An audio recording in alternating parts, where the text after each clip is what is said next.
Qin Shiji? Qin Shiji. In the main hall of the Tao Sword sect, Qin Ran, standing at the end of the line, snapped back to reality, realizing that the sect master was calling for him. He hurriedly stepped out of the ranks, bowed towards the dais, and said, "Sect master." The sect master inquired, "Did you clearly hear what was just discussed?" Qin Ran feigned contemplation, clearly having not grasped the earlier conversation. His mind had wandered, preoccupied with the 12 formulas for breakthrough pills of the Golden Core stage. This was the venue for the Tao Sword sect's biannual ceremony of inquiry, a rite of apprenticeship where the high-ranking members assessed qualified candidates. Indeed, the apprenticeship ceremony, an infusion of fresh blood, was of great significance. However, what relevance did it hold for him, an orphan from the Pill Peak? Just look at the name of the sect, Tao Sword sect, and it becomes evident that alchemy held no esteem within this institution. Apprenticeship? It was hardly the Pill Peak's turn to take on disciples. Thus, Qin Ran had merely brought someone along as a formality, intending to remain inconspicuous throughout the proceedings, never contemplating the idea of accepting a disciple. Noticing his demeanor, the sect master prompted, "This young lady wishes to join your tutelage and learn the art of alchemy. Are you willing to accept her?" Qin Ran instinctively nodded in agreement, but quickly realized and raised his voice in uncertainty. The sect master gestured towards the center of the hall, where a line of young men and women stood, directing his attention to a figure clad in a bright yellow long robe. Following the motion, Qin Ran spotted the silhouette was a girl. At that moment, he understood someone sought him as a mentor, and she was a female. This sensation felt akin to being struck by a grand prize. The last time he experienced such a feeling was during his arrival in this realm of cultivation. "I shall abide by the sect master's arrangements," he quickly replied. "I am willing." Hey, hi." Suddenly, someone from the adjacent line called out softly. Qin Ran turned to see Lu Buxian, the chief of the Sword Peak, a man in his 30s clad in a black robe. Upon noticing Qin Ran's gaze, he squinted and scolded, "What do you mean you're willing? A top-tier golden spiritual root, and you expect to teach alchemy? A top-tier golden spiritual root?" Qin Ran was taken aback. The girl possessed a top-tier golden spiritual root? If that were the case, she was indeed ill-suited for alchemy, and he found himself hesitating. On one hand, golden spiritual roots were not conducive to alchemy. On the other, with such exceptional talent, she would excel in swordsmanship, potentially becoming a prodigy among cultivators. Yet, he was not the only one considering this. The sect master had obviously pondered the matter as well. While he had been lost in thought, discussions had already taken place within the hall. Now that it was confirmed he was willing to accept a disciple, the sect master still felt it was a pity and turned to the girl in yellow once more, asking, "Are you truly intent on learning alchemy?" "I have come solely for the purpose of alchemy," replied the girl in yellow. Her voice carried a hint of coldness, and her demeanor towards the sect master was laced with a certain haughtiness, suggesting a personality that was aloof and difficult to engage. With prompting further hesitation from Qin Ran, "You possess a golden spiritual root, which is far more suited for the sword path. Even as a chi practitioner, you would excel. Should you pursue the path of alchemy, your innate talents may go to waste." The sect master counseled once more. "That I understand," the girl in the yellow dress replied. "Sigh." The sect leader exhaled deeply. "Very well, what a pity." Lu Buxian, the head of the Sword Peak, shook his head inwardly. Such a promising talent for swordsmanship was to be squandered at the alchemy peak, a true waste of potential. Observing the slender silhouette of the girl and hearing her decisive response, Qin Ran felt a peculiar sensation arise within him. Perhaps it was the realization that someone could choose him so resolutely. He had intended to say something to persuade her to consider another peak. Yet he ultimately remained silent. "You shall belong to the alchemy peak as an inner disciple. Let it be known that you are a direct disciple," the sect leader proclaimed, channeling his vital energy to inscribe an identity token for the girl in yellow, then utilizing his art to present the token before her. "Hasten to join the ranks of Alchemy Peak." The girl in yellow reached out to accept her identity token, her gaze falling upon the name inscribed, Elixirs. Despite her determination to pursue alchemy, the reality of her choice left her feeling somewhat lost. Pausing momentarily, she recalled her late grandfather, and with newfound resolve, she vowed not to let her parents suffer from illness as well. She turned to walk past the ranks, glancing back, in a fleeting moment. Elixirs spotted the individual she had been seeking, the very master to whom she had just pledged her allegiance. After all, he was the only one standing outside the ranks in the grand hall. Yet, Elixirs hesitated, questioning whether something was amiss. Was that young man, grinning foolishly, truly her master? She scanned the hall again, confirming that no one else had come to greet her, then looked back at the young man and noticed he was indeed clad in the black robe of the head disciple. Very well, perhaps this master merely appeared youthful, yet was of considerable age. Possessing profound cultivation and formidable skills, Elixirs could only reassure herself in her thoughts. She held no intention of judging based on appearance. After all, in the world of cultivation, looks bore little significance. However, a more mature demeanor and a composed aura would undoubtedly inspire greater confidence. And yet, this young man before her, just as she had resolved her decision, Elixirs found herself reconsidering. She turned to the sect leader, contemplating whether she could still change her choice of master, but the sect leader had already inquired multiple times, and she remained silent. Is there something more? Noticing her demeanor, the sect leader could read her like an open book and inquired aloud. Nothing, she replied coldly. Then all is well. The sect leader smiled. I hope that 3 years hence, when you come to test your path, you will exhibit remarkable progress. The test of the path was an evaluation of the newly initiated disciples' cultivation, assessing whether they had been diligent or lax in their training, determining their suitability for further practice. In essence, it was akin to the sect's grand competition, followed by the allocation of resources. The sect leader's emphasis at that moment carried a hint of mockery towards Elixirs' lack of discernment, as if he relished the prospect of witnessing her missteps. Elixirs sensed this undertone, yet feigned ignorance, maintaining a stoic expression as she nodded in response. Understood. Confident in her own talent and disposition for cultivation, she believed she would undoubtedly forge a remarkable path. Perhaps, turning back, she beheld the master she had just sworn allegiance to. Point 1 can only proceed step by step. Elixirs sighed softly, making her way towards Qin Ran with an air of reluctance. When the girl in the yellow dress turned around, Qin Ran found himself momentarily taken aback. It was not due to any superficial reason, but rather the striking beauty of her countenance, or perhaps the realization that she appeared slightly older than anticipated. It was not to imply that her age was excessive. She seemed merely 15 or 16, undeniably at the peak of youthful vitality.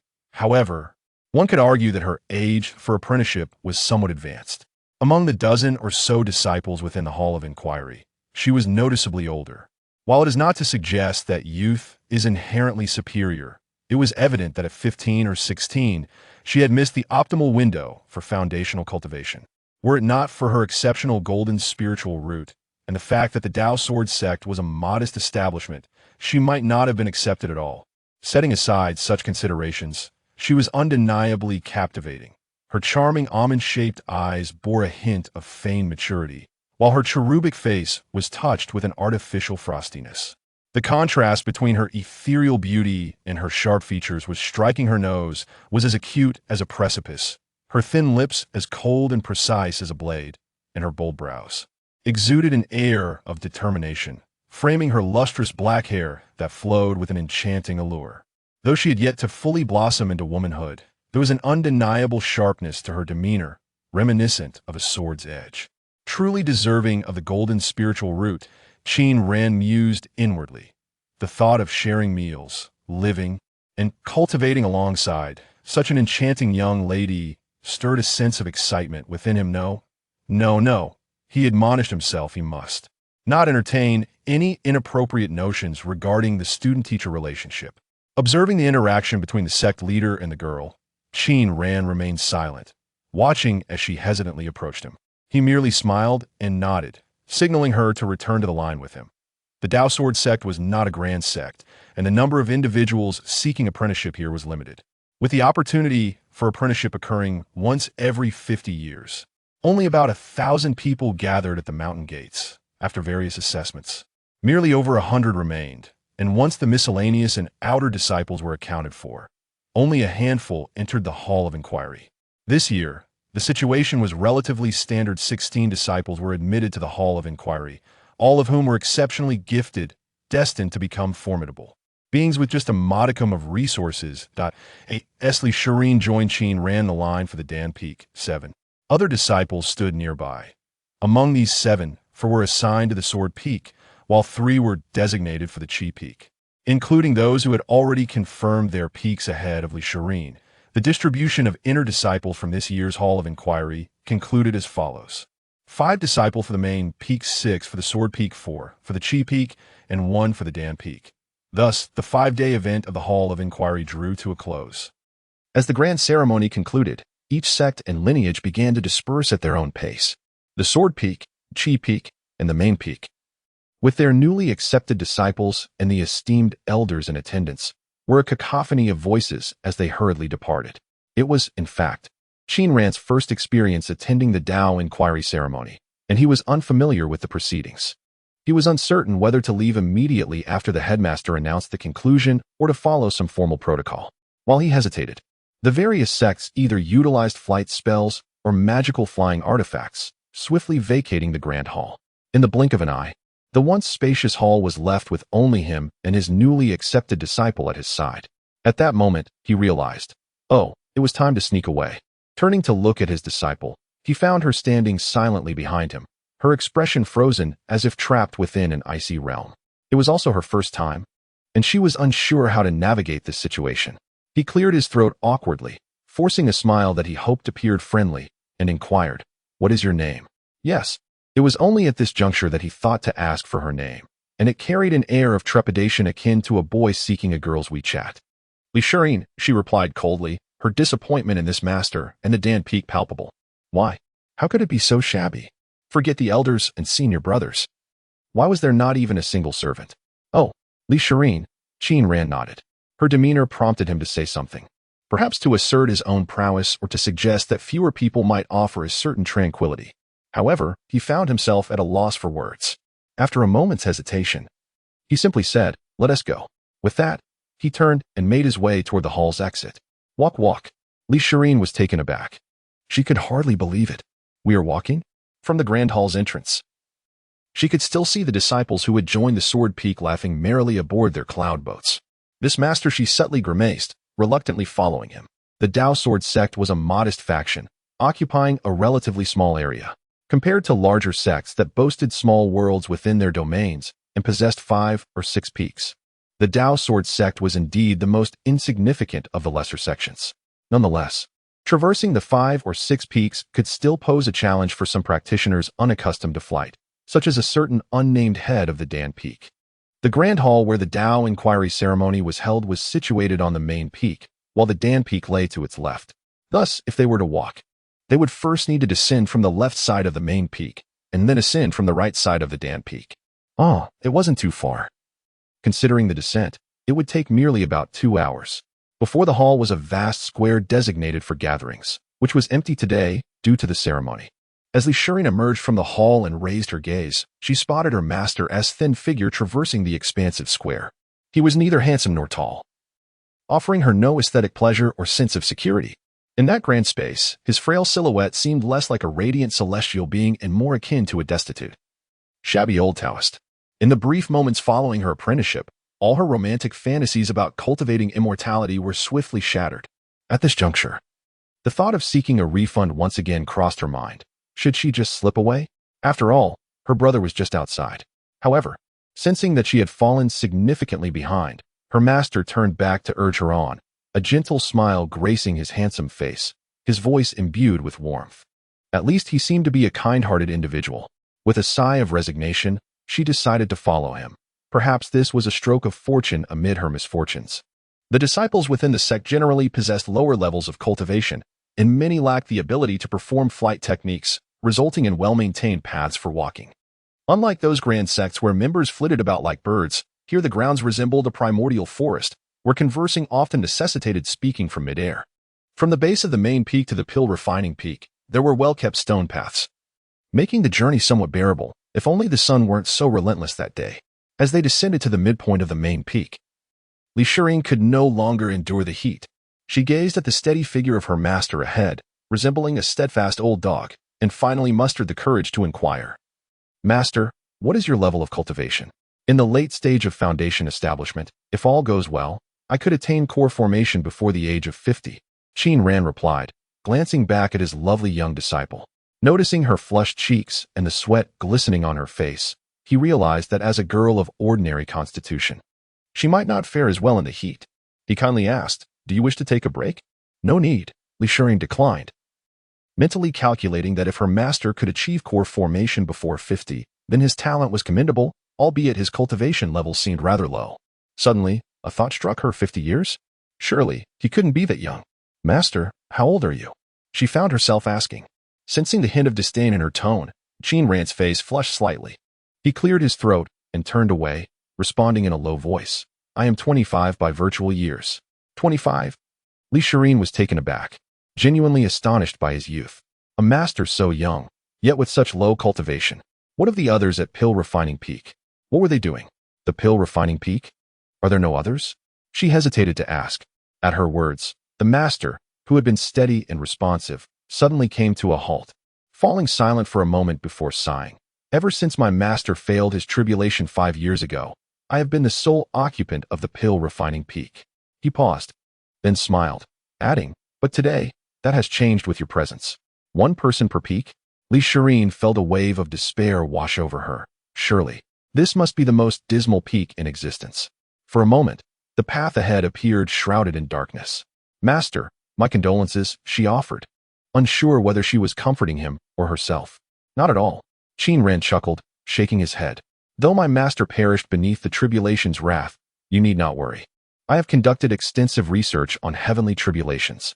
You possess great talent, and in the future, you can advance with ease. I assure you, you will breeze through your tribulation. Oh, Elixirs replied nonchalantly, harboring no belief in his reassurances. After a short while, she suddenly recalled the question she had initially intended to ask, hastily inquiring, Master, do you not possess the technique of cloud riding? This question seemed to strike a nerve with Qin Ran. He appeared somewhat flustered, forcing himself to regain composure as he replied, of course, why wouldn't I? I mean, why don't we just ride the clouds back? Elixirs inquired coldly. Qin Ran struggled to find a way to evade the question. Some nonsensical phrases tumbled from his lips, mentioning the benefits of walking for physical health, the detriment of flying to one's image, and the dangers of heights. What if one were to fall? In any case, he deftly sidestepped the inquiry about why they didn't simply ride the clouds back. Elixirs, perceptive as she was, seized upon the keywords. Heights are too dangerous. What if you fall? She cast a peculiar glance at the young master before her. Surely, as a cultivator, he could not be afraid of heights. The gaze of his young disciple made Qin Ran feel increasingly uncomfortable. He buried his head and repeated, let us hurry, let us hurry. It's getting late, and we have matters to attend to. Elixirs glanced up at the still bright sun, finding her master inexplicably endearing. No, rather, he was simply unique. By around 5 in the afternoon, Qin Ran finally led his newly accepted disciple back to the summit of Dan Peak, to his previous residence. After meandering along the stone path in the tranquil forest for a while, a sudden light appeared ahead. Elixirs felt a surge of energy and quickened her pace towards the forest's edge. Upon reaching the exit and gazing forward, her surroundings opened up before her in a breathtaking panorama. A vast expanse of grassland, an endless sky, and a gentle breeze caressing the verdant blades, as the bright sunlight illuminated the emerald grass, causing it to shimmer. To the left and ahead stood a cliff, from which a small waterfall cascaded, splashing droplets like pearls into the air, creating a delicate rainbow. A meandering river flowed across the grass, disappearing into the forest on the right. At the cliff's edge, beside the river, stood 2 buildings, one a 2-story wooden structure, the other a 5-story stone edifice. Gasping for breath, Elixirs stood at the forest's edge. Entranced by the scene before her, it was a world straight out of a painting, a dreamlike vista. Let us go, Qin Ran urged, continuing forward into this picturesque realm. As Elixirs followed, she observed how her master's slender figure harmoniously blended into this ethereal landscape. She trailed behind, walking along the path towards the wooden house. Before her was a wooden cottage, constructed of timber and tiles. Though it bore the essence of the mortal realm, the materials were extraordinary. The tiles gleamed, and the eaves soared gracefully, exuding an air of profound mystique. It appeared to be crafted from some form of spiritual wood, she speculated, its aesthetic pleasing to the eye. Faintly fragrant and enveloped in a subtle aura of spiritual energy, truly reminiscent of a paradise. To the left stood a towering tree, its dense foliage swaying in the breeze, casting shade over half the roof. To the right lay an open area, where only a few plants grew along the riverbank, small and lush, yet unfamiliar to Li Shirin. Opposite the riverbank loomed a curious five-story structure, standing in angular contrast to the wooden house before her. The edifice, constructed from a material reminiscent of stone, features rooms that are square and box-like, exuding an intriguing aesthetic. Li Shirin had never encountered such architectural design before. Noticing her gaze fixated on the building, Qin Ran introduced. That structure over there is the research building, specifically the alchemy chamber, where alchemy will be conducted henceforth. This here is the dormitory, where meals, rest, and leisure take place. He gestured towards a tree, stating, "This is a locust tree. Do not be deceived by its appearance, for it is actually a spirit wood, purportedly planted by an ancestor of Danfeng, dating back several millennia." After this brief introduction, he signaled for Li Shirin to enter the house. This is the living room. Though it's not truly a living room, as we rarely host guests, it serves as a recreational area. To the left is the kitchen, and to the right is the storage room, where ordinary refuse is kept. Upstairs, we have bedrooms, a study, and a gym, which we shall explore shortly. As Li Shirin followed Qin Ran into the living room, she was struck by its immaculate cleanliness, almost excessively so. Against the left wall, there was a row of plush seating, invitingly soft, accompanied by a table adorned with various snacks. The right wall was pristine, devoid of any adornments. The arrangement of the living room struck her as peculiar, unlike anything she had previously encountered.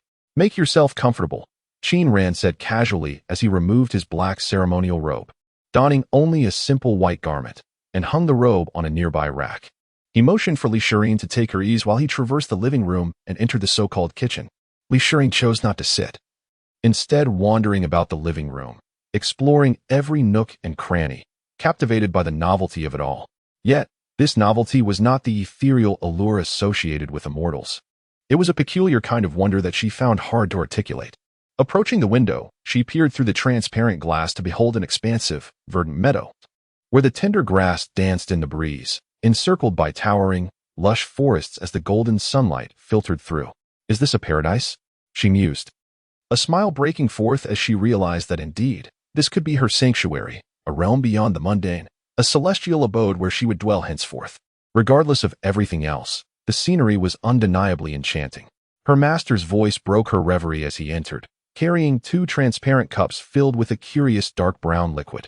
"Here, try this. It is quite delightful," he offered, handing her one of the cups. She accepted it, feeling the chill of the glass against her fingers, the liquid bubbling ominously, appearing somewhat hazardous. Initially hesitant, she refrained from sipping. Observing her reaction, Qin Ran chuckled, taking a sip from his own cup. "There is no soda in this world. This concoction took me years to perfect. It is unique, with no other establishment like it." After a moment's contemplation, Li Shirin concluded that if Qin Ran intended any ill will, he would not resort to such base tactics, especially at the late stage of his foundational cultivation. Thus, she raised the cup and took a tentative sip. The cool, sweet water flowed into her mouth, and innumerable bubbles burst on her tongue in an instant. This sensation. She widened her eyes in astonishment. How could it feel this delightful? Unable to resist, she lifted the cup and took a hearty gulp.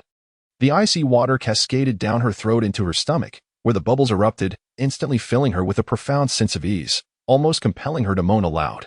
Yet she restrained herself. However, soon a wave of air surged from her stomach, and it seemed she was about to hiccup. She hastily covered her mouth with her hand, attempting to stifle it. The air escaped not from her mouth, but from her nose. "Haraha." Li Shirin's antics prompted Qin Ran to chuckle. He raised his cup and took a large sip, moving to the window to admire the breathtaking scenery. Then let out a thunderous hiccup, exclaiming with laughter, "How delightful!" What is this?" Li Shirin inquired. "Well." Qin Ran turned his head towards Li Shirin, grinning as he replied, "Let us call it soda for now." "Soda?" Li Shirin smacked her lips, unable to resist taking another sip. "I'll teach you how to concoct it later." As they savored the soda, Qin Ran continued, "Interestingly, this area was once a vast forest. Earlier this year, I cleared away those trees to create this patch of land where we can cultivate some crops, grains, and herbs." He gestured towards the rear, adding, "The caves of Danfeng are generally located on the cliffs behind, but I am not accustomed to living in caves, hence I constructed these houses. Yes, both of these buildings were erected by me. If you prefer caves, you may reside there in the future. It's all the same. Li Shirin remained silent, slowly sipping her soda. She had envisioned the life of cultivation, with both its virtues and vices, a fantastical journey, and the law of the jungle. Yet, thus far, the reality unfolded in a manner quite different from her expectations. After enjoying the soda and quietly gazing at the scenery, Qin Ran addressed Li Shirin. Feel free to sit a while longer or explore around. I will prepare dinner. Do cultivators need to eat as well? Li Shirin finally queried. Well, Qin Ran regarded the question with a sense of gravity, pondering for a moment before responding. Cultivation is essentially a process of self-enhancement. I have studied it. The foundation establishment stage is fundamentally about improving one's physical quality, enabling the body to withstand the golden core, which is essentially an egg incubating the nascent soul. The nascent soul is. As he spoke, he suddenly noticed the bewildered look in Li Shirin's eyes and quickly halted, chuckling. So? The foundation establishment phase is a process of enhancing physical quality, and the best way to achieve that is through nourishment. Li Shirin was perplexed and hesitant to ask further questions, merely nodding in confusion. I will go prepare dinner. With that, Qin Ran left, entering the kitchen, and shortly thereafter, smoke began to rise from it. Li Shirin stepped out of the living room and stood at the doorway. She gazed at the verdant grass before her, the nearby forest, and the sun descending in the distance. The evening breeze wafted through, swaying the tender grass and gently stirring the branches, while golden sunlight danced amidst the curling smoke. She opened her arms wide, tilted her head back, and took a deep breath. The air was fresh and moist, the sky a brilliant azure. In that moment, she suddenly felt that perhaps this was what a life of cultivation ought to be. She has finally begun to harbor expectations for the future. As the sun dipped below the horizon, her master called her in for dinner, prompting her to turn and enter the house. She enjoyed a rather sumptuous meal, with dishes that were entirely unfamiliar to Li Shirin. After Qin Ran cleared the table, he returned to the living room and found Li Shirin seated on the sofa, contemplating life. The young girl wore a stern expression, her gaze profound, exuding an air of discernment. Qin Ran observed her, his mind in disarray. It had been 5 years since his master passed away, and he had been living alone on Danfeng. While he would not describe himself as carefree, he certainly enjoyed a measure of freedom. However, the sudden presence of another person, particularly one who appeared so astute, posed a challenge. He was not adept at navigating such unexpected changes. Fortunately, she was a rather attractive girl, which might afford him a bit more tolerance. Wait, that is not quite right. She is not merely a girl but a disciple, a female disciple. A female disciple? Qin Ran found himself perplexed. Being a disciple implied that he would need to teach her cultivation. Yet, he himself was still in the foundation building stage. How could he possibly instruct someone else? Sigh. Well, he would have to take it one step at a time. It was getting late. Perhaps a shower and some rest were in order. He approached Li Shirin and suggested they discuss cultivation matters tomorrow. She turned to him, her face still cold, and nodded in acknowledgement, observing her frosty demeanor. Qin Ran sighed internally. How would he manage life with such a proud and discerning disciple? Come, let us head upstairs, he beckoned her, leading the way to the staircase that led to the bedrooms above. The staircase was located to the left front of the living room, adjacent to the kitchen door. It twisted in 2 turns, with a wooden shoe rack positioned at the first turn, displaying a variety of shoes. As Qin Ran ascended the stairs, the lights automatically illuminated upon his approach. Noticing the shoe rack, he picked up a pair of slippers.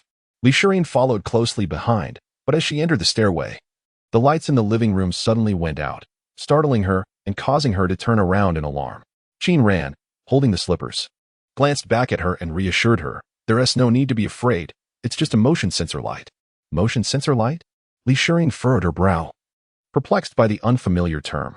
Yes, it's essentially a sensing formation. When it detects a person, the light turns on, Qin Ran explained. A formation? Li Shirin could grasp this concept, as she had heard of such mystical abilities possessed by cultivators, even if she did not fully understand formations. There are various formations in the house, such as the dust cleansing formation. You may have noticed how impeccably clean it is. There isn't even a speck of dust. Thanks to that formation. There is also a heating formation that can be activated when boiling water, and during the winter, it can be quite useful for warmth. There is even one for drying clothes, which you might find handy later. As Qin Ran handed the slippers to Li Shirin and ascended the stairs, he continued his explanation. Formations are far more fascinating than electrical circuits. They have a broader range of applications and can be utilized in various contexts, including alchemy. You should definitely learn about formations, regardless of the path you choose to follow. Having knowledge of formations will never be a disadvantage. Formations? Electrical circuits? Elixirs inquired. Having heard of formations, but bewildered by the mention of electrical circuits. I personally find that circuit diagrams bear a striking resemblance to formations. Qin Ran paused. Reflecting on the absence of circuitry in this world, the world of electricity felt infinitely distant. He chuckled. I merely spoke in jest. You need not take it to heart. At the staircase, there was a narrow corridor leading up. Directly opposite the stairway was a transparent door, beyond which lay a spacious room filled with an array of peculiar items. To the left down the corridor was a staircase ascending to the roof, as this house lacked a third floor. To the right was a room opposite the kitchen downstairs, which housed Qin Ran's study and bathroom. The study door was at the end of the corridor, while the bathroom door was on the right, leading further inside. As Qin Ran guided Elixirs towards the bathroom, lights illuminated automatically along their path. You must have noticed that the second floor is significantly larger than the first, Qin Ran remarked with a hint of pride. Is it? Elixirs pondered silently, not having paid much attention, though she refrained from voicing her thoughts. This is the Qianquan formation, Qin Ran explained. In truth, there is also a Qianquan formation downstairs, but it was a modest arrangement I set up when I was just learning, resulting in minimal spatial expansion. The second floor exhibits it much more prominently. The Qianquan formation, which pertains to spatial manipulation, is complex and challenging to arrange, at least beyond the capabilities of a foundational cultivator, which is the source of Qin Ran's pride. However, he was casting pearls before swine, as Elixirs remained oblivious to its significance. Here is the dryer, a combination of heating and blowing formations. The dryer was situated on a small platform, level with the waist, just outside the bathroom. Qin Ran continued to elaborate on various features as they entered the bathroom. Use your hand to sense this side for hot water, and this side for cold water. The boxes contain shampoo, body wash, and laundry detergent. A simple press will dispense them. What kind of formation is this? Elixirs inquired. This is not a formation, it is a bit of physical knowledge regarding atmospheric pressure, Qin Ran replied. Why don't you give it a try? I'll fetch you a change of clothes. With that, he turned and exited the bathroom, proceeding down the corridor and entering the room adorned with strange objects. As Elixirs watched her master depart, she felt a sense of wonder. Were all masters so extraordinary, or was hers uniquely remarkable? Curiously, she began to explore the various ingenious designs in the bathroom. Touching here and pressing there, the overhead shower alternating between hot and cold water, leaving her hands slick with the viscous residue. When Qin Ran returned with the clothes, he caught sight of a pouting Elixirs damply fiddling with various contraptions in the bathroom, reminiscent of a mischievous child. Suddenly, he thought perhaps her stern expression was not one of displeasure, but rather a dazed look, a sort of innocent bewilderment.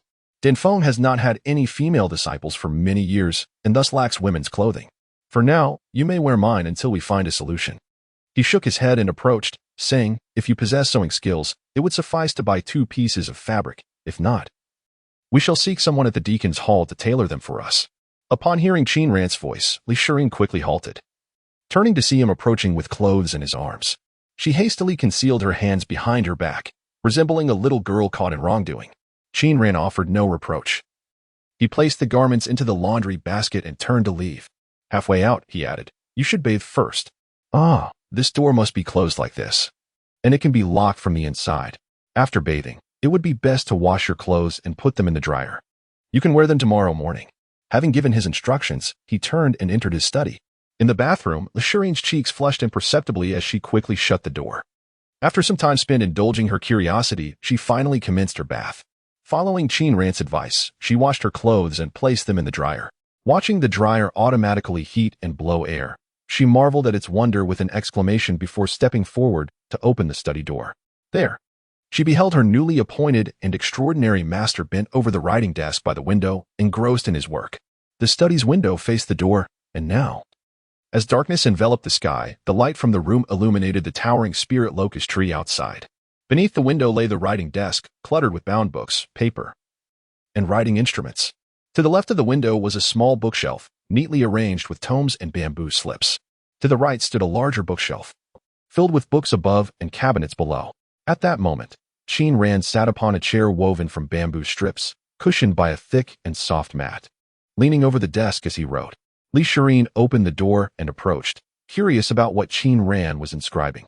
The sound of the door creaking prompted him to turn, and upon seeing her in a flowing white robe, he felt a twinge of embarrassment. The garment belonged to him, yet on her it appeared loose yet fitting. Clearing his throat, he spoke, "I was contemplating how to instruct you in your cultivation." Elixirs, puzzled, thought to herself that cultivation merely entailed receiving a foundational technique and then practicing it. However, she refrained from responding, content to observe Qin Ran, eager to hear his thoughts. "My cultivation level is merely at the late stage of foundation establishment. Although I consider my understanding of cultivation quite profound, I find myself." Qin Ran leaned sideways in his chair, while Elixirs approached the table. He continued, "My cultivation is still too low. I am uncertain if my understanding is correct. Thus, I remain perplexed about how to teach you. Generally, those with higher cultivation levels possess a more profound understanding of cultivation, particularly with regards to lower realms. Therefore, it is advisable to seek a master of significantly higher cultivation. From their elevated perspective, they can guide their disciples to walk each step flawlessly. Personally, I believe that a good master is more crucial than superior cultivation resources. However, I am merely at the foundation establishment stage. Yet I must teach you how to establish your foundation, it is truly." He shook his head. Meanwhile, the Elixirs kept her gaze lowered. "My cultivation is not high, my experiences are limited, and my understanding of cultivation may be flawed, potentially affecting your future development." Qin Ran spoke again, emphasizing the utmost caution required in their endeavors. "Master," Elixirs, her head bowed, suddenly called out. Qin Ran raised his gaze to her, observing the coldness, or rather, the blankness that was now replaced by a newfound determination upon her face. "I believe in you," she declared. "Thank you." A warm current flowed through Qin Ran's heart. Nothing is more moving than trust. He smiled softly and chose not to dwell on the matter any further. "Now, regarding your cultivation, I have decided to first test your alchemical talents. Traditionally, a golden spiritual root is not particularly suited for alchemy, if you lack the aptitude for it." Before he could finish, Elixirs interjected, "Master, I must learn alchemy." Qin Ran was not angered. He looked at her and saw the young girl biting her lip, a resolute expression etched on her face, as if she would go to great lengths to learn alchemy. He understood her determination to come to Danfeng and to pursue alchemy for her own reasons, which he chose not to question. He nodded in acknowledgement. He picked up a book from the desk and handed it to Elixirs, saying, "This is a foundational technique, designed to teach one how to sense qi. You may cultivate it, though the progress will be slow. It has the advantage that the magical energy cultivated is attributeless, making it easier to switch techniques later on." "Master." Elixirs hesitated, wishing to dive directly into alchemical techniques. Youth often comes with an inexplicable confidence. "Just take it for now," Qin Ran replied. His tone was gentle yet firm, leaving Elixirs no room to refuse as she accepted the book. Once she had received it, Qin Ran suddenly recalled something important and asked, "Can you read?" Elixirs nodded, though her family did not emphasize strict education. She had nonetheless learned poetry and the classics. Qin Ran nodded in relief. As long as she could read, it was sufficient. He was grateful that he would not have to teach her literacy, which would have been quite daunting. Many who were uncertain about their cultivation path began their journey with this foundational technique, and so did many esteemed sections. Thus, this technique was aptly named foundational technique. He chuckled, standing up and moving towards the door. "I will give you the technique for now. You may explore it as a preview.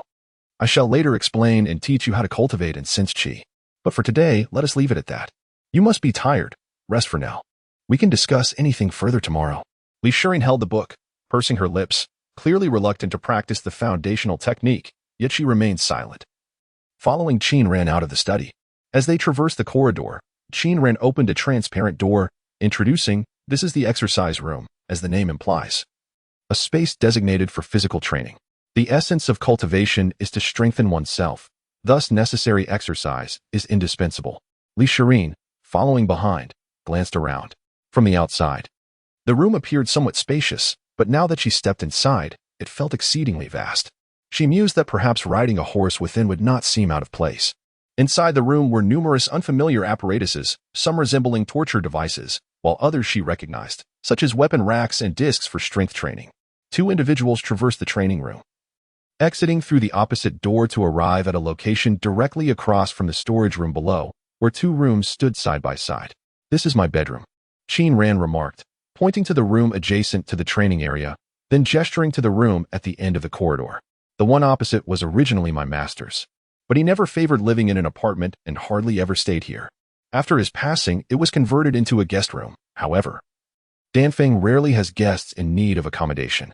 He guided Li Shirin to the end of the corridor and opened the door, whereupon the lights illuminated automatically.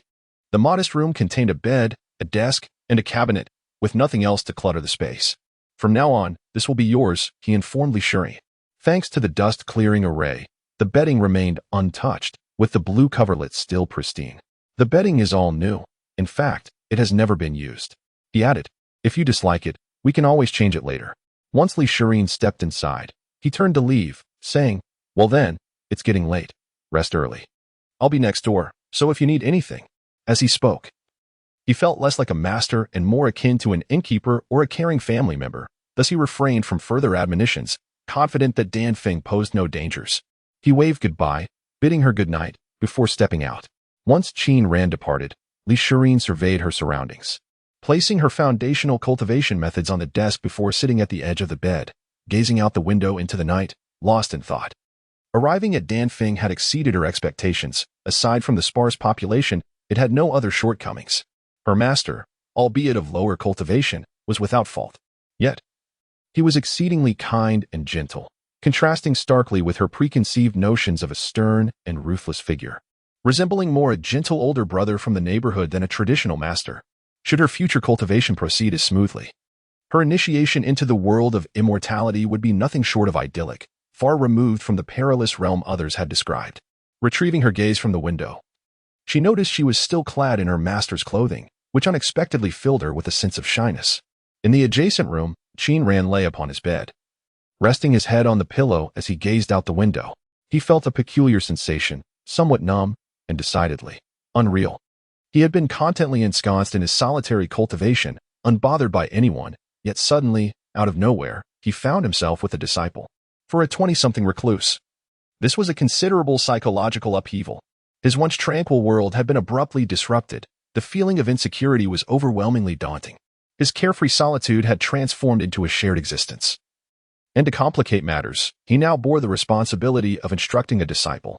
The tension that had built up in Qin Ran throughout the day suddenly unraveled, leaving his mind in disarray. On the following morning, Qin Ran awoke with a start, sitting upright in bed, momentarily bewildered before recalling the reason for his early rise. It seemed he had indeed taken on a disciple, and today he was to teach her the art of cultivation. The night prior, he had resolved to lead by example and to rise early. Realizing this, Qin Ran couldn't help but cover his face and wail, lamenting the misfortune he had brought upon himself. Mother, I dread the thought of attending school. You must awaken to reality. You are a teacher. Ultimately, he rose from his bed. Qin Ran donned a white garment and opened the door to his bedroom, stepping into the corridor. The refreshing, moist breeze from the forest caressed him, carrying the fragrant scents of grass and earth, instantly reviving his senses. He gazed upward at the vast sky, where only a few wisps of clouds lazily floated, and behind the forest lay a golden glow. The sun was rising. Another clear day awaited. Qin Ran stretched languidly. Turning back, he glanced at the adjacent bedroom door, hesitating momentarily before deciding against knocking. Let her sleep a little longer, he sighed. At such a tender age, having journeyed thousands of miles to this place for cultivation, it must be quite challenging, evoking a sense of pity in him, reminiscent of his own inexplicable arrival in this world. Descending the stairs at a leisurely pace, Qin Ran made his way directly to the kitchen, pouring a glass of pure white milk and retrieving a bag of candy-like treats from the refrigerator to sit at the dining table. Creating items reminiscent of those on Earth was the sole solace for him as a traveler in this unfamiliar realm. The refrigerator was crafted using a formation, employing relatively simple principles to achieve its chilling effect, resembling an earthly refrigerator in appearance. The candy-like treats were a breakfast concoction he had refined using alchemical methods, altering the original ingredients of a fasting elixir to incorporate flavors he fancied, both nutritious and delectable. The milk was purchased from the market, not from ordinary cows, but from a breed known as the triangular Red Bull.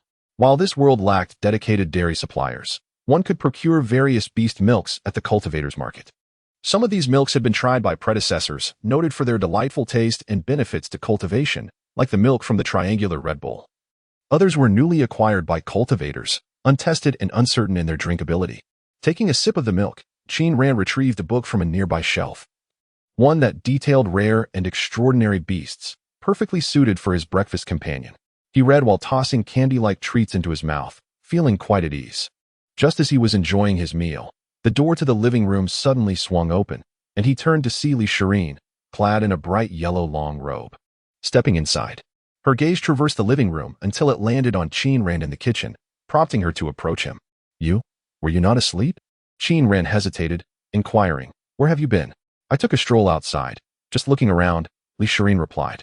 "Ah, it seems I am the true sluggard," Qin Ran nodded, maintaining a composed demeanor. "It's still quite early. I'm accustomed to it. That's how it is at home," Elixirs stated. "Is that so? What does your family do?" Qin Ran rose to fetch a cup, pouring half a glass of milk for Elixirs, saying, "Have a seat and enjoy some breakfast." "Breakfast?" Elixirs questioned, finding her master's choice of words rather peculiar, though comprehensible. "Breakfast, similar to a meal," Qin Ran clarified.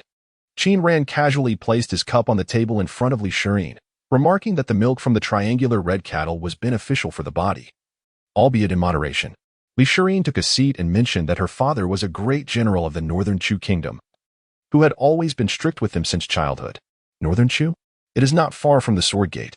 Geographically, one could say that the Sword Gate lies within the territory of Northern Chu, yet there exists no substantial hierarchical relationship between the two. Having traversed through time, Qin Ran could be considered somewhat of a Northern Chu native. "Ah, a family of military lineage," Qin Ran chuckled. It was no wonder that this girl could trek up a mountain for an entire day yesterday, and now rise so early. He had thought that ordinary people in this world possessed such impressive physical prowess. He pushed the breakfast sugar beans towards Elixirs, stating that they were made using the technique for refining the pill of fasting, tailored to his personal taste. "I will teach you how to make them later, so you can customize your own flavors." With so many peculiar items around, Elixirs felt as though she was becoming desensitized to the oddities. She popped 2 sugar beans into her mouth. They melted instantly, sweet and warm as they flowed down her throat. A glance at Qin Ran revealed his fondness for sweets. After chatting in the kitchen for a while and finishing breakfast, Qin Ran led Elixirs across the small river to a solid brick-and-stone structure, pushing open the large door. Qin Ran informed Elixirs that typically, meditation and alchemy occurred here, emphasizing that alchemy was alchemy and life was life. They must remain distinct. Elixirs was puzzled, struggling to comprehend Qin Ran's train of thought. Wasn't the essence of a cultivator all about cultivation? And for an alchemist, wasn't it solely about alchemy? Yet, she hesitated to ask. The first floor was dedicated to the alchemical process, equipped with alchemical furnaces, fires, profound condensing water, and centrifugal devices. The centrifugal formation. As they traversed the corridor, Qin Ran briefly introduced each room to Elixirs, explaining that the first floor was primarily for alchemical endeavors. The second floor housed medicinal herbs, while the third was reserved for finished pills. Continuing, he guided Elixirs to the second floor and casually opened a room, which resembled a traditional apothecary, with rows of brown drawers filled with herbs. The first step in alchemy is to familiarize oneself with the herbs. In the center of the room were tables and chairs, and Qin Ran invited Elixirs to sit while he opened a drawer, retrieving a large bundle of herbs. This was the primary ingredient for refining the recovery pill, known as solidifying essence grass. As Elixirs observed her master extracting herbs from the small drawer, she sensed that there must be a profound array concealed within. Qin Ran continued, pulling out a dozen or so herbs of various shapes from other drawers, explaining each one to Elixirs, who felt her mind buzzing with information. These were all the ingredients required for crafting the recovery pill, a fundamental concoction typically utilized by foundation-level cultivators to swiftly restore their magical energy. When one found themselves depleted of magical power during battle, the recovery pill could effectively replenish it. Qin Ran took out a portion of each medicinal herb and arranged them neatly on the table before Elixirs. He then retrieved a book from the cosmic bag at his waist and handed it to her. "Your task today is to observe and memorize the original appearance of these herbs, their forms, the methods of collection, the processes of preparation, the final product, their medicinal properties, the quantities used in alchemy, and the techniques for their processing," he instructed. However, upon noticing the dazed expression in Elixirs' eyes, he paused and finally said, "Never mind. Just focus on their external appearance and medicinal effects, the original and processed forms." As she gazed at the herbs and listened to her master's rapid-fire instructions, Elixirs felt utterly bewildered. Yet, she sensed a hint of her master's unique aura. one that was even more formidable than that of the venerable sages from her family's teachings. She merely nodded in a daze. Very well then, Qin Ran concluded, gathering the bundles and making his way outside. I will be downstairs preparing elixirs. I will return around noon to assess your progress. Watching Qin Ran's retreating figure, Elixirs gradually regained her composure. She cradled the book in her hands, reluctantly turning her head to open the first page. The pages were adorned with vibrant, lifelike illustrations and densely packed text, rich in detail. She cast a glance at the book and let out a tremendous yawn, mumbling to herself. Did I wake up too early today? I'm feeling a bit drowsy. Although the Dan Peak had declined to the brink of obsolescence, it remained Dan Peak, and certain responsibilities must still be fulfilled. So, what tasks must Dan Peak undertake? Naturally, the crafting of elixirs, to ensure a steady supply of essential potions for the Dao Sword sect. Of course, providing the entire sect with a comprehensive range of elixirs would be an insurmountable task for Qin Ran, but supplying some basic, necessary potions within his capacity was feasible. For instance, elixirs such as the Bigadan, Huiyuan-dan, and Jiuji-dan. These were essential potions he could concoct. Today, Qin Ran intended to prepare the Huiyuan-dan, a fundamental elixir capable of swiftly replenishing mana, needed by cultivators ranging from novices to the most advanced practitioners. Novices required low-grade Huiyuan-dan, while advanced cultivators sought high-grade variants. As for Qin Ran's alchemical skills, they couldn't be described as exceptional or subpar. Rather, they were distinctly his own, infused with a spirit of scientific inquiry. His methods diverged from those of traditional alchemists in the cultivation world. The most notable characteristic was his remarkable speed in concocting elixirs. Once he grasped the formula for a particular potion, his preparation techniques deviated significantly. In a single morning, while other alchemists might manage only one furnace, sometimes failing to achieve success. And even if they did, yielding merely 7 or 8 pills, Qin Ran could operate 2 to 3 furnaces simultaneously, with each batch yielding at least 10 successful elixirs. Having effortlessly completed his tasks for the day, Qin Ran ascended the stairs with 3 or 4 porcelain vials, humming a cheerful tune. Eager to assess how well Elixirs had memorized the characteristics of the herbs. To his surprise, as he pushed open the door, he found that Elixirs' drool almost inundated the table. The room was tightly packed with drawers filled with medicinal herbs, leaving little space. And a table occupied what little room remained, resulting in a dimly lit environment. It was narrow, dark, and quite conducive to slumber. The faint aroma of herbs wafting through the air only served to lull one into deeper sleep.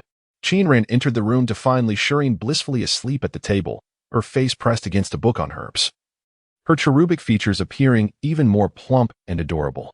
While claiming the table had been submerged might have been an exaggeration, the book itself was indeed damp, its pages soaked. Qin Ran sighed at his misfortune of not having his phone to capture this moment. He could have immortalized it for posterity, playing it on loop when Elixirs eventually became a renowned figure. As these thoughts crossed his mind, he gazed at the slumbering girl from the shadows by the door. The young maiden possessed delicate, fair skin that contrasted with the yellowed pages of the book, her brush-like lashes lending her an unusual beauty, her slightly parted lips. A glistening droplet of dream drool escaped the corner, enhancing the redness of her lips. Indeed, she was lovely. Or was she? Surely. Ink stains had marred her visage. Qin Ran suppressed the odd feelings stirring within him, feigning disapproval as he sighed at her lack of diligence. After lingering at the doorway for a moment, he light-footedly entered, found a chair, and sat across from her. Retrieving a book from his bag of holding and quietly beginning to read, Elixirs did not awaken until sunlight streamed in through the window, illuminating the book, where her drool had left a reflective mark. Dazed, she blinked her eyes open, momentarily mistaking the scene for her classroom, and hurriedly sat up, scanning the room for the familiar figure of her elderly teacher. Instead, she beheld a handsome young man. He was engrossed in a book, leaning back in his chair, his expression serene, the sunlight streaming in from the window behind him casting a radiant glow upon him. Had the old sage transformed into youth? This was Elixirs' first reaction, and just as she was about to apologize, she suddenly realized that her teacher was not known for such gentleness. He would have swiftly wielded a ruler, making it impossible for this beaming figure to be him. It dawned on her that this was, in fact, her newly appointed master. As she gradually dispelled the remnants of sleep from her mind, she recalled that her master had instructed her to memorize the herbal texts. Awake? Qin Ran inquired, placing the book against his chest, squinting in the sunlight at Elixirs. Awake, awake, she stammered. embarrassment flooding her as the shame of being caught slacking off mingled with the mortification of drooling in her sleep, making her wish for a crevice to hide in. Yet, her master's gentle tone ultimately encouraged her to speak, albeit with her head bowed like a child confessing guilt, her face flushed with heat. "How much have you memorized?" Qin Ran asked, his gaze dropping to the now damp pages, the characters obscured by her saliva, and unsurprisingly, it was still the first page. Elixirs glanced at the book, her heart racing as she saw the wet marks, hastily snapping it shut, as if to conceal her embarrassment. Sighing, Qin Ran feigned a mature demeanor, shaking his head with an expression of disappointment, as if lamenting a lack of potential in his pupil. He closed his book, rose to his feet, and stated, "Perhaps it's due to your recent arrival, or perhaps a restless night has left you fatigued. Alternatively, it could be that the morning milk was too invigorating for your constitution. In any case, you should rest for now. Let us discuss this after you have had your lunch." Elixirs pondered, recalling her own experiences as a student in the academy. She considered voicing her belief that the cause was not entirely objective, yet ultimately refrained, nodding in agreement. "It must be the morning milk. It certainly induces drowsiness. Let us go." Qin Ran said no more, raising his hand to summon the book from Elixirs' grasp. "Master." Elixirs felt a twinge of embarrassment and reached out to reclaim the book, for it contained her incriminating evidence. However, Qin Ran paid her no heed, turning to leave as his magical energy dissipated the moisture from the book. With a flick of his wrist, he tucked it away into his cosmic pouch. Left with no choice, Elixirs blushed, lowering her head as she followed Qin Ran out of the apothecary. Upon stepping outside, she noticed that the sun had begun its descent, and it was likely already afternoon. She recalled that when she had entered the pharmacy that morning, it had barely been 8 o'clock. What was intended to be a study session had inexplicably turned into a lengthy slumber. As Qin Ran walked ahead, he discreetly glanced back at Elixirs, who was gazing downwards with an expression of regret. This sight evoked memories of his university days, where he would often encounter classmates emerging from study rooms with similar expressions. A wave of nostalgia washed over him, and he chuckled. Is sleeping here not more comfortable than in bed? Huh. Elixirs was momentarily taken aback, uncertain whether this was a casual inquiry or a teasing remark. However, based on her observations of her master throughout the day, she felt he was genuinely asking. After a moment's reflection, she replied honestly, "Indeed, it truly is." Qin Ran shook his head and continued, "If I were lecturing you, I assure you, you would sleep even better." Elixirs found herself in agreement, for she always felt particularly drowsy during the old sage's lectures. Yet, sensing an inexplicable air of danger, she opted for silence, lost in thought. Long ago, Qin Ran's tone turned reminiscent as he recalled that a fellow student once used the audio recordings of their advanced mathematics teacher's lectures as a lullaby, which proved remarkably effective. Elixirs lifted her gaze towards Qin Ran's retreating figure, feeling a tinge of melancholy. Her master indeed had a wealth of stories. She mused, her eyes fixed upon him. However, as she continued to observe, Qin Ran suddenly turned around, catching her off guard. Their eyes met, and she instinctively lowered her head in alarm. Qin Ran, too, felt a momentary fluster and quickly resumed speaking. "If you ever find yourself unable to sleep, you could listen to the audio of my lectures." What began as mere light-hearted banter transformed into a statement that felt laden with implications, causing him to trail off, his voice dwindling to a whisper until it became inaudible. Elixirs was in a state of panic when she suddenly noticed something amiss in her master's voice. They descended to the first floor, stepped outside, and found themselves on the grassy bank beside a small river. As she listened to the distant sound of a waterfall, it dawned on her that her master seemed to be shy more so than she was. With this realization, her own shyness began to dissipate, and she lifted her gaze to fixate on Qin Ran's silhouette. After all, she was the esteemed eldest daughter of the Li family from Beichu, capable of both literary prowess to stabilize the realm and martial skill to command the world. How could she possibly exhibit such childlike demeanor? Qin Ran, walking ahead, could never have anticipated that a mere casual exchange would utterly tarnish his image as a master. His heart raced in a bewildered frenzy, but not from any inappropriate thoughts about his disciple. She seemed to be barely of age, and while girls in Beichu could marry at 14, he harbored no illicit intentions. She was merely his disciple, undeniably beautiful yet adorably naive. No, he was a paragon of virtue, resolutely refusing to entertain any beastly notions. Regardless of how many years he remained solitary, he would never allow himself to be swayed by a girl. He silently admonished himself to uphold his dignified image as a master, taking a deep breath and subtly straightening his posture to appear more imposing. One was desperately striving to maintain an already crumbling persona while stifling the peculiar stirrings of his heart, while the other quietly dismantled that very image, planting a clandestine seed amidst the ruins. Upon exiting the research building and crossing the small river, they reached the living room of the residence. Qin Ran retreated to the kitchen to prepare a meal, while Shireen sat in the living room, cradling her flushed face in her hands, lost in thought. After their lunch, Qin Ran instinctively yearned to collapse onto the sofa. Ordinarily, he would lounge there for at least half an hour post-meal, but today, after taking only a couple of steps, he halted.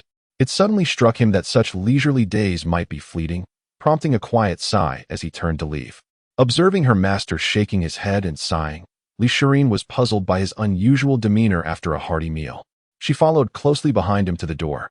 As he stepped onto the grass and approached the riverbank, he lowered his gaze to the water below, a melancholic figure amidst a picturesque scene.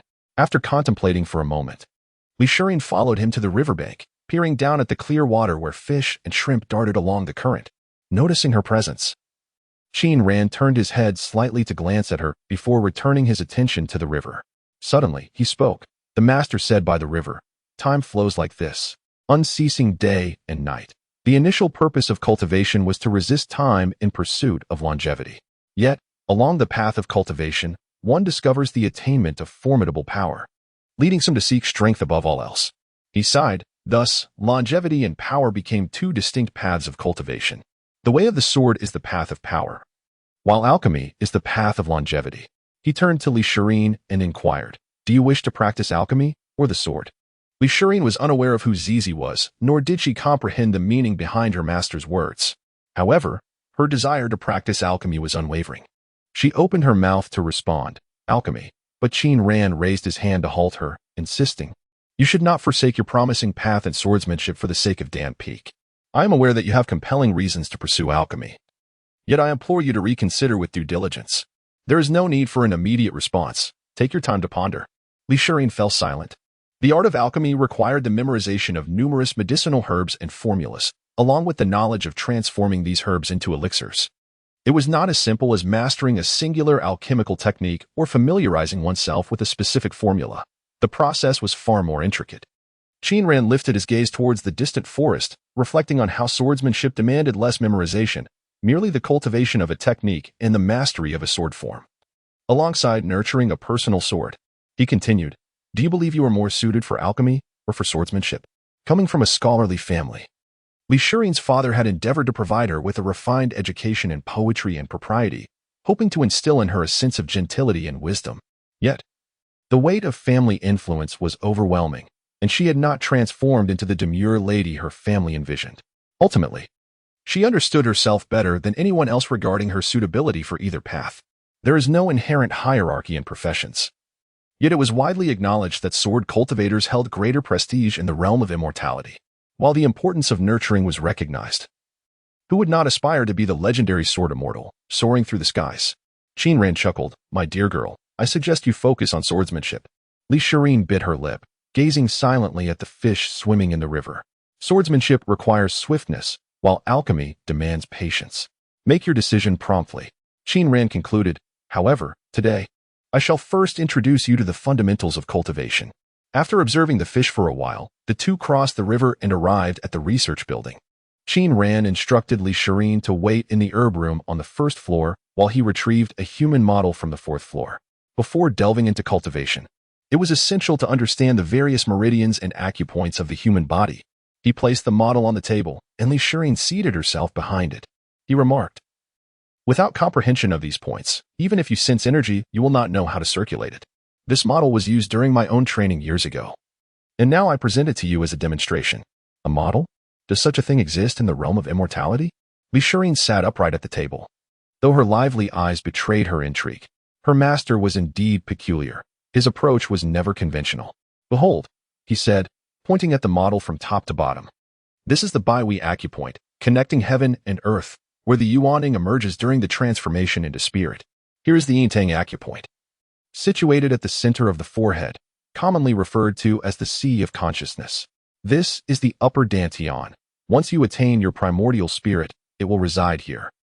This is the Tanzhong acupoint, corresponding to the middle dantian, followed by the location of the Yuan Ying. And here is the Qi Hai acupoint, representing the lower dantian, where the energy whirlpool and golden elixir are situated. The journey of cultivation commences from the lower dantian, where the sensation of qi is first perceived. This energy then coalesces into a swirling vortex at the lower dantian, leading to the enhancement of one's cultivation. As the vortex expands, it eventually forms a golden elixir, which subsequently hatches, giving rise to the primordial infant. Qin Ran eloquently elucidated each step, meticulously detailing the process, fearful of making an error, subtly conveying that he possessed profound insights into the art of cultivation. However, seated behind the desk, Li Shirin's eyes transitioned from lively to blank, then to a state of stupor, eventually closing. By the time Qin Ran discussed the Baihui point and the Qi Si, Li Shirin had already drifted into her own reverie. As he elaborated on the foundational stages of cultivation, she had succumbed to lethargy, engaging in a whimsical conversation with the spirit of sleep. Qin Ran, immersed in his discourse, suddenly turned to find that Li Shirin had already slipped into a dreamlike state. He stood frozen, realizing in that moment the profound disappointment teachers must feel when witnessing an entire classroom of students succumbing to slumber. Was his lecture truly so soporific? Doubts began to creep into his mind. Regardless of the circumstances, he had to pause.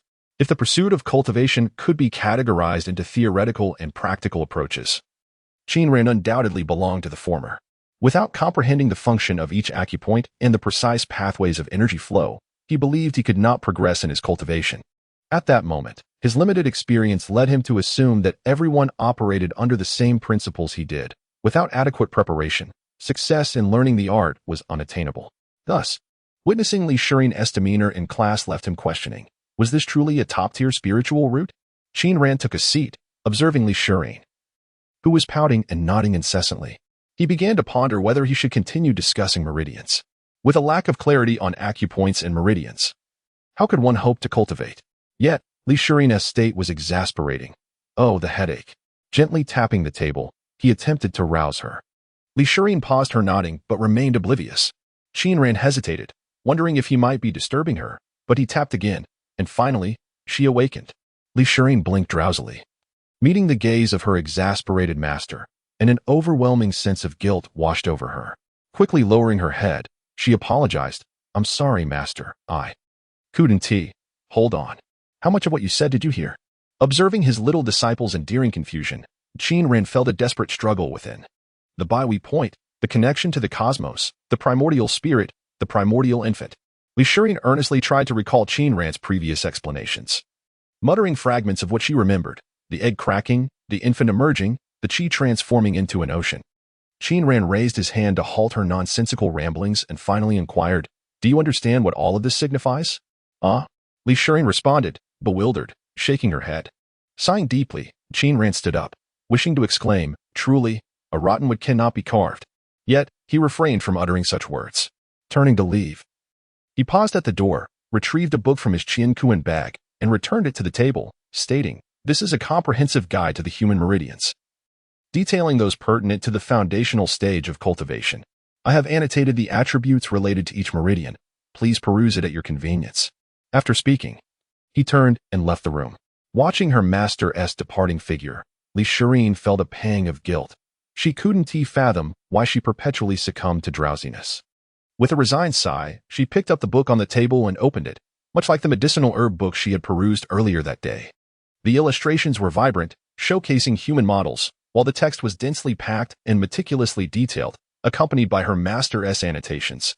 In short, upon glancing at the pages, she felt as though the entire world had transformed into a sea of words, leaving her utterly overwhelmed.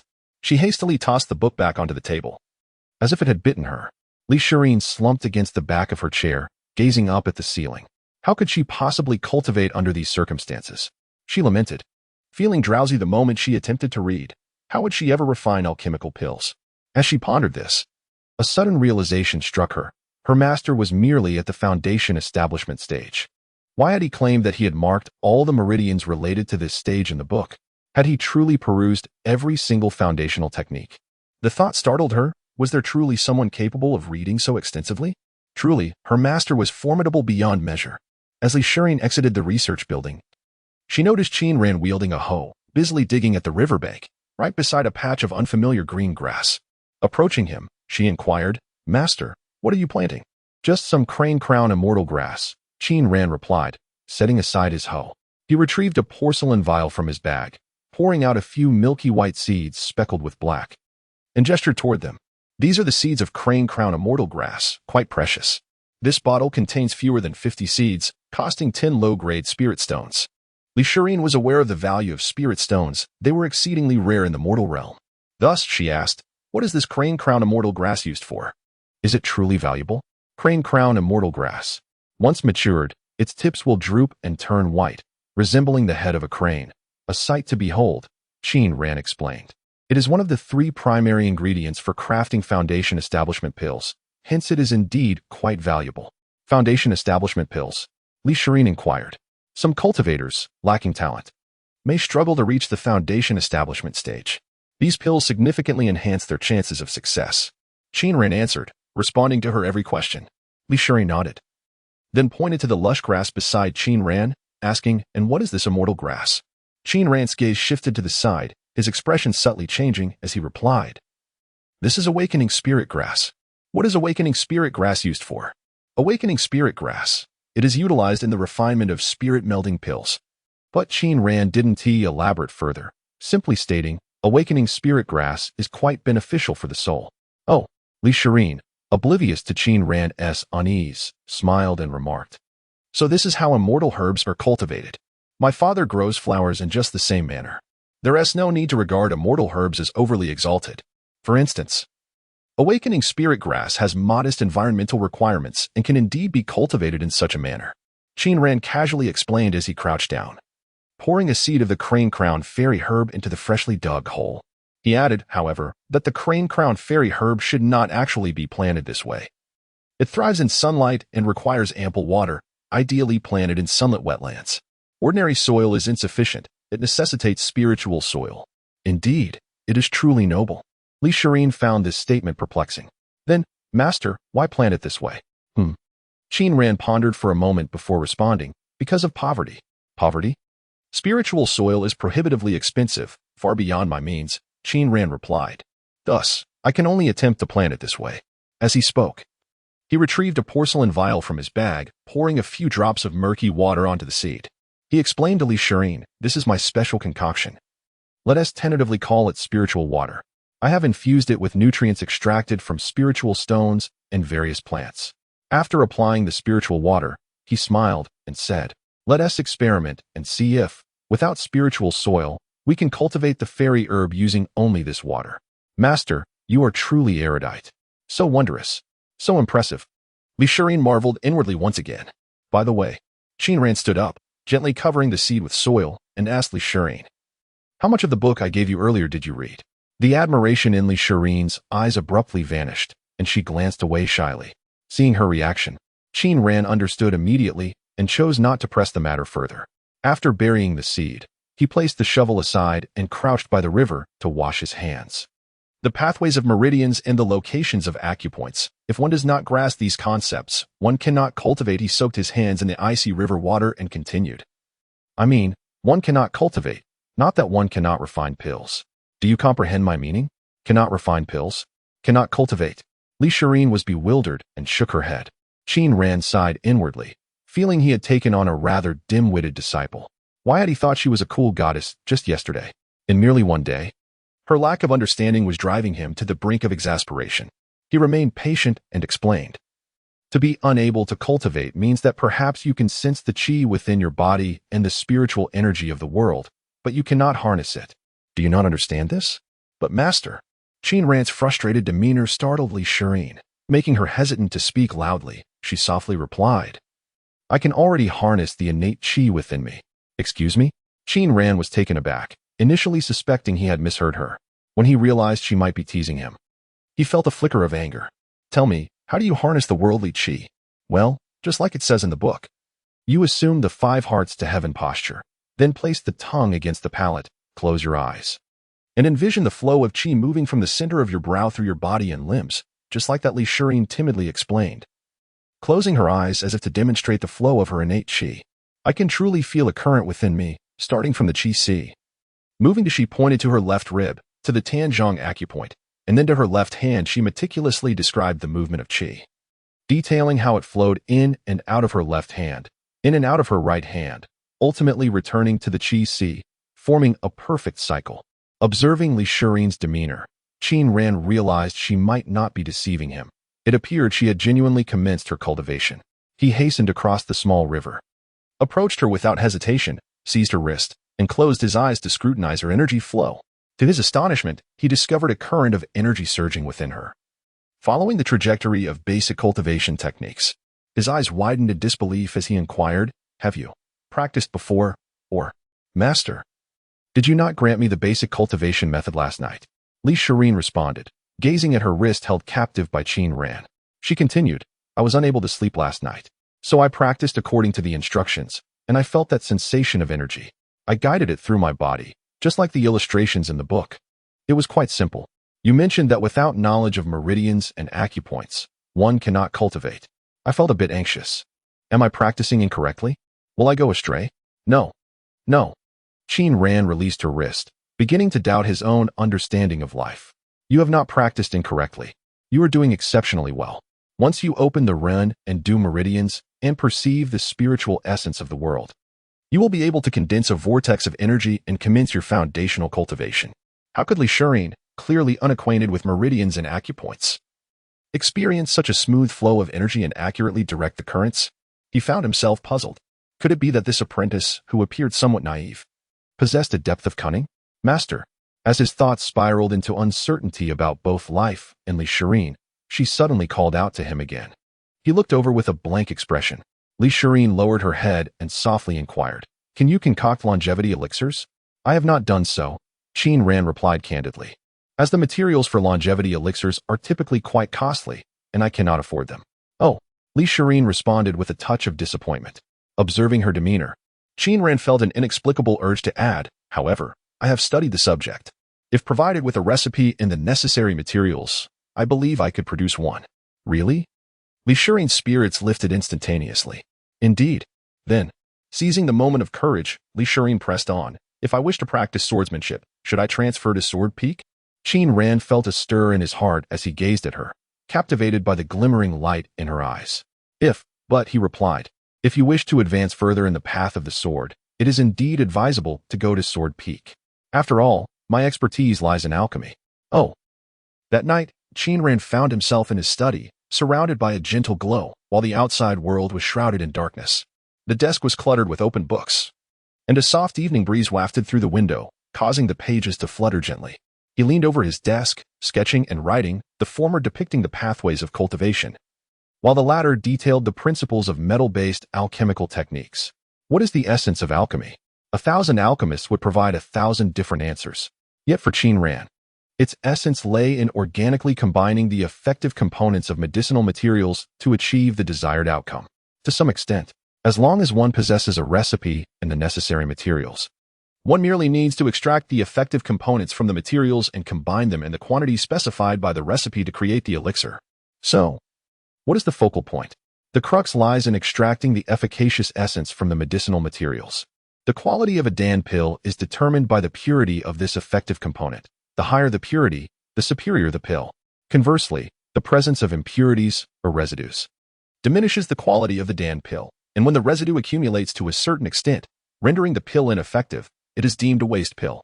Therefore, the foundational skill of a pill alchemist is the ability to purify medicinal materials. Fire-rooted practitioners cultivate fire-based techniques, utilizing flames to incinerate the impurities within the materials, known as the fire refining method.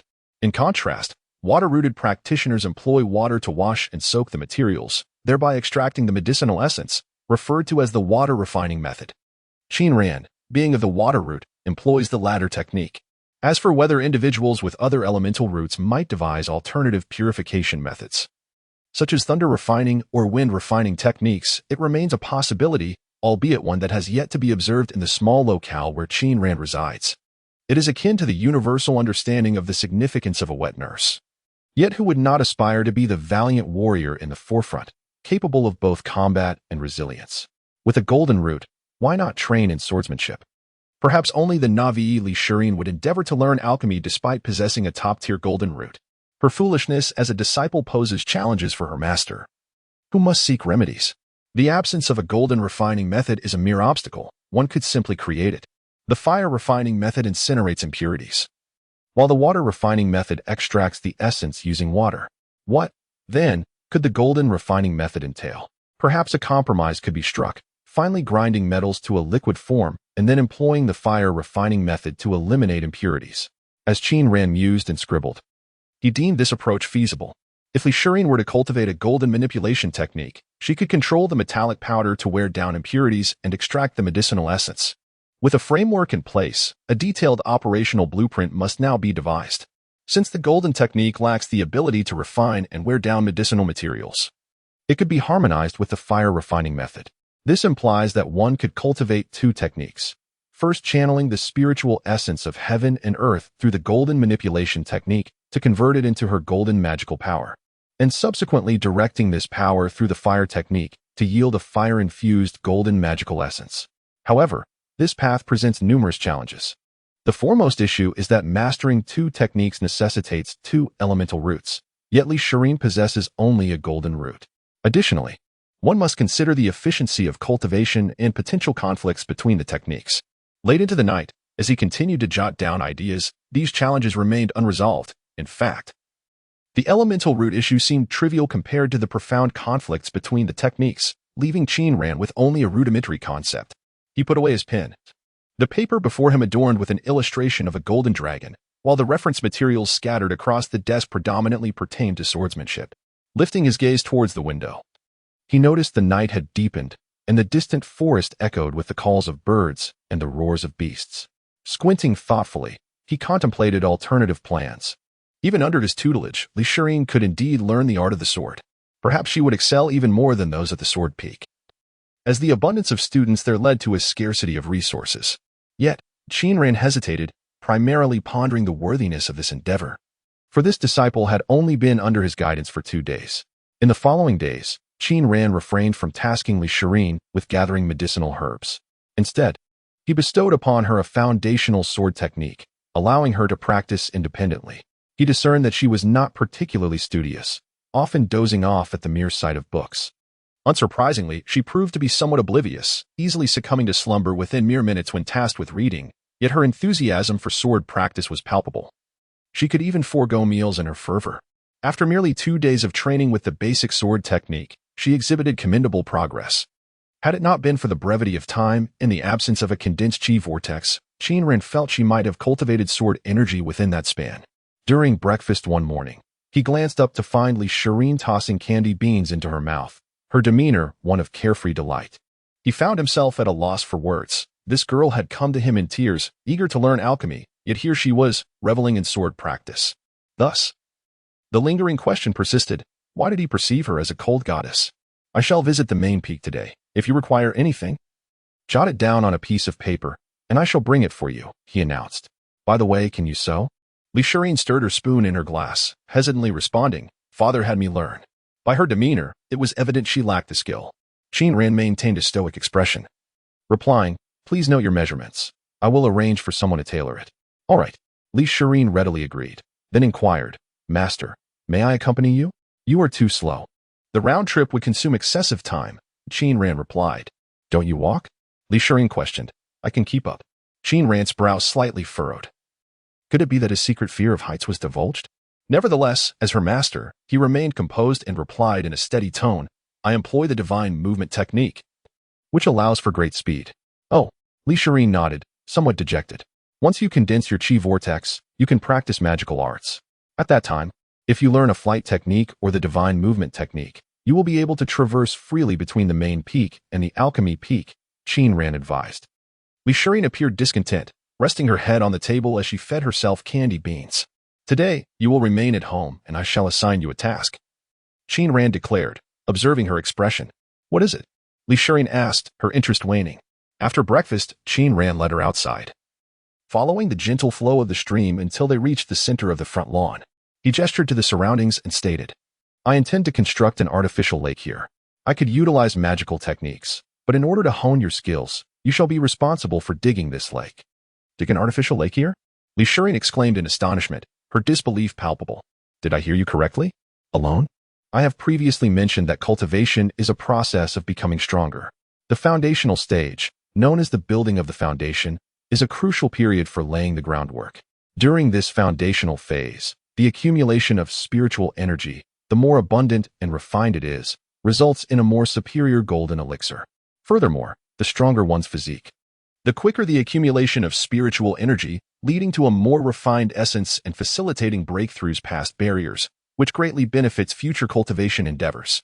Qin Ran spoke with an impassive expression, devoid of any intention of revenge. Thus, this lake shall be excavated by you.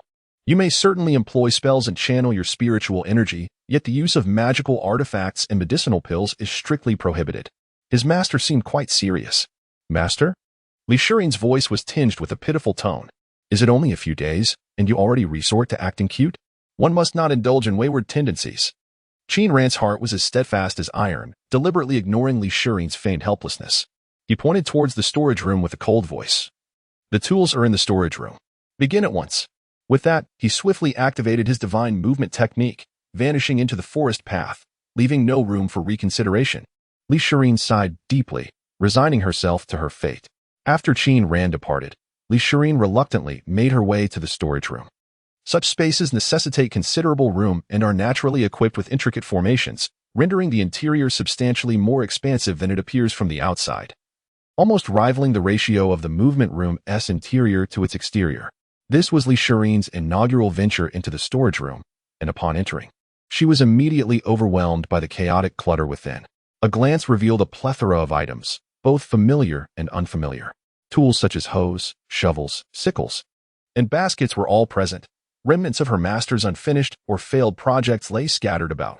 Dilapidated tables, broken chairs, defective formation templates, and damaged railings, among others. Wait, railings? Holding a hoe and a shovel, Li Shiren suddenly noticed something amiss with the railing. As she scrutinized it more closely, her curiosity deepened, prompting her to approach and adjust the railing.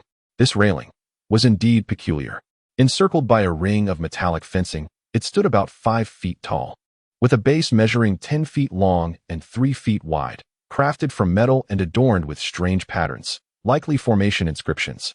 The oddity of this object stemmed from its base, which bore a resemblance to a sword. As Li Shiren stroked her chin and circled the object a few times, a daring hypothesis emerged. She recalled that her master seemed to have a fear of heights. Although somewhat far-fetched, she speculated that this might very well be her master's flying sword.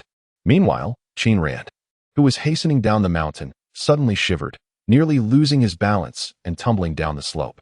He quickly halted, feeling an unsettling chill along his spine, as if he had forgotten something of great significance. However, the thought eluded him, and he pressed on. It wasn't until he arrived at the assembly square on the main peak that the realization struck him. His epic invention, the railing flying sword, had seemingly not been stowed away.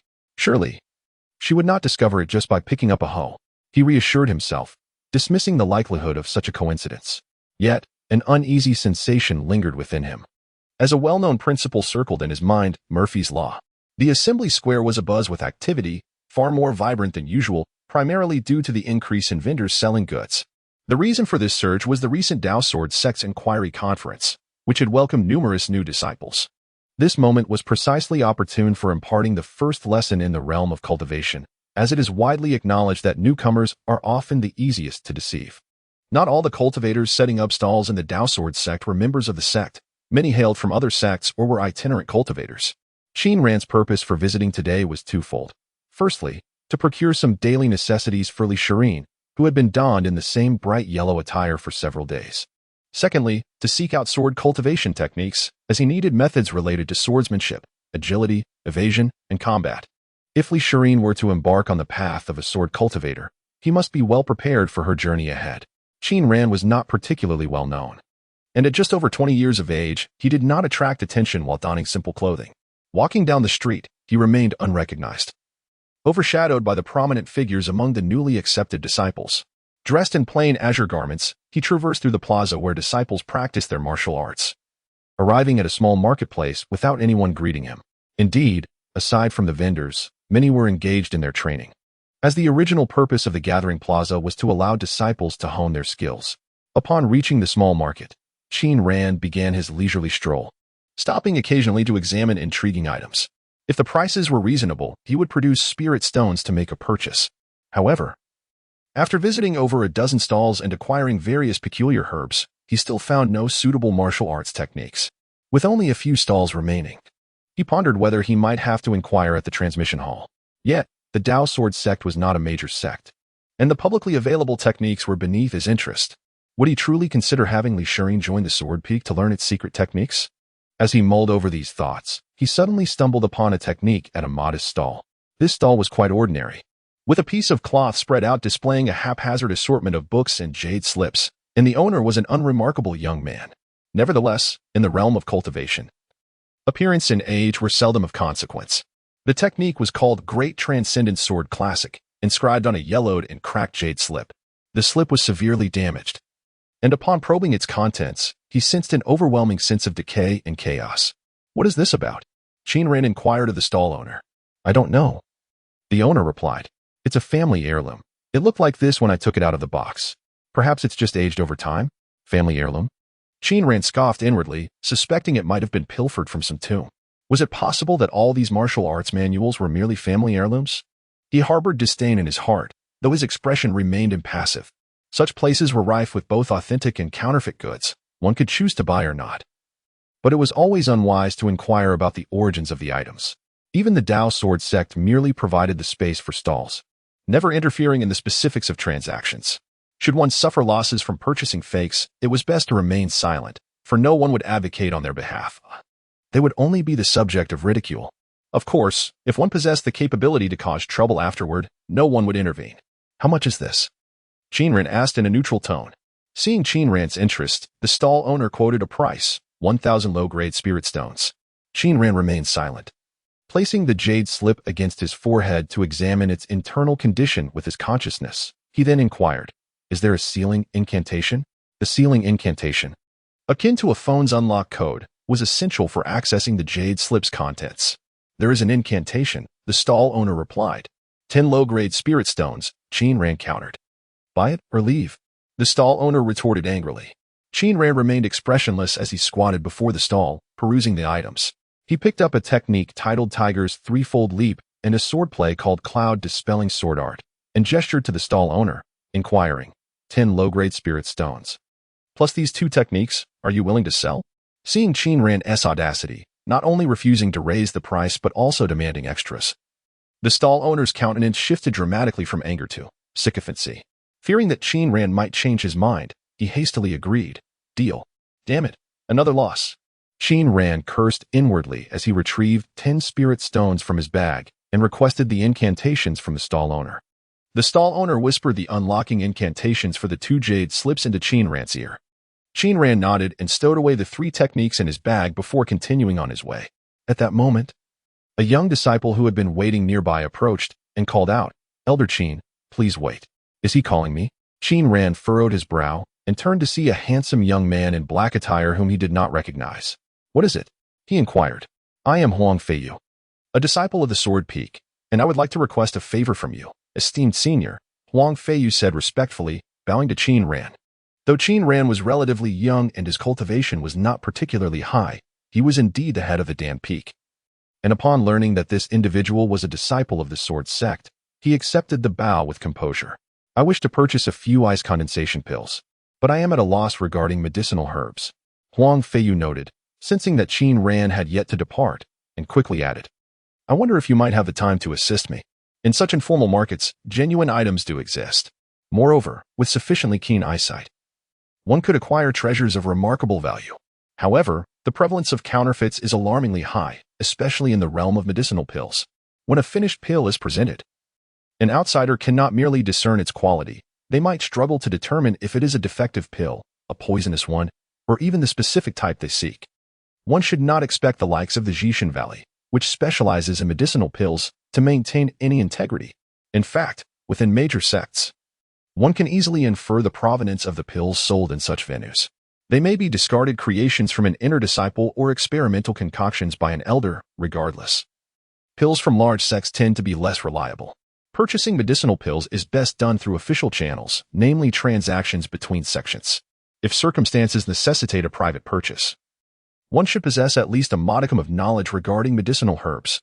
Otherwise, it is prudent to seek out a trusted individual well-versed in the subject. Never approach such matters naively, lest one be taken advantage of. Huang Feiyu was evidently not naive. While he lacked knowledge of medicinal herbs, he understood the importance of soliciting Qin Ran's assistance. "What do you need the ice condensation pills for?" Qin Ran inquired. "I am practicing an ice attribute sword technique, and I require ice condensation pills to aid my progress." Huang Feiyu promptly explained. "Practicing an ice attribute sword art, I see. Likely a water spiritual root," Qin Ran mused briefly before replying. "Though I have studied ice condensation pills, I have not personally crafted them. I cannot guarantee that I will be able to assist you." The words spoken reveal an unmistakable air of arrogance. Though there was no outright agreement to assist, the intention to help was abundantly clear. Huang Feiyu discerned this and, bowing once more, remarked, "Master Uncle, your vast knowledge is indeed commendable, even extending to obscure elixirs such as the ice condensation pill. With your assistance, I am certain we shall procure a superior quality of this elixir." Aware that this was mere flattery, a classic maneuver within the realm of cultivation, he understood that one must first extol before addressing any matters of consequence. If the task were to falter and inferior pills were acquired, accountability would surely follow. Qin Ran, with clarity akin to a mirror, recognized these tactics, yet chose not to respond, maintaining his dignified demeanor as the esteemed head of the pill peak. Having reached an understanding with Qin Ran, Huang Feiyu did not immediately urge him to procure the elixirs, but instead turned to introduce a young and beautiful maiden beside him. "This is my junior sister, Tianwenjin. She seeks to purchase a few spirit-gathering pills and kindly request your guidance, esteemed senior." Qin Ran regarded Tianwenjin, assessing her with a discerning eye. She appeared to be a girl of around 15 or 16. Possessing striking features, a fox-like face imbued with an explosive beauty that captivated the gaze. She rivaled even Elixirs in allure. Yet, there was an unmistakable hint of mundanity about her. She had not yet begun to channel the celestial energies, indicating she was likely a new disciple of the Dao Sword sect, initiated at this recent conference. Upon further scrutiny, he sensed a flow of energy within her, suggesting she had already developed an awareness of her own qi. Having gained this awareness less than 5 days after the conference, her potential appeared promising. Coupled with her appearance, Qin Ran's thoughts drifted. Had Elixirs also joined the Sword Peak, the two of them would undoubtedly become the dazzling new duo of their generation. "This is the esteemed Master Uncle Qin," Huang Feiyu introduced. Tianwenjin nodded but audaciously scrutinized Qin Ran, stating, "I know. I saw you at the conference. The one with the top-tier golden spiritual root who was refining pills with Elixirs." Goodness, despite Qin Ran's youthful appearance, he was still of the elder generation, and her blatant examination was quite impudent. Qin Ran observed this, realizing the girl was likely emboldened by her own talents, her youthful pride causing her to regard others with disdain. This arrogance differed from Elixirs' more innocent, naive pride. He shook his head inwardly, contemplating that such a disposition could lead to her downfall in the cultivation world if she did not promptly correct her attitude, for the realm was rife with prodigies. Huang Feiyu evidently sought to impress Tianwenjin. Noticing her demeanor, he hastily intervened, smiling at Qin Ran, "Esteemed senior, please follow me. I have seen ice condensation pills at a stall belonging to a disciple of the Jishan Valley." Qin Ran cast a sidelong glance at Huang Feiyu, but refrained from further commentary. It was not out of generosity. Rather, he was simply disinclined to engage in disputes. Truth be told, had he been less apathetic, he should have admonished the girl, as her temperament was perilously prone to mishaps and to fatal consequences. With Huang Feiyu leading the way, the trio soon arrived at the stall selling ice condensation pills. Jishan Valley, a sect primarily focused on alchemy, was one of the 5 major sects of the Northern Chu Kingdom, just like the Dao Sword sect, sharing a geographical connection to it. Within the alchemical sect of Jishan Valley, countless elixirs are produced daily. However, behind these myriad qualified concoctions lie an even greater number of inferior ones. For instance, the discarded pills created by disciples during their training, or the toxic potions generated while experimenting with new formulas. Naturally, these subpar elixirs are unwanted by other sections. Among them, those of slightly better quality are consumed internally, and the truly undesirable ones are occasionally attempted to be sold to other sects in the Northern Chu Kingdom. The young man before me is peddling such wares. A mere glance reveals that the quality of the elixirs on display is exceedingly poor, with a few being outright failures or poisonous. Given that there are hardly any alchemists left in the Dao Sword sect, with Qin Ran being the sole practitioner, It is evident that the disciples from Qin Valley are particularly audacious here. They dare to sell failed elixirs as high-quality ones and inferior concoctions as premium products. How much for the ice condensation pill? Huang Feiyu inquired, crouching down and casually selecting a vial. 500 low-grade spirit stones per vial, non-negotiable, the vendor replied lazily. The ice condensation pill is an auxiliary elixir, simple to concoct, and to put it bluntly, it is merely a lump of ice that can disperse into mist. For such a potion, 500 spirit stones is not just excessive, even 5 stones would be considered extravagant in Qin Ran's eyes. He crouched down as well, took the porcelain vial from Huang Feiyu, and casually broke the seal to inspect the contents. Don't open it. If the quality declines, you'll be responsible. The vendor yelled, reaching out to snatch the vial back. Qin Ran evaded his grasp and resealed the vial. Are you an apprentice or an outer sect disciple? He queried, aware that such a task of selling inferior elixirs would typically be assigned to someone of that status. What business is it of yours? The disciple from Qin Valley, known for their arrogance, scoffed, even daring to look down upon Qin Ran, despite being merely an outer sect disciple himself. If you can make the decisions here, Qin Ran tossed the porcelain vial lightly, stating, I shall offer you 1 spirit stone for this vial. Is this how one bargains? Have you lost your mind? Tian Wenjin, standing behind, frowned in confusion. Yet, her pride tempered her tongue. She refrained from speaking foolishly. Huang Feiyu cast a glance at Qin Ran, understanding the nature of such dealings, where having the price is customary. However, he had never witnessed such a brazen approach to negotiation before. Don't want it? Then get lost. The vendor barked, asserting that Qin Valley's elixirs were never short of buyers as he snatched the vial from Qin Ran's hand with a cold demeanor. Unperturbed, Qin Ran rose to his feet, looking down at the vendor. The vial of ice condensation pills you possess is so inferior that it is on the verge of being classified as waste. Should my disciple produce a potion of such quality, I would have no choice but to expel him from the sect. 1 spirit stone is merely a token for your troubles, not a fair price for this vial, which is unworthy of it. He gestured towards Huang Feiyu, adding, if not for my specific need, this vial would remain unsold. I stand by my words. Upon hearing these words, the vendor realized that the person before him possessed discernment and thus regarded him with newfound respect. After a moment's hesitation, he stated, 2 spirit stones. My master insisted that I sell at least 1, and I require a spirit stone as a labor fee. 1 spirit stone. Qin Ran remained undeterred, asserting, I find it hard to believe that any alchemist would dare to sell a frost condensation pill in such a state. The vendor fell silent, acknowledging that this pill had indeed been discarded as a failed product, merely retrieved by him. Very well, 1 spirit stone it is, he replied reluctantly. TSK. Qin Ran scoffed, shaking his head in disdain as he turned to leave. Is this how one procures medicinal pills? Huang Feiyu gasped in astonishment, realizing that true alchemists were indeed a different breed. Once Qin Ran had moved away, he hastily tossed a spirit stone onto the stall and seized the frost condensation pill, calling for Tian Wenjin to follow him. Master uncle, please wait. Huang Feiyu caught up with Qin Ran and said, if I were to buy this frost condensation pill myself, it would likely cost me 500 spirit stones. You are truly remarkable, Master uncle. You managed to acquire it so effortlessly. He fished a cloth bag from his waist pouch and extended it towards Qin Ran, stating, here are 300 spirit stones. As a token of gratitude for broadening my horizons, Qin Ran cast a sidelong glance at the bulging bag, a sense of envy stirring within him, silently acknowledging that the disciples of today were indeed quite affluent. However, maintaining the demeanor of a master uncle, he refrained from accepting it and inquired instead, what sword technique do you practice? The frost cold sword technique, Huang Feiyu replied. Observing that Qin Ran did not accept the spirit stones, he did not insist, retracting his hand and holding the stones without directly placing them back into his pouch. The frost cold sword technique. Qin Ran reflected briefly, recalling the unique training requirements for mastering this technique. If you are studying the frost cold sword technique, the quality of this bottle of frost condensation pills may prove insufficient. What do you suggest, Master Uncle? Huang Feiyu asked at the opportune moment. This bottle of frost condensation pills does not even qualify as inferior grade. Each pill's efficacy is fleeting, and the quality of the emitted cold energy is quite low, Qin Ran advised. If you wish to attain a certain level of proficiency in this sword technique, I recommend you seek someone to specifically concoct frost condensation pills for you. Purchasing them externally will not yield suitable options. Huang Feiyu, not lacking in intelligence, grasped the implications immediately.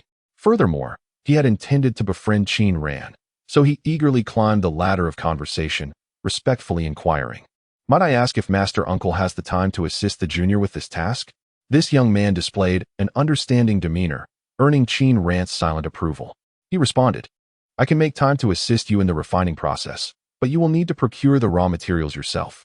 Additionally, while the process is straightforward, I cannot guarantee a 100% success rate, as I have not previously refined it myself."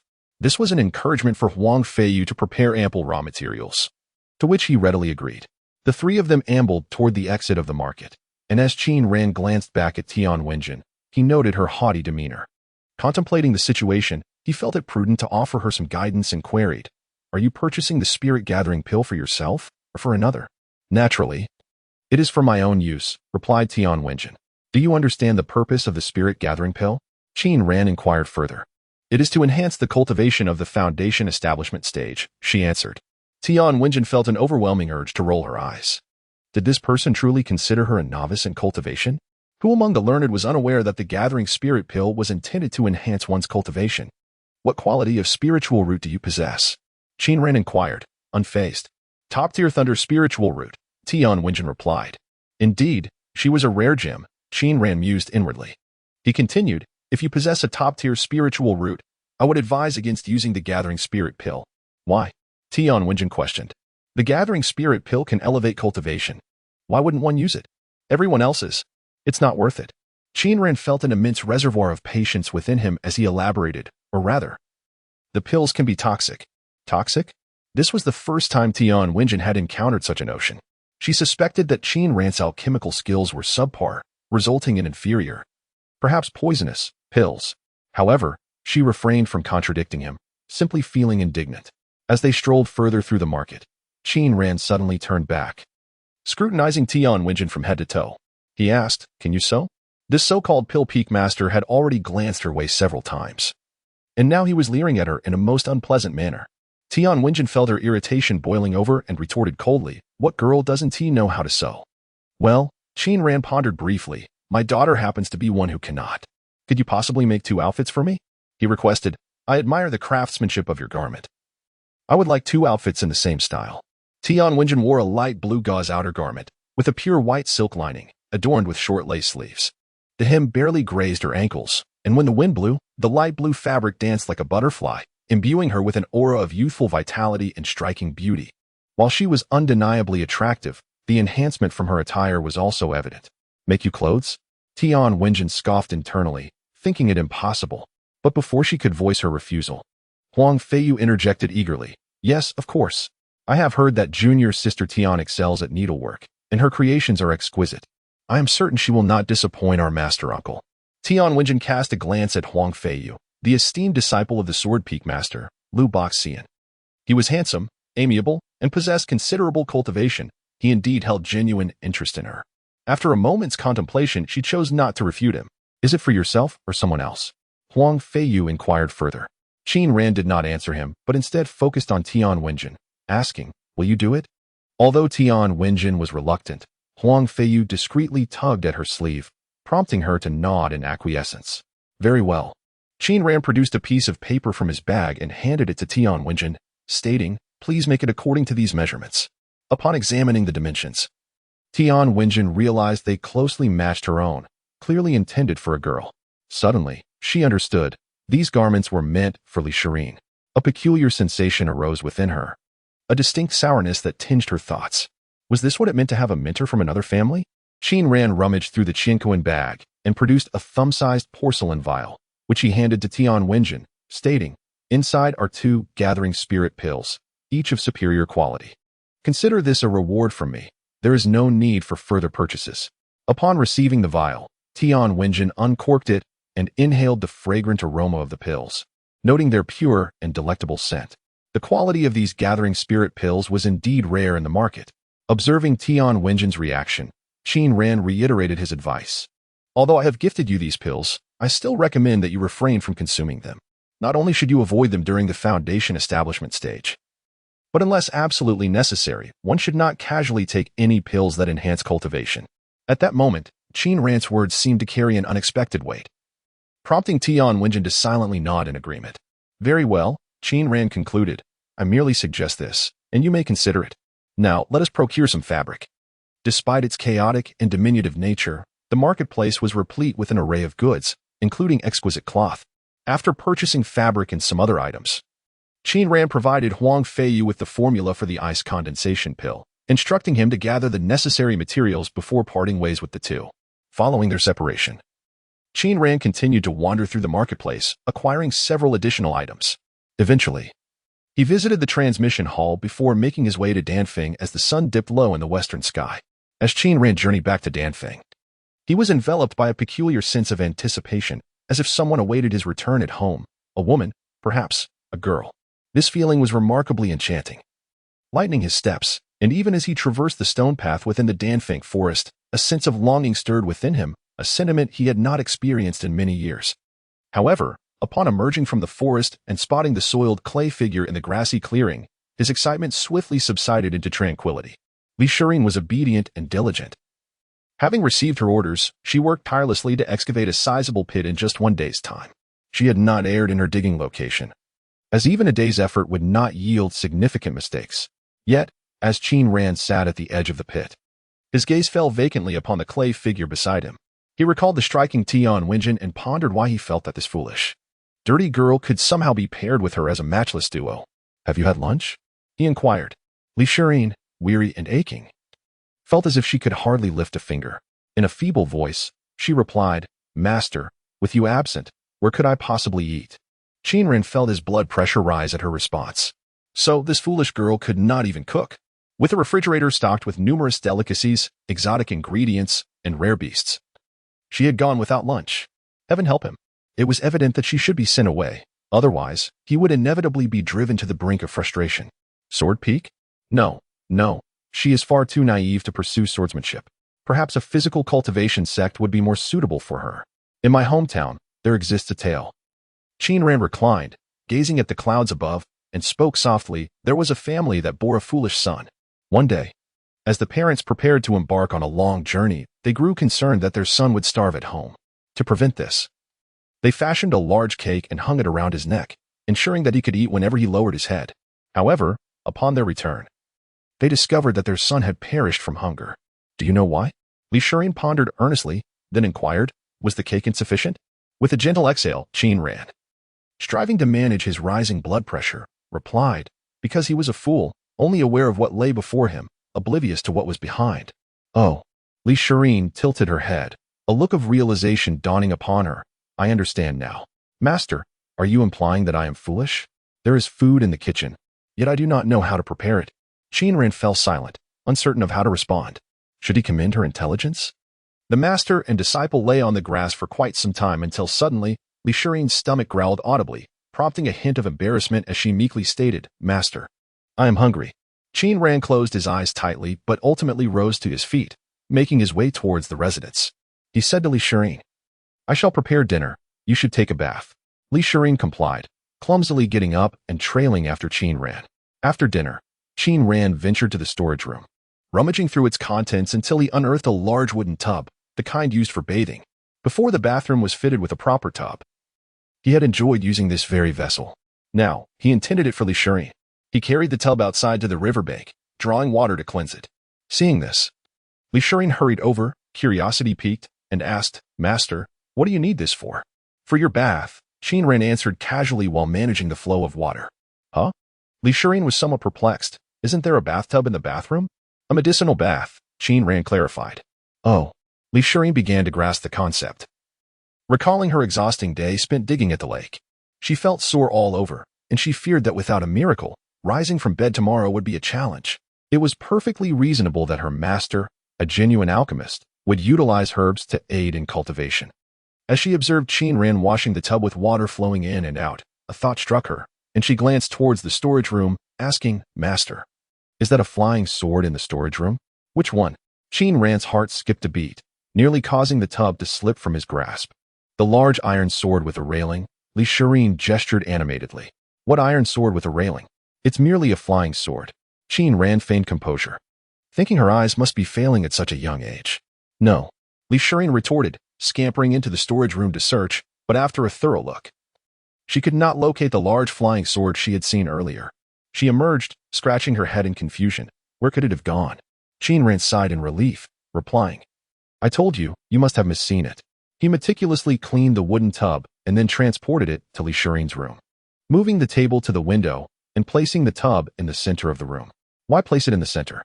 Li Shirin inquired, observing Qin Ran's serious positioning. Indeed, her multitude of questions resembled that of a child with a thirst for knowledge. Qin Ran, with a stoic expression, replied, though it may not be needed now.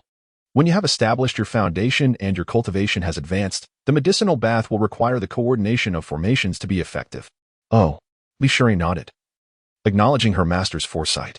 All right, follow me. After properly positioning the tub, Qin Ran called for Li Shirin to join him. Descending the stairs, he equipped her with a pair of water buckets and led her towards the research building. He instructed Li Shirin to wait in the first-floor alchemy room while he ascended to the second floor to gather herbs. Shortly thereafter, he returned, cradling a collection of medicinal materials. The alchemy room was equipped with an alchemy furnace, beneath which lay the core fire. Although Qin Ran predominantly employed the water refining method, fire-based alchemy was more traditional, and he had naturally studied it as well. Moreover, the alchemy furnace was primarily designed for fire-based alchemy, which allowed for greater versatility in the process. As he refined the medicine, he imparted knowledge to Li Shirin, explaining the names of the herbs, their effects, when to place them in the furnace, when to use water, and when to use fire, detailing everything for her. However, it was evident that Li Shirin's attention drifted, as she nearly dozed off during the quarter hour it took to refine the medicinal bath. After completing the concoction, Qin Ran poured it into the tub, adding a few supplementary herbs that did not require refining, advising Li Shirin on the duration of her soak, emphasizing the importance of her own intuition. First, do not drown. How could one drown while taking a bath? Li Shirin chuckled. I mean it. Interrupting others is quite impolite. Qin Ran shot her a glance before continuing. During the medicinal bath, the effects will permeate your body, repairing your physical structure, and it is easy to fall asleep. If you do, you might drown. Li Shirin pondered this and realized he had a point, though the notion of drowning in a bath was rather absurd, prompting her to stifle a laugh as she nodded. Second, if you feel any discomfort, exit immediately and rinse off with clean water. Qin Ran instructed. Then tomorrow, explain it to me in detail so I can adjust the medicine. Understood. Third, be cautious not to catch a cold, he added. If you soak too long, the water will cool, making you susceptible to illness. Be mindful. Having imparted his instructions, he turned to leave, but before closing the door, he expressed his concern for his foolish disciple, saying, if anything feels amiss, call for me. I will be in the study. Got it. Li Shirin replied loudly, finding her master more verbose than her own mother. Once Qin Ran left for the study, Li Shirin closed the doors and windows, leaned over the tub to sniff the contents, which emitted an unpleasant odor. However, she was not one to be finicky. She stripped off her clothing and immersed herself into the tub. The study was softly illuminated as Qin Ran sat before his desk, methodically extracting the martial arts manuals he had purchased earlier from his Qiankuan bag, arranging them neatly upon the surface. He took up a brush and paper, preparing himself before retrieving a jade slip, placing it against his forehead. With his consciousness immersed within, he invoked the unlocking incantation to access its contents, diligently studying the techniques contained within. These manuals, acquired at a low cost, varied greatly in quality. It could be said that while some were indeed useful, they required a discerning eye to identify their potential. As a financially constrained individual, Qin Ran needed to cultivate such an eye. He had to sift through these manuals and pinpoint those that held value, much like a scavenger searching for treasure amidst refuse. Most of these manuals were of inferior quality, hardly worth the investment of time and effort. Beyond the genuine refuse, he encountered numerous incomplete techniques, perhaps useful, yet lacking. This incompleteness was not merely a missing front or back. Rather, it was akin to books that had been ravaged by insects, their pages tattered beyond recognition, rendering even the sentences indecipherable. Following this, there were the forgeries. Some idle cultivators, with nothing better to do, would inscribe nonsensical phrases onto jade slips, claiming them to be top-tier techniques and selling them to unsuspecting low-tier practitioners. Next, there were the jade slips devoid of incantations. These slips were akin to opening a mystery box. If one possessed a strong grasp of formations, they might uncover an ancient master's secret manual within. Yet more often than not, the laborious effort spent unlocking the jade slips yielded nothing but counterfeit texts. Lastly, There existed the bizarre techniques with prohibitively high cultivation thresholds. Such methods were only sought by a select few, rendering them virtually unsellable. In essence, it was a quest to unearth valuable items amidst a sea of trash. Generally speaking, the most favorable outcome would be to discover a powerful technique, albeit one lacking subsequent manuals. This was precisely what Qin Ran sought, a commendable foundational technique for elixirs. He was well versed in this endeavor, within small sects. One had to be adept at acquiring valuable manuals. With practiced ease, he swiftly perused each manual, categorizing them according to the 5 aforementioned criteria. Once organized, he proceeded to evaluate each technique individually. Those that were excessively flawed and beyond redemption were promptly discarded. Any identified as forgeries were likewise cast aside. The jade slips without incantations were set aside for future exploration when time permitted. Those with insurmountable cultivation barriers were deemed useless and discarded. And finally, even the commendable techniques that lacked subsequent manuals were also left behind. As he toiled through the night, Qin Ran ultimately completed the organization of all the manuals. The useful ones remained, the useless were discarded. At that moment, the moon hung low in the western sky, its gentle light filtering through the back of the room, casting a glow upon the treetops of the forest beyond. Qin Ran stretched languidly as a breeze wafted through the window, stirring the papers on his desk. The paper was filled with inscriptions, including no follow-up cultivation methods. 1. The Yin Sword Classic. The first 2 levels can lead to the formation of the Dan, but the subsequent methods for Dan formation are missing. It contains 3 moves of the De Yin Sword style, which should be prioritized. 2. Qing Yun Sword Technique. The first 5 levels can be cultivated to the formation of an infant, but it only includes basic techniques without advanced spells or divine powers. Thus it is of secondary consideration. Methods with excessive thresholds. 1. Mingling Immortal Technique. The complete version can lead to the attainment of unity with the Tao, but it requires that only individuals with a celestial spirit constitution can practice it. Its spells and divine powers are commendable, and if time permits, they can be separated. 2. Yuling Beast Demon Classic. The first half. This is a method for beast tamers, primarily focused on controlling beasts. However, to dominate any spiritual beast, one must possess the blood of that beast. This method is somewhat impractical and can be kept as a backup. 3. Divine Demon 9 Transformations. The first 7 transformations, a movement technique that requires numerous top-tier elixirs, such as divine demon pills and bloodthirsty pills to facilitate practice, and the process is exceedingly painful. Yet, due to its exceptional effectiveness, it shall be retained for now. Methods awaiting restoration. 1. Yenshin 8 Sections, a soul-related technique, difficult to repair, but being a soul technique, it shall be kept for the time being. 2. Ling Jin 1 Lianju. It only has the first 2 levels and is severely damaged, but it aligns well with the gold spiritual root, and attempts should be made to restore it. 3.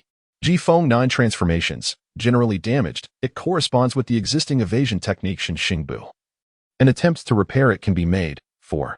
Gung Jin Flying Sword Technique, a gold attribute method. There are also other jade slips without incantations.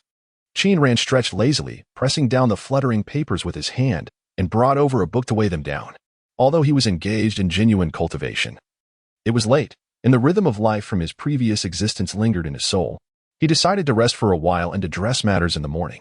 Rising, he closed the window, stretched again, and stepped out, passing through the exercise room and into the corridor outside his room. Glancing up, he noticed a shadow at the railing. Engrossed in the study room, following the gaze towards the study, he observed that the light was still on, not extinguished despite his departure. It seemed the sensing array in the study had malfunctioned, he mused. As a night owl adept at late-night cultivation, he enjoyed working during the night. The lights in the study were frequently used and prone to malfunction, indicating a need for adjustment of the sensing array. Are you not asleep?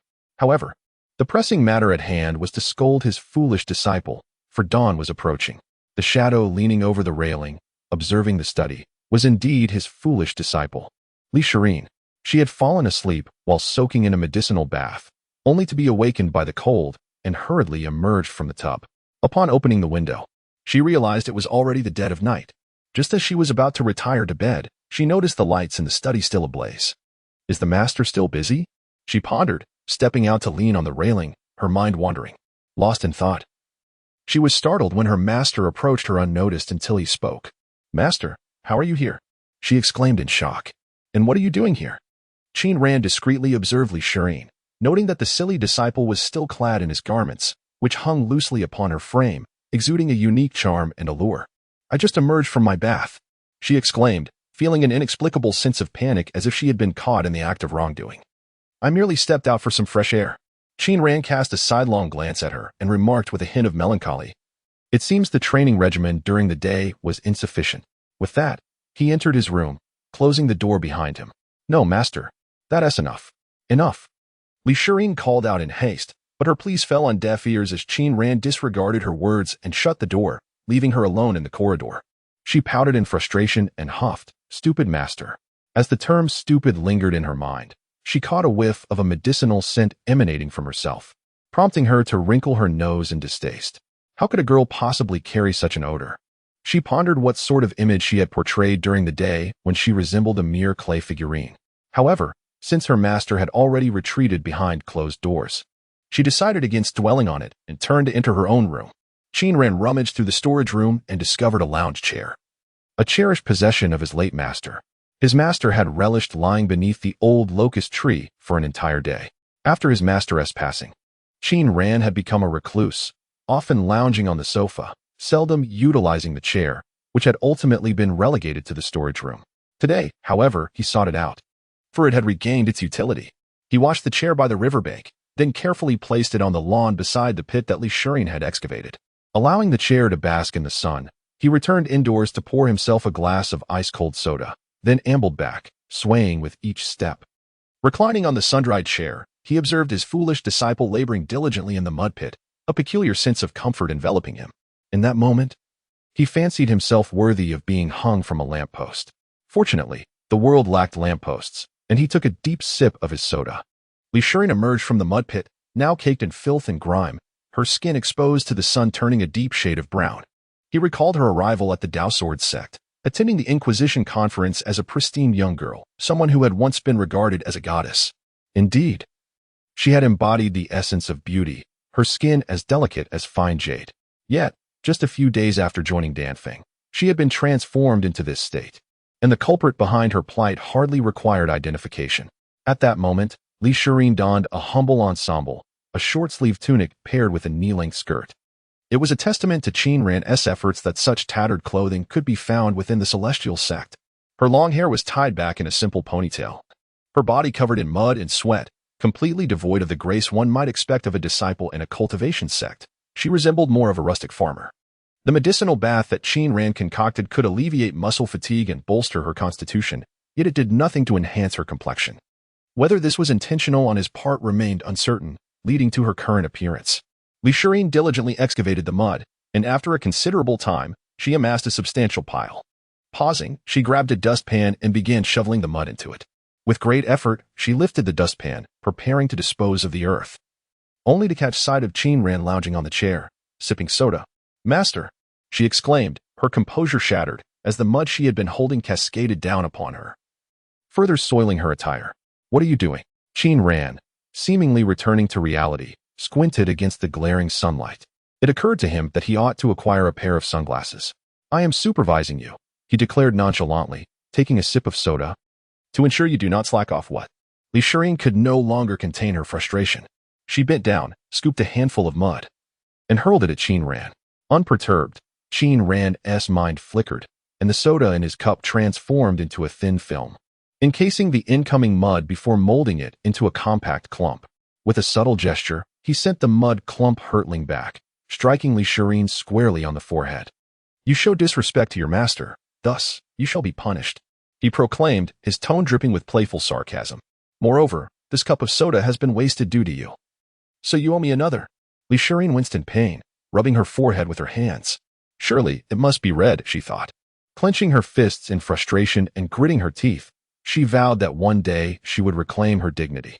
Once she learned to concoct soda, she would not let him have any. Humph. She shot a fierce glare at Qin Ran and huffed, yet feeling helpless. She picked up the shovel to return the fallen soil to its place. "Damn you, Fu," she muttered softly as she shoveled the dirt, envisioning Qin Ran as mere sand, an insufferable master. The sight of her foolish apprentice, unable to voice her anger, was utterly endearing, and Qin Ran stifled a chuckle, masking his amusement. "What are you saying?" He feigned ignorance. "Nothing." Li Shirin quickly shut her mouth, silently cursing in her mind. After restoring the displaced earth, she lifted it again to pour onto the lawn outside the pit. Observing her efforts, Qin Ran began to direct her. This is a lake. It needs to be excavated deep and wide. I suggest you create steps on the side. Otherwise, it will be troublesome to dispose of the soil later. I know, Li Shirin replied. And the excavated dirt? You must find a way to manage it. Piling it here is simply unacceptable. It's unsightly and will impede future construction. I recommend you learn to make bricks. This soil could be fired and utilized when constructing the long bridge and the lakeside pavilion. With all these demands, why don't you do it yourself? Li Shirin retorted, tossing aside her shovel and placing her hands on her hips, glaring at Qin Ran. Yet, after a moment, she lowered her gaze, ultimately restraining her irritation, for she understood the dynamics of their situation. A skilled commander is worth 1,000 soldiers. Li Shirin resumed digging, while Qin Ran continued to prattle on. Do you understand this principle? My guidance here will save you considerable effort. Master, Li Shirin interjected. What if both of us directed? Wouldn't that enhance our efficiency? Qin Ran shot her a stern look and retorted, when an adult speaks, a child should not interrupt. Ultimately yielding to Qin Ran's advice, Li Shirin dug, while simultaneously carving out steps along the edge of the pit. After a while, Qin Ran grew weary of his incessant chatter and retrieved a jade slip from his pouch, analyzing its formation structure and seeking a way to decipher it. In truth, teasing Li Shirin had been a whimsical diversion. Unraveling these unspoken jade slips was the true focus of his plans. Under the scorching sun, the master and apprentice labored, one, a small figure toiling in the pit, and the other, a leisurely rogue sprawled on a lawn chair, engrossed in deciphering the jade slip. Suddenly, Li Shirin's voice rang out with excitement from the pit. Master, Master, look what I've unearthed. Come quickly. What? Qin Ran responded with a lack of enthusiasm, glancing down to find Li Shirin triumphantly holding up a long, dark object, showcasing it to him. A flying sword. It's a flying sword, Li Shirin exclaimed joyfully, bouncing with glee. I found the flying sword used by Senior Danfeng. Qin Ran's interest piqued at the mention of treasure unearthed by his foolish apprentice. He scrutinized it closely before quickly losing interest. Raising his hand, he summoned a stream of water, which cascaded over Li Shirin's head, washing away the dirt to reveal the sword's blade beneath. Master, the water used to rinse the flying sword mingled with mud and splashed all over Li Shirin. Infuriated, she retrieved the sword, reluctant for Qin Ran to see it. However, upon glancing at it again, she discovered that what she held was a rusted, broken sword. While others discarded their unwanted swords, she had unearthed it as if it were a treasure. Qin Ran shook his head helplessly, lamenting. Is it too much to ask for some ambition? Li Shirin, disregarding her damp hair, stared at the tattered sword, her dreams shattered, her lips pouting as tears threatened to fall. Qin Ran cast her a glance but chose to ignore her, resuming his rest with the jade slip in hand. After a moment of brooding, Li Shirin, feeling aggrieved, ultimately tossed the broken sword aside, though it pained her to do so. What if she picked it up again and accidentally cut herself? Her wretched master, upon witnessing her discard the sword, decided to speak again. She shook her fist but retorted, I will retrieve it later. It was yet another splendid day. In the morning, Qin Ran was refining alchemical pills while Li Shirin practiced her swordplay. After lunch and a brief respite, she returned to excavating the artificial lake. This significant project had been underway for 5 or 6 days now, and the grassy bank had transformed into a sizable pit, approximately 10 meters in diameter and nearly 2 meters deep. Truly a foolish disciple. She had not been lazy in the slightest. After tidying up the dishes, Qin Ran took a stroll and eventually arrived at the edge of the pit to supervise. Compared to his first day of oversight, he now had an umbrella for shade, a small table, and sunglasses, items he had managed to craft over the past few days. Beneath the umbrella, donning his sunglasses, he reclined on a lounge chair, sipping a cold soda through a long straw, his frustration palpable. Li Shirin gradually grew accustomed to her master's irritating behavior, focusing on her work with her back turned, pretending he did not exist. It was in this scenario that 2 figures appeared in the distance, meandering toward Dan Peak. Their pace was leisurely, resembling 2 drifting clouds, and it took some time for them to approach, sweeping past the treetops before landing on the grass. While Qin Ran was engrossed in deciphering the jade slip, Li Shirin was the first to notice their arrival. She straightened up in the pit and gazed at the 2 figures ahead. One was a striking young man, and the other, a radiant young woman. Their garments billowed gracefully, reminiscent of celestial beings. Li Shirin did not recognize the man, but the woman seemed familiar. She had performed admirably at the inquiry conference. If her memory served her correctly, her name was Tian Wenjin. Moreover, if she was not mistaken, Tian Wenjin had just flown over on her sword. Tian Wenjin and Huang Feiyu landed on the lawn and approached, bowing respectfully a few meters before Qin Ran. Greetings, Master Qin. At this moment, Qin Ran had indeed noticed their presence. He sat up from his lounge chair, removed his sunglasses, and gestured for them to forego formality. Have you gathered all the medicinal herbs? He inquired, directing his gaze toward Huang Feiyu. The younger generation has made every effort and has finally managed to collect the herbs. Huang Feiyu replied, producing a temporary spatial bag from his waist and stepping forward to present it to Qin Ran. The so-called temporary Qiankuan bag refers to a type of bag made from materials that can hardly withstand the spatial distortions caused by the Qiankuan formation. It collapses after just 1 or 2 uses, hence the designation of temporary. These bags are relatively inexpensive and commonly found in the realm of cultivation. Qin Ran accepted the temporary Qiankuan bag and probed inside with his consciousness, inspecting the medicinal materials. He found both the quality and quantity to be quite satisfactory. Indeed, Huang Feiyu proved to be a capable individual. The ice condensation pill is relatively straightforward to concoct and does not require an extensive amount of time. However, I am rather busy these days. You may come to collect it the day after tomorrow, Qin Ran informed Huang Feiyu. Understood, Master Uncle. Huang Feiyu nodded and added with a smile, please do take care, Master Uncle. My senior brother and I have made arrangements to hunt the Lionheart Flame Beast, and I am merely waiting to master this frost-cold sword technique. The Lionheart Flame Beast? Qin Ran expressed surprise. The Lionheart Flame Beast is a level 4 demon, equivalent to a cultivator in the late Golden Core stage. Huang Feiyu intends to hunt such a formidable creature? It seems this disciple's cultivation is even more advanced than he had anticipated. He nodded in acknowledgement, replying, Ah, I see. Huang Feiyu then produced a pouch and presented it to Qin Ran, saying, This contains 100 spirit stones, intended as compensation for your assistance in refining the pills.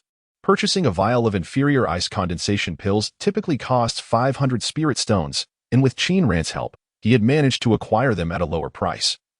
Expressing his gratitude with 300 spirit stones, why then was he offering only 100 spirit stones for the pill refinement?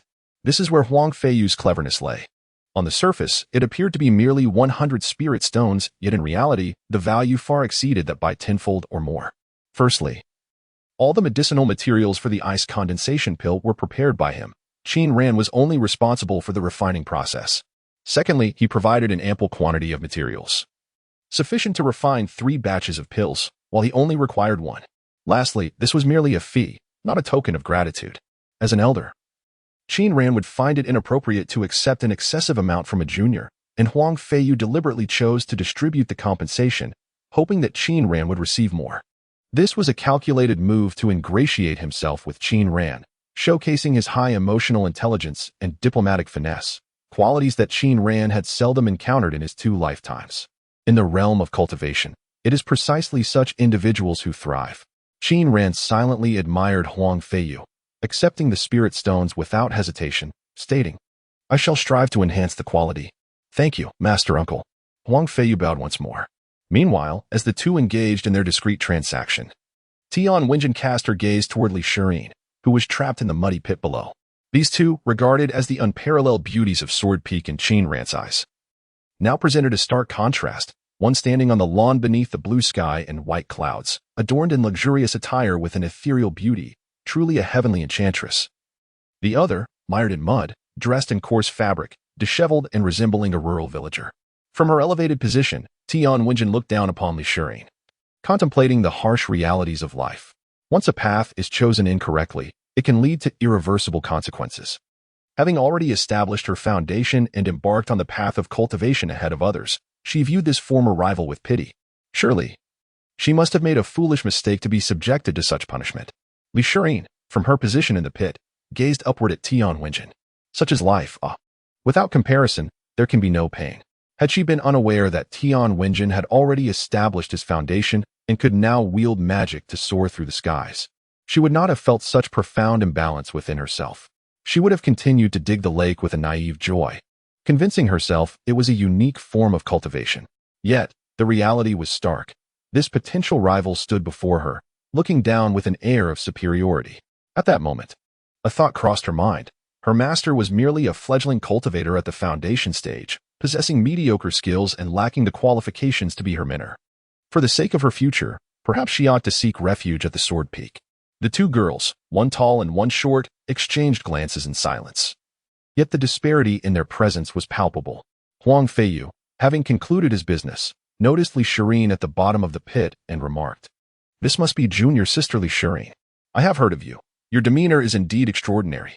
He then introduced himself. "I am Huang Feiyu, a disciple of the Sword Peak." Li Shirin regarded him with a sidelong glance, remaining silent. Huang Feiyu surveyed the muddy pit where Li Shirin stood and promptly understood what Qin Ran was doing. He praised her. "Junior sister, your foundation is solidly established. Your future cultivation will surely be robust." However, among the three present, Tian Wenjin assumed he was merely engaging in polite conversation, while Li Shirin interpreted his words as veiled mockery. Qin Ran comprehended the underlying meaning but refrained from responding. Casting a glance at Li Shirin, who wore an expression of aloofness, Qin Ran chose to ignore her and instead turned to Tian Wenjin, inquiring, "Are the garments ready?" "I have prepared 2 sets." Tian Wenjin replied, regaining her focus. She performed a respectful gesture and retrieved a package from her bag, presenting it to Qin Ran. "Ah." Qin Ran accepted the package, placing it upon the table and nodding in acknowledgement. Suddenly, the atmosphere grew slightly tense. It was Huang Feiyu who broke the silence, hastily stating, "If there is nothing further from you, Master Uncle, I shall take my leave." "You need not remain," Qin Ran replied. "Return in 2 days for the ice-condensing pill." After bowing to Tian Wenjin, Huang Feiyu retreated and, upon reaching the edge of the forest, ascended into the air, heading towards the Sword Peak. As the two departed, Li Shirin abandoned her tools, climbed out of the pit, and approached Qin Ran with a frosty demeanor. "What do you wish to say?" she queried. Qin Ran glanced at her and took a sip from the chilled beverage on the table, asking in a neutral tone, "What about Tian Wenjin establishing her foundation?" "And so?" Li Shirin pressed. "What am I doing?" "You aspire to refine pills," Qin Ran answered.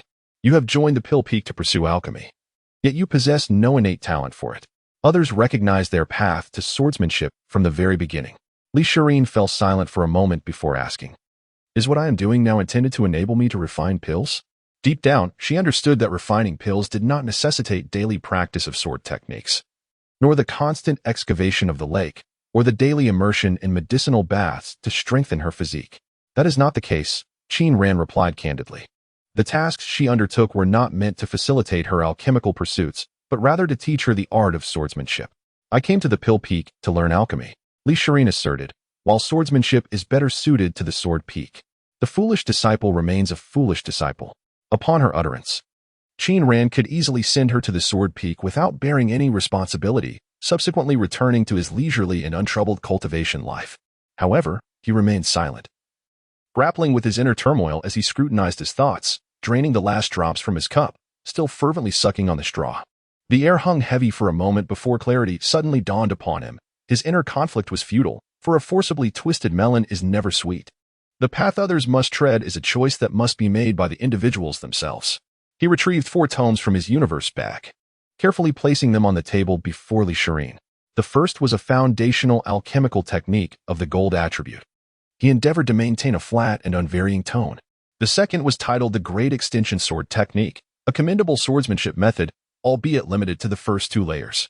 The third was named Metallic Flying Sword Art, focusing on the mastery of flying swords. The fourth was simply titled Heavenly Sword, 1 alchemical technique and 3 swordsmanship methods. You may select one to keep, or, he glanced toward the pit Li Shirin had excavated, declaring, "I shall escort you to the Sword Peak." Li Shirin lowered her gaze, her hand flipping through the pages, the ink still fresh as if inscribed only recently. No, it was not merely an illusion. She suddenly recalled that her master often toiled into the late hours. Perhaps these truly were his latest compositions. The Gold Attribute Alchemical Technique. "What is the name of this first tome?" she inquired. "It is yet to be named," he replied. Her fingers hesitated above the pages as she raised her eyes to Qin Ran, who remained fixated on the pit, feigning ignorance. "Did my master create a new technique for me?" Her gaze trembled slightly, filled with wonder. After a long pause, she closed the tome and declared, "I shall not go to the Sword Peak." Qin Ran turned to regard her. "I am willing to abide by my master's arrangements." Qin Ran remained silent, prompting her to continue. "As for the techniques, I still need to deliberate. I am uncertain about alchemy and swordsmanship." Qin Ran placed his hand upon the clothing bundle on the table, observing Li Shirin thoughtfully for a moment before suddenly asking, "Do you remember what I once told you the purpose of cultivation is? My master said some cultivate for longevity, while others seek power." Indeed. Qin Ran felt a flicker of satisfaction. Though foolish, the disciple had evidently taken his words to heart. He inquired further, "Do you know the essence of cultivation? My master has never mentioned it." "Ah, still a foolish disciple," Qin Ran mused, before elucidating. "The essence of cultivation is to claim the spiritual energy that drifts through the cosmos as one's own. Spiritual energy is akin to ephemeral vitality. Cultivators seize this energy from the heavens and earth through their techniques to augment their own strength." Li Shirin listened quietly. "If I were to tell you that cultivation is a process of reversing entropy, where energy is compelled to flow from lower to higher realms, you would likely find it incomprehensible," Qin Ran remarked. "Yet, if I tell you that one's state of mind must precede one's level of cultivation, you might grasp it. Cultivation can transform an ordinary individual into a being of boundless potential. In other words, an unremarkable person may suddenly possess immense strength. What might occur as a result?" Li Shirin began to grasp the meaning, realizing that her master was elucidating why Tian Wenjin had successfully established her foundation while she had not. "In my hometown, there is a saying, those who possess sharp tools may find their murderous intent awakened." Qin Ran continued, emphasizing that in the path of cultivation, the refinement of the heart is far more crucial than mere practice. If one's mindset does not evolve alongside their power, an overwhelming force can easily lead one astray. Where could her master hail from? Li Shirin pondered, intrigued by the profound wisdom embedded in his words. From this perspective, those with greater talent tend to progress more swiftly. Yet they are also more susceptible to losing their way. Qin Ran gazed at Li Shirin and explained that the same principle applies when one utilizes elixirs to enhance their cultivation. It too can lead to a similar peril. After expounding these thoughts, he concluded by imparting a vital lesson. Cultivation cannot be rushed. Li Shirin understood and nodded, then inquired, "How did Tian Wenjin manage to establish her foundation so swiftly? Did her master not impart this wisdom to her?" The philosophies of cultivation vary. Sword cultivators traditionally hold steadfast beliefs and relentless advance, confident in their ability to wield power, Qin Ran elucidated, adding that she had consumed elixirs as well. At this point, he sighed, recalling how he had previously warned her against the use of such potions, yet she had disregarded his counsel. Once individuals discover an easier path to gain, they often forsake the more arduous routes. This is yet another peril of elixirs, which can be considered even more detrimental, bordering on toxic. Li Shirin, already exhibiting a somewhat naive demeanor, nodded obediently. At this juncture, Qin Ran retrieved 2 porcelain vials from his bag and placed them on the table, regarding the elixirs with a serious expression. These 2 vials contain elixirs. One is a foundation establishment pill, and the other is a spirit gathering pill, both of superior quality. The foundation establishment pill significantly enhances the success rate of establishing a foundation, while the spirit gathering pill facilitates rapid cultivation advancement. If you wish to establish your foundation sooner, you may consume these elixirs now. However, he lifted his gaze to meet Li Shirin's eyes. If you choose to take them, you must carry these vials down the mountain. Li Shirin lowered her head, contemplating her master's apparent wealth and talent, astounded by his ability to create unique techniques. She bit her lip, and upon noticing her demeanor, Qin Ran took a deep breath, leaving the precious elixirs untouched on the table. Before suddenly reprimanding her, "What are you still doing here? Shouldn't you be continuing to dig the lake? Do you intend to toil until the next lunar year?" "Oh." Li Shirin nodded, turning to leap from the pit with a resounding thud. Meanwhile, as Qin Ran and Li Shirin engaged, Huang Feiyu glanced at the furrowed brow of Tian Wenjin, surmising her thoughts, and asked, "What are your thoughts on Li Shirin?" "What a pity," Tian Wenjin replied. "Why do you say that?" Huang Feiyu queried, fully aware of Tian Wenjin's sentiments. "She is far too foolish and squanders her talent." Tian Wenjin shook her head and remarked, "With a top-tier golden spiritual root, she chooses to pursue alchemy, which not only hinders others but also delays her own progress. She could have been a formidable opponent, yet she has prematurely relinquished her potential. Is that how you perceive it?" Huang Feiyu pressed on. "That is indeed my viewpoint," she replied. "I beg to differ," Huang Feiyu stated. Tian Wenjin turned her gaze towards him, eager to discern his thoughts. "I believe she will undoubtedly be your strongest rival," Huang Feiyu asserted. "The path of cultivation is a race where every step counts. I have already laid my foundation, while hers remains a distant prospect," Tian Wenjin retorted. "I remain unconvinced." "Fundamentals are paramount in the realm of cultivation," Huang Feiyu countered. "Why not place a wager?" Superior spiritual roots outweigh any foundation, Tian Wenjin declared confidently. Yet it was evident she did not grasp Huang Feiyu's notion of fundamentals. What shall we wager? She inquired. The ranking of the Wudao Conference in 3 years. Li Shirin will undoubtedly surpass you, Huang Feiyu proclaimed. And the stakes? If you win, I shall present you with the Qingming sword, Huang Feiyu replied. The Qingming sword was a treasure he had acquired with immense effort, known among the disciples of Zhuanfeng as a sword of a nascent soul cultivator, a superior magical artifact. And if I lose? Then you shall refrain from consuming any elixirs that enhance cultivation henceforth, Huang Feiyu declared. Tian Wenjin met Huang Feiyu's gaze. Their eyes locking in the air, then she nodded firmly, agreed. The skies had been clear for an extended period, but that evening, a sudden shift occurred. Dark clouds amassed ominously, heralding the arrival of rain. Li Shirin luxuriated in a warm herbal bath, oblivious to the thunderous roars outside. The soothing warmth enveloped her, transforming the experience into sheer delight. Her toes relaxed, and as she listened to the thunder, it resonated like a beautiful melody, prompting her to hum along. The herbal concoction no longer bore the pungent aroma of medicinal herbs. Her master had infused it with fragrant herbs, rendering it pleasantly aromatic. After her soak, she would emerge not only refreshed, but also fragrant.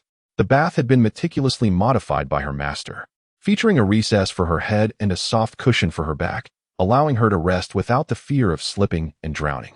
The room was equipped with a heating array, ensuring the water remained warm, making her herbal bath akin to indulging in a hot spring. In essence, this bath was a true indulgence. The steam infused with medicinal properties penetrated her body, soothing her muscles and alleviating the fatigue from her daytime labor of digging a lake, while the medicinal essence settled within, fortifying her strength. At times, Li Shirin pondered the cost of such a luxurious herbal bath. Yet she could hardly recall the number of herbs Qin Ran had employed, let alone comprehend the value of the formula. Nevertheless, one thing she was certain of was the exorbitant price of this herbal infusion. It was no surprise, after all, that she was a foolish apprentice. As the thunder gradually subsided, the rain began to fall. It originated from a distant place, starting as a gentle patter before transforming into a torrential downpour. The sound of rain drifted in through the window, and nestled in the warm embrace of the medicinal bath, Li Shirin soon succumbed to a gentle slumber. Just as she began to delve into the realm of dreams, a thunderous roar erupted outside, jolting her awake. With wide eyes, she peered out, just in time to witness a flash of lightning strike, followed by a resounding crack, as a fierce light pierced through the closed window, momentarily blinding her. As if the very tempest were upon her. Exhaling softly, she patted her chest to calm the surprise that surged within her. Then, a sudden tiger's roar echoed through the night. The sound reverberated like a soul-stirring call, causing her to tense up, and it took her a moment to regain her composure. The heavy rain, the deep night, the rumbling thunder, and the tiger's roar. Li Shirin furrowed her brow, sensing that something was amiss outside. With this thought, she emerged from the bath, dried herself, donned a garment, and stepped into the corridor. The night was profound, and the rain fell in torrents. Darkness pressed against the light, which struggled to illuminate the wooden house, while beyond its reach, nothing was visible. Against this backdrop, Li Shirin raised her gaze into the distance and beheld, beneath the clouds, two colossal silhouettes locked in confrontation, illuminated by the lightning that cleaved through the darkness. One shadow resembled a bull, adorned with a single horn, crackling with divine lightning, while the other took the form of a tiger, its feet treading upon the shadows, head raised in a fierce roar, the very sound of which she could now comprehend. Could it be a battle of demon lords? The bull, known as the thunder-commanding unicorn bull, and the tiger, presumably the Xianming spirit tiger. Suddenly, the soothing voice of her master, Wen Chun, broke through her thoughts. Following the sound, she turned to see him leaning against the doorframe of his room, arms crossed. Also observing the unfolding scene. Tonight's deluge, it seemed, was summoned by their clash. Her master truly possessed profound knowledge. Li Shirin thought to herself, before inquiring, "But why are they fighting? Why do you think a tiger and a bull would engage in combat?" Qin Ran replied, glancing back at her. Noting her attire which hinted at the fleeting glow of spring, his gaze quickly returned to the distance predator and prey. Such an encounter before the gates of humanity was indeed rare. Both beasts were above the nascent soul stage, indicating they were aware of the need to avoid human territories. Is the tiger seeking to devour the bull? Li Shirin's focus diverged, as she pointed to the opposing positions of the two demon lords. But why does it seem the tiger is at a disadvantage against the bull? Could that be a defensive stance? Who said a tiger must always triumph over a bull? Qin Ran countered. The relationship between hunter and prey is never absolute. Moreover, the thunder-commanding unicorn bull feeds on lightning, capable of harnessing and wielding it. Observe its hooves. Do they not tread upon the very lightning itself? Its horn can also unleash divine thunder. How could it possibly be weaker than the Xianming spirit tiger? Oh, Li Shirin nodded in understanding. As they conversed, beneath the clouds, the thunderhorn bull and the Xianming spirit tiger had already engaged in battle, their roars echoing through the air. The massive silhouette of the tiger flickered in and out of view among the clouds, while erratic flashes of lightning danced around. The scene was truly terrifying. Li Shirin instinctively raised her hand in front of her. Feeling it ineffectual, she edged closer to Qin Ran and couldn't help but ask, "Master, they won't come after us." "Will they?" "Not at all." Li Shirin leaned in closer, her fragrant presence enveloping Qin Ran, who felt increasingly uncomfortable. He gazed at the chaotic battle scene, shaking his head and reassuring her, "Though they appear near, they are, in fact, quite distant. Moreover, the elders of the Dao Sword sect are surely keeping a watchful eye on them, not to mention the protective mountain formation." Just then, a blinding flash of lightning erupted from the thunderhorn bull, which had unleashed divine thunder through its horn. Suddenly, the Xianming spirit tiger vanished, and in the next moment, its furious roar mingled with the pained cries of the thunderhorn bull. At that very instant, a slender bolt of lightning surged towards them. The sequence of events, from the thunderhorn bull's attack, to the tiger's disappearance, to the bull's wail, and finally the approach of the lightning, occurred in the blink of an eye, almost simultaneously. Before Qin Ran could finish his sentence, the divine thunder was upon them, prompting an involuntary exclamation, "Damn it!" He swiftly formed hand seals and invoked the water shield technique, a layer of water enveloping him and his foolish apprentice. Just as the shield materialized, a sharp crack echoed as the lightning struck the water barrier. The shield shattered, dispersing into mist and diffusing the thunder's intensity. This water shield was nothing short of miraculous.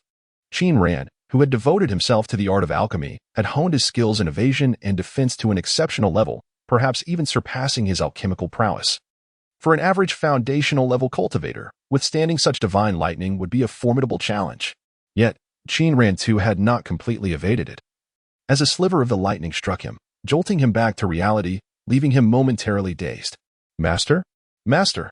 Li Shirin called out, reaching to support Qin Ran, but was immediately repelled by the residual divine lightning that coursed through his body, leaving her hands numb.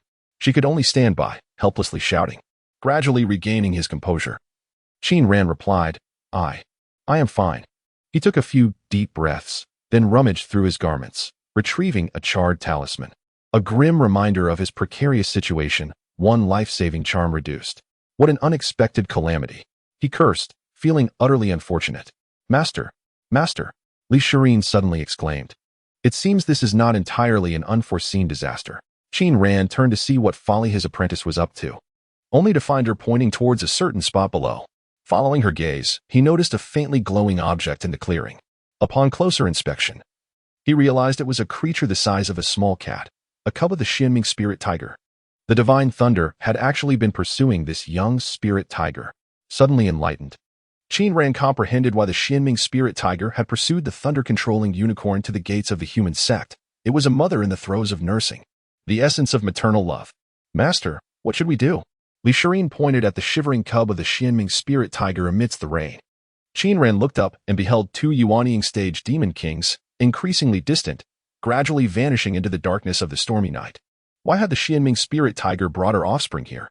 Contemplating this question, he swiftly arrived at an answer. She was injured, or rather, she had realized that her life was drawing to a close. In the depths of the dark, at the summit of the Dao Sword sect, 5 beams of light suddenly ascended. 4 of these lights pursued the retreating demon kings, while 1 approached the Dan Peak. The Xianming spirit tiger cub had been discovered. An urgent realization struck Qin Ran. If he did not act decisively, he would lose his chance. He shouted to Li Shirin, "Quick, go retrieve it." Then, he soared into the air, heading towards the beam of light approaching Dan Peak. "Master, you can fly," exclaimed Li Shirin in astonishment. She braced herself against the railing, exerted her strength, and flipped over, landing on the ground with a soft thud. It had been over 10 days since she had become a disciple at Dan Peak. Contemporaries like Tia and Wenjin had already established their foundations and could fly freely, though Li Shirin had yet to establish her foundation under Qin Ran's lavish medicinal baths.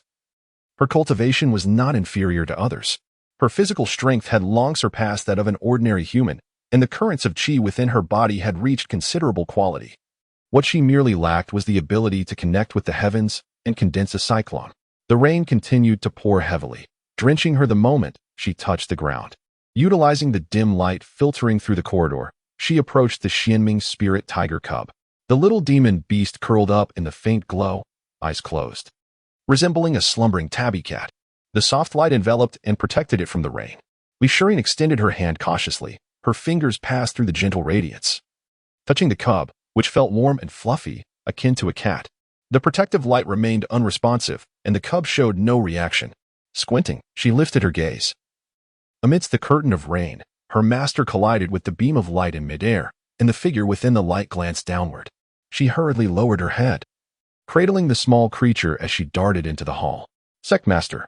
Qin Ran intercepted the beam of light and bowed midair. He had forced himself to take flight. Yet he was still inexperienced at evading the rain, leaving him thoroughly soaked and appearing quite disheveled. The figure within the light was none other than the sect leader of Dao Sword.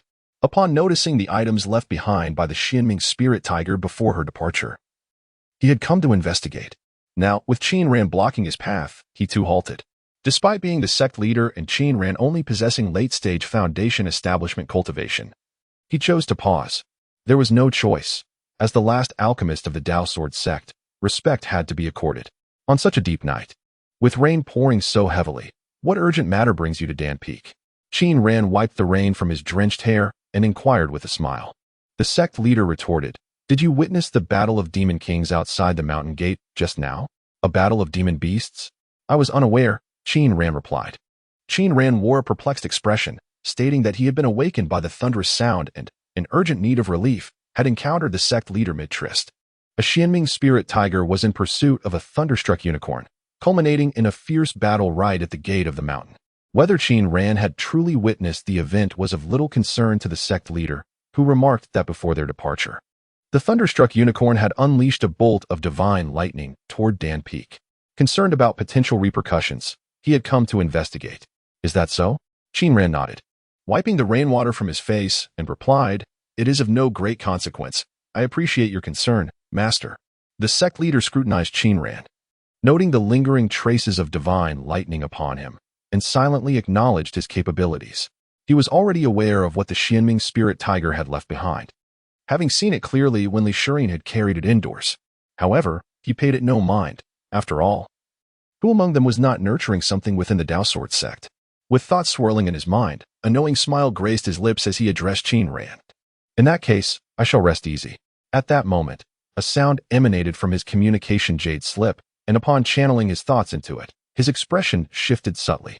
He hastily said to Qin Ran, "If you have any matters to discuss, do not hesitate to bring them to me. Your uncle shall do his utmost to assist you. I now have urgent matters to attend to, so I shall take my leave." Qin Ran promptly bowed in farewell, expressing, "I have awakened. Thank you, Master.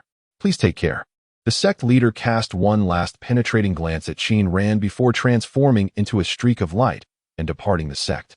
Did the sect leader perceive anything? Qin Ran gazed after the receding light, still uncertain. He pondered whether it was truly worth it for a mere Xianming spirit tiger cub. Lost in thought, he suddenly glanced downward, and darkness enveloped him, causing the world to spin as it had when he first traversed realms. Dizziness washed over him, and nausea surged within. He quickly lifted his gaze to the sky, avoiding looking down, which alleviated his discomfort slightly. Maintaining this posture, he stood in the rain, braving the wind as he slowly descended. Time seemed to stretch endlessly, and after what felt like an eternity, Qin Ran's face was pelted by raindrops until he finally felt solid ground beneath him. As he gasped for breath and rubbed his face with both hands, he muttered, "It truly isn't worth it. Master, you really have a fear of heights." Elixirs' voice suddenly rang out beside him, startling him. He swiftly turned to see her in the corridor, clad in one of his oversized garments, cradling a small cat in her arms.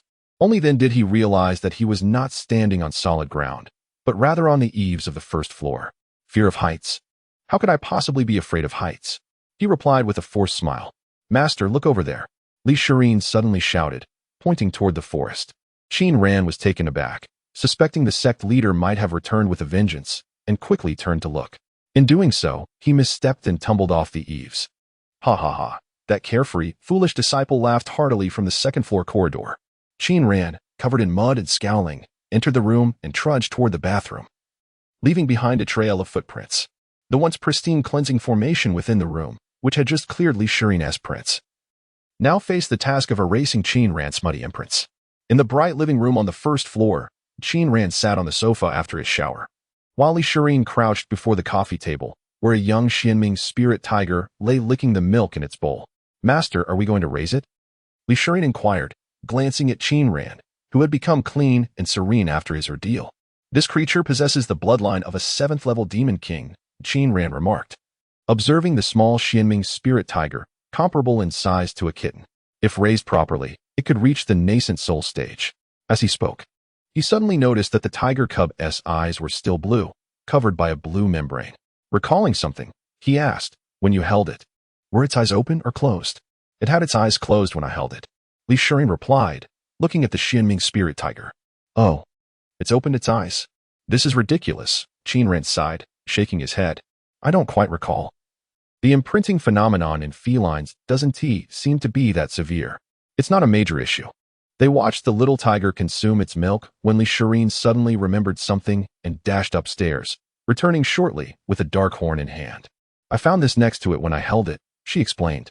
Qin Ran examined it closely and recognized it as the horn of the thunder-controlling unicorn. He glanced at the young Xianming spirit tiger and sighed. "This is the horn of the thunder-controlling unicorn. Why is it here?" Li-Shirin was perplexed. The Xianming spirit tiger must have been injured, and, knowing its life was short, perhaps left this as a token of gratitude for taking it in. Or maybe it was a trade, ensuring that the being who discovered the cub would not harm it. As he shared his speculation, he continued. When it realized it had reached the human sect, it must have known its fate was sealed. The flashes of light earlier were from the elders within, all formidable nascent soul cultivators, not to mention the sect master. At this point, it is likely that it has already perished. This exemplifies the most primal form of maternal love, Li-Shirin thought, her eyes glistening with tears as she gently stroked the Xianming spirit tiger. Perhaps the small creature sensed something, for it paused its feeding and howled towards the window, tears glistening in its deep blue eyes. "No matter how large. A cat is still a cat," Qin Ran said. "Let us give her a name, as if we were raising a cat.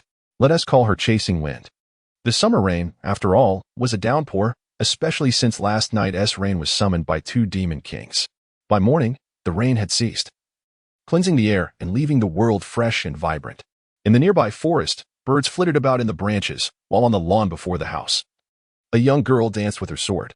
Indeed, the girl was youthful, her delicate and slender form poised to bloom. Her light green attire fluttered gently in the breeze. Yet her swordsmanship displayed remarkable strength, each move executed with vigor, the sound of the blade slicing through the air resonating frequently. Qin Ran sat beneath the eaves, engrossed in a book filled with texts related to the Xianming spirit tiger, while a tabby cat rested beside his chair. A young Xianming spirit tiger cub lay sprawled next to it. The sound of swords slicing through the air resonated continuously, drawing his gaze towards the agile figure of Li-Shirin. Her powerful and swift swordplay elicited admiration for the strength embodied within her slender form. This foolish disciple was indeed destined for the path of swordsmanship. Although she merely practiced the most fundamental techniques, each move exuded an extraordinary might.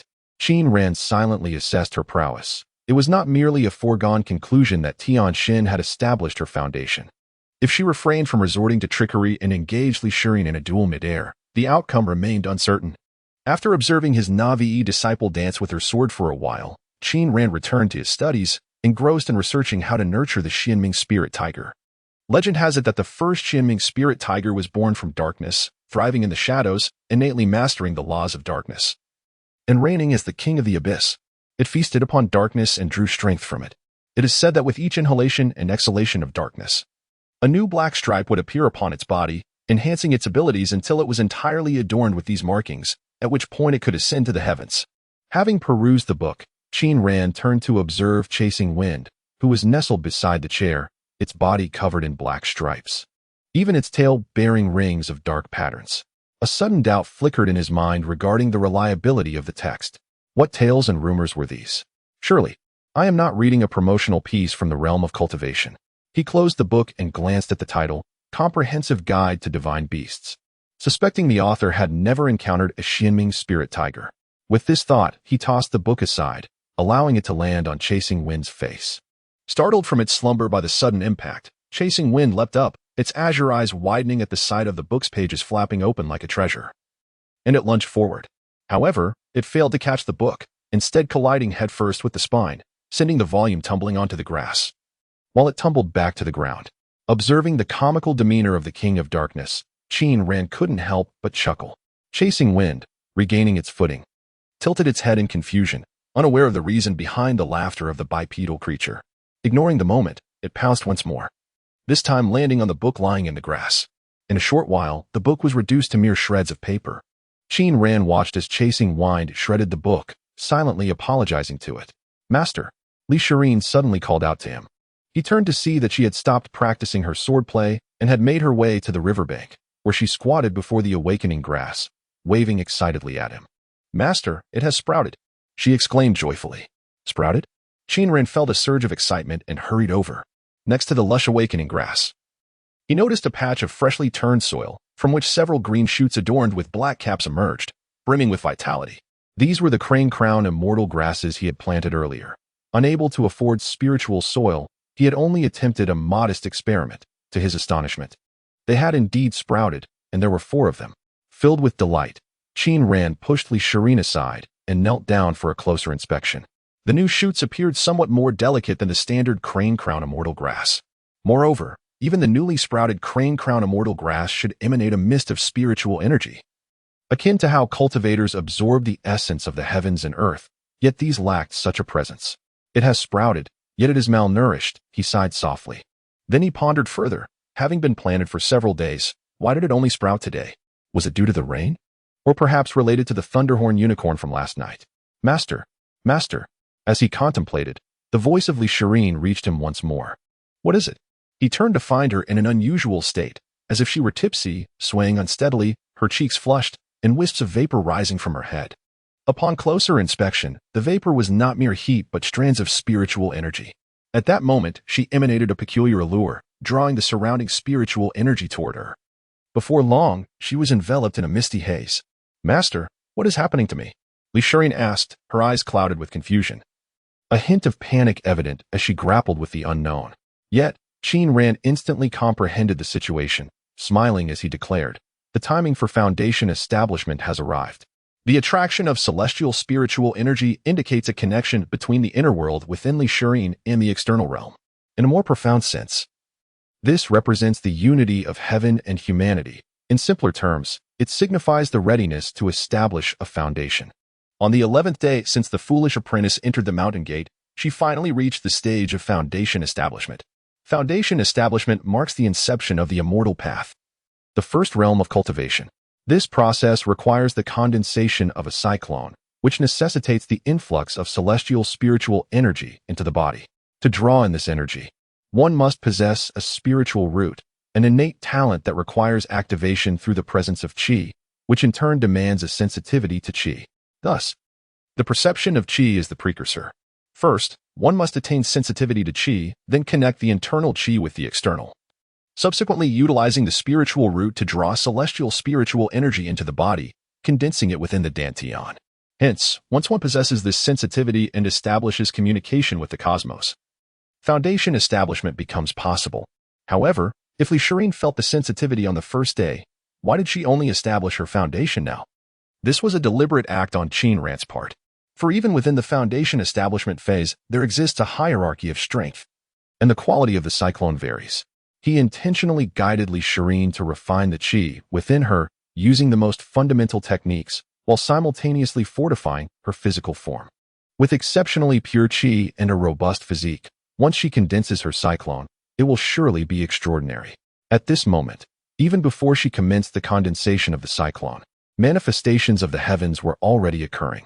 The celestial spiritual energy coalesced around her, forming a mist that was ethereal, a blend of reality and illusion, a mirage.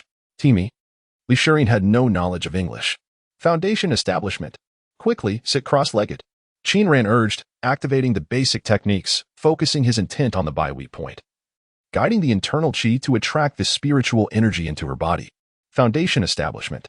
Elixirs understood, complying as she sat down cross-legged, closing her eyes to initiate the technique. However, She soon opened her eyes, gazing at Qin Ran, inquiring, "Master, where's the Baihui point?" Qin Ran nearly lost his composure.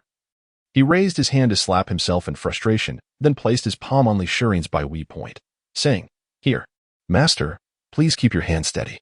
Li Shiren closed her eyes once more, channeling her inner energy as her consciousness drifted to the point where Qin Ran had previously pressed down. Here, she encountered tumultuous waves and howling winds, the spiritual essence of heaven and earth swirling in chaos due to its overwhelming abundance. Her foundational skills were exceptionally solid, causing her to draw forth an excessive amount of this spiritual energy. Taking a deep breath, she calmed her mind and recalled the crucial points Qin Ran had shared regarding foundation building. She directed the energy within her to the Baihui point, carefully extracting a strand of spiritual essence from the raging winds and waves, swiftly guiding it along her meridian pathways to the lower Dantian. Inside her consciousness, the lower Dantian had been shrouded in darkness until this strand of heavenly essence entered, illuminating it with a radiant glow. As her technique flowed, this essence spiraled within her Dantian, elongating into a singular thread. Thus, the formation of her first energy vortex was deemed a success. Unruffled, Li Shiren focused her awareness back on the Baihui point, then fully released her restraint, inviting the spiritual energy of heaven and earth into her being. The first energy vortex formed during foundation building is known as the foundational vortex or the vortex seed, serving as the nucleus for subsequent vortices and the golden core. Typically, a cultivator's vortex seed is a combination of the energy within their body and the first strand of heavenly essence they absorb, with its quality solely dependent on the energy's caliber and the purity of the absorbed essence. The quality of Li Shiren's internal energy is indisputable, and the spiritual essence of Dan Peak is exceptionally pure. Thus, the vortex seed she formed is not merely an ordinary one, but rather the most fundamental, classic, and balanced vortex seed. Naturally, there exist special vortex seeds along the path of cultivation, such as high-level cultivators infusing their own magical power as vortex seeds into those needing to establish a foundation, or through unique cultivation techniques and extraordinary treasures. While these vortex seeds can indeed benefit cultivation, they are considered shortcuts and are fraught with various drawbacks, which we shall set aside for now, to be discussed when encountered later. At this moment, having planted the most classic and high-quality vortex seed, Li Shiren felt no need to be overly cautious. She opened the Baihui point wide, inviting the spiritual essence of heaven and earth into her body. Her physical strength was sufficiently robust, allowing her to forego any limitations as the heavenly essence surged in, even forming a small funnel above her head. Qin Ran observed the funnel of energy above Li Shiren with some concern, although the foundation he had laid for her was solid. He remained uncertain whether she could handle such an aggressive influx. With the heavenly essence entering her body, Li Shiren remained composed, guiding it through her meridians with her technique. Indeed, the influx was rather substantial, causing her meridians to throb with discomfort. However, she was confident in her meridian's resilience, pressing forward with determination, resolutely channeling the spiritual energy within her. Under her guidance, this essence nourished her physical form while simultaneously altering its properties into magical power, ultimately reaching the Dantian to envelop the vortex seed, becoming a part of the vortex itself. Li Shiren's meridians proved to be remarkably resilient. Even as the spiritual energy surged tumultuously within her, she endured steadfastly. Even so, her reckless absorption of the spiritual essence from the heavens and earth caused the surrounding spiritual energy to converge frantically towards her, stirring the air currents, which in turn summoned the winds, and as the winds swelled, the clouds transformed. In an instant, the peak of the elixir mountain was engulfed in a tempestuous spectacle. Li Shiren's impetuousness filled Qin Ran with concern. He formed hand seals, prepared to rescue his foolish disciple at any moment. The remarkable scene at the elixir peak naturally captured the attention of the high-ranking cultivators from the other three peaks, who directed their thoughts towards it. Recognizing this manifestation as a result of an inner disciple's foundation establishment, silently praising the elixir peak for producing an exceptional disciple, particularly Lu Boxian, the head of the sword peak, and the sect leader atop the main peak observed with furrowed brows. Lu Boxian lamented, regretting that such momentum could arise from mere foundation establishment. Li Shiren's talent likely surpassed his expectations. Why had he not persisted a bit longer that day? Meanwhile, the sect leader contemplated, realizing that this young woman was extraordinary, and he might soon be proven wrong. The heavens darkened, the winds intensified, and the little creature, chasing wind, unable to remain on the ground, scrambled to find shelter. However, in its distraction, it was swept away by the gusts. It howled in distress, but fortunately, Qin Ran acted promptly to rescue it. Before the wooden cabin, on the grassy expanse, Qin Ran cradled the cat, forming hand seals, his robes billowing. While elixirs sat cross-legged on the ground, a funnel of spiritual energy above her head, with winds swirling through the clouds. The spiritual funnel grew larger, and the clouds thickened above. Suddenly, a flash of lightning flickered amidst the clouds, startling Qin Ran, who quickly looked up. Fearing that a thunder tribulation might accompany her foundation establishment, elixirs continued to fervently absorb the spiritual energy while he pondered, probing into his Qin pouch for suitable tribulation tools. At that moment, elixirs abruptly opened her eyes, urgently inquiring, Master, the cyclone has successfully condensed. But what should I do with the continuous influx of spiritual energy? Had she successfully established her foundation? Qin Ran was momentarily taken aback, glancing at the sky. The lightning had vanished from the clouds, indicating that there was no thunder tribulation after all. He breathed a sigh of relief.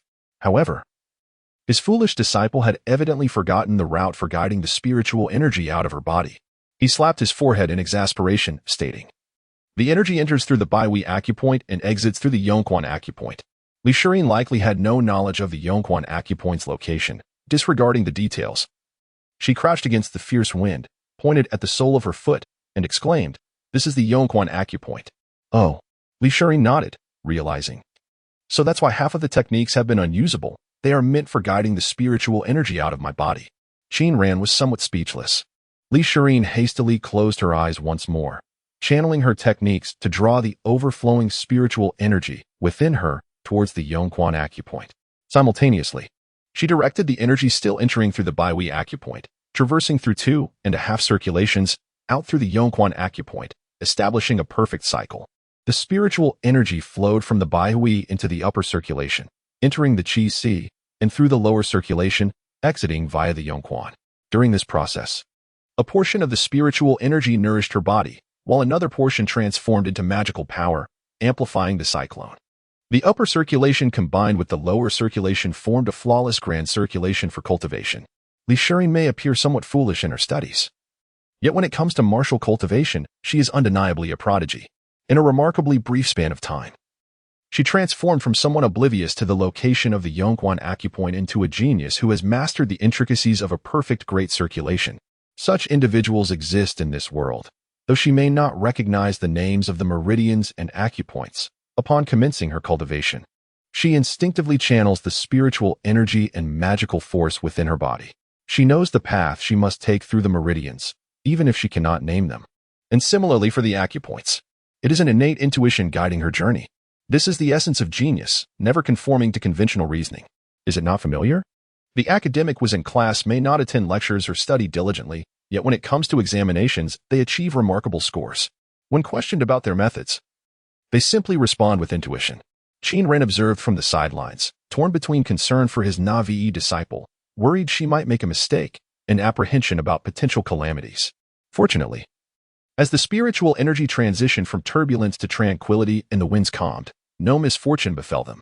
elixirs opened her eyes, leaping with excitement, and rushed to Qin Ran, enveloping him in an embrace while exclaiming, Master, I have successfully established my foundation.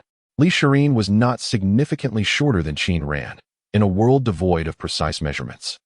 He speculated that he stood slightly above 175 meters. If he were to be considered 175 meters, then elixirs would approximate around 172 meters. Thus, when she clung to him, there was a slight awkwardness. Fortunately, her youthful form had yet to fully mature, maintaining a slender silhouette. Despite her height lending her an elongated appearance, she felt surprisingly light in his arms. Qin Ran found himself momentarily flustered by this unexpected display of affection. In both his past and present lives, it was his first experience being embraced by a girl. His face flushed crimson as he fumbled awkwardly, unsure where to place his hands. After a brief moment of bewilderment, he clumsily patted her back in a gesture of encouragement. The girl's back, though not overly soft, was delicately structured and felt pleasant to the touch, prompting him to refrain from lingering and to withdraw his hand hastily. Seizing the moment, elixirs held on to Qin Ran for a while longer. As she sensed the atmosphere growing increasingly awkward, she promptly released him, giggling as she looked at him and declared, "Master, I have achieved the great perfection of the initial foundation establishment." This illustrates that, despite being labeled as a foolish disciple, she is far from foolish in most aspects apart from her studies. Moreover, her penchant for feigning ignorance reveals her remarkable cleverness. Realizing his cheeks were aflame and that he was undoubtedly blushing, Qin Ran quickly turned away to preserve his authority as a master. Presenting a somewhat flustered back to Li Shirin as he stammered, "Yes, establishing your foundation is indeed a good thing. It signifies the commencement of your cultivation journey. Henceforth, one must remain humble and diligent in practice." Li Shirin observed her master's bashful demeanor and found herself laughing even more joyfully. Her eyes sparkled with a charming allure, reminiscent of a playful little fox. This was far from the behavior of a foolish disciple. She resembled a captivating creature that could ensnare hearts, causing even the nearby young Xianming spirit tiger to tremble in trepidation, lamenting its own inadequacy. "Yes, master," she replied, nodding earnestly. In a moment of impulsiveness, the foolish disciple embraced him, nearly stealing away his very soul. Ideally, this would have been the perfect opportunity for Li Shirin to decide on her cultivation method. Yet he faltered, stumbling over his words, and eventually fled in haste, escaping. The entire afternoon passed without his presence, as he sequestered himself in the research building, engaged in some unknown endeavor. It was not until dinner had concluded that he emerged from the kitchen, clearing the dishes, only to find the girl amusing herself with a cat on the sofa. He was finally reminded of the pressing matter at hand. Having established her foundation, the choice of cultivation method could no longer be postponed. He cleared his throat, signaling to Li Shirin that he had something to convey. When she cradled the cat and turned her gaze towards him, he looked out of the window and began, "Before you established your foundation, I allowed you to practice the most rudimentary basic technique to provide you with ample time to contemplate whether to pursue swordsmanship or alchemy. Now that you have laid your foundation, persisting with the basic technique will hinder your progress. Thus, you must arrive at a final decision." Li Shirin cast a glance at Qin Ran, lowering her head to regard the Xianming spirit tiger nestled in her arms. After a prolonged moment of hesitation, she replied, "I do not know." Qin Ran withdrew his gaze from the window, focusing on Li Shirin. The foolish disciple was clearly a person of impulsive and straightforward temperament, having devoted herself to his tutelage without reservation. Yet, in this moment, she found herself uncertain about her path. He sighed softly and gently inquired, "What compels you to pursue alchemy?" At the beginning of the year, Li Shirin's fingers traced the soft fur of the cat as she answered in a hushed tone, "My grandfather passed away." She did not directly articulate her reasons for wanting to practice alchemy, yet the motivation behind her pursuit was unmistakably clear. Qin Ran's expression softened as he regarded her, remaining silent. Her grandfather had been a founding general of the northern Chu kingdom, renowned for his valor in countless battles that expanded the realm's territory, earning him the admiration of all as a great hero. The previously carefree tone of the foolish disciple shifted to one of gentle reminiscence as she continued, "Grandfather was very tall and formidable, his arms thicker than my waist. Last year, he single-handedly vanquished an assassin who dared to intrude upon our home. He possessed a beautifully crafted spear, and during the first snowfall of winter, he would wield it with grace. He said that when the year warmed, he would return to the battlefield." As she spoke, tears began to flow uncontrollably down her cheeks. Wiping her tears away, she smiled at Qin Ran and continued, "Master, you might think my grandfather was fearsome, but he was not. He was gentle and treated me well. Upon returning from court, he would buy me candied hawthorns. And at home, he crafted toys for me, whittling wooden swords and protecting me from my brother's bullying. But, she sobbed, her voice breaking as she recounted the moment after he had practiced with the spear, when he mentioned his knee pain. Her sorrow deepened, rendering her unable to continue. Qin Ran approached her, offering a tissue from the table. "I once believed my grandfather invincible, never contemplating the notion of his immortality. Yet, I never imagined he would age, grow frail, and become as thin as a mere shadow of himself. I thought his white hair was an inherent trait, and his wrinkles were etched by time itself." Li Shirin wept for a while, wiping away her tears before continuing, "But grandfather has passed away, suddenly, irrevocably." In the blink of an eye, it was as if Li Kongha had never existed. With reddened eyes, she gazed up at Qin Ran, an expression of utter helplessness upon her face. Fear began to grip me. I dreaded the thought of my brother, my father, or my mother departing from this world unexpectedly. No, it was not mere fear. Whenever I pondered the inevitability of death, I knew they too would succumb to it. Qin Ran observed her with a serene demeanor. Yet, I do not wish for them to perish. The older they grow, the more panic I feel. Li Shirin confessed, I understand that death is a certainty, but there exist immortal beings in this world, along with elixirs that promise eternal youth and longevity. Master. Suddenly, her resolve strengthened as she addressed Qin Ran. I wish to cultivate alchemy. What a Navi disciple. She remained oblivious to the profound implications of embarking on the path of cultivation. Qin Ran sighed inwardly, raising his gaze toward the distant darkness beyond the window. Cultivation signifies solitude, akin to Sun Wukong donning the golden circlet. Although the realms of cultivation and humanity coexist within the same universe, they are akin to parallel dimensions. However, he had no intention of lecturing her at that moment. After a brief contemplation, he spoke, have you considered that one need not necessarily refine the elixirs oneself? Li Shirin paused, then her eyes brightened as understanding dawned upon her, fixating her gaze on Qin Ran. He continued, one could enhance their cultivation by seeking assistance or even resorting to theft. After all, the realm of cultivation operates on the principle of the survival of the fittest. The light in Li Shirin's eyes dimmed instantaneously as she shook her head. Steal from someone? Forget it. Yet, one could also hire someone to refine. Qin Ran withdrew his gaze, ceasing his playful banter, and smiled. Since you have become my disciple, I can assist you in refining any elixirs you desire. Li Shirin had awaited this affirmation for what felt like an eternity. She looked at Qin Ran. Master, are you truly serious? Indeed, Qin Ran nodded. No longer in tears, she leaped with joy. Her innocent chase for the wind abruptly interrupted as she was flung into the air, only to land gracefully on her feet. Li Shirin then lunged forward, attempting to embrace Qin Ran once more. Fortunately, he had anticipated her intentions, swiftly placing a hand on her forehead to halt her impudent act. So, should we focus on alchemy or swordsmanship? Qin Ran inquired, still resting a hand on her head. Swordsmanship, Li Shirin affirmed decisively, being the daughter of a martial family. She was naturally inclined towards martial arts, and the thought of engaging in literary pursuits was indeed a considerable challenge for her. Then, choose a martial art technique. Qin Ran playfully pushed Li Shirin aside, producing 5 tomes of martial arts techniques with a flourish of his hand. Over the past few days, he had unraveled a jade slip and acquired a new foundational sword technique.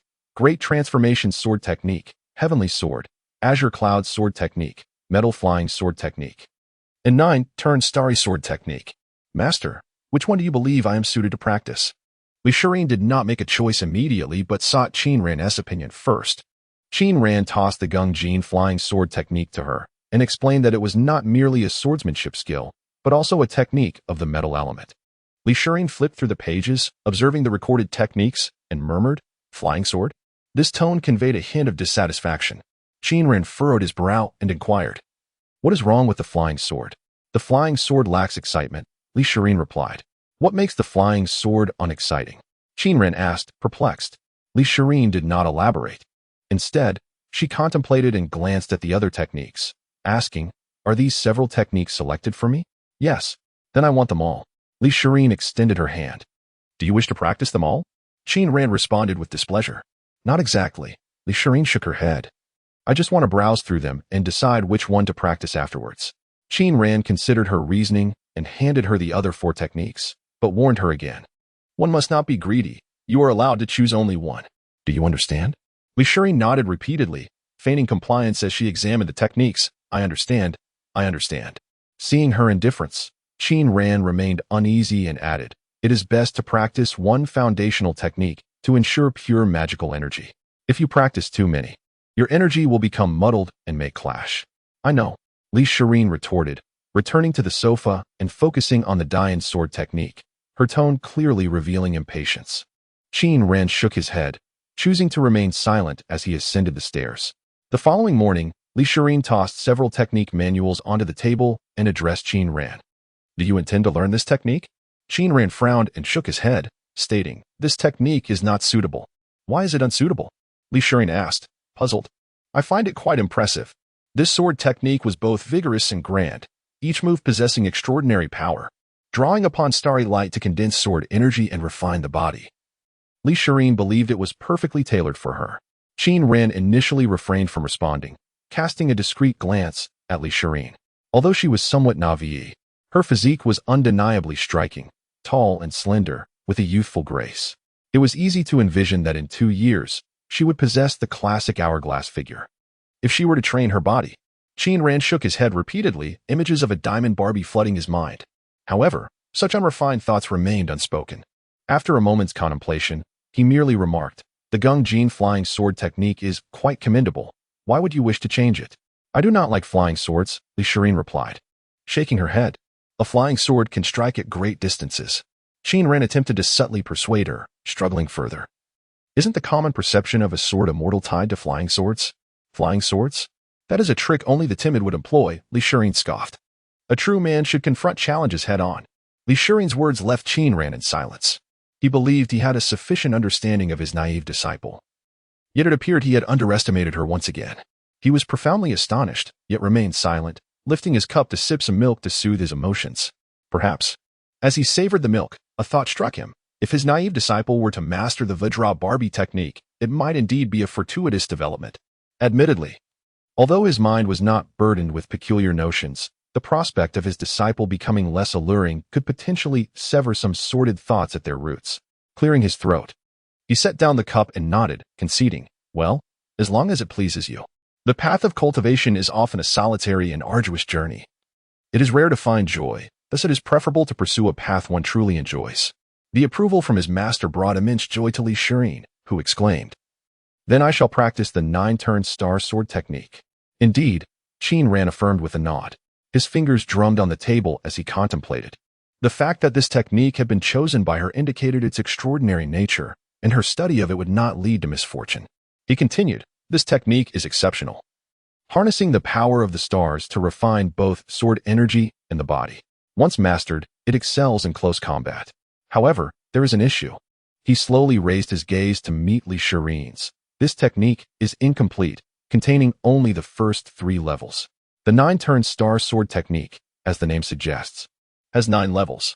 Moreover, these first 3 levels have all been repaired by me, and I am unaware of how they differ from the original version. Such a technique must have originated from a prominent sect, and the original would undoubtedly be more intricate, with subsequent levels being even harder to obtain." His expression turned grave as he confirmed, "Are you certain you wish to pursue this technique?" However, while Qin Ran had numerous considerations, his naive disciple was oblivious to them. All she could think was how impressive it was that her master had repaired this technique himself. Thus, she nodded resolutely, declaring, "I shall practice this technique." "Very well." Qin Ran selected the 9-turn star sword technique from the table and tossed it to Elixirs, stating, "Let us not dig the lake today. Focus on thoroughly studying the technique first." "No digging." Elixirs was nearly bouncing with joy, exclaiming, "I will study it diligently." Observing her exuberance, Qin Ran felt a pang of concern and reminded her, "You must study the technique first.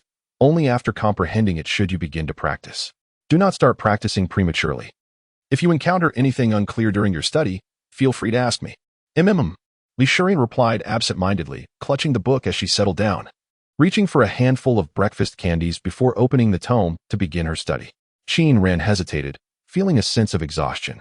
After breakfast, leaving Elixirs to study the technique alone, he strolled to the research building. His naive disciple had established a solid foundation. The seeds of qi she had sown were at least on par with inner disciples from a major sect. Her immediate task was to transform the fundamental magical energy into that suitable for advanced techniques, specifically mastering the 9-turn star sword technique. Meanwhile, Qin Ran, in his financial straits, had depleted his savings entirely by providing his naive disciple with enriching medicinal baths to lay a solid groundwork for her. He is now contemplating how to earn extra income, and he must also delve into the research of longevity elixirs. Earning extra money is a trivial matter, after all. How does an alchemist augment their income? It is simply a matter of concocting some elixirs to sell. In the realm of cultivation, elixirs have always been a form of hard currency. As long as one possesses elixirs, there will be no shortage of buyers. As long as an alchemist does not meet with unforeseen accidents, they are typically quite affluent.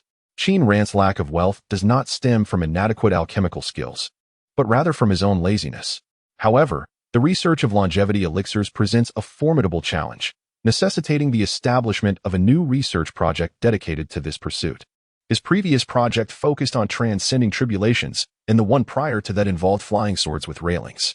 To describe this matter as challenging is not to suggest that there are no longevity elixirs in the vast cultivation world. Rather, it is the subject of lifespan itself that holds boundless allure, not only for mortals but also for cultivators.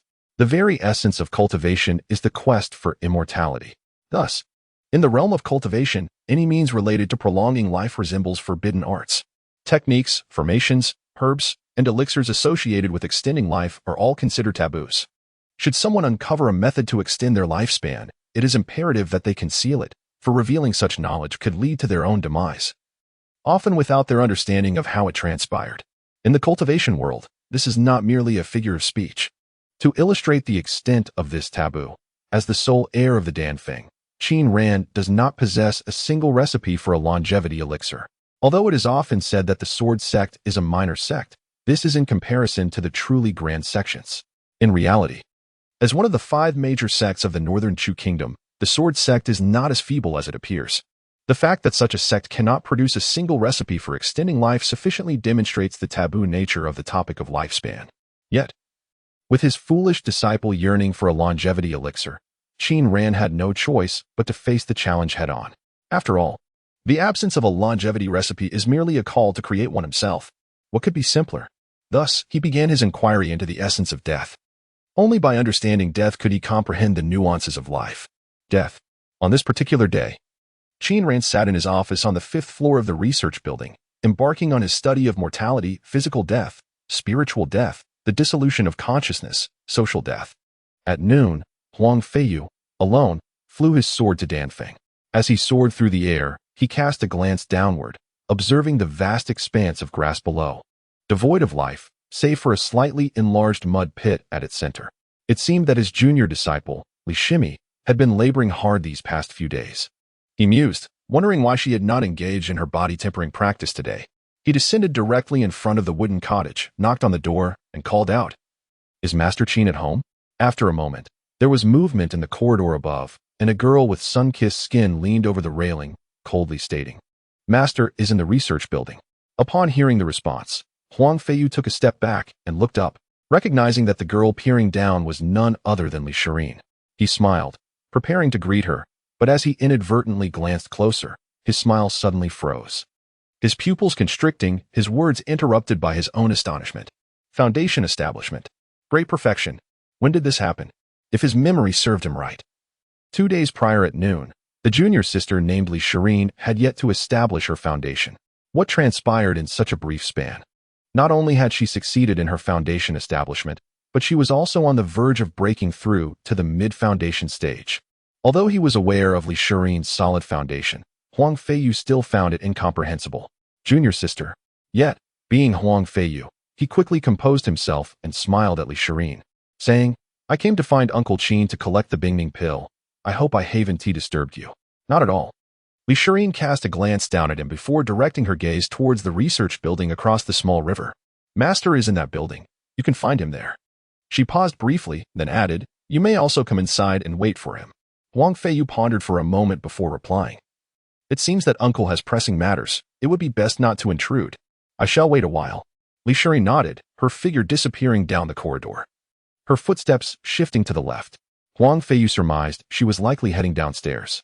After a brief wait, the door before him swung open, revealing Li Shirin's tall silhouette.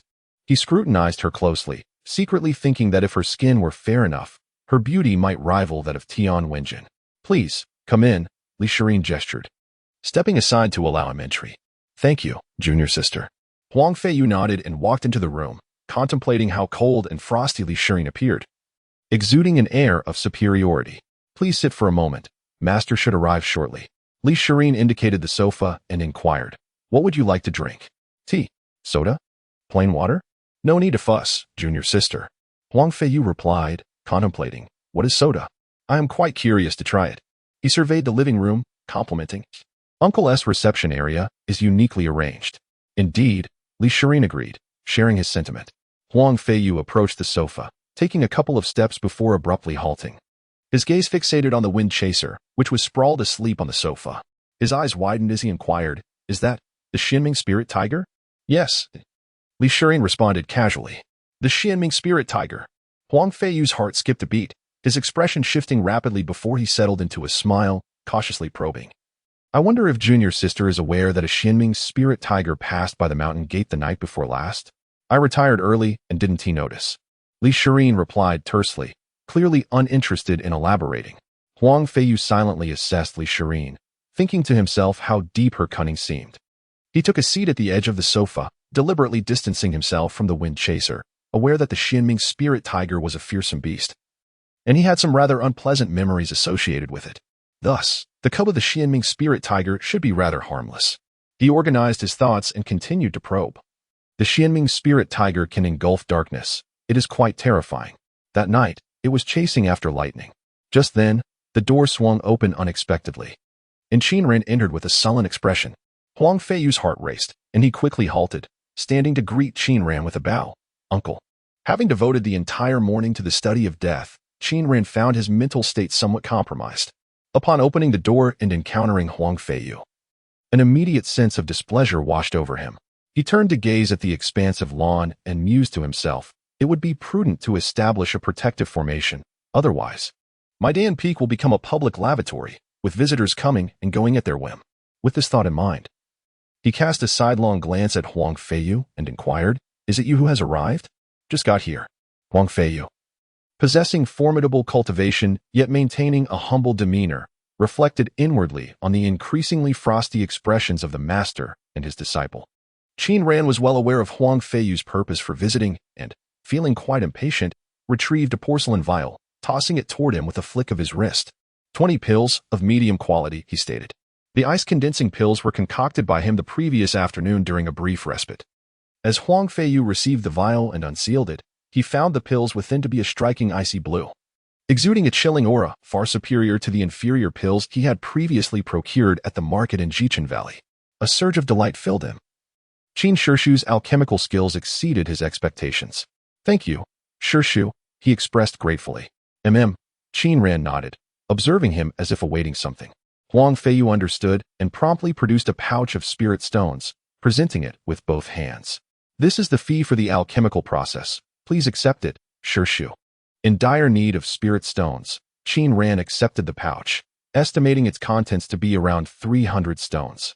Alongside the deposit Huang Feiyu had provided earlier, this alchemical endeavor had yielded a profit of 400 spirit stones.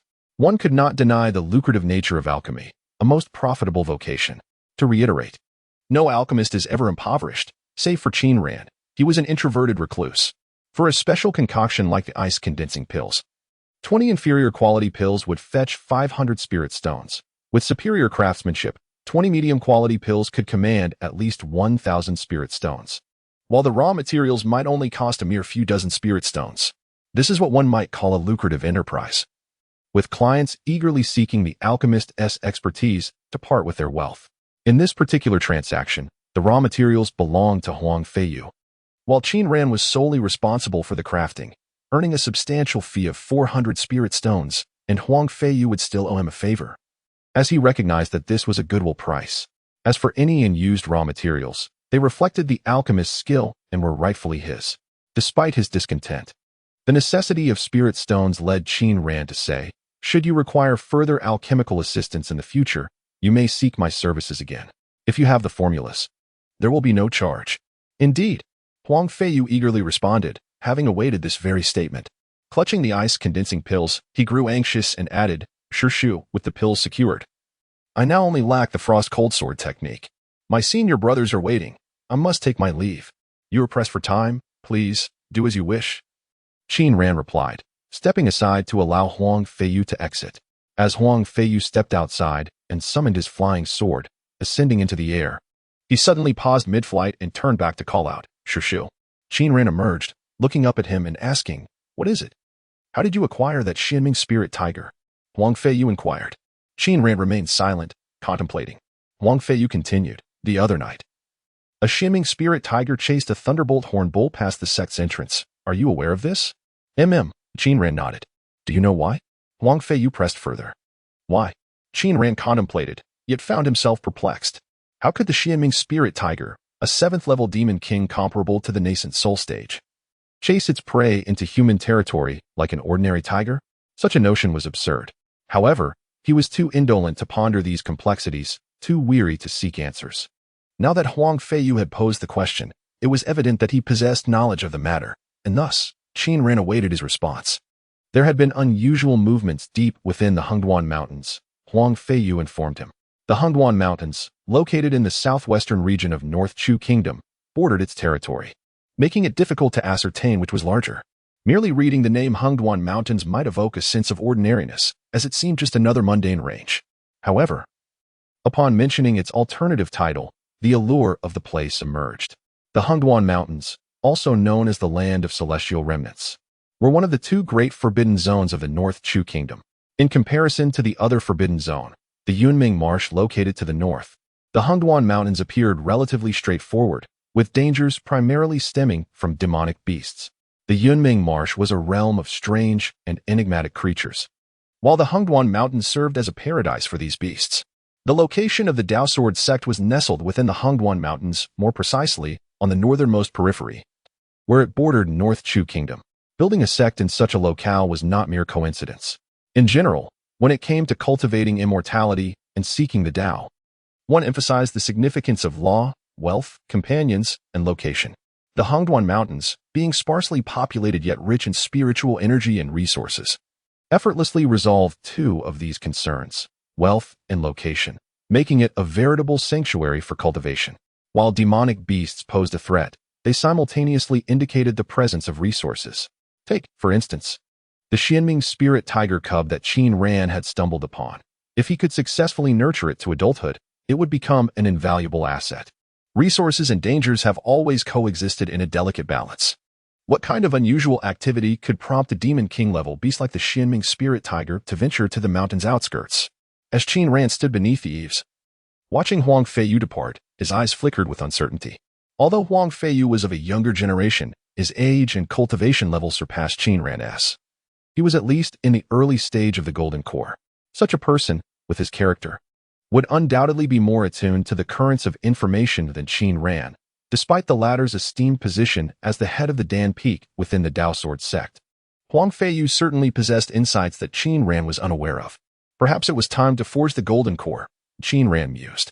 He had been brought to Dan Peak at the age of 6 by his master, Gu Zhengyi, and had established his foundation at the most opportune age. After years of honing his skills during the foundation stage, he dared say that only a handful in the entire cultivation realm could surpass him at this level. Initially, he had intended to refine his inner cyclone further, achieving perfection and ensuring at least a 99% success rate for his tribulation before attempting to forge the Golden Core. Yet now, it appeared that he could no longer afford to wait. Master, what are you thinking? Li Shirin's voice interrupted his thoughts. Qin Ran shifted his gaze towards her, realizing that the presence of this foolish doe had disrupted all his plans. Suddenly, a thought struck him. Wait, what is going on with your cyclone? He instantly became serious, his gaze piercing as he inquired. Possessing divine consciousness, he immediately discerned that Li Shirin's cyclone was no longer pure, now marred by starry specks. After a morning of intense study, Qin Ran emanated an intimidating aura, causing Li Shirin to scratch the back of her head and avert her gaze. Did I not instruct you against reckless practice? Qin Ran's demeanor was somewhat fierce. Why did she not heed his warning? I didn't practice, Li Shirin stammered. I was merely observing the technique, and somehow, my internal energy began to circulate on its own. The cyclone cultivated itself. It has nothing to do with me. Circulated on its own. Do you take me for a fool? A wave of fury surged within Qin Ran as he pointed at Li Shirin. The tip of his finger enveloped in a transparent aura. Yet, just as the spell was about to be unleashed, he halted, realizing the influence of death upon him, and quickly retracted his hand. After a moment of silence, he spoke. The 9-turn star sword technique can harness the power of the stars to refine both sword energy and physique. Do you know when it is most suitable to cultivate this starry power? At night. Though the stars are present during the day, their energy is suppressed by the sun, rendering it scarce and chaotic, utterly inadequate for transforming the cyclone. He inhaled deeply, fixing his gaze on Li Shirin. If there is a next time. Li Shirin could not fathom what was troubling her master, but she sensed that today he was markedly different, exuding an intimidating air. On top of that, she was indeed aware of the cyclone's movement. Stealing a glance at her master, she was struck by his furious visage, and for the first time, she recognized him as her master. Lowering her head, she hurriedly confessed, I was wrong. Qin Ran glared at Shirin with fierce intensity for quite some time before finally approaching her. He raised his hand and pointed at her sea of qi, channeling his power into her, enveloping her cyclone entirely and employing the method of refining medicinal herbs to extract the starry energy from within her cyclone. This was the first time Shirin witnessed Qin Ran's anger, and also her first glimpse of his true prowess. Previously, she had perceived him as a scholarly figure, adept in alchemy and formations, knowledgeable yet weak, and somewhat afraid of heights. Yet, at this moment, she felt the vast oceanic power within her master's dantian, an almost endless force effortlessly encircling her cyclone, methodically drawing out the starry energy within. Was this the foundational stage? Both the magnitude of his power and his control over it surpassed Shirin's comprehension. She finally realized that the disparity within the same realm could be even greater than that between different realms. With a top-tier golden spiritual root, she had sensed energy overnight, achieving the early completion of the foundational stage, mere steps away from the mid-foundational stage, all while having practiced for only a few days. Indeed, she was a prodigious talent. As for her master, he claimed he would form his core before the age of 50. 50? She would undoubtedly surpass him in achieving core formation. It is not that Shirin is ungrateful or lacks respect for her teacher, but rather, is the teacher's understanding of cultivation truly valid? Or can the understanding of a mere mortal's practice be applicable to someone of her exceptional talent? She had pondered this notion until this very moment, when she realized just how profoundly mistaken she was. A master is indeed a master. As the vast yet gentle flow of water-based magical energy gradually receded, Shirin opened her eyes and gazed at Qin Ran, once again uttering, "Master, I was wrong." Qin Ran cast a glance at her, remaining silent. Shirin was strikingly beautiful, merely 15 or 16 years old, and the age difference of less than 10 years was negligible in the realm of cultivation. At times, Qin Ran would indulge in fanciful thoughts, contemplating the possibility of her being a partner in the Tao. However, more often than not, he felt wearied, as this disciple was rather foolish, akin to raising a daughter. After lunch, Qin Ran retrieved some items from the storage room and began to measure and arrange them in the open area before the house, occasionally glancing up at the sky. Observing from within, Shirin dashed outside and inquired, "Master, what are you doing?" She was indeed a Navi disciple, carefree and oblivious, having long forgotten the admonishment from the morning. "I am locating positions and setting up a formation," Qin Ran replied, taking a moment to glance at her. "Although the celestial energy will be abundant tonight, the moon will be full, causing significant interference from its radiance. By establishing a formation in advance, we can draw in the starlight and purify it, facilitating your conversion of energy into a cyclone." Shirin nodded, her mind racing. Her master was an alchemist of remarkable skill, capable of arranging formations of all types, spatial and sensing alike, demonstrating profound mastery. Coupled with his formidable cultivation, she began to realize that her master was far more impressive than she had previously imagined. No, her master was truly extraordinary. In comparison to him, what was she but a mere talent? Qin Ran was, after all, not a legitimate formation master and had not cultivated any techniques related to formations. In the matter of arranging formations, he could only rely on his understanding of the principles. Consequently, even a formation meant to channel the power of the stars consumed him an entire afternoon. And it was not until the stars began to twinkle in the night sky that he managed to complete it. He took a few deep breaths, straightened his back, and gazed at the formation before him. He retrieved a spirit stone and said to Shirin, "The formation has been set up. You may enter now. I will place the spirit stone at the formation's core to activate it." After speaking, he awaited Shirin's entry into the formation so he could activate it. However, after a while of silence, he turned to check and found no trace of Shirin. Wasn't she right behind him the entire time? When had she disappeared? Qin Ran furrowed his brow, stowed the spirit stone in his pocket, and called out, "Shirin? Shirin, Master." Shirin's voice echoed from within the house, sounding distant. As if she were in the kitchen, the realization dawned on Qin Ran. He had been preoccupied with setting up the formation and had neglected to prepare a meal. Given the late hour, it was likely that Shirin was starving. As for him, having achieved the peak of foundation establishment, his need for food was not particularly pressing. He usually ate out of a desire for flavor rather than necessity. But what was Shirin doing in the kitchen? Could she cook? "What are you doing?" he inquired loudly as he made his way into the house. Shirin did not respond. However, sensing Qin Ran's approach, a cacophony of clattering sounds erupted from the kitchen. Just as he entered, she emerged from the kitchen, looking disheveled. Her face was smudged with soot, her clothes bore stains of grease, and her hair appeared singed, tousled, and curled. This sight, reminiscent of someone just returning from a battlefield, left Qin Ran momentarily stunned. He glanced behind her and noticed the kitchen shrouded in thick smoke, with flickering flames visible within, as if conjured by a necromancer wielding fire magic. "What are you doing?" Qin Ran asked, uncertainty creeping into his voice. I am cooking," Li replied, her voice hesitant and tinged with embarrassment. "I thought you were delving into dark magic."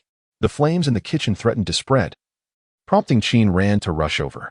Summoning water with a wave of his hand, he directed it to weave around Li and into the kitchen, where it danced and extinguished the flames, dissipating the smoke. Though the fire was quelled, the kitchen remained in disarray. Qin Ran sighed, observing, "It looks no different from a Nobel experiment gone awry." "What is dark magic?" Li inquired, still eager to learn. "And who is Nobel?" Qin Ran shot her a sidelong glance, too weary to respond. He pushed her aside and stepped into the kitchen for a closer inspection. The scene within was reminiscent of a horror story. A bloodied piece of raw meat lay on the cutting board, an unidentifiable liquid simmered in a pot. Half of the stove was charred black, and the floor was littered with dark stains. "Has the purification formation malfunctioned?" he asked, scratching his head in confusion. "How on earth did you manage this?" Li was also unclear and merely replied, "At first, everything was fine, but later, for some reason, it just stopped functioning." Sighing, Qin Ran began to inspect the walls and the ground, discovering that the intricate patterns inscribed above had sustained considerable damage.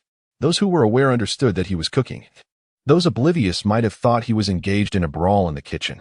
He fell into silence, standing obediently at the kitchen door. Li dared not utter a word. Thus, Qin Ran rose and, observing Li expression, inquired, "What kind of dishes did you prepare to create such a chaotic scene in the kitchen?" To his surprise, Li chuckled with a hint of pride, dashed inside, and began to clean the battlefield, arranging 3 dishes which she then placed on the dining table. When Qin Ran approached, he beheld the rather alarming appearance of the 3 dishes. One was pitch black, charred, another was a bloody piece of meat, and the last was a strange soup. "What on earth are these dishes?" he asked. Li brought over a bowl of rice and explained, "This is stir-fried green beans," indicating the charred dish. "This is Li Zhuang's white meat," pointing to the bloodied meat. "And this is egg soup," referring to the bowl that contained eggshells, charred bean fragments, and an oddly colored broth. "There's a balance of meat and vegetables, as well as soup. It looks quite good," Qin Ran praised, lowering his gaze to the bowl of rice, where each grain sparkled with a raw luster. "Master, here, try it." Li offered him chopsticks, her eyes glimmering with anticipation. Qin Ran took the chopsticks, hesitating as he pondered whether his well-built body could withstand these peculiar dishes. After some deliberation, he felt it would be ungracious to disregard Li goodwill, so he picked up a piece of the charred green bean, asking, "How did you prepare these beans?" "I thought there were none left." "Indeed, there are many." Li gestured with a handful of green beans. Qin Ran, upon seeing this, gazed skyward in disbelief. Many vegetables from his past life simply did not exist in this world, so he had been attempting to cultivate them himself. For instance, the green beans in Li hand were actually seeds he had used to cultivate peas. "Where did you get those?" he queried, recalling how well he had hidden them. "In the refrigerator," Li replied. "Oh, now I remember. I had frozen them, planning to cultivate them once the artificial lake was completed." He reassured himself that this was indeed his own handiwork. "And the meat?" he asked again, noticing that despite its bloodiness, the meat appeared translucent and abundant in vitality. "Didn't you make a meat broth yesterday?" "This is from the leftover meat," Li explained. That meat was specifically from a spirit beast, intended to nourish the body, particularly for his foolish disciple. Most importantly, it was rather expensive, costing roughly 10 spirit stones per pound. Staring at the meat on the plate, Qin Ran felt as if the blood atop it was dripping from his very heart. "And the soup?" he inquired lastly, "Where did the eggs come from?" However, he inquired without awaiting a response from Li as his thoughts drifted to the cherished 20 spirit stones, each containing a spirit beast egg. He hastily raised his hand, gesturing for Li to cease her words. Qin Ran quietly set down his bowl and chopsticks, tilting his head at a 45-degree angle to gaze at the ceiling, striving to prevent his tears from falling. Then he stood up and walked out step by step. "Master, won't you try some?" Li called from behind. Qin Ran feigned ignorance, yet discreetly quickened his pace. Once outside, he fetched a chair to recline upon, gazing at the stars above, his heart feeling cold and desolate, lamenting his precious ingredients. Soon, a piercing scream echoed from within the room, followed by the hurried footsteps of elixirs as she burst forth. "Master," she exclaimed, plopping down on the grass beside him, her voice tinged with sorrow. "It tastes terrible." Qin Ran, on the verge of tears yet still offering solace, replied, "Perhaps we should give it to Chasing Wind. It might enjoy it." Chasing Wind, a creature of white adorned with black patterns, possessed a certain intelligence. Upon hearing of a meal being offered, it abandoned its torment of the small grass and bounded over, affectionately rubbing against Qin Ran's pant leg. Poor Chasing Wind remained blissfully unaware of the impending ordeal it was about to face. Qin Ran, lacking compassion, fed elixirs' meal to Chasing Wind, causing the unfortunate little cat to vomit by the riverbank for an interminable half-hour, evoking a sense of pity. "Is that true? Is it really that dreadful?" elixirs inquired, her voice tinged with uncertainty. Qin Ran cast a sidelong glance at her, remaining silent, as if urging her to discern the truth within herself. As night deepened, the moon hung high, illuminating the starry sky that stretched across the heavens. Qin Ran glanced at the time and declared, "It is time to commence." Following his instruction, elixirs stepped into the formation and settled into a meditative posture. The moon was particularly full tonight, its silvery light cascading like water, rendering the timing less than ideal. Qin Ran produced a spirit stone and approached the center of the formation.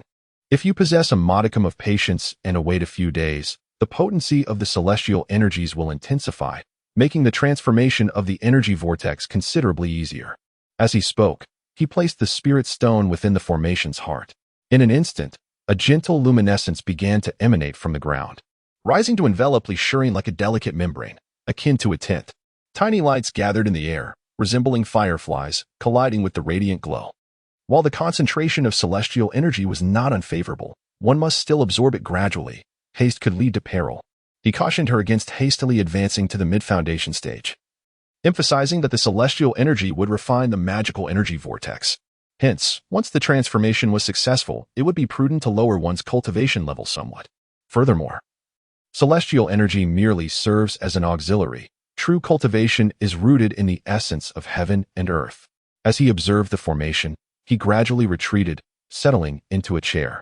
Chasing Wind, utterly exhausted from his earlier ordeal, stumbled over and climbed up Qin Ran's pant leg to find a comfortable position on his thigh, curling up to sleep. Qin Ran reached down to play with Chasing Wind's paws, noting that, despite his diminutive size, the little spirit tiger's claws were remarkably robust, nearly twice as thick as those of a typical cat. He found the texture pleasing as he pinched the soft pads, revealing the sharp claws within, which glinted menacingly. Earlier, when Chasing Wind had ascended, his claws had pierced through the fabric of Qin Ran's pants, causing a sharp pain in his calf. He contemplated whether to trim Chasing Wind's claws. Within the formation, elixirs sat cross-legged with her eyes closed, channeling her energy to draw in the celestial forces. The initial trickles of celestial energy felt icy. However, as they accumulated, they gradually warmed, becoming almost scalding, reminiscent of solar power. The celestial energy acted like fire, vaporizing the magical energy within her. Like sand, it tempered the energy vortex in her dantian, and flowed like water, fortifying her bones and flesh. The sensation of merging the magical energy with the celestial forces was anything but pleasant. It felt coarse, excessively warm, and quite uncomfortable, akin to being cast into a desert, tormented by both heat and grit. Time passed unmeasured until the celestial energy fully permeated her dantian, transforming the vortex into a swirling nebula, adorned with points of celestial energy, resembling stars within a galaxy. At this juncture, the magical energy, now wholly integrated with the celestial forces, coursed through her body with a refreshing coolness. The celestial energy no longer refined her flesh, but instead nourished it. elixirs realized, as her master had foretold, that her cultivation had indeed diminished. What once was a mere step away from the mid-foundation stage had now become several paces distant. Yet, she could distinctly perceive that her magical prowess had become purer and more supple. Her muscles exuded greater strength. Though her cultivation had diminished, her power had intensified. The night sky was adorned with stars like a river, the moon floated like a vessel, and the strands of clouds resembled silks, wafting gracefully as if the maidens were gliding through the starry expanse. The silks waved towards the figures below. In front of a wooden cottage on the vast lawn, two individuals faced each other. One reclined in a chair, cradling a cat, while the other sat cross-legged on the grass, a beam of light guiding the stars. Darkness enveloped like the delicate hem of a woman's gown, obscuring the view. In the distant forest, the call of a night owl echoed as it hunted, while the nearby grass rustled with the chirping of crickets in courtship. The night was a cacophony, yet also serene. The cool breeze of the evening contrasted with the warmth of the cat in Qin Ran's embrace. He gazed upwards as a tributary of the Milky Way cascaded down like a waterfall from the heavens to the meadow, a breathtaking and tender scene. Summer nights were indeed refreshing. He watched the moon inching towards the western hills, the stars twinkling and fading, and the sun's rays piercing the eastern horizon, heralding its rise. In that moment, the extent of Qin Ran's reflections and realizations remained solely his own. As the celestial river above faded and her cultivation stabilized, elixirs slowly opened her eyes. Through the mist of the formation, she beheld the first ray of dawn illuminating her master's face. Her master appeared foolish, unflinching in the face of the glaring sunlight. Rising to her feet, she leaped from the formation, raising her fist in the morning light, the glow upon them akin to stars. She cried out, "Master, I have succeeded." Elixirs' figure blocked the sunlight, and Qin Ran squinted his eyes, peering over. It was as if he beheld Kaz-sama showcasing his muscles under the first light of day. The silly disciple, backlit by the sun, brandished her radiant fists, unmistakably embodying the archetype of a villain who had mastered dark arts. "What noise is this? I am not deaf," he remarked nonchalantly, quelling her exuberance. "Ah?" Elixirs paused, lowering her head to catch a whiff of herself, only to discover she indeed reeked. As if she hadn't bathed in years, upon closer inspection, there were grayish-black stains on her clothing. The power of the stars refines the body, expelling impurities within. "Indeed," Qin Ran explained calmly, "though you have immersed yourself in numerous medicinal baths, your physique has already become formidable, yet this enhancement is still significant." Realizing the reason, the once uncouth wild girl felt a tinge of modesty. Her cheeks flushed as she dashed into the house, making a beeline for the bathroom. "Your strength has greatly increased. Do exercise caution so as not to break anything."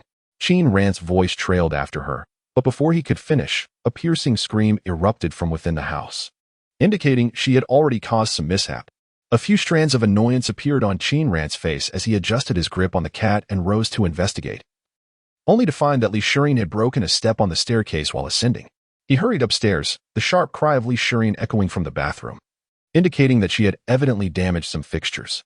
Leaning against the corridor wall, his expression darkened as he coldly remarked, "This is a consequence of your rapid increase in strength. We shall continue excavating the lake today.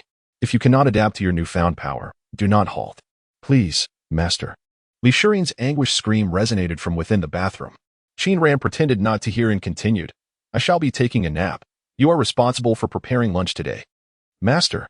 Qin Ran awoke to find the sun had retreated to the windowsill, indicating it was well past noon. As he prepared to rise, he suddenly realized something was pressing against his chest. Looking down, he discovered it was a cat. How could I possibly empathize with the great sage? It turns out this mischief was your doing. He had just dreamed of being pinned beneath the five-fingered mountain by the cat-like Tathagata, gently poking the cat's head. Qin Ran decided not to hold it against the creature for taking the brunt of elixirs' culinary assault. He carefully lifted the cat and set it on the bed before getting up to leave the room. Just then, Chasing Wind had also awakened. The good cat never indulged in sloth. It stretched and leapt down from the bed. Qin Ran turned to see the little one brimming with energy and couldn't help but marvel at its vitality. Truly, a level 7 demon beast possesses remarkable recuperative powers. Stepping onto the balcony, Qin Ran took in the expansive view before him: forests, meadows, and a gentle breeze. In the center of the meadow, a mud pit was conspicuously larger, indicating that his foolish disciple had not been idle today. Upon closer inspection, he noticed dirt being flung up from the pit, and as he watched, his brow furrowed in confusion. What on earth was elixirs doing digging? "Elixirs," he called out loudly. After a moment, a figure emerged from the mud pit, shouting back, "Master, you're awake. What are you digging?" "What?" Elixirs pretended not to hear. "Master, what did you say? I can't hear you." Qin Ran's expression darkened.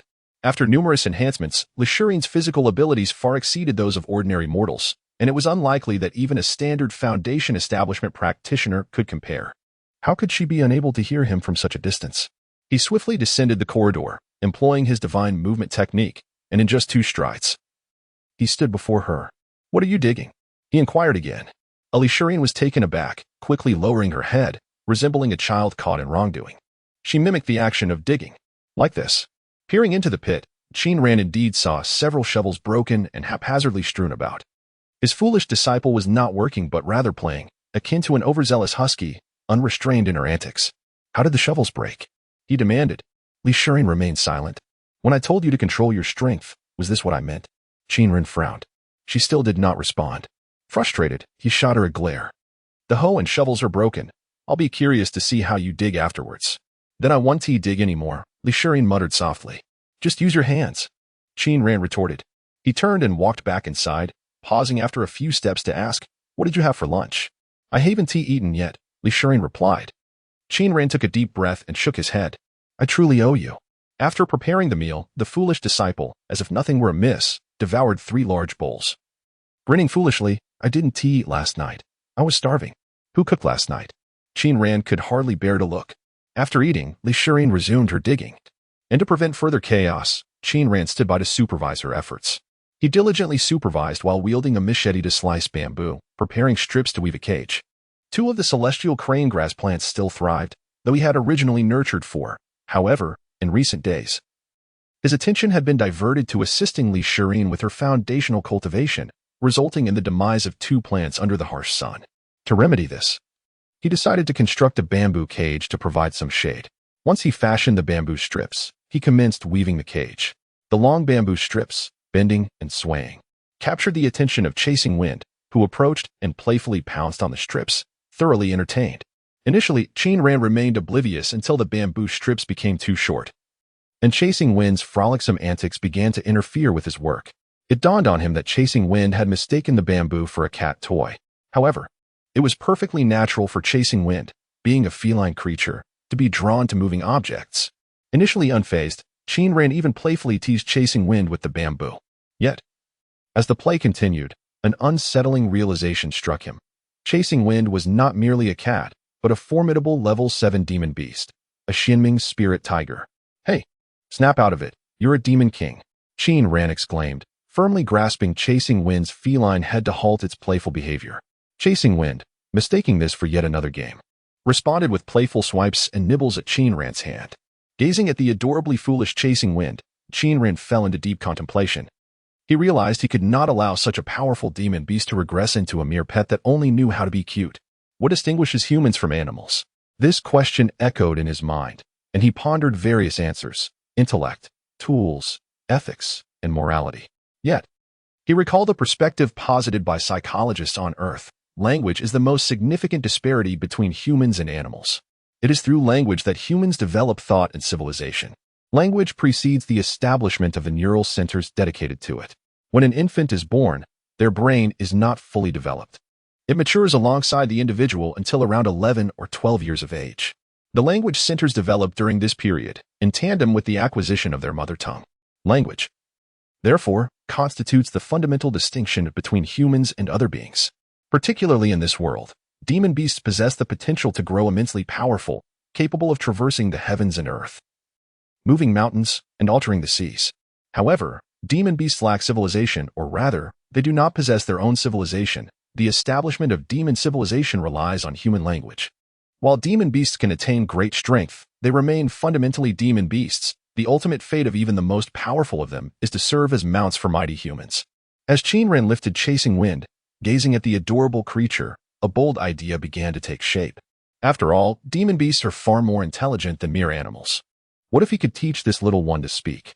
Typically, for a demon beast to articulate words, it must cultivate, transform, and take on a human form to blend into human society and learn their language. But what would happen if he attempted to teach a demon beast in its original form to speak? Qin Ran found this prospect intriguing. He promptly set Chasing Wind on the chair he occupied, gesturing for it to remain still. However, Juefeng, like any ordinary cat, seemed to believe it was merely playing, leaping and bounding after his hand. After several attempts, Qin Ran realized that this approach was futile. He must first convey his intentions to Juefeng before attempting to teach it anything.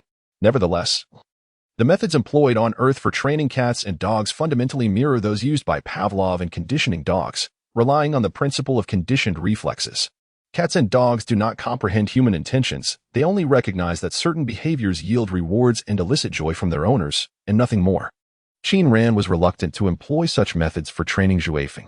With the intelligence of a 7th-level demon beast, it deserved to be taught in a manner befitting a human. He pondered this and suddenly became aware that he was in a world of cultivation where unconventional methods might be applied. For instance, there was the use of divine consciousness. The Danfeng possessed a remarkable technique that granted him, despite being only at the foundation establishment stage, the ability to wield divine consciousnness. With this thought, he quickly summoned his divine consciousness, directing it into Zhuefeng's sea of consciousness, intending to communicate what he desired it to do. Elixirs was laboriously digging in the mud when she suddenly heard her master's voice echoing from above, exclaiming, "Master!" She was perplexed, leaping up with all her might to the edge of the pit and climbing up to the surface. Then, she beheld Zhuefeng seated regally upon a chair, while her master knelt before it, mouth agape, emitting sounds, occasionally closing his lips to produce ma. The scene was so absurd that Elixirs stood agape, her mouth wide open in disbelief for a considerable time. "Master, what are you doing?" she stammered, utterly astonished. Qin Ran was startled by the sudden voice and turned to see Elixirs. He replied, "I am teaching Zhuefeng to speak." Yet upon noticing the peculiar expression on her face, he followed her gaze back to himself and gradually began to comprehend the astonishing spectacle, his expression shifting to one of intrigue. "Wait, Shirin, let me explain. In the Daokjian sect, the monthly contributions for ordinary disciples consist of 100 low-grade spirit stones, 10 recovery pills, and 1 gathering spirit pill. For inner disciples, it is 300 low-grade spirit stones, 20 recovery pills, and 2 gathering spirit pills, and for direct disciples, 500 low-grade spirit stones, 50 recovery pills, and 10 gathering spirit pills. The spirit stones are sourced from the sect's own spiritual veins.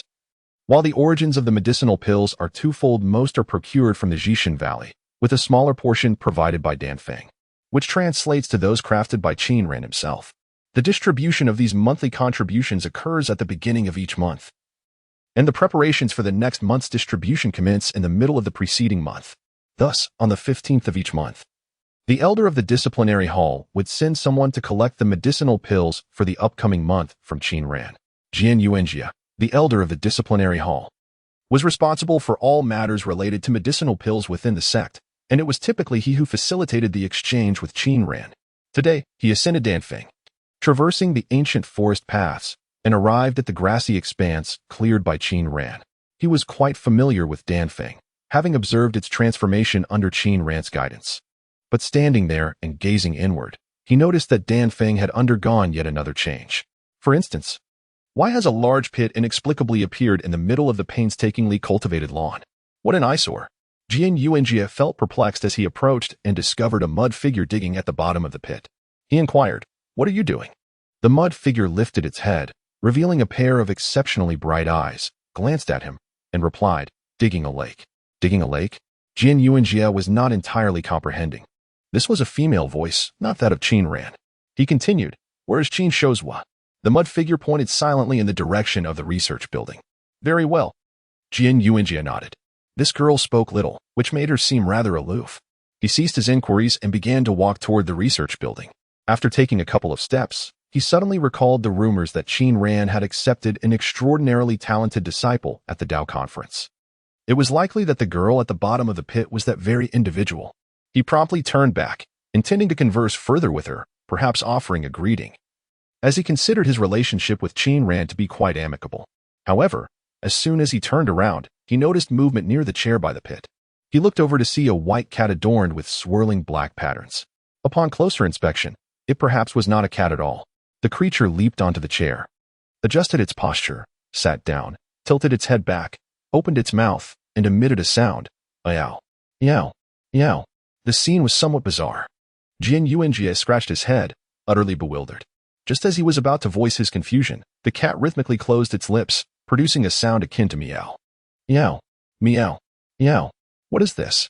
Jian Yuanjia had the uncanny feeling that the cat was attempting to speak, a sensation that sent shivers down his spine. He lost all desire to inquire further or to offer a greeting, and made a beeline for the research building instead. But wait, it had only been a month since he last visited Danfeng. What on earth had transpired here? Familiar with the surroundings, he arrived at the base of the research building, panting, and called out, "Qin Shidi, Qin Shidi," while silently praying that no further peculiar incidents would unfold. His prayers appeared to have been answered, as Qin Ran's figure soon appeared on the second floor, leaning over the railing of the corridor, calling back, Jian Shixiao. Upon seeing Qin Ran, Jian Yuanjia finally breathed a sigh of relief and remarked, "I'm glad to find you. Is it time to collect the elixirs?" Qin Ran, oblivious to Jian Yuanjia's earlier experiences, simply replied, "I haven't paid attention. I've been busy with other matters these past few days. The elixirs are ready, but I haven't packaged them yet." Jian Yuanjia leapt from the ground directly to the second floor, landing beside Qin Ran, and said, "Never mind the elixirs for now. Let us first discuss that cat." "Cat?" Qin Ran's expression shifted, and he quickly averted his gaze, stating, "That is not a cat. It is a Xianming spirit tiger." "A Xianming spirit tiger?" Jian Yuanjia recalled the Xianming spirit tiger from a few days prior and inquired, It seems to be learning how to talk." Qin Ran's expression grew complex as he fell silent for a moment, then sighed, "Do you think I am hiding here for no reason? Just a few days ago, my foolish disciple discovered me kneeling before the wind chaser, calling it mother. I felt utterly ashamed to face the elders of Jiangdong and have been hiding in the research building ever since." Seeing Qin Ran's complex expression, Jian Yuanjia felt increasingly uneasy and pressed for answers. After a moment of silence, Qin Ran finally spoke, "The pills have not been packaged yet. Follow me, and we shall do it together." Although aware that a story must have unfolded, Jian Yuanjia refrained from further inquiries, respecting Qin Ran's reluctance to elaborate. He took the storage bag and accompanied Qin Ran to the third floor, where the pills were stored for packaging. Qin Ran, being in the foundation establishment stage, was responsible for 3 types of pills: the spirit gathering pill, which enhances the foundation establishment cultivation; the recovery pill, which rapidly restores mana; and the fasting pill, used for dietary abstinence, with 300 of each type. "Junior brother, you have been stuck at the late foundation establishment stage for many years. Have you recently discovered any opportunities for core formation?" Jian Yuanjia inquired. Qin Ran shook his head, replying, "My talent is not exceptional. It is no surprise that I cannot achieve core formation. Your talent is indeed commendable, being of a medium-grade water spirit root." Jian Yuanjia sighed as he examined the pills. "It seems you are still haunted by the shadow of Master Wang's failed tribulation, harboring a fear of the heavenly tribulation. In truth, the thunder of tribulation is not as terrifying as it seems. Given your qualifications, it would be at most a minor thunder tribulation, easily surmountable." Listening to Jian Yuanjia's words and recalling the scene of his master being shattered under the thunder, Qin Ran fell silent, lacking the words to respond. The two swiftly packaged the pills, and before long, Jian Yuanjia secured the storage bag at his waist. He turned to Qin Ran and said, "I often remark that the pills you refine surpass those of Jishan Valley. This is not mere flattery, but a truth. I sincerely hope you can achieve core formation soon, so you may concoct pills suitable for the core formation stage. I can hardly bear to endure the humiliation from Jishan Valley any longer. I will do my best." Qin Ran nodded in reply.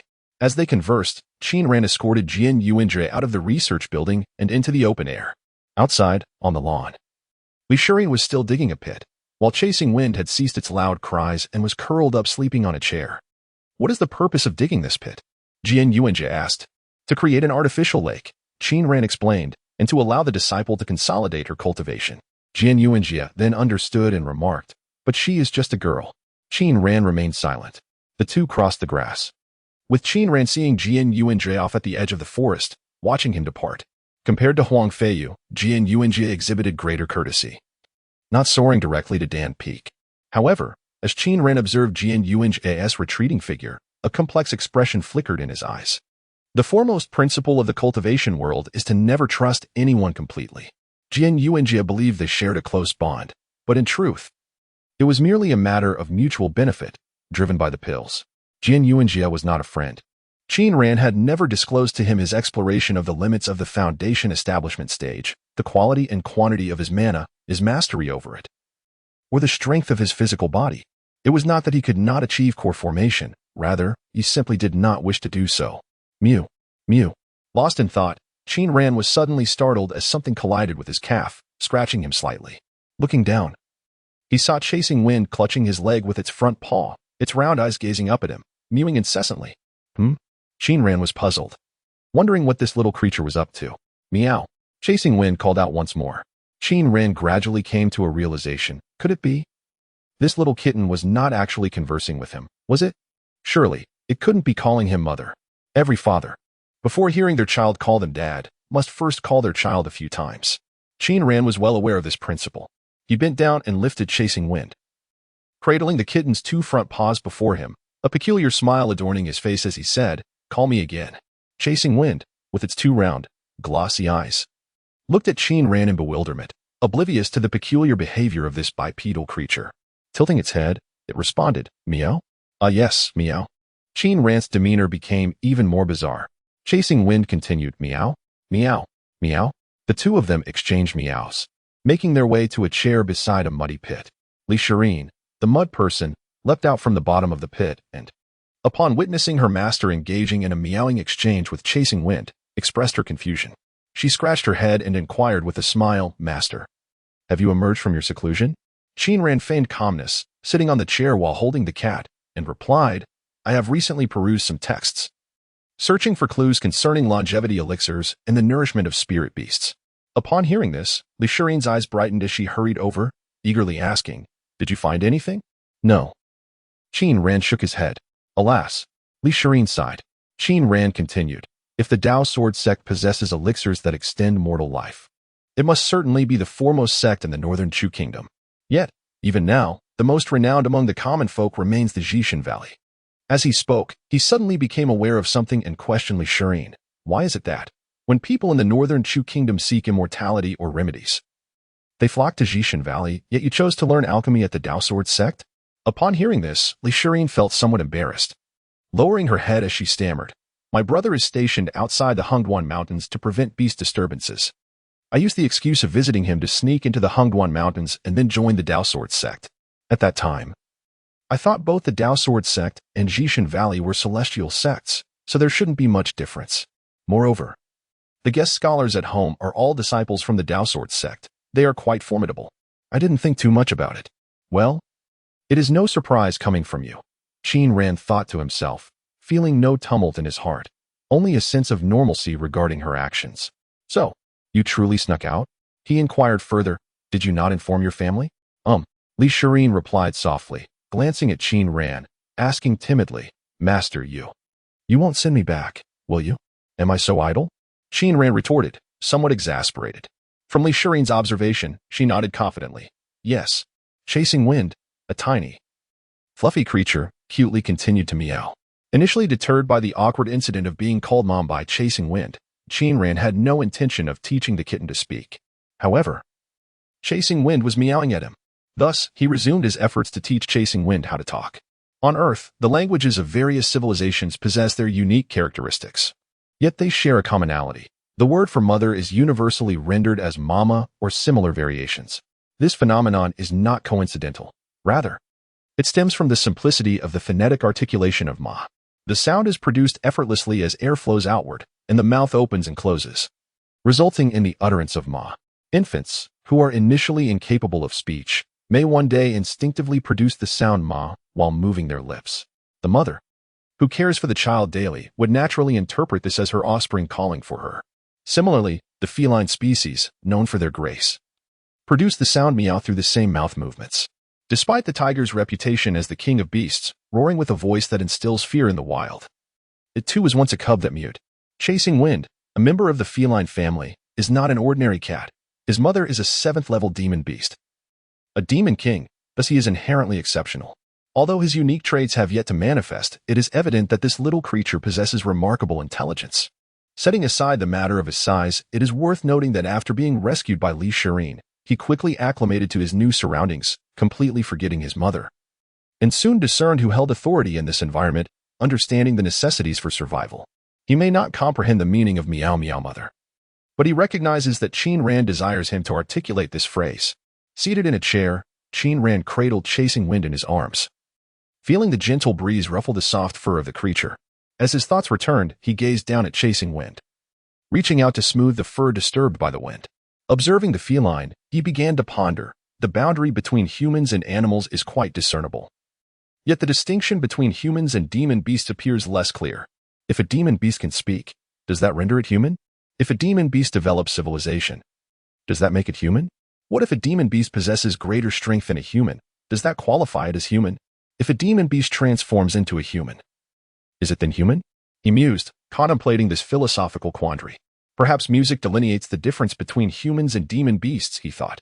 He recalled a saying from his past life: regardless of nobility in palaces or common folk in villages, all appreciate music, whether it be refined melodies or rustic tunes. While animals like pigs, chickens, and sheep do not partake in such auditory experiences, Confucius also believed that ritual and music formed the foundation of human civilization. Having once been so moved by the sound of Xiao music that he lost the taste for meat for 3 months. Thus, Qin Ran concluded that humans enjoy music while beasts do not. Eager to affirm his humanity, he ventured to the back mountain, chopped a bamboo stalk, and crafted a flute from memory. That night, he placed a stool before his dwelling, sat down, took out the flute, moistened the finger holes, inhaled deeply, and gently blew, producing a mournful and discordant sound. The melancholic notes began to resonate around Dan Peak. Initially, Chasing Wind sat attentively in his lap, but soon leaped down to groom himself. Then darted into the house, lounged on the sofa, and eventually nestled beneath the cushions. Lishirin also heard her master's discordant sounds from outside. She rushed out and saw Qin Ran playing the flute, laughing as she asked, "Master can also play the flute?" Qin Ran halted his cacophonous notes, frowning and replying, "What? Does Beichu have flutes too?" "Indeed." Lishirin nodded and responded, "In Danyang City, there is a renowned musician named Gao Yuanshan, celebrated for his melodious flute playing. My brother often seeks trouble with him during performances."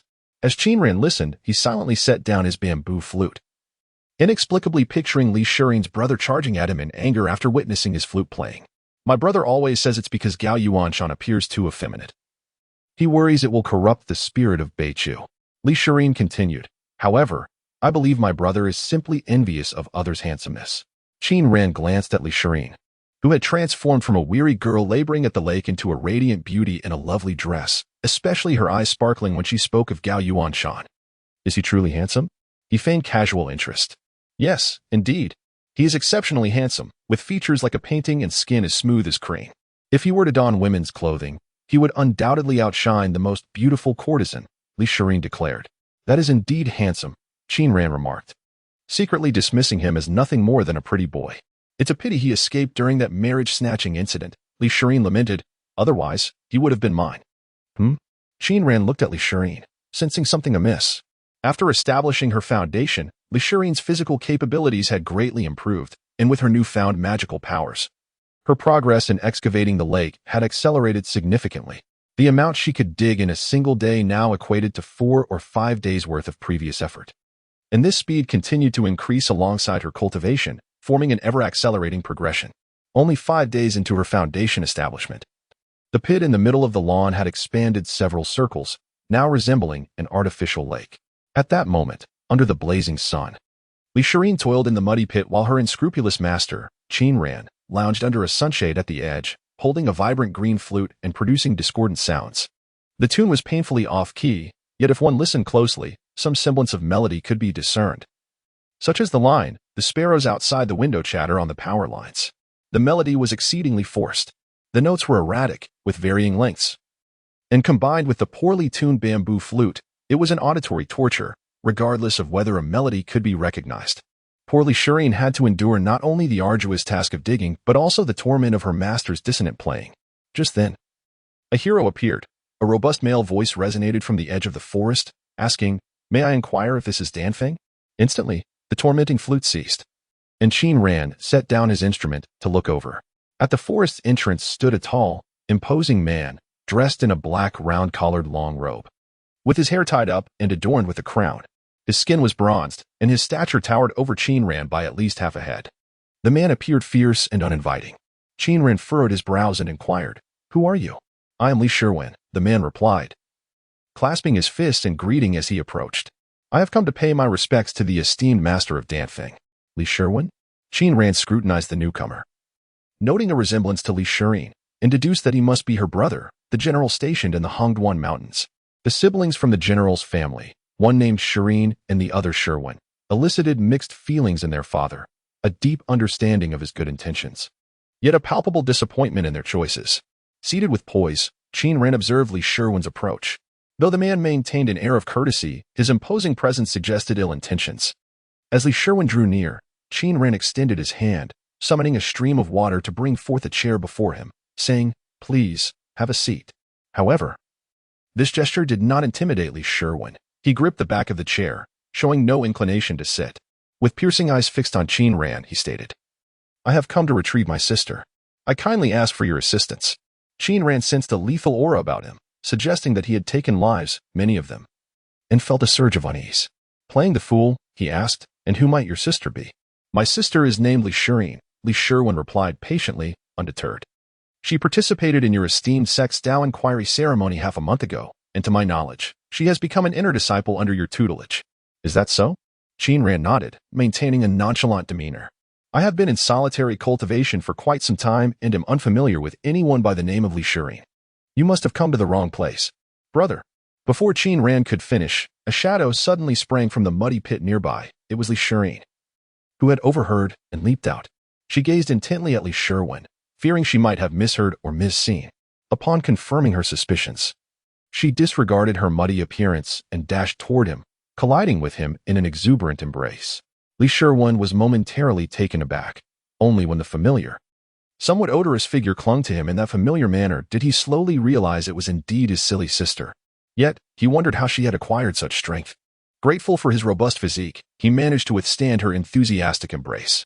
Once her excitement subsided, Li Sherwin looked down, uncertainty clouding his expression. The unpleasant scent of mud lingered in the air as he gently cradled her head, scrutinizing her closely. Despite her dirted and disheveled appearance, he recognized her as his sister. With tender care, he brushed away the grime from her face, his heart aching with the realization of the hardship she must have endured to arrive at such a state. As he gazed at her, his anger ignited, growing fiercer by the moment. He then lifted Li Sherwin and set her aside before reaching behind his waist to retrieve. "Brother, how did you know I was here?" Li Sherwin asked, wiping her tears as she steadied herself. Li Sherwin pulled out a segmented spear shaft and a sharp tip, his expression darkening as he silently began to assemble the weapon. Hearing the distinct clicks of the pieces locking together, Li Sherwin, puzzled, questioned, "Brother, what are you planning to do?" "Wait a moment, brother will take you home," Li Sherwin said, completing the assembly of his steel gun. He gestured for Li Sherwin to stand aside, his eyes brimming with murderous intent as they fixed upon Qin Ran. Although momentarily caught off guard, Qin Ran remained unperturbed, sitting calmly and serenely as he regarded Li Sherwin, with the ominous voice no longer echoing in his ears. Chasing Wind scampered back, climbing onto his lap and yawning adorably as it began to wash its face. "Humph!" Li Sherwin suddenly bellowed. "Watch the gun," he warned Qin Ran, signaling that he would not resort to a sneak attack, and thrust the gun forward. After all, he was a scholar, true to his lineage as a warrior. He did not falter in combat prowess. With the force of a shooting star, his gun moved with the speed of thunder, and in an instant, the gun's tip was aimed at Qin Ran's forehead, threatening to penetrate his skull. Yet, Qin Ran regarded the imminent danger as mere trifles, tilting his head to grab a glass of juice from the table. This display left Li Sherwin frowning in disbelief. Just as the gun's tip was about to touch his brow, Li Sherwin pondered, considering that his sister had chosen to study under this individual. He was a man of reason, and while a lesson was justifiable, taking a life was beyond the pale. Contemplating this, he intended to withdraw his force and strike instead. However, at that moment, he suddenly discovered that the gun barrel had become immovable. He tugged at it with force, but it remained steadfast. Just then, Li Sherwin's voice broke through. "Brother, why are you trying to hit my master?" Turning around, Li Sherwin found Li Sherwin gripping his gun barrel with one hand, rendering him unable to advance or retreat. "What?" Li Sherwin was momentarily dumbfounded. He was no weak scholar. The force behind that thrust was no less than 500 pounds. Yet, how could his own delicate sister hold him back with a single hand? Stupefied, he watched as Li Sherwin exerted more strength, pulling both him and the gun back. With bright apricot eyes wide open, she questioned, "I'm asking you something. Brother is no longer calling?" Li Sherwin attempted to struggle, only to find Li Sherwin's grip too strong for him to escape. He resigned himself to allowing her to take the gun. Turning back, he fixed her with a serious gaze and asked, "Who are you? Has brother also lost his wits?" Li Sherwin frowned, spitting twice in disdain. "What do you mean also?" "I mean, how have you become so foolish?" "I am Sherwin." Li Sherwin scrutinized Li Sherwin once more. Although her face was dirty, the seemingly arrogant yet adorably foolish demeanor radiated from her very core. He recognized her immediately. This was indeed his silly sister. "S.H. Sherwin?" Li Sherwin queried uncertainly. "When did you gain such strength?" "Humph." Li Sherwin displayed a proud expression, twirling Li Sherwin's prized steel gun in her hands. This gun was his cherished possession, always by his side, never to be parted from him. She had never played with it before. Perhaps because it weighed over 60 pounds, she had been unable to wield it previously. Nonetheless, today she had effortlessly snatched it from Li Sherwin's grasp. I am now a cultivator. She brandished her weapon, crossed her waist, and raised her chin towards Li Sherwin, exclaiming with a smug smile, "You mere mortal. Why don't you kneel before this great deity?" In response, Li Sherwin delivered a swift blow, knocking Li Daxian back to reality. It had been less than 20 days since Li Sherwin had gone missing from her residence, and already she had attained such formidable strength.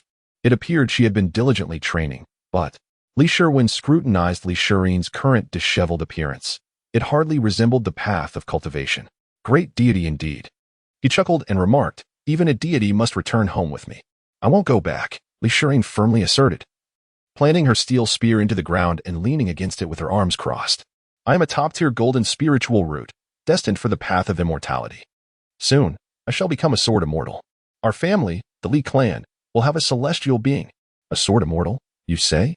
Do you truly yearn to be a deity?" Li Sherwin gazed intensely at Li Sherwin. "Do you not comprehend that immortals and mortals inhabit two distinct realms? To ascend to divinity, you must sever all ties to the mundane world. Are you willing to forsake me as your brother, as well as our parents? But this is merely cultivation. Who says one must sever all worldly ties?" Li Sherwin countered, her hands resting on her abdomen. "Once I master the art of sword flight, I shall return home every day, much to your annoyance. I will certainly become a sword immortal. I intend to venture into the underworld and retrieve grandfather's soul. I must find the elixir of immortality to ensure our parents live forever." Oh, the naive and foolish younger sister. Li Sherwin was both moved and infuriated. Yet today, he had to awaken her from this delusion. Raising his voice, he declared, the underworld. Let me tell you, it does not exist. There is no elixir of immortality. Grandfather is gone. He will never return. You are already 16. It's time to be more sensible." Li Sherwin lowered her head, murmuring, "Grandpa Dong said that when a person dies, they become a ghost, and ghosts enter the underworld, residing in Fengdu until reincarnation. Grandpa Dong also mentioned that ghosts can cultivate. There are even ghost cultivators in the realm of immortality. I want to go to Fengdu and bring Grandpa back, teaching him the ways of ghost cultivation." Grandpa Dong was evidently a guest elder of the Li family.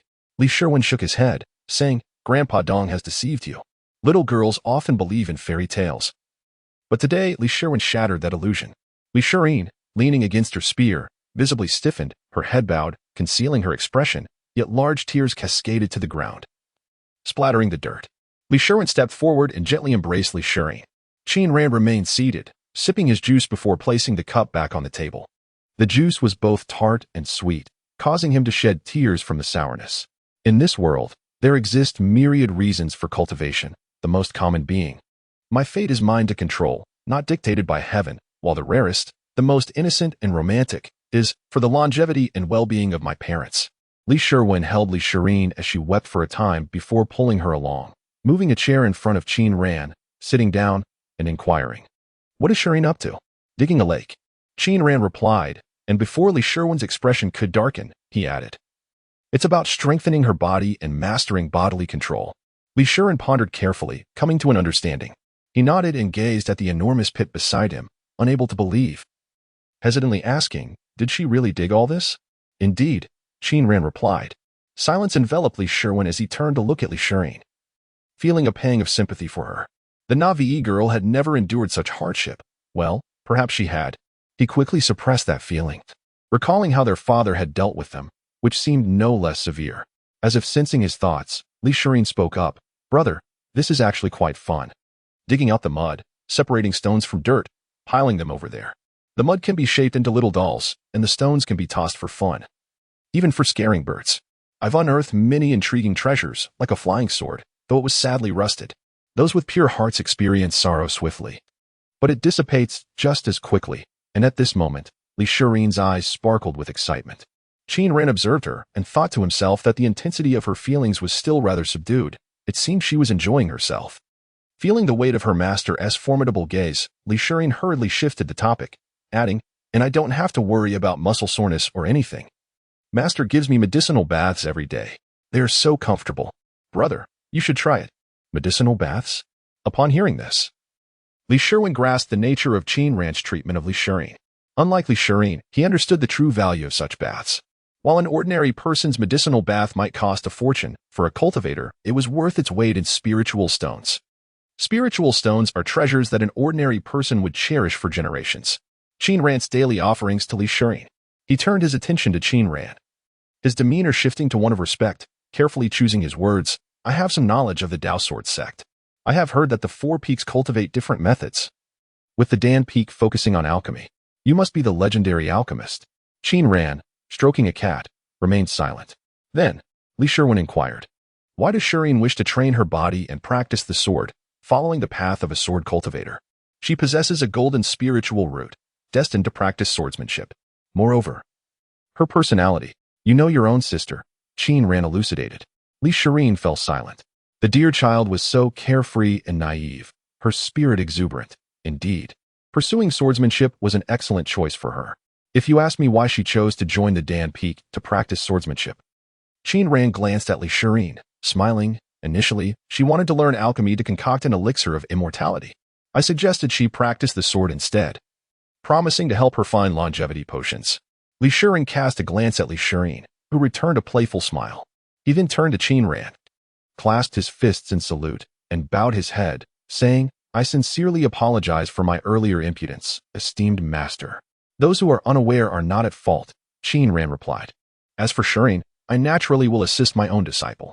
At this point, Li Shirin had become well acquainted with Li Shirin's circumstances at Dan Peak, and he spoke up. My sister is simple-minded and carefree, yet she is blessed in her own way to have the opportunity to study under you, stepping into a realm of fortune. However, she truly must return home. Firstly, our parents are still alive, and as their children, we should not abandon our familial responsibilities for the mountains and the path of cultivation. Every day, my father sends a letter, urging Shirin to return home. The map of Yin is still insufficiently extensive. Is this where the plot thickens? Li Shirin is indeed not a commendable person. Qin Ran coldly observes him, and after a lengthy discourse, it is still about returning Shirin home. However, his first argument bears a semblance of reason. Qin Ran recalls that in Taoism on Earth, there are stipulations that if one is an only child and there are elders in the family, one should not engage in religious practices. Thus he refrains from contesting this matter. At that moment, Li Shirin subtly purses her lips and lets out a soft snort, her disdain evident, indicating there are ulterior motives at play. Moreover, Shirin is merely 18 and at the age for considerations of marriage. Li Shirin continues, stating that the Li family has always maintained a favorable relationship with the Chung family of Danyang, and Shirin has been betrothed to the Chung family's son for quite some time. Goodness, could there be a tale of not underestimating the youth in this? Astonishing. The foolish disciple turns out to be Nailan Yaran? Furthermore, Li Shirin's expression grows serious as he gazes at Qin Ran and solemnly declares that the reason for his visit now is due to recent incidents of demonic beasts causing harm in the Hongduan Mountains. He senses that significant events are imminent in the mountains and wishes to escort Shirin away from this perilous place. The Hongduan Mountains? Qin Ran's eyes narrow slightly. Once again, it is the Hongduan Mountains. May I take Shirin with me? Li Shirin inquires after laying out his reasons. Haha. Qin Ran chuckles, shaking his head as he looks at Li Shirin. If something significant is indeed about to transpire in the Hongduan Mountains, then there is no safer place than the Dao Sword sect in the northern Chu Kingdom. So where do you intend to take Shirin? Realizing he cannot deceive Qin Ran, Li Shirin lowers his head, offering no rebuttal. As for the first 2 points, I have no authority to question them. Whatever safe place Li Shirin wishes to take Shirin, Qin Ran is disinterested. He pets the cat and smiles, stating, thus, whether Shirin returns or not, you must inquire with her directly. Inquire with her? Li Shirin laughs. He had assumed that given the effort Qin Ran had expended on Shirin, he would not permit him to take her away, yet unexpectedly, Qin Ran is so agreeable. From his perspective, Li Shirin is like a younger sister. Innocent and unaware of the complexities, incapable of making such significant decisions. Qin Ran's words almost imply that he can indeed take Shirin away. Thus, Li Shirin stands, bypassing the question to Shirin, bows to Qin Ran, and says, in that case, I extend my gratitude for your care of Shirin these days. You may prepare a list of expenses incurred on her behalf, and I shall ensure compensation at the Tiansu army base outside the Hongduan Mountains. Qin Ran feels puzzled internally. What is this fellow doing without even asking? Yet his face remains adorned with a smile, as though everything is under control. Li Shirin nods at him, reaches for Li Shirin, and says, Shirin, let us return home now. He pulls Shirin, but she remains steadfast, unyielding.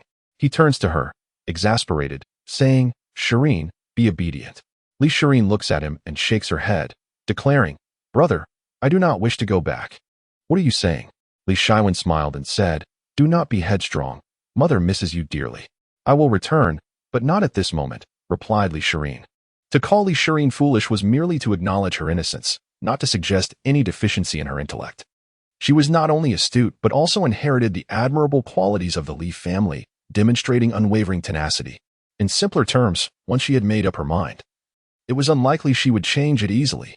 Li Shuan understood his sister well. Upon hearing her declaration, the smile on his face gradually faded. He gazed at Li Shireen and asked earnestly, "You truly will not return?" "No, I will not," Li Shireen responded resolutely. Li Shuan pondered for a moment, yet found no viable solution. Finally, with his piercing gaze fixed upon Li Shireen, he said, "Very well. If you are so dedicated to your cultivation and have shown some progress, then let us adhere to our old custom. We shall spar.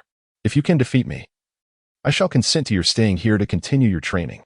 Having grown up together, it was only natural for siblings to engage in playful combat. However, being siblings meant that the younger sister would rarely best her older brother. Throughout their childhood, Li Shireen had often been outmatched by Li Shuwen, and she had longed for an opportunity to redeem herself. Yet, as they matured, Li Shuwen's prowess had only grown stronger, and she feared her chance was slipping away. Now, however, Li Shuwen had proposed the challenge himself. Li Shireen felt a surge of excitement, eager to engage in the match. "Really?" she asked hurriedly, anxious that Li Shuwen might retract his offer. Having already gauged Li Shireen's strength in previous encounters, Li Shuwen felt a twinge of uncertainty at her expression. But upon reflection, he reassured himself that 2 decades of training could not be matched by her mere days of effort. Strength was strength, and skill was skill. There was no reason for him to fear his sister. Indeed, he affirmed with a nod, "Master, bear witness." Li Shireen exclaimed, elated, as she raised her hand for Qin Ran to serve as a witness. "Very well," Qin Ran replied, reveling in the unfolding drama. Without further ado, Li Shireen turned and launched a punch at Li Shuwen. Li Shuwen knew his sister all too well. As soon as she raised her hand, he anticipated her mischievous intent. When her fist came flying towards him, he had already evaded the blow. "I knew it," he exclaimed, shaking his head. "Hee." Li Shireen chuckled foolishly and pressed forward, pursuing him. Having trained together under their father's stern guidance, both were taught by the same master and thus shared a common style. While Li Shuwen, being a robust young man, had always allowed Li Shireen to strike first, the tides had turned. Although she had yet to learn any mystical techniques, her physical abilities had reached a level that matched his own. After exchanging blows twice, they finally met head-on. Li Shireen charged forward, aiming a punch directly at Li Shuwen's face. He did not flinch but rather raised his hands, intending to block her strike and swiftly counter it, a tactic particularly effective against her impulsive nature. Little did he expect that Li Shireen's punch would bang. Li Shirwen felt as though he had been struck by a formidable bull, completely unable to withstand the blow. He staggered backward several steps, leaving the door wide open. "Haha, brother, you're finished." Li Shireen laughed triumphantly, her small fists clenched as she charged forward, crashing into Li Shirwen's embrace. Then, like a torrential downpour, her fists rained down upon him, heedless of his nose, eyes, or ribs, releasing years of pent-up frustration from the countless beatings he had inflicted upon her. Only when she felt satisfied did she rise, standing tall and looking down at her brother, whose face was bruised and battered. She, of course, had not struck with lethal intent. After all, he was her beloved brother. Yet her blows were sufficient to leave him in discomfort for several days. As their scuffle concluded, Qin Ran approached, retrieving a porcelain bottle from his bag. He crouched down and handed the bottle to Li Shirwen, saying, "Blood-activating and muscle-repairing pills. One will suffice for your physical injuries. This bottle is a gift for you." Li Shirwen lay on the ground, his body numbed from the beating. Shakily, he accepted the porcelain bottle, trembling as he managed to extract a single pill and finally forced it into his mouth. He appeared quite pitiful. But neither Qin Ran nor Li Shireen offered him assistance. They merely watched. The efficacy of the pill was remarkably swift. His injuries began to heal at an almost visible pace. However, this rapid recovery was accompanied by excruciating pain, and even Li Shirwen, a man of iron, could not suppress his groans. Although the pill was relatively simple to concoct and not particularly prestigious, it could still fetch a price of 1 or 2 spirit stones each. And this bottle contained 10 pills. "As a token of our meeting, it is no disgrace to offer you this," Qin Ran remarked. In the mortal realm, the value of spiritual herbs and stones is well understood, perhaps even more so by you than me. Before establishing her foundation, Shireen's medicinal baths cost around 300 spirit stones per session, and she had immersed herself for 10 consecutive days. After establishing her foundation, the cost rose to 900 spirit stones, and she had already indulged for 5 days. This does not include the value of the formulas and the expertise required to prepare the medicinal bath. He looked down at Li Sherwin and chuckled. Shireen's punch is worth over 10,000 spirit stones. Do not let this defeat haunt you. As Li Sherwin's injuries gradually healed, he sat up and silently regarded Qin Ran. It dawned upon him that his sister's master harbored a dark heart, with malice deeply ingrained within. He was but a minor general in the mortal realm. Unable to contend with their cultivation prowess, it would be best for him to return home sooner rather than later. Ultimately, Li Sherwin departed alone. He came in haste and left in haste, taking nothing with him except for a beating. Oh, and a bottle of blood-activating and muscle-repairing pills, which he truly did not desire, yet the allure of their effects was undeniable. Nevertheless, he had been there, had existed, and thus had left some impact. Particularly for Li Sherwin, his presence had extinguished her desire to continue digging the lake. After returning to her room, Li Sherwin took a shower, donned a beautiful dress, and climbed to the eaves of the second floor, where she sat, gazing into the distance, lost in thought. Gazing out from the small river winding alongside the house, one could see verdant meadows flanking the waterway, where a deep pit unexpectedly emerged in the midst of the grass, an excavation painstakingly crafted by her own hands. Beyond lay a dense forest, where the river vanished into the dappled shadows of the trees, and further afield, the vast expanse of wilderness stretched towards distant, interlocking peaks. Within that mountainous terrain resided the encampment of Li Sherwin's Tiansu army. At some point, Qin Ran had approached, cradling Chasing Wind, and settled beside Li Sherwin. Following her gaze into the distance, Chasing Wind leapt from his arms, frolicking atop the tiles with carefree abandon, a playful feline. Master, is my brother's garrison over there? Li Sherwin inquired of Qin Ran, without turning her head. It is likely in that direction, though I have not been there myself, so I cannot provide specifics. Qin Ran was always willing to answer Li Sherwin's questions. Master, must one truly sever worldly ties to cultivate? She asked again. After a moment of contemplation, Qin Ran replied, if one does not cultivate the heart during practice, then a practitioner is merely a common individual wielding great power. You may not know of the common people, but you should understand the peril posed by an ordinary individual possessing immense strength. Their desires could exponentially amplify their power. A formidable practitioner in the realm of mortals is exceedingly dangerous, not only to themselves but also to ordinary folk, especially their loved ones. How could I ever harm my parents? Li Sherwin questioned, perplexed. Even in this world, I strive to cultivate my heart. Is that not sufficient? A practitioner's foes can only be other practitioners, Qin Ran asserted.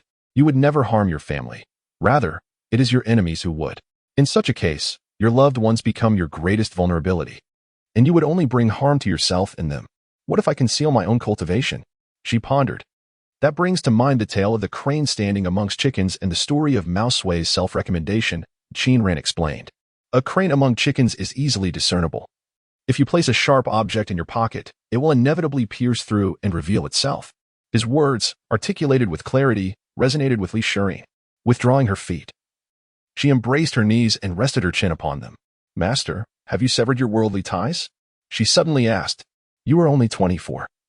Your parents must still be quite young. This question elicited a sigh from Qin Ran, for in his world, his parents were indeed alive. However, he was a solitary spirit from another realm, having departed from home at the tender age of 5 to pursue cultivation. His emotional ties to his parents paled in comparison to those he had for his deceased master, who had passed away 5 years prior. Thus, he had indeed severed his worldly ties.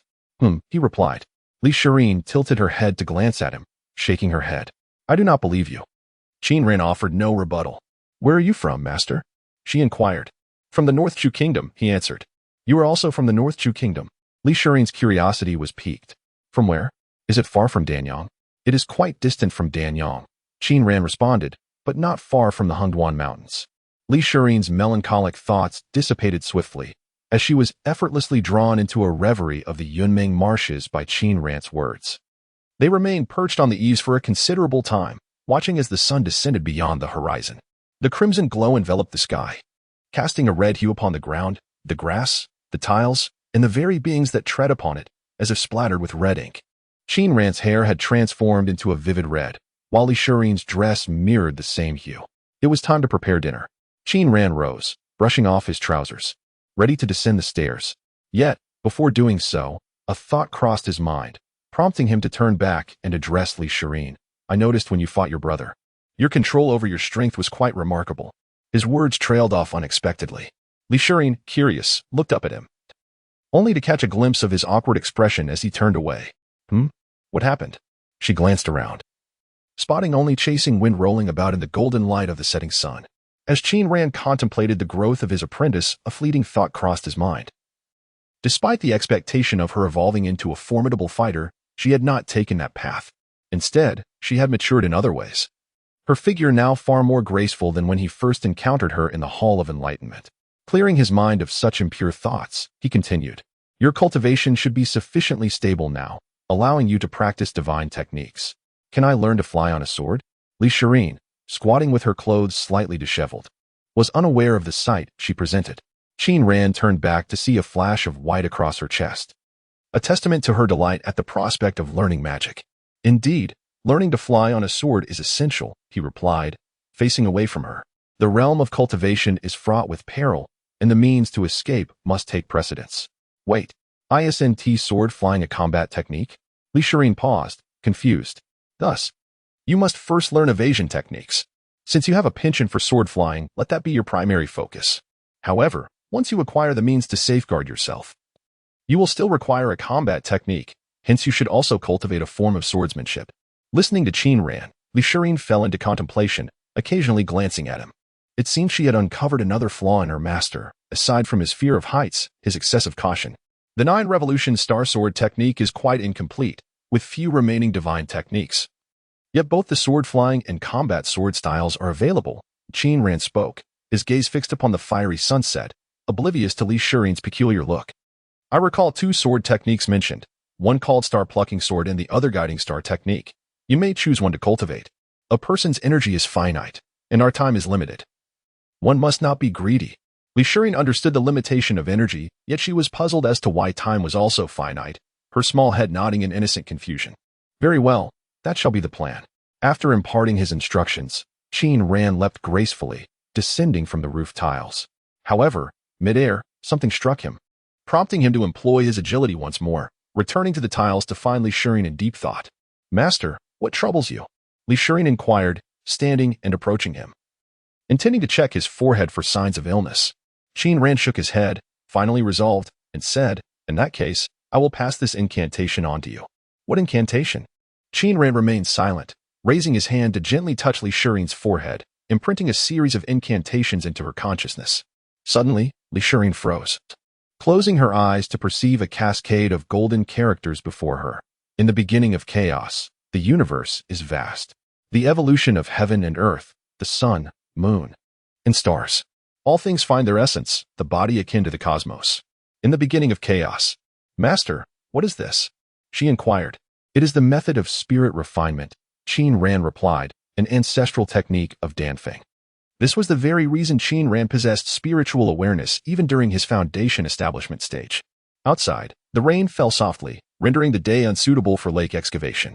Lishurin curled up on the sofa, leaning against a cushion, playfully teasing Chasing Wind with a small bamboo stick. Chasing Wind grew rapidly, almost transforming daily. When she found him on that rainy night, he was no larger than a kitten, yet now, less than a week later, he resembled a sturdy adult cat. He chased the bamboo stick in her hand, leaping from the sofa to the floor, then onto the tea table, appearing quite fierce as though he held a grudge against the stick. Lishurin waved the bamboo around, and Chasing Wind darted after it, both reveling in their playful antics. Suddenly, the living room door swung open, and a damp breeze swept in. Lishurin turned to see Qin Ran, drenched from head to toe, entering with a sword in hand. Master, where have you been? She asked, momentarily distracted by Chasing Wind's pursuit of the bamboo stick, which he had finally caught. With a swift strike of his robust paws, he bit down, snapping the stick with a resounding crack. How fierce! She mused inwardly, tossing the entire bamboo stick to Chasing Wind. To the back, Qin Ran responded. He closed the umbrella, shaking off the rainwater outside before placing it by the door. Then, channeling his magical energy, he absorbed the moisture from his clothes, forming it into a droplet that he discarded outside. Li Shirin watched in admiration of her master's mastery over magical energy. To the back? She queried again. The cave dwelling. Right beside the waterfall, Qin Ran replied, indicating towards the rear of the house. The cave dwellings of Danfeng were situated in that direction, still containing remnants of the past. Li Shirin had seen the cave on the mountainside from a distance, but had yet to visit. Nodding, she noticed the sword in Qin Ran's hand and asked, "Is this sword left by the predecessors?" Indeed. Qin Ran approached and casually tossed the sword to her, stating, "Danfeng has had few sword users, so I endeavored to find one suitable for you. It can barely be considered a low-grade magical artifact. Use this sword to practice your connection with objects." Li Shirin caught the sword, its sheath dark and weighty, approximately 7 to 8 pounds. Drawing it halfway, she observed the cold gleam of the blade, adorned with gray speckles resembling stars in the night sky. "It is a fine sword, but how delicate," she exclaimed, noting the sword's narrowness, which did not align with her preferences. Closing the sword, she glimpsed its name on the hilt, Falling Star. "Whose sword is this, I wonder?" she inquired. "I'm not certain," Qin Ran replied. Qin Ran poured a cup of hot water from the kitchen, standing before the sofa as he spoke to Li Shirin. "One can easily find a sword to practice swordsmanship, but wielding a sword is a different matter entirely, as it requires a profound connection with the sword itself, which is quite peculiar." Li Shirin stole a glance at Qin Ran, silently reflecting on her master's pure views on love. She turned her gaze back to the Starfall sword, which, though elegantly crafted, weighed somewhat heavily, around 7 to 8 pounds. She shook her head, stating, "I do not favor this sword." However, disliking it meant she would have to make do for the time being. Focus a bit more. Once you have mastered the methods of combat and sword control, we shall seek someone to forge your destined sword, Qin Ran said, cradling his cup. At that time, your sword will be crafted according to the requirements of the 9-turn star sword technique. For now, she could accept using it temporarily, and with a pout. Li Shirin replied, "So we're going to have someone forge it? I hope my destined sword can be a little heavier and more imposing." "Very well. It shall be made to your liking," Qin Ran responded, taking a sip of water before inquiring, "Which technique have you chosen?" "The star guidance technique," Li Shirin answered. Qin Ran nodded. This was not unexpected. The star guidance technique is not precisely a sword technique, but rather resembles a method that amplifies destructive power. As the name suggests, it involves channeling starlight onto the sword to enhance its combat capabilities. This falls within the realm of close-quarters combat, which aligns well with Li Shirin's character. Whether engaging in melee or casting spells from a distance is a matter of personal preference, and he refrained from passing judgment. "Since you have made your decision, let us practice diligently," Qin Ran urged. "Once you have perfected your skills, we shall descend the mountain." Descend the mountain? Li Shirin's eyes brightened as she realized that forging a sword required leaving the mountain. Would that mean she could seek out her foolish brother? Could she return home? "Indeed, we shall descend, but not for leisure. We are going to find someone to forge your destined sword." Qin Ran bluntly extinguished Li Shirin's fantasies. Instantly deflated, she replied, "Oh, since it is raining today, we need not dig a lake. It is the perfect opportunity to practice sensing objects." Qin Ran sat down on the coffee table, facing Li Shirin, and pointed to the sword in her hand. "Let us not waste time. We shall begin now." Sigh. Li Shirin sighed, drawing the Starfall sword and asking, "How do we sense objects?" "Sensing objects is akin to sensing qi," Qin Ran explained. "Sensing qi involves feeling the energy within your body and then guiding it according to certain patterns to commence your cultivation. Sensing objects means perceiving the internal structure of the object, allowing for the infusion of magical energy into it. The magical energy then circulates within the object, enabling you to control it."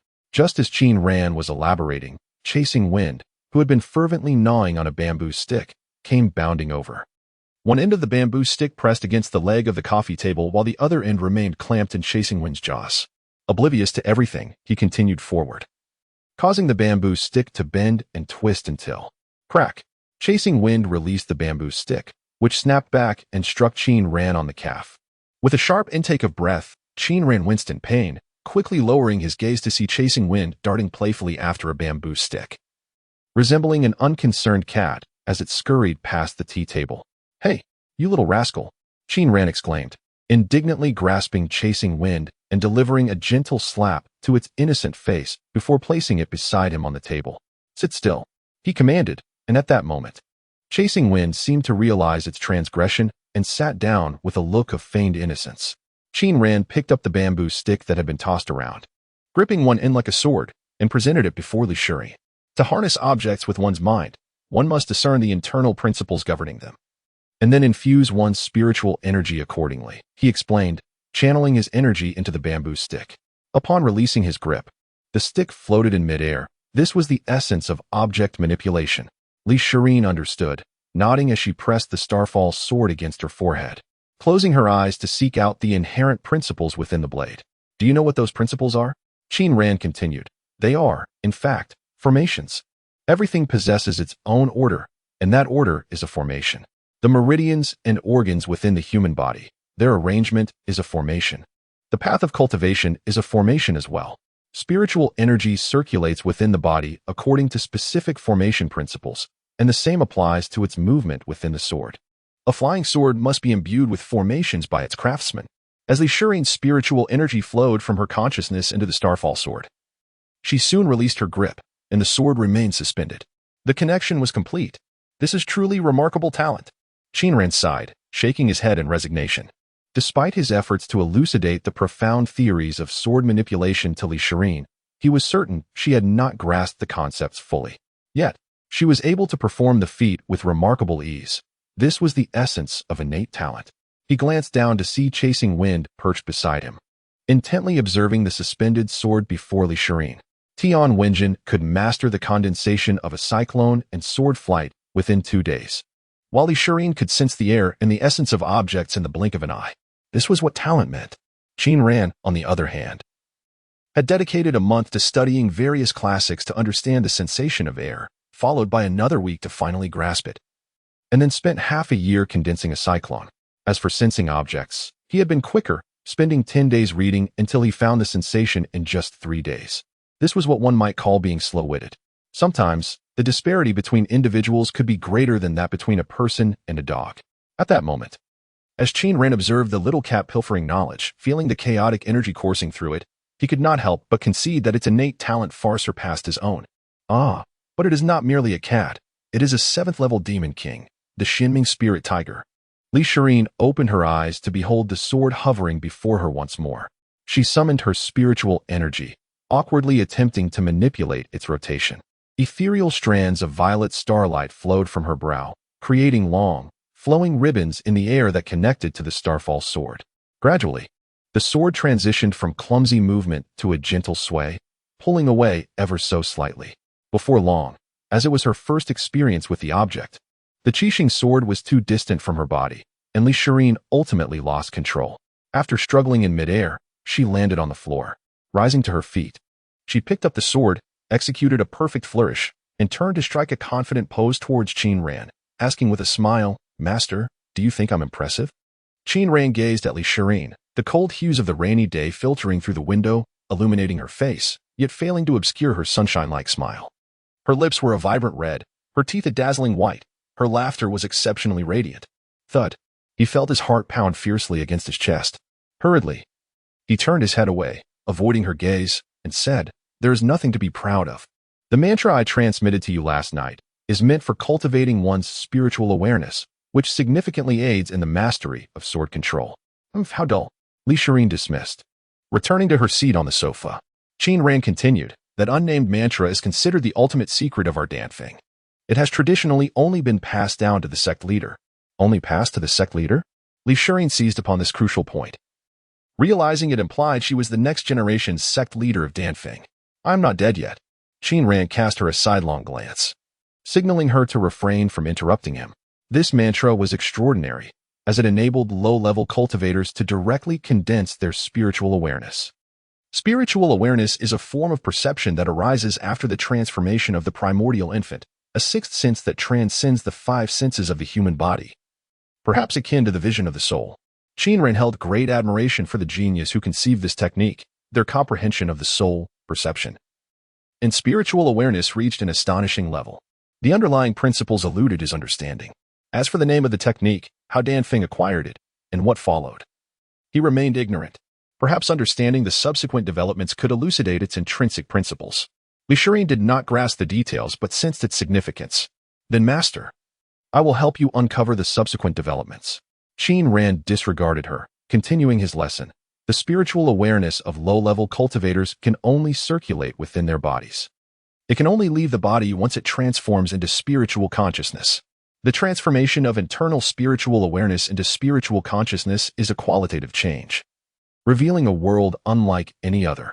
Alchemy, swordsmanship, artifact crafting, and array inscription will all undergo profound transformations. But Master, I don't feel the world is any different, Li Shiring questioned. This dull-witted girl lacked self-awareness. Qin Ran could hardly muster the energy to scold her, merely stating, in addition to the invisible changes in perception, spiritual consciousness can also directly manipulate objects. You might try using your spiritual consciousness to control the sword. Oh. Li Shiring glanced at Qin Ran, refraining from further mischief. She closed her eyes, locating her minuscule shard of spiritual consciousness within her sea of consciousness. Drawing it forth from her forehead, it entered the Qixing sword, following the sword's formation, as she attempted to wield the sword using her magical energy. However, as soon as the sword took flight, it crashed down heavily. Hiss! Her spiritual consciousness snapped back to her sea of consciousness like a taut rubber band. And Li Shiring cried out in pain, clutching her forehead, exclaiming, Master, Master, it's too heavy. I can't lift it. Can't lift it? Why not? Qin Ran queried, perplexed. When he had first mastered his spiritual consciousness, he had manipulated objects far heavier than 7 or 8 pounds. Li Shiring's talent surpassed his by such a margin. Why could she not even lift this flying sword? Could it be that my aptitude in this regard exceeds that of my foolish apprentice? Qin Ran shook his head, harboring a vague suspicion in his heart, though he remained uncertain. If she could not wield the sword with her spiritual sense, then so be it. She could wait until her spiritual awareness strengthened. He spoke to console her, stating that the enhancement of spiritual perception would greatly aid her in wielding magic through the sword. After a brief moment of discomfort, Li Shiring's headache subsided. She patted her forehead and shook her head, reflecting on the unpleasant sensation she had just experienced. When the falling star sword descended, its tip plunged into the ground, embedding itself slightly. Qin Ran approached, pulled it out, and returned it to Li Shiring, observing the sword's imprint on the wooden floor. He felt a twinge of heartache but only remarked, once you have a sense of the object, you can practice sword flight. Just think of it like skateboarding. With enough practice, you'll master it. Skateboarding? Li Shiring took the sword, glanced outside, and pouted. Master, it's raining. You can practice on the second floor, Qin Ran suggested. All right. Li Shiring nodded, clutching the falling star sword as she dashed toward the exercise room on the second floor. After watching her disappear up the staircase, Qin Ran settled onto the sofa, glancing at the cat, Chasing Wind, perched on the coffee table. He gestured for the cat to come over. Chasing Wind licked its paw and leaped onto Qin Ran's lap. I'm not surprised you can cultivate, Qin Ran remarked, running his hand through Chasing Wind's fur. But what techniques will you practice? What is your attribute? Darkness? Yet, I've never heard of anyone with a dark spiritual root. Moreover, your meridians differ from ours. Can you even cultivate human techniques? Meow, Chasing Wind replied. Qin Ran looked down at him. Chasing Wind gazed back, and in that silent exchange, Qin Ran sensed the cat had something to convey, though he could not decipher it. Big brother, could you speak in Chinese, please? Qin Ran lifted Chasing Wind, chuckling. It seems I must teach you how to speak. Meow meow, Chasing Wind exclaimed loudly. Qin Ran understood this sentiment. It was a profound aversion to the idea of attending class, a definitive rejection of learning. Qin Ran chuckled maniacally, pressing his face against Chasing Wind's plush neck, nuzzling and inhaling deeply. Little kitty, the more you resist, the more exhilarated I become. I must teach you to speak. And to speak Chinese. Meow meow meow, came the cat's exclamations, laced with feline obscenities, as Qin Ran continued to revel in his antics with the cat. Chasing Wind squirmed in desperation. Suddenly, a cacophony of sounds erupted from the second floor, followed by Li Shiring's piercing cry, Master, help me. The sound of shattering glass echoed, her screams growing more distant. It was over. His foolish apprentice had soared away. Startled, Qin Ran hastily pushed Chasing Wind aside, flung open the window, and looked up. Beneath the ominous clouds and amidst the rain, Li Shiring appeared like a kite severed from its string, swaying precariously as she drifted into the vast sky. In the face of this urgent crisis, Qin Ran had no time to ponder. He unleashed his agility and pursued her. Li Shiring had always lacked confidence in reading and writing, yet she possessed an abundance of self-assurance in combat and athletic pursuits.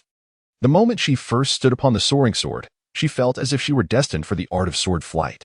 Indeed, this was the case.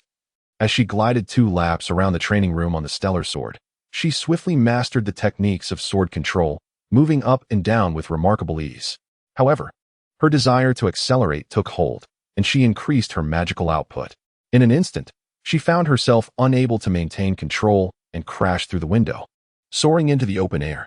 The stellar sword beneath her wobbled wildly, leaving Li unsteady, with the sensation of plummeting at any moment. The direction of her flight had long since slipped from her grasp. The speed was dizzying, the wind howled ferociously, and raindrops stung her face from her lofty vantage. The pit she had dug in the lawn appeared diminutive. Panic gripped her. Yet, she dared not cease her magical flow. Halting it would surely send her tumbling down from this height of 10,000 meters. She could only continue to propel herself forward. Above her loomed ominous clouds, pressing down with a weight that rendered her breathless. "Master, save me," she cried out repeatedly, for only her master could rescue her, as he had always taught her. The preservation of life must be the foremost consideration in the realm of cultivation, and Qin Ran exemplified this principle, setting aside matters of combat. His agility and escape techniques were unparalleled. He estimated that even when confronted by a typical nascent soul cultivator, he had a chance to evade.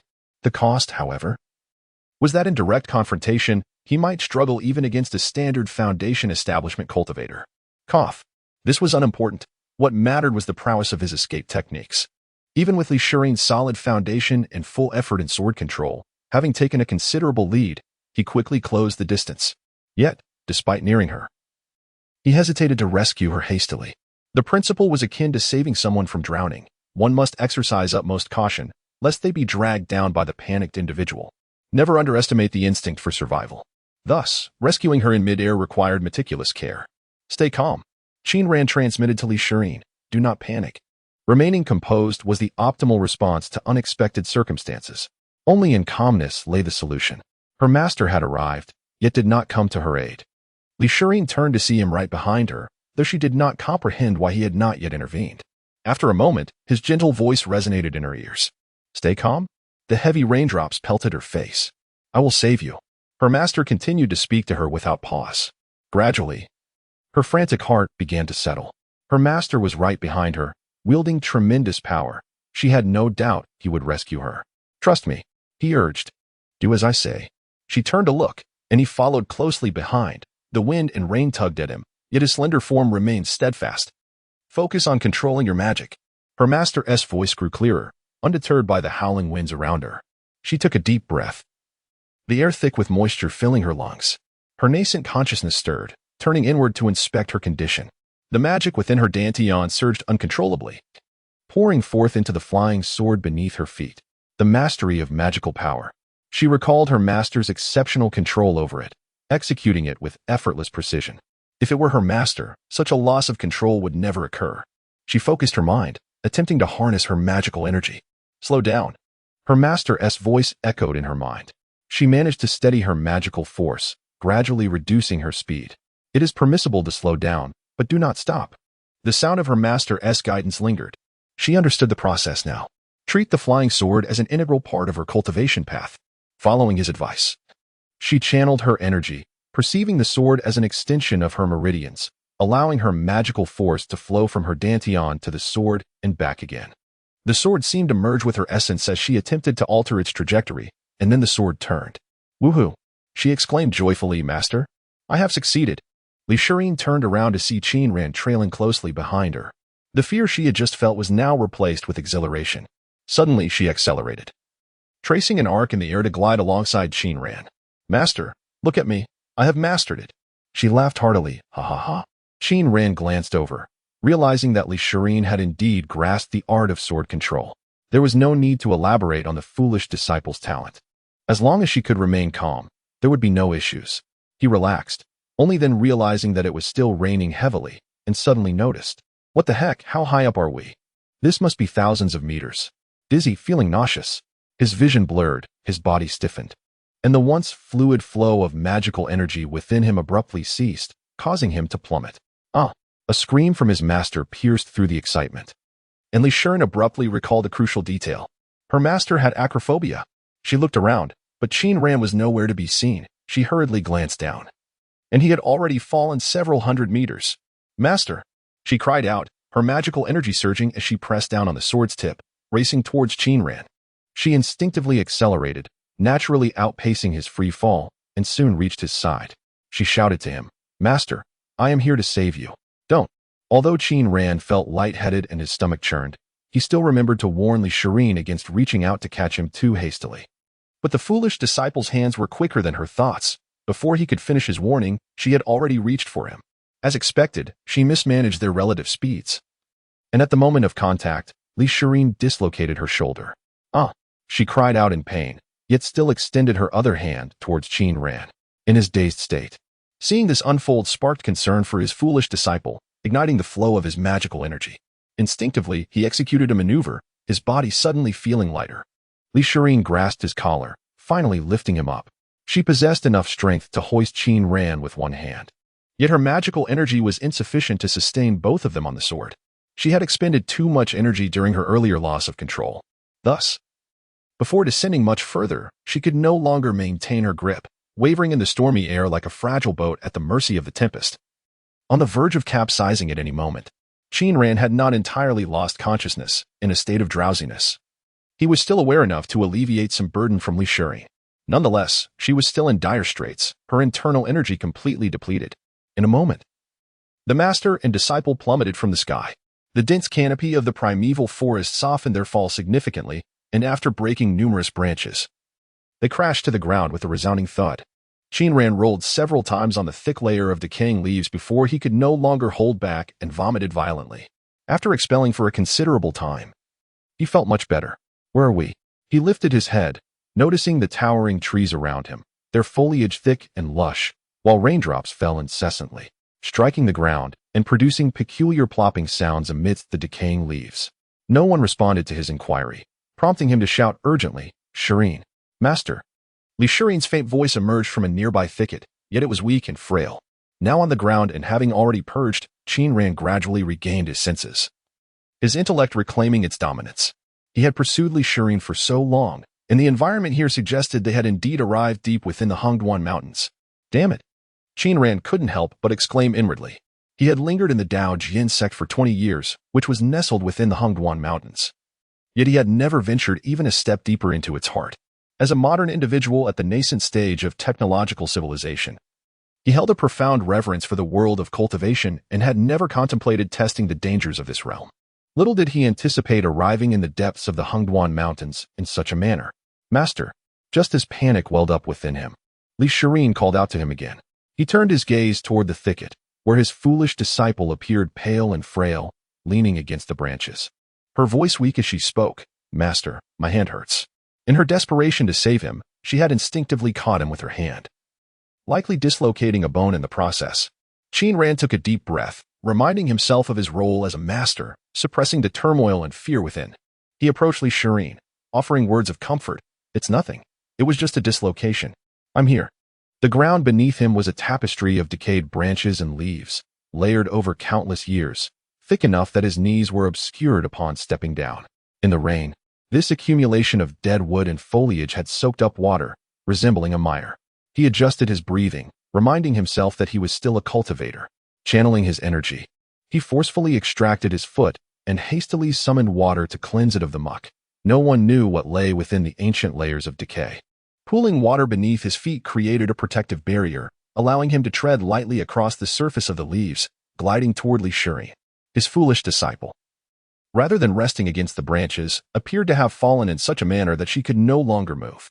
She was drenched, her usually vibrant bangs now clinging to her forehead, her complexion devoid of color, exuding an air of extreme weakness. Qin Ran first retrieved a bottle of healing elixirs from his bag and administered one to Elixirs, stating, "This will aid in your recovery from external injuries." With great difficulty, Elixirs managed to swallow the pill. They had fallen from the heavens. Although Qin Ran's physique was sufficiently robust, he now felt a dull ache coursing through his body, uncertain if he had sustained any internal injuries. Elixirs' physical strength was even less than his. He was unsure of the extent of her injuries beyond her arm. Concerned about possible misalignment of her bones and meridians, Qin Ran dared not move her carelessly. He gently parted her bangs and tested the temperature of her forehead, which was quite high, indicating that her injuries were not merely superficial, but that she had also succumbed to a chill. Soaked from the rain, startled, and injured, it was only natural that his foolish disciple was struggling to cope. "Does it hurt?" he asked softly. Li Shirin nodded in response.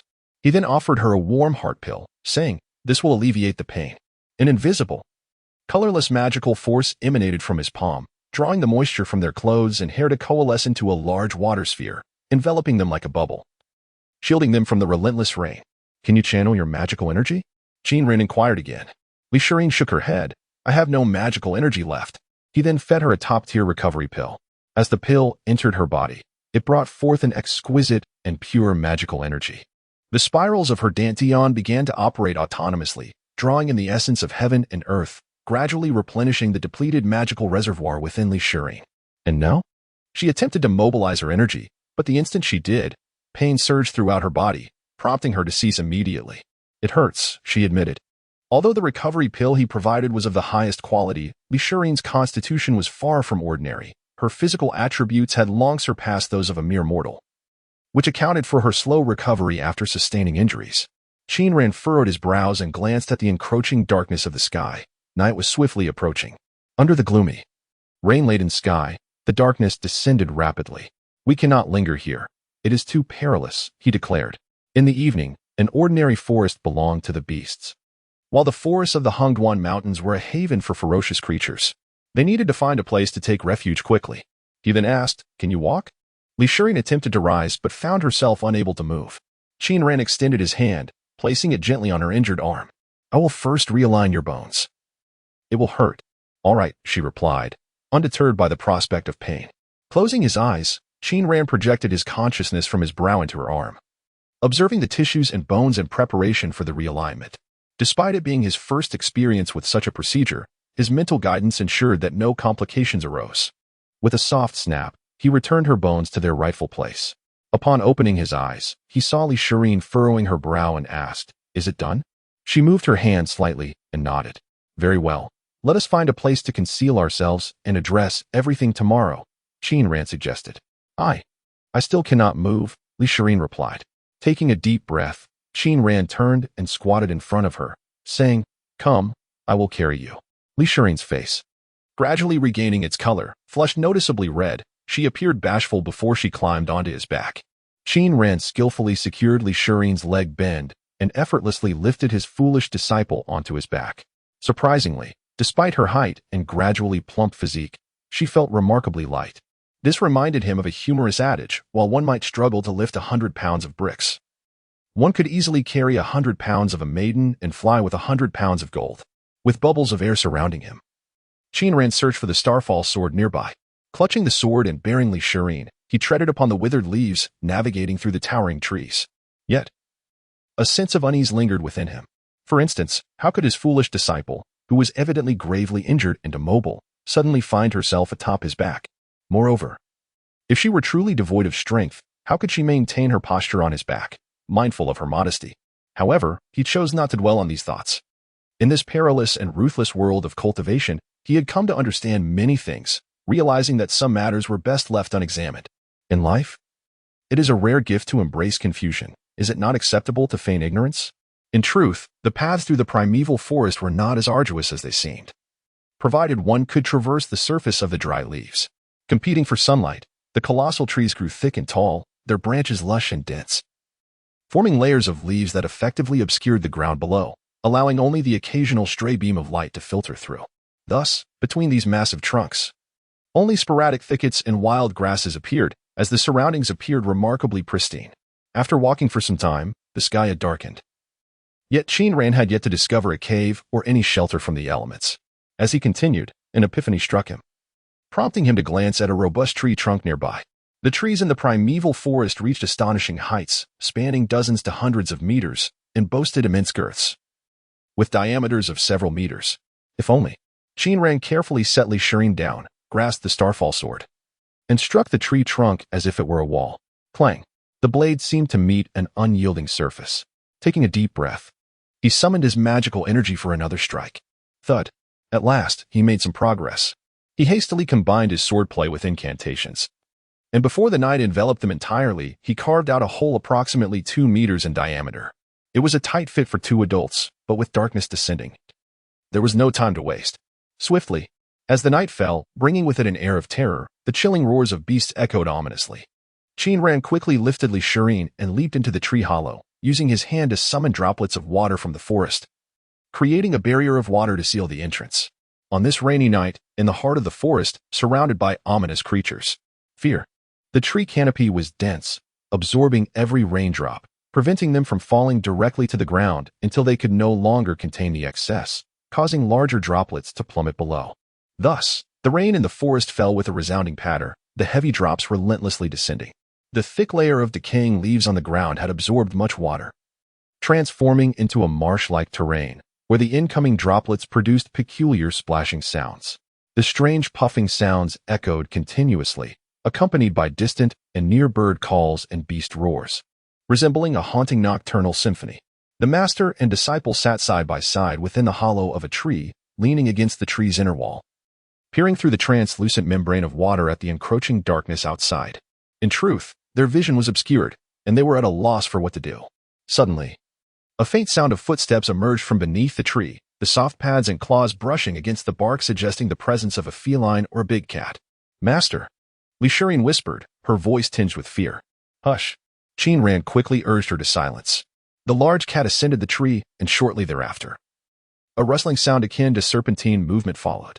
Recognizing the noise of a considerable snake slithering across the ground, it traversed the marsh, climbed the tree, and passed the hollow, before halting abruptly. For a fleeting moment, both Lishirin and Qin Ran held their breath. The enormous snake lingered outside the hollow, its tongue rhythmically tapping against the water membrane, creating a soft, ominous sound. Though protective formation was in place, Qin Ran discreetly grasped a hand seal and compressed the energy within his dantian, bracing for the colossal serpent that might invade their refuge at any moment. Suddenly, the big cat atop the tree roared, causing the snake's rhythmic tapping to cease and plunging the hollow into a terrifying silence for several seconds. Before the sound of slithering resumed, the giant serpent departed, continuing its ascent into the tree. The hollow remained silent until the rustling ceased, at which point Lishirin exhaled softly, and after a moment, Qin Ran exhaled heavily. "Master, why does the snake heed the tiger's call?" Lishirin inquired quietly. "That is not a tiger. It is likely a type of leopard," Qin Ran replied, suppressing his voice. The nature of their relationship is complex, not necessarily one of subservience. The two were crammed into the small hollow, sitting closely together. After the tension of the preceding moments, their hearts began to settle, and they noticed that the temperature within the hollow had significantly risen. Qin Ran felt beads of sweat forming. It had been many years since he had sweated since embarking on his cultivation journey, yet now he found himself perspiring. He understood the reason. Within this hollow, he sensed a warm, faint fragrance wafting through the air. Qin Ran, this is the instinct of the beast, the interference of hormones, he chided himself internally. You are a cultivator, severing worldly desires. You are one who aspires to transcend and seek enlightenment. How can you allow such base instincts to disturb your mind? You are human, a cultivator, an immortal, not a beast. Master, which is more formidable, the snake or the leopard? Lishirin asked again. She seemed to lean a little closer, her warm breath exuding a particularly sweet fragrance. It is merely an illusion, a delusion, a manifestation of inner demons. Qin Ran's mind was in turmoil. Assessing solely based on their auras, the snake was indeed stronger. It is stronger? Lishirin responded with surprise. What kind of snake is it? What realm does it inhabit? I cannot ascertain the type of snake, but based on its aura, it is comparable to the Golden Core stage, and a rather formidable one at that, Qin Ran answered. Taishang Lao Jun, Wang Mun Yang Yang, the Buddha, the sage Confucius, and the sub-sage Yin Hui. He recalled in his mind the images of virtuous figures, such as Lu Xiaohui, who remained composed in the presence of temptation. Lu Xiaohui? Lishirin inquired. Who is Lu Xiaohui? Qin Ran was taken aback. Had he inadvertently voiced his innermost thoughts? Lu Xiaohui. Qin Ran's voice finally betrayed a hint of panic. He was a noble gentleman from ancient times. What does remaining composed mean? Qin Ran momentarily lost his composure. Had he uttered that as well? Yes, this it means. He stumbled over his words, unable to articulate. Fortunately, at that moment, a loud crash suddenly echoed from outside the tree hollow, diverting their attention. Roar. Then came another tremendous roar. It seemed to belong to the leopard. After its roar, a brilliant beam of light illuminated the surroundings, and Qin Ran, taking advantage of the light, observed closely and recognized it as a golden-spotted clouded leopard, an adult of the size of a bull. Possessing the strength of the golden core stage, now on the ground exhaling towards the tree. The light flickered, and another heavy object plummeted from the tree with a resounding thud, splashing countless droplets into the air, scattering water several meters away, with many droplets splattering against the water membrane of the tree hollow. This time, it was evidently the giant snake that had fallen. Upon hitting the ground, it swiftly coiled, its head erect, assuming a defensive posture. Thus, the relationship between the giant snake and the giant leopard was no longer one of subordination or even amicability, but rather hostility. The snake lay in ambush, a predator stalking the leopard. At this moment, the snake coiled defensively, likely because the leopard had sustained injuries. Just moments ago, Qin Ran had clearly seen two dark tooth marks on the neck of the golden-spotted clouded leopard when the beam of light had shone. Clearly, the snake had assumed a defensive stance, waiting for the leopard's poison to take effect. The leopard was unwilling to surrender easily. It bared its teeth and emitted a low warning growl, circling the coiled snake in search of an opportunity to strike. After a prolonged standoff, the leopard suddenly realized that if it did not act soon, it might never have the chance to do so.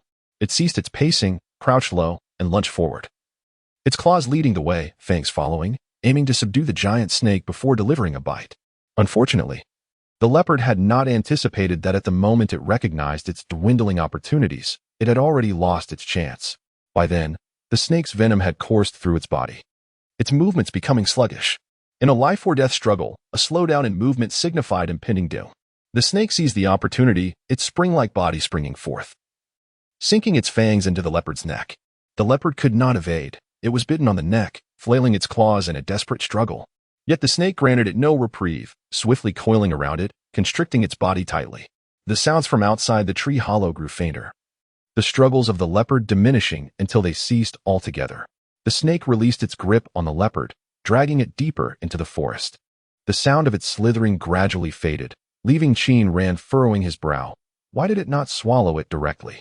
He did not consume it directly. Instead, he clutched it, pondering where to go.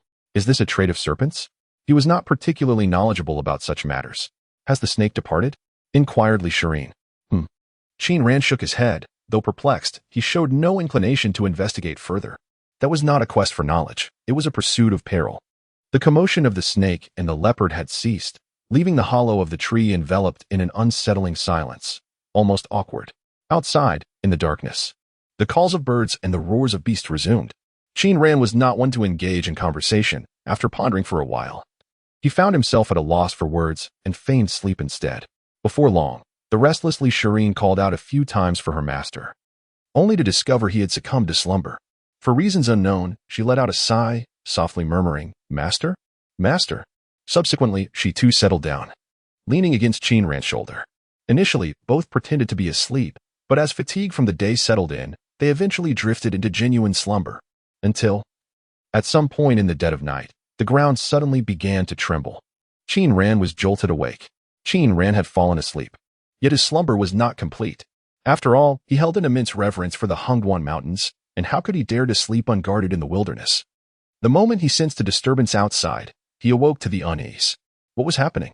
The tree hollow continued to tremble, and a wave of panic washed over him, an earthquake?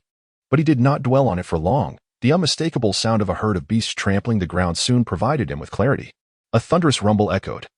It was evident that a large pack of monsters was racing past the giant tree they occupied, heading toward some unknown part of the forest.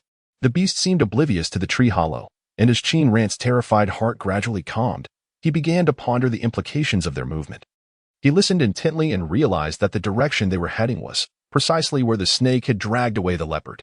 What kind of monstrous creatures comprised this herd? In the pitch-black darkness, Qin Ran could discern nothing, yet he sensed something was amiss. His keen intuition, sharpened by his spiritual awareness, indicated that the beasts were in an unusual state, exhibiting signs of ferocity. However, despite his misgivings, Qin Ran had no intention of investigating further. Traversing the primitive forest in darkness was akin to courting death. Before long, the herd had entirely passed, their thunderous gallop fading into the distance. The darkness suddenly fell silent, the forest's usual cacophony silenced by the stampede, leaving only the sound of Li Shirin's breathing, as if the beast had never been there at all. The night in the primitive forest should not have been so tranquil. Indeed, something was amiss in the Hongduan Mountains. Qin Ran dared not sleep again. He kept his eyes fixed on the outside, but all he could see was darkness, nothing more. Perhaps he ought to practice some form of ocular technique, he mused inwardly.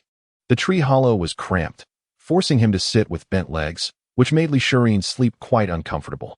Suddenly, she stirred, fidgeting for quite some time before finally finding a more suitable position. With a soft smacking of her lips, her breathing gradually steadied. Once she settled, Qin Ran resumed his vigilant watch outside. The girl indeed knew how to find a comfortable spot. Her upper body lay nestled against him, her head resting on his thigh, curling into a cozy position. Though it was not a bed, she somehow managed to fall asleep in this tree hollow. The fragrance of the girl filled the confined space. Warm and sweet, exceedingly pleasant. Qin Ran inhaled deeply, feeling her soft warmth against his thigh, and inexplicably, amidst the darkness of the primal forest, he experienced a sense of tranquility, a feeling akin to home. Surrounded by the primal forest, with darkness, monsters, and danger lurking outside, Qin Ran found himself enveloped in a peculiar comfort, reminiscent of a rainy night spent snuggled under blankets, listening to the patter of rain. Was it because of her? He questioned himself. No one provided him with an answer, yet he began to relish the aroma. Gently stroking Elixir's hair with his left hand while resting his right hand on her back, cradling her soft form tenderly to ensure she was more comfortable in her slumber. As he gazed once more into the encompassing darkness outside, he suddenly felt the dangers within recede. He began to reflect that before Elixir's arrival, his life was monotonous and dreary. Although he had meticulously planned each step towards safely reaching the Yuaning stage, such an existence felt unbearably tedious. A mere evasion born from his profound fear of the world. After Elixir entered his life, everything became chaotic. She became the focal point of his existence. Gradually, his future lost its clarity, yet he found himself filled with hope. Was he raising a daughter or a wife? He jested within himself. Perhaps he had taken on an apprentice instead. Qin Ran's mind wandered to the plot of the Return of the Condor Heroes. Was this a gender-swap version? If so, would he not be at the mercy of some seductive enchantress? Suddenly, a light flickered in the surrounding darkness. It was blinding, prompting Qin Ran to instinctively shut his eyes, only to cautiously peek through slitted lids. Beneath the towering tree, something emitted a glow, vaguely resembling the shape of a spiritual herb or ginseng. An elixir of immortality? Although he had never seen one, his mind insisted on this notion, and he felt a surge of excitement. Could it be that he, Qin, was fortunate enough to stumble upon such a treasure? He hastily rose, eager to seize it, but the next moment, he found himself plopping back down. Not for any other reason than that his thigh had fallen asleep under Elixir's weight. However, this act snapped him back to clarity. Even if it were indeed an elixir, with his temperament, he would never simply rush to collect it. At the very least, he would devise a few plans first. It could not possibly be a celestial medicine. He realized it was undoubtedly a trap, and he had unwittingly allowed himself to be ensnared. Exhaling softly, Qin Ran began to channel the nameless incantation of Danfeng to stabilize his mind. In a short while, the brilliant light revealed the shapes of other herbs. Qin Ran remained unperturbed. After a while, the forms of swords and alchemical cauldrons emerged, yet he remained steadfast in his resolve. Eventually, the light began to dissipate. A stunningly beautiful and alluring woman emerged, her figure barely clad, with snow-white skin, an exquisite face, voluptuous curves, a mesmerizing waist, and long, graceful legs. Every aspect of her was perfection. The light coalesced around her as she turned, displaying her enchanting silhouette like a peacock unfurling its feathers, utterly captivating. Qin Ran ceased to silently recite the incantation and boldly intoned, "As heaven and earth align with me, chaos gives way to clarity. I am the universe." Yet despite this, he could not prevent his own body from rebelling. As he stood up, trousers in place. Before long, he felt warmth in his nostrils, blood trickling forth. He contemplated rising to join the woman beneath the tree for a night of ecstasy, but as he braced himself against the cave entrance, he remained still.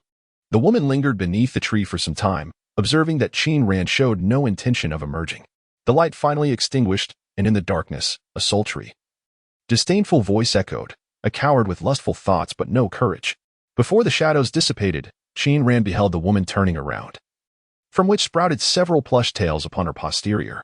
She then leaned forward, for emerging from her form, transforming into that of a fox, and leapt into the depths of darkness. It turned out she was a vixen. He exhaled in relief. She had already manifested 5 tails. A 5-tailed fox spirit, at least at the initial stage of the nascent soul. As for why that fox spirit did not directly breach the formation to enter the tree hollow, Qin Ran was uncertain. When questioned whether he had resisted the allure of the fox spirit, the answer was in the negative. So why did he refrain from venturing out? Because he was afraid. This was precisely why the fox spirit labeled him as a coward with lustful intentions, yet lacking the courage to act. Her enchanting techniques had indeed taken effect, yet he remained steadfastly unmoved, leading her to depart without further ado. With the fox spirit gone, the immediate danger had subsided, however. Some threats lingered. His own brother seemed rather lively, unyielding to slumber. Qin Ran took deep breaths, even reciting the mantra of a tranquil heart. Unperturbed by the collapse of the heavens, yet to no avail. The once delightful fragrance of the girl now morphed into a lethal poison. Until elixirs rolled over, her elbow striking downwards. Qin Ran gasped in pain, and then the entire world quieted. This night was surreal and fraught with peril, stretching endlessly. Qin Ran waited for what felt like an eternity for dawn to break. He remained on high alert, eyes wide open in vigilance. Eventually, after what felt like an eternity, the darkness of the forest began to reveal itself, the world slowly sharpening into focus, veiled in a gray haze, before light finally emerged. At long last, daybreak arrived. Elixirs emitted a soft whimper, her hands groping for her face, seemingly on the verge of waking. Qin Ran hastily closed his eyes, feigning sleep. Though he was uncertain of what he felt guilty about, he instinctively acted thus. Before long, elixirs awoke, suddenly realizing she had been sleeping in someone's embrace. Her heart racing with surprise as she hurriedly sat up, only to bump her head against the top of the tree hollow. Ouch! She cried out in pain. Turning to ascertain the identity of the man beneath her, it was her master, and she instantly relaxed, rubbing her head. She began to survey her surroundings, the tree hollow, the forest. Memories of the previous day surged forth. A tree hollow. So she and her master had peacefully spent the night in this primordial forest. Wait, they had slept in this tiny tree hollow together? Elixirs, still embodying the bashfulness of a young woman, felt her heart race, hastily glancing at Qin Ran, who appeared still in slumber, allowing her to breathe a sigh of relief. Master, she tentatively called out. At that moment, Qin Ran feigned awakening, appearing dazed. Is it morning? He yawned and inquired. Yes, elixirs replied. Well, it's nothing to be overly concerned about, she said, twisting her waist and stretching lightly. Since it's dawn, let us return, Qin Ran declared. Raising his hand to dismantle the water membrane sealing the entrance, eager to depart from this place. As Qin Ran collected the water membrane, he noticed some peculiar objects clinging to it. Was that willow catkins? Strands of them were stuck to the membrane. Frowning, he blew the catkins away. Wary of contamination, Qin Ran leapt out of the tree hollow, gracefully maneuvering through the air without touching the ground. He scanned the surroundings and saw elixirs preparing to exit as well. He retrieved the Qinsheng sword and tossed it to her, saying, avoid stepping on the ground. Elixirs caught the sword, awkwardly feeling its presence, gradually forging a connection with the Qinsheng sword, and then wobbled out of the tree hollow while standing on the sword. Are you still injured? Qin Ran inquired, noticing her condition. Elixirs paused to reflect, then shook her head. I'm fine now. It doesn't hurt at all. Your elixirs are truly effective. Is it that you haven't mastered the sword control technique yet? Qin Ran asked again. Well, elixirs circled around Qin Ran while wielding the sword, showcasing her newfound agility. All right, perhaps I simply do not comprehend the world of geniuses, he mused. It was once inconceivable to learn sword control in a day, yet now he considered it a matter of course, beginning to question why others weren't as proficient. Master, elixirs called out. Qin Ran turned to her, noticing she was staring at his face, and frowned. Is there something wrong? Master, did you not sleep well last night? You have quite pronounced dark circles, elixirs remarked. Qin Ran shot her an exasperated glance. It was a miracle he got any sleep at all. He shook his head, ignoring her, and focused on observing their surroundings. The marshy ground beneath them had been trampled into chaos by a herd of beasts the previous night, leaving a myriad of footprints. Amidst these beastly tracks floated some pristine white catkins, creating a striking dissonance. More catkins? Qin Ran pondered, lifting his gaze to see wisps of white catkins drifting in the air. He glanced toward the opposite tree, where the ground was devoid of any catkins. Fox demon, catkins? Come a bit closer, he instructed elixirs. Elixirs ceased her erratic flying, stepping onto her flying sword to approach Qin Ran, inquiring, what is the matter? Something feels off. Qin Ran conjured a transparent bubble, enveloping them, and pointed at the floating catkins. Look at those catkins. Elixirs looked but noticed nothing amiss. This is an ancient forest. It shouldn't be a habitat for willow trees, Qin Ran explained. Moreover, there are no willow trees in the vicinity. Never mind. He sighed. We should leave quickly. Prompted by Qin Ran's urgency, Shirin began to sense the impending danger and asked, how do we leave? Fly back. Qin Ran shot her a pointed look. But master, aren't you afraid of heights? Shirin stammered. Qin Ran paused, clearing his throat. In feigned calmness as he retrieved a cloth strap from his bag, saying, I'll be fine with my eyes closed. You'll just have to carry me. Oh. Shirin responded, pouting, her big eyes blinking in surprise. The image struck her as rather amusing, making her chuckle at the thought. Qin Ran chose to ignore Shirin, who was pouting and stifling her laughter. Instead, he retrieved an empty porcelain bottle from his bag of holding, channeling his energy to attract several strands of willow fluff, carefully storing them within the bottle for further examination. Once he had secured the willow fluff, he tossed one end of a cloth strap to Shirin, stating that it was time to return. She caught the strap, soaring ahead with her cheeks puffed out and her large eyes crescent-shaped with delight. As the two ascended from the primordial forest into the open sky, Qin Ran assessed their direction, pointing toward a specific point and instructing Shirin to fly in that direction. He then closed his eyes, allowing her to guide their flight. With his eyes shut, he lost track of the distance they had traveled, only sensing that they had been airborne for quite some time without reaching their destination. Doubts began to creep in about Shirin's reliability and whether she was truly trustworthy. The longer they flew, the more his suspicions deepened, and with each passing moment, time seemed to stretch unbearably, each second feeling like an eternity. Just as he was on the verge of opening his eyes, Shirin's voice rang out, Master, we are home. Upon opening his eyes, he beheld the towering sword peak ahead, and looking down, he saw the Dan Peak beneath his feet. They had indeed arrived at Dan Peak, yet they were still suspended in midair. A wave of dizziness washed over Qin Ran, prompting him to quickly close his eyes once more. Observing his reaction, Shirin erupted into a triumphant laugh reminiscent of a young girl-esque glee. Doubt began to gnaw at him. Was this girl truly mischievous? Was she hiding ill intentions? After a while, when his feet finally touched solid ground, Qin Ran was reassured that they had genuinely returned home. He opened his eyes to find himself in the familiar confines of his small plot of land. The riverside cottage, the old locust tree in front, the grassy area, and the muddy pit in the center all felt so endearing. Master, we're home, Shirin called out again. I didn't deceive you. Qin Ran cast a sidelong glance at her, retracting the protective bubble he had conjured, not particularly inclined to engage with her. Shirin giggled, brandishing the starfall sword, and bounced ahead. The sky had cleared, the clouds dispersed, and a few white wisps floated in the azure expanse. The sword-wielding girl sprinted across the grass, following the river back to their home. As she approached the wooden cottage by the riverbank, a large white cat bounded out to greet her. Chasing the wind, the girl laughed, her melodious voice carrying far and wide. Qin Ran strolled leisurely behind Shirin, observing both the girl and the cat, feeling utterly content.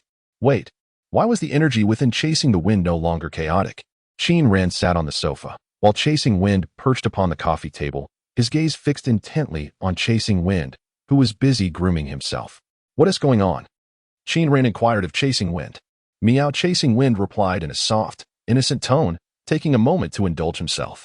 Shirin emerged from the kitchen, carrying 3 cups of milk, handing one to Qin Ran, placing another beside Chasing Wind, and keeping one for herself as she stood by the sofa. After taking a hearty sip, she turned to Qin Ran and asked, What is wrong with Chasing Wind? Has he been up to mischief?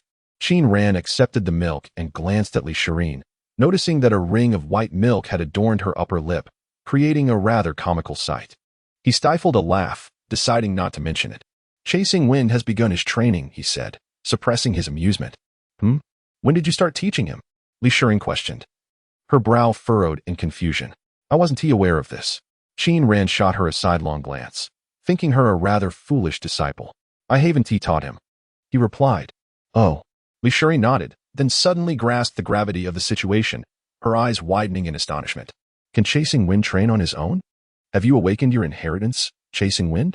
Meow meow. Chasing Wind responded with a hint of exasperation, clearly uninterested in the trivial concerns of the two humans. As he began to wash his face with his paws, in the realm of magical beasts, techniques can be passed down through bloodlines, akin to how human civilizations transmit knowledge through written language. Provided one possesses the bloodline of a beast capable of such transmission, under certain conditions, they may awaken their inheritance. gaining access to the powers or techniques from their ancestors' memories. Chasing Wind, being a Xianming spirit tiger, a 7th-level magical beast, qualifies for bloodline inheritance. Thus, if he had indeed awakened his bloodline, it would elucidate the matter of his training. However, the crux of the issue lies in the fact that Chasing Wind had not awakened his bloodline. He was still too young, lacking the requisite qualifications. He might awaken it someday, but certainly not at this moment. Qin Ran shook his head, stating, "No, he has not awakened his bloodline inheritance."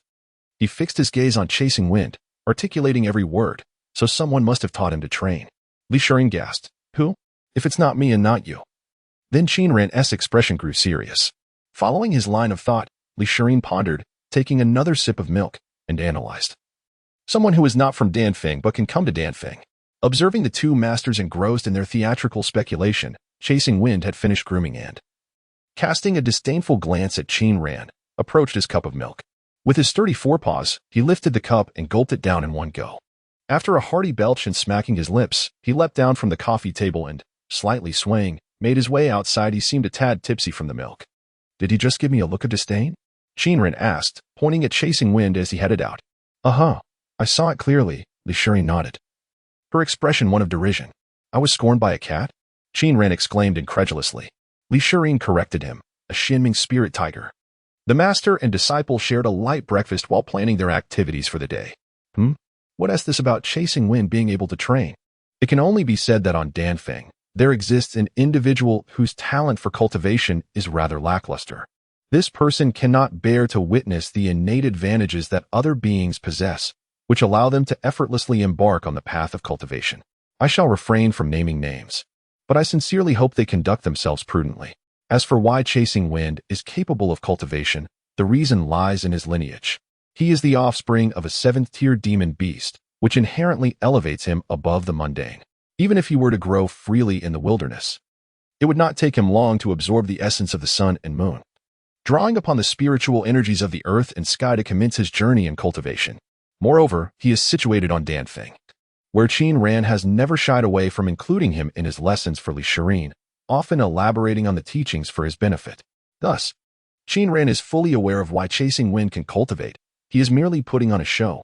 "Today the weather is clear, and you may continue excavating the lake," Qin Ran remarked, rising and peering through the window.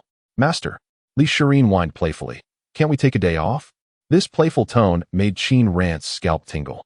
With a stern expression, he admonished, "A day of rest today, another tomorrow. But how long do you intend to dig a lake?" With a sigh, Lisharin stood and walked outside, pouting, "No rest today, bad master. Terrible master." Meanwhile, Qin Ran ascended the staircase, preparing to head upstairs. "Master, are you going to sleep?" Lisharin called from the doorway, noticing his dark circles. "It's not fair. It's not fair. I work while you sleep. I want to sleep too." "No. I want to play." "Sleep." Qin Ran retorted. "When is there time for sleep?" Not wishing to engage with her further, he proceeded upstairs to his study. He retrieved a porcelain vase containing willow catkins, carefully unsealing it to examine the contents before placing it on his desk. Willow, Hongduan Mountains, primordial forest, rampant spiritual energy. He muttered, rummaging through the bookshelf. Before long, he unearthed a thick tome documenting the unique flora of the Hongduan Mountains. There are few willows that can thrive in the primordial forest, and even fewer that do so with such audacity. Qin Ran quickly identified the true nature of the willow catkins. By comparing the illustrations in the book with the catkins in the vase, he effortlessly confirmed their identity, the devouring extreme demon willow, a legendary creature. According to the text, deep within the Hongduan Mountains resides a willow tree of at least 9th-tier demon beast caliber. Every millennium, there is a catkin explosion that drives all demon beasts in the area into a frenzied state. The earliest recorded explosion occurred 9,000 years ago.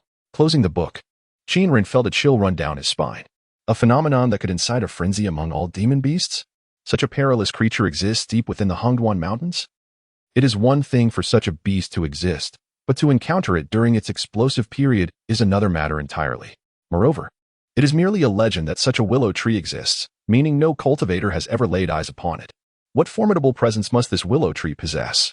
Qin Ran couldn't help but think of Chasing Wind, who pursued the thunder unicorn to the sword gate, and the golden cloud leopard that was hunted by a giant serpent in the darkness. It is difficult to assert that they were not influenced by the catkins. Should one contemplate the notion of fleeing? This thought inevitably arose in Qin Ran's mind.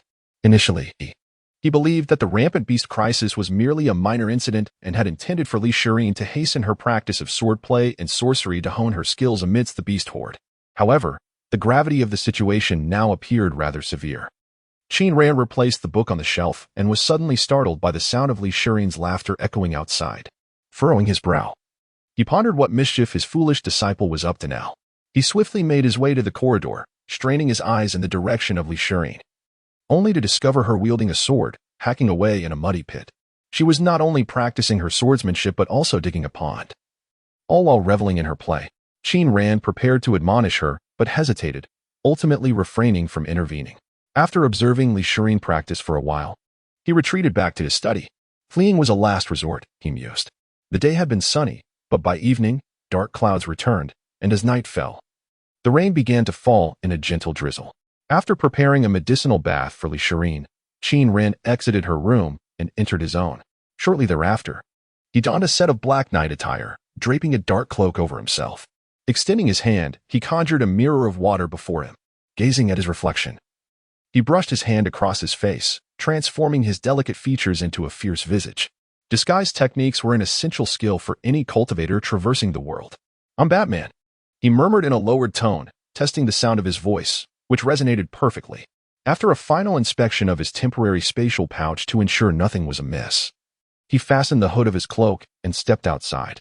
In the corridor, he cast one last glance at elixirs' room to confirm all was well, closed the door, and took a leap into the rain, vanishing within the curtain of rain.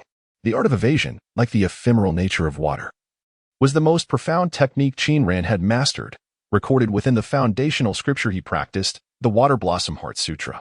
Though the speed of this evasion technique was unremarkable, akin to that of standard evasion methods, it possessed a unique charm for Qin Ran, for it melded with water, achieving an unparalleled level of concealment. It could be said that Qin Ran chose this foundational scripture primarily for the sake of this evasion technique. Blending with the rain, Qin Ran traversed swiftly. Soon descending from Dan Peak and arriving at a secluded corner, he cautiously surveyed his surroundings, ensuring no one was in sight before utilizing his identity token to unlock the protective array of the Dao Sword Sect's mountain gate. He appeared and disappeared at the mountain gate, discerning his position before vanishing like water once more. Linxian City, situated at the confluence of the North Chu Kingdom and the Hengduan Mountains, shared a similar geographical significance with the Dao Sword Sect, one nestled within the mountains, the other beyond them. The city earned its name, Linxian, for its proximity to celestial fates. What celestial fates, you might ask? The Hengduan Mountains signify such destinies. It is a common belief among the citizens of the North Chu Kingdom that immortals reside within these mountains. Within the Hengduan Mountains lie the Dao Sword Sect and the Boundless Sword Sect, both esteemed as one of the 5 great sects of the North Chu Kingdom. Indeed, the foremost among these 5 sects, Jishan Valley, is not far from the Hengduan Mountains. Furthermore, within the Hengduan Mountains, there exist mythical beasts and rare treasures. Given such a location and name, it is both reasonable and fitting. Indeed, the aura of cultivation within Linxian City is more potent than that found within the Dao Sword Sect, not to mention certain alchemical peaks. On this rainy night, numerous cultivators traversing the skies with clouds and swords are not uncommon. Upon descending into the city, the clamorous cries of vendors selling cultivation manuals, artifacts, talismans, and formation diagrams still echo loudly. A few steps further, one might observe individuals kneeling in the muddy streets, beseeching celestial masters for the teachings of immortality. A stunning maiden dances in the rain, willingly offering herself as an alchemical furnace. Qin Ran, cloaked and with his head bowed, hurriedly navigated through the throngs of people, his destination set upon a particular tea house, daring not to cast more than a glance at the chaos surrounding him. Soon, he arrived at the entrance of the tea house named Yuanlai Tea House. Its name and appearance were unremarkable, seeming to stray far from the quest for immortality. However, without hesitation, Qin Ran stepped inside, approached the counter, produced a token, and exchanged a knowing glance with the proprietor, murmuring in a husky tone, "Batman." The proprietor, unfamiliar with the term from the Bait sect, nonetheless recognized it as a secret code unique to this master alchemist. After confirming Qin Ran's identity with a respectful nod, he retrieved a mask from beneath the counter and handed it to him. Once Qin Ran donned the mask, the proprietor remained silent, leading him through the main hall of the tea house to the rear courtyard. There, he activated a formation, guiding Qin Ran through a dark passage. After a considerable time traversing the concealed route, they halted before a final stone door. "Master Yu, we have arrived," the proprietor announced. Qin Ran nodded appreciatively, tossing a vial of elixirs to the proprietor while murmuring his thanks, then pushed open the door and entered. Inside lay a small auction venue, with a platform at the front where an individual was raising a sword, inviting bids. Below were 7 or 8 rows of seats, accommodating approximately 50 to 60 spots. Though only a handful of individuals occupied them, all wearing masks akin to Qin Ran's. Upon his entrance, a few glanced his way, yet no one paid him much heed. He chose a secluded corner to sit and waited quietly. This was evidently a private, intimate auction, perhaps more accurately described as a gathering for exchange.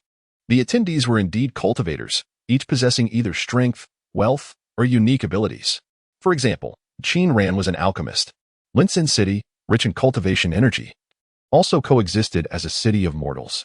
While many cultivators resided within, the number of ordinary people far surpassed them.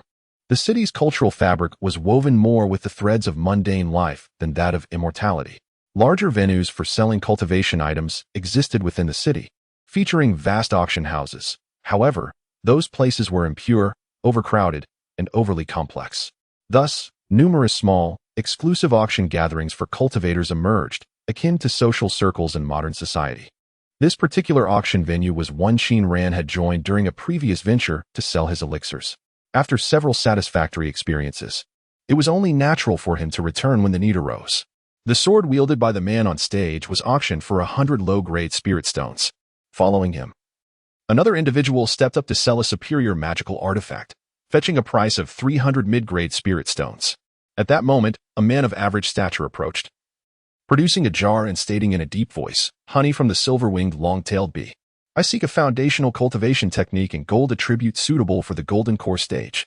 The silver-winged long-tailed bee, a level 4 demon beast from the Hongduan Mountains, possesses honey that is toxic, yet, once detoxified, greatly enhances one's physical constitution.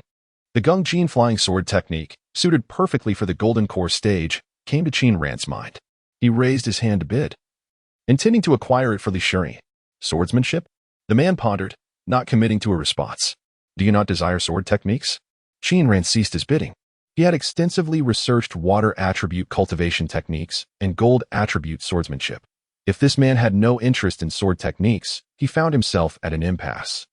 Such fortifying substances were rare, and despite several rounds of bidding from the audience, the man remained unsatisfied until a gentleman in red raised his hand, offering the golden yuan body refinement technique, suitable up to the nascent soul stage.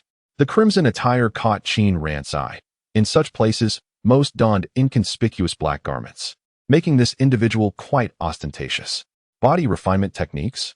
A look of delight crossed the face of the man on stage, revealing he was indeed a cultivator of physical enhancement. Which Qin Ran understood.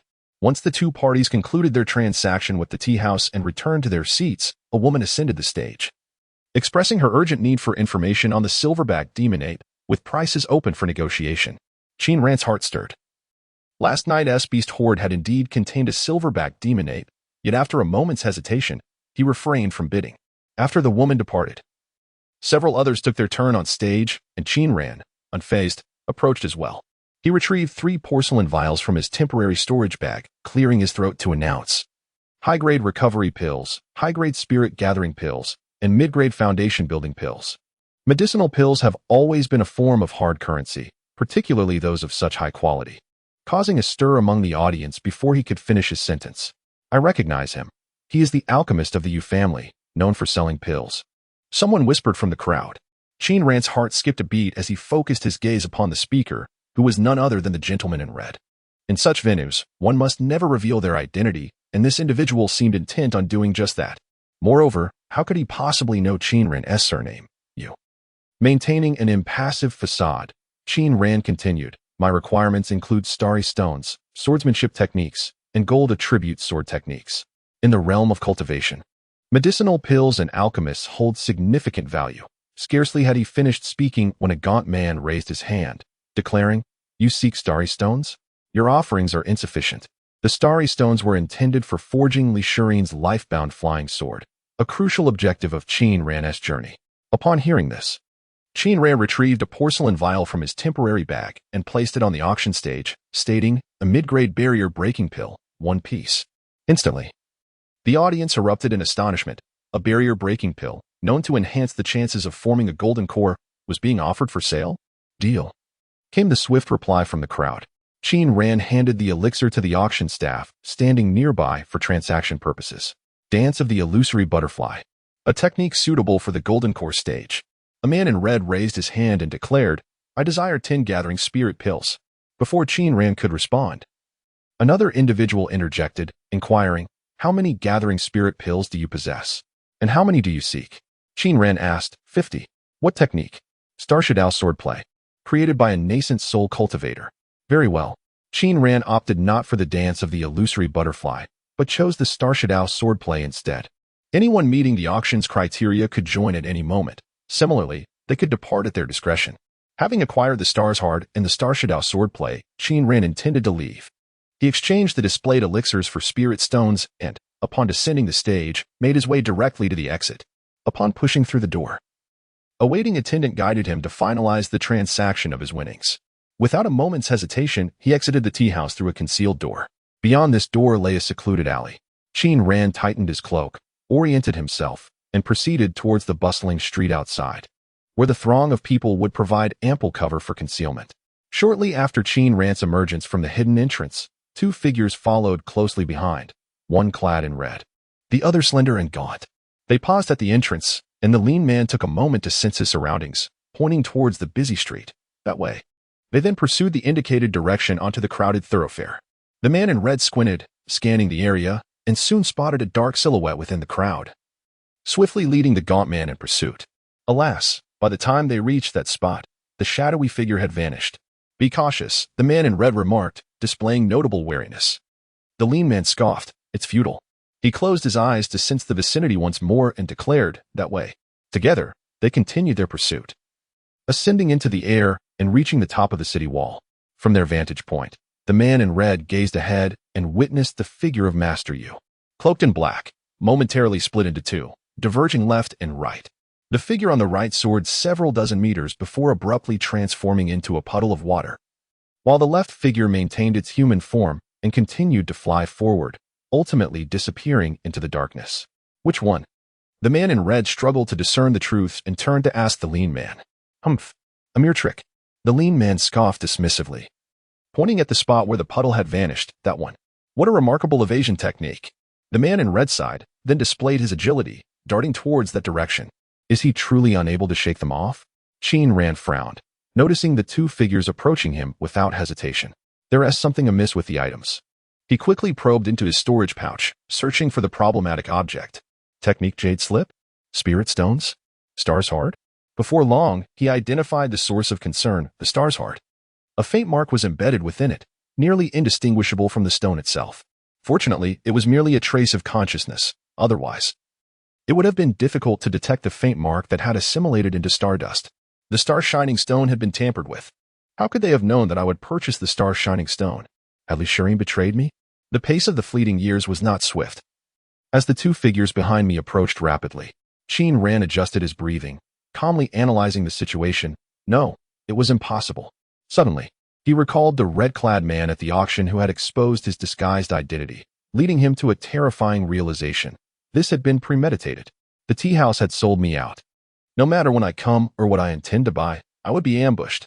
Such tactics were not the work of an individual, but rather that of an organization that had long been monitoring me. At this moment, he had arrived atop a small hill, adjusting his mindset as he revealed his form from the rain, standing upon the branches of a grand tree, awaiting the swiftly pursuing duo. As they drew near and took a defensive stance not far away, Qin Ran rasped, "Since your journey began in Linxian City, you have been following me. What is your purpose?" The red-clad man glanced at the gaunt figure beside him, who nodded slightly, indicating that the one before them was indeed the real body. The red-clad man then laughed heartily. "I have long heard of the illustrious Master Yu and have yet to pay my respects. Now that I stand before you, it is only natural that we become acquainted." What nonsense. In truth, he did not recognize Qin Ran at all. "Who are you?" Qin Ran inquired. "My identity is of little consequence. What truly matters is..." The red-clad man smiled. "I have always held Master Yu in high regard. knowing that you are an alchemist. Thus, I wish to request your assistance. An alchemist? The emphasis was on being an alchemist. Qin Ran understood. The focal point of his allure was indeed his identity as an alchemist. Despite his cautious demeanor, his ongoing sale of elixirs had finally drawn attention. What assistance do you require?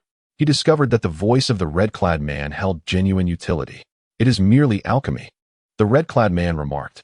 In the realm of cultivation, it is rare to find elixirs of such quality as those in your possession, Master Yu. We wish for you to help us concoct a few high-quality barrier-breaking pills. Once successful, spirit stones will not be a concern. The red-clad man appeared earnest in his proposal. His demeanor amiable and his tone gentle, easily disarming one's defenses.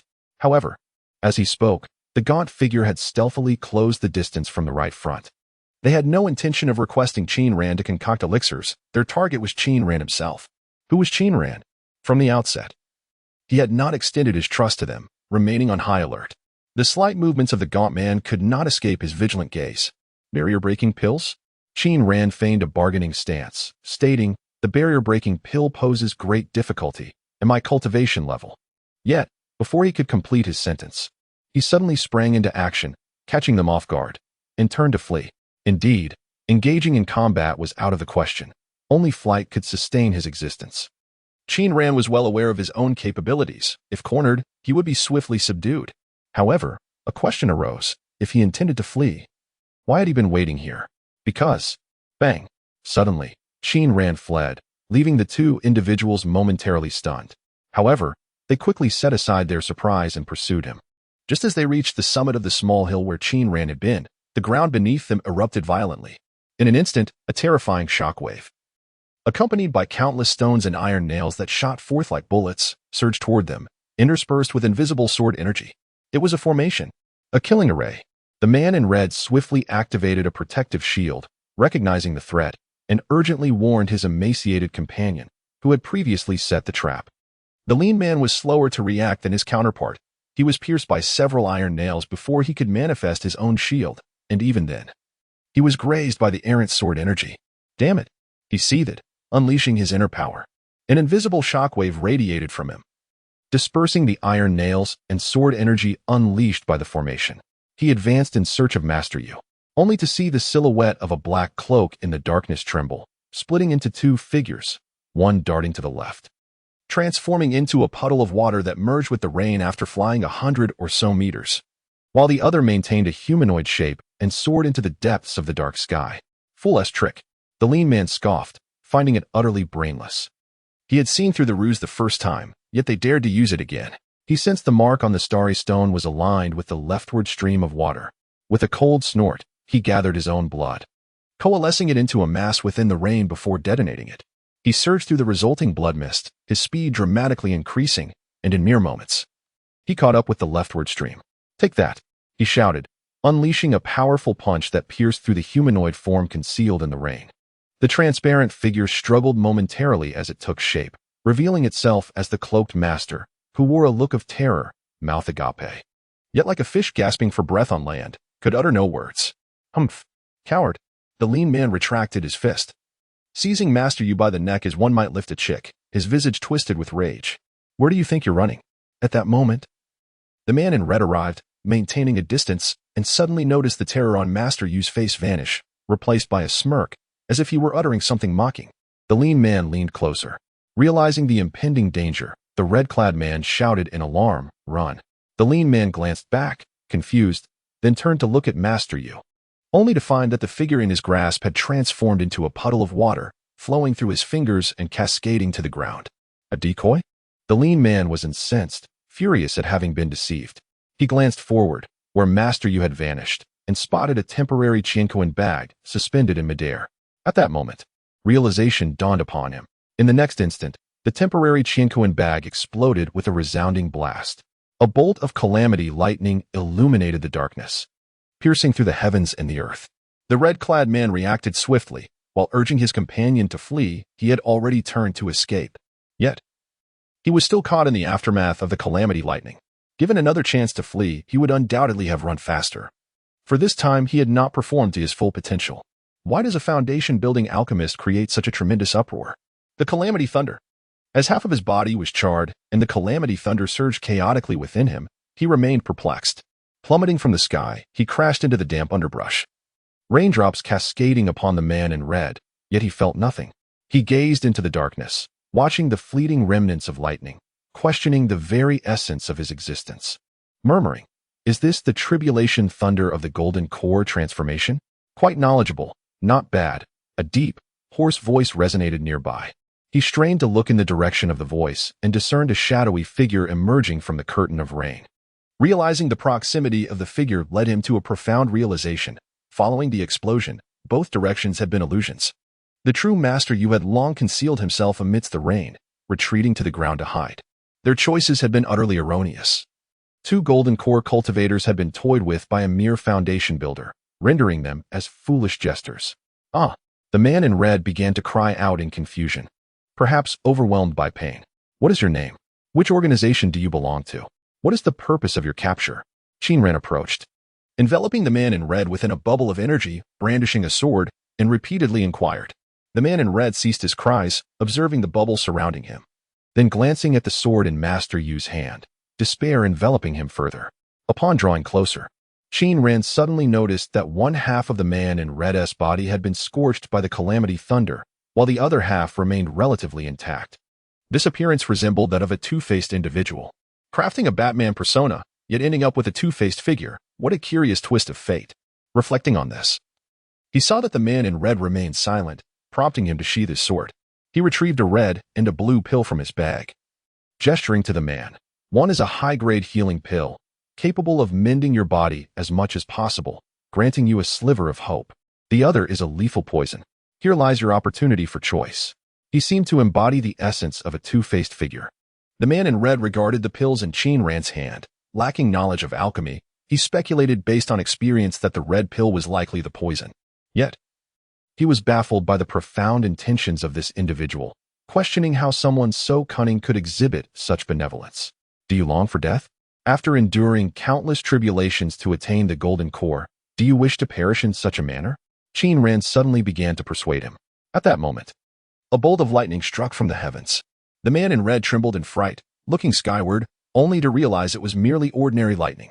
Illuminated by the flash, he turned to face Master Yu, who appeared before him, his visage split into light and shadow amidst the gentle rain, resembling a demon. A primal fear instinctively surged within him, reminiscent of being abandoned on a rainy night in his childhood. Yet, he soon felt a sense of desolation, recalling that he was a mid-stage golden core cultivator, while the man before him was merely a foundation-building practitioner. "What do you desire?" he asked bitterly. "Which organization seeks to capture me?" Qin Ran queried directly. "Fate," the man in red replied. "Fate, the Fate Tea House." Qin Ran recalled the name of the auction house. "Why do you wish to capture me?" "You are an alchemist, capable of concocting elixirs. That is the reason. Control the alchemist, produce the elixirs, and then the organization can sell them." Another bolt of lightning struck, but Qin Ran's face was shrouded in darkness. "Choose," he said in a low voice, unwilling to ask further. Although he sensed that the blue pill was the great healing pill, the man in red hesitated before responding. "Blue." Qin Ran released his grip, and the blue pill, enveloped in bubbles, flew into the man's mouth. As the pill dissolved upon entry, its potency swiftly coursed through his limbs. Feeling the situation within his body, the man's eyes narrowed. It was indeed the great healing pill. He glanced at Master Yu, who had not fled. And couldn't he help but smile? "Does the master wish to serve the organization? After refining the pill, how will we divide it?" Qin Ran inquired. Still thinking about a division? The man in red scoffed inwardly, yet he replied, 50-50. Qin Ran nodded and asked, "Besides you, are there others pursuing me? Aren't two golden core cultivators sufficient?" The man retorted, "Indeed, being merely at the foundation establishment stage himself, having two golden core cultivators pursue him was quite flattering." Qin Ran let out a sigh of relief and asked, "How many members does this organization have?" The man in red was not foolish. He had merely lost his composure amidst the life and death turmoil. However, upon noticing Master Yu's evident relaxation, he suddenly sensed something amiss. He recalled the two figures that had dispersed earlier. Both were illusions.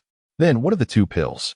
At that moment, the medicinal power that had already been absorbed began to manifest, but instead of repairing his body, it started to devour it.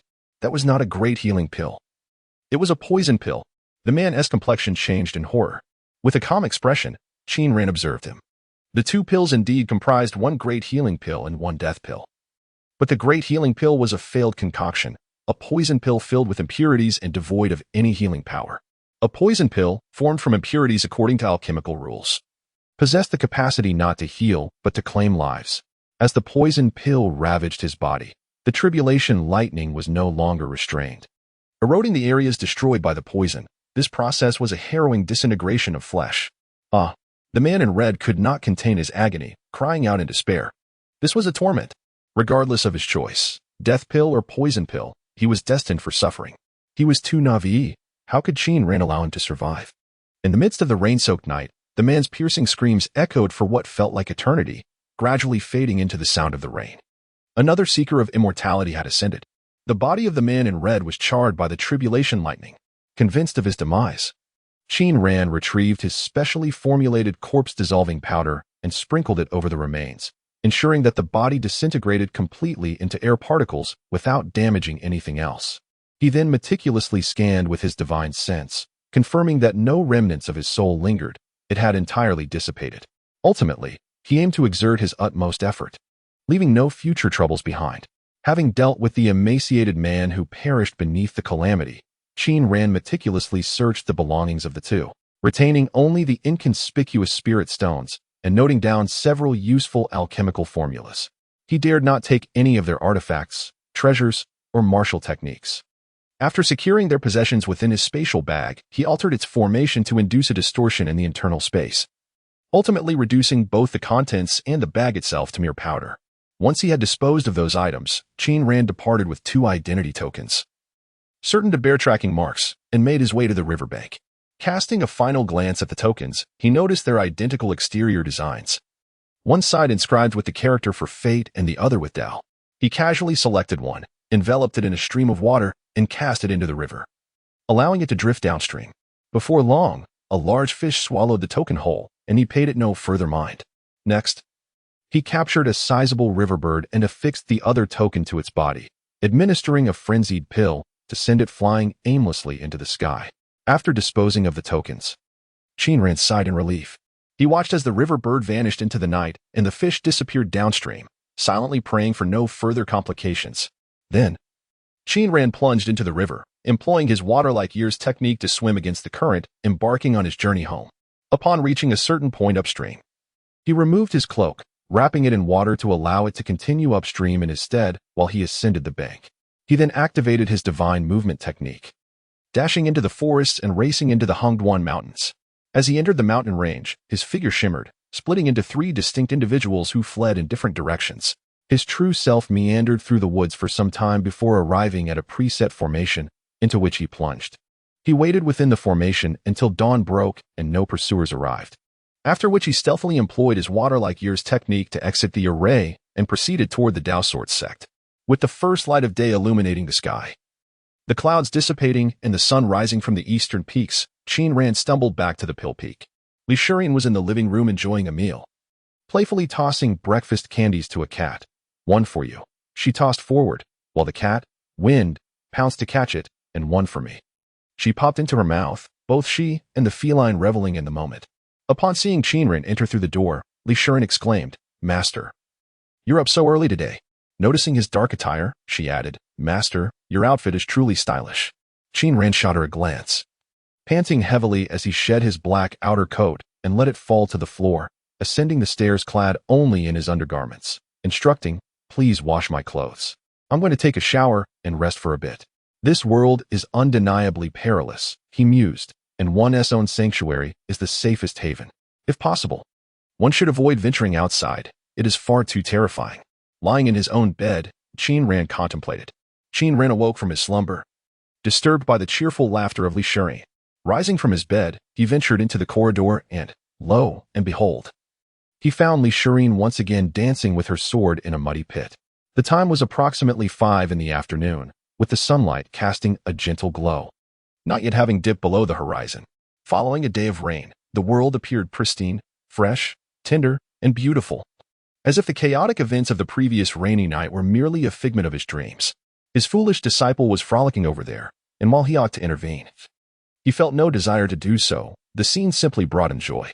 He descended the stairs to pour himself a glass of warm water, slowly making his way to the edge of the pit. As he approached, he discovered that Elixirs was not alone at the bottom. Chasing Wind was present as well. This large cat, typically adorned in black and white, was now energetically clawing at the mud, meowing excitedly and transforming into a solid black feline amidst the flying dirt. Elixirs had been excavating this pit for nearly 20 days, and it had taken on considerable dimensions. As she wielded her sword, her movements were no longer hindered by the terrain. The martial talent of his foolish disciple was no jest. Qin Ran observed for a while and noticed that a faint aura of sword energy was beginning to manifest around her blade. With the emergence of such energy, it signified her formal entry into the realm of swordsmanship. As for Qin Ran, he wielded his sword in a manner reminiscent of a blind man seeking illumination, his vigilance sorely lacking. He shook his head. He had stood there for quite some time, yet his foolish disciple remained oblivious to his presence. If she were to traverse the world in such a careless manner, she might meet her demise before even reaching Linsen City. It appeared that he would need to enhance her education in this regard. Just then, Elixirs called out lightly, "Master, watch my sword." Qin Ran focused his gaze and saw that Elixirs had turned to face him, her toes briefly touching the ground before she propelled herself into the air, lunging toward him with her sword. How remarkable! Just moments ago, he had been lamenting her lack of vigilance, and now he was on the verge of being ambushed by her. Fortunately, he possessed a thick skin. In response, Qin Ran gestured with his right hand, sending the warm water from his cup flying forth in a stream, ensnaring his disciple's sword and diverting it to the side, causing her to stab elsewhere. "Pour the water," Qin Ran exclaimed, tossing the cup to Elixirs and taking a seat on a chair at the edge of the pit. Alas! Elixirs sighed in disappointment as she caught the cup and dashed towards the wooden cabin. Meanwhile, Chasing Wind, who had been diligently working at the bottom of the pit, noticed Qin Ran and let out an excited meow. In a single bound, the cat leapt from the over 3-meter deep pit to the surface, and with another leap, it pounced into Qin Ran's embrace. Just as he settled into his chair, he was caught off guard and toppled backward onto the lounge chair, nearly losing his breath from the sudden impact. Chasing Wind, still brimming with excitement, continued to bounce on his chest, embodying what could only be described as an unbearable affection. Covered in mud and gasping for air, Qin Ran began to worry. After all, Chasing Wind was not merely a cat, but a tiger. If the creature remained unaware of its own size, such exuberance could lead to dire consequences once it matured. He reached out to embrace Chasing Wind, intending to teach him a lesson, when suddenly he heard Chasing Wind uttering sounds. "Dad, Dad, wha, huh?" He was momentarily taken aback, gazing at Chasing Wind with a look of astonishment, incredulously asking, What are you saying?" Chasing Wind's petite, 3-part mouth opened, revealing 2 adorable, sharp fangs, as he distinctly called out, Dad, I. Holy smokes," Qin Ran exclaimed, utterly frozen in place, unable to move for quite a while. Elixirs hurried over with water, while Chasing Wind tilted his head towards her, exclaiming, "Mom, moo. Hey, stop. Don't shout." Qin Ran suddenly jolted awake, sitting up swiftly and promptly restraining Chasing Wind to prevent further outbursts. "What is wrong with Chasing Wind?" Elixirs inquired, handing the water to Qin Ran. "Haha, master, Chasing Wind is filthy, and you've gotten dirty too." Cough. Qin Ran dared not look at Elixirs, feeling inexplicably guilty. He turned sideways to accept the water, replying, "In nothing." "Did I just hear Chasing Wind speaking?" Elixirs asked. "Oh, really?" Qin Ran finally registered, recalling his earlier boast, and called out to Chasing Wind, "Come, Chasing Wind, call me." "Dad," Chasing Wind mumbled. "Wow." Elixirs was astonished. Chasing Wind can really talk, though it's not very clear. How impressive. She joyfully lifted Chasing Wind and twirled around. After a while, she set him down and urged him, "Chasing Wind, call me." Still caught up in the excitement of spinning, Chasing Wind blinked his adorable big eyes and murmured, "Mom. Moo." Qin Ran spat out a mouthful of plain water, his hair standing on end in shock. No, call me sister." Fortunately, the naive apprentice failed to notice the oddity as she corrected Chasing Wind. "Meow meow?" Chasing Wind queried in confusion. "No, sister." Elixirs persisted. Ja? Chasing Wind questioned, puzzled. Qin Ran calmly sipped his drink, smirking. Is teaching Chasing Wind to speak something just anyone can achieve? Sigh. Elixirs lamented, pouting. Chasing Wind is just too slow.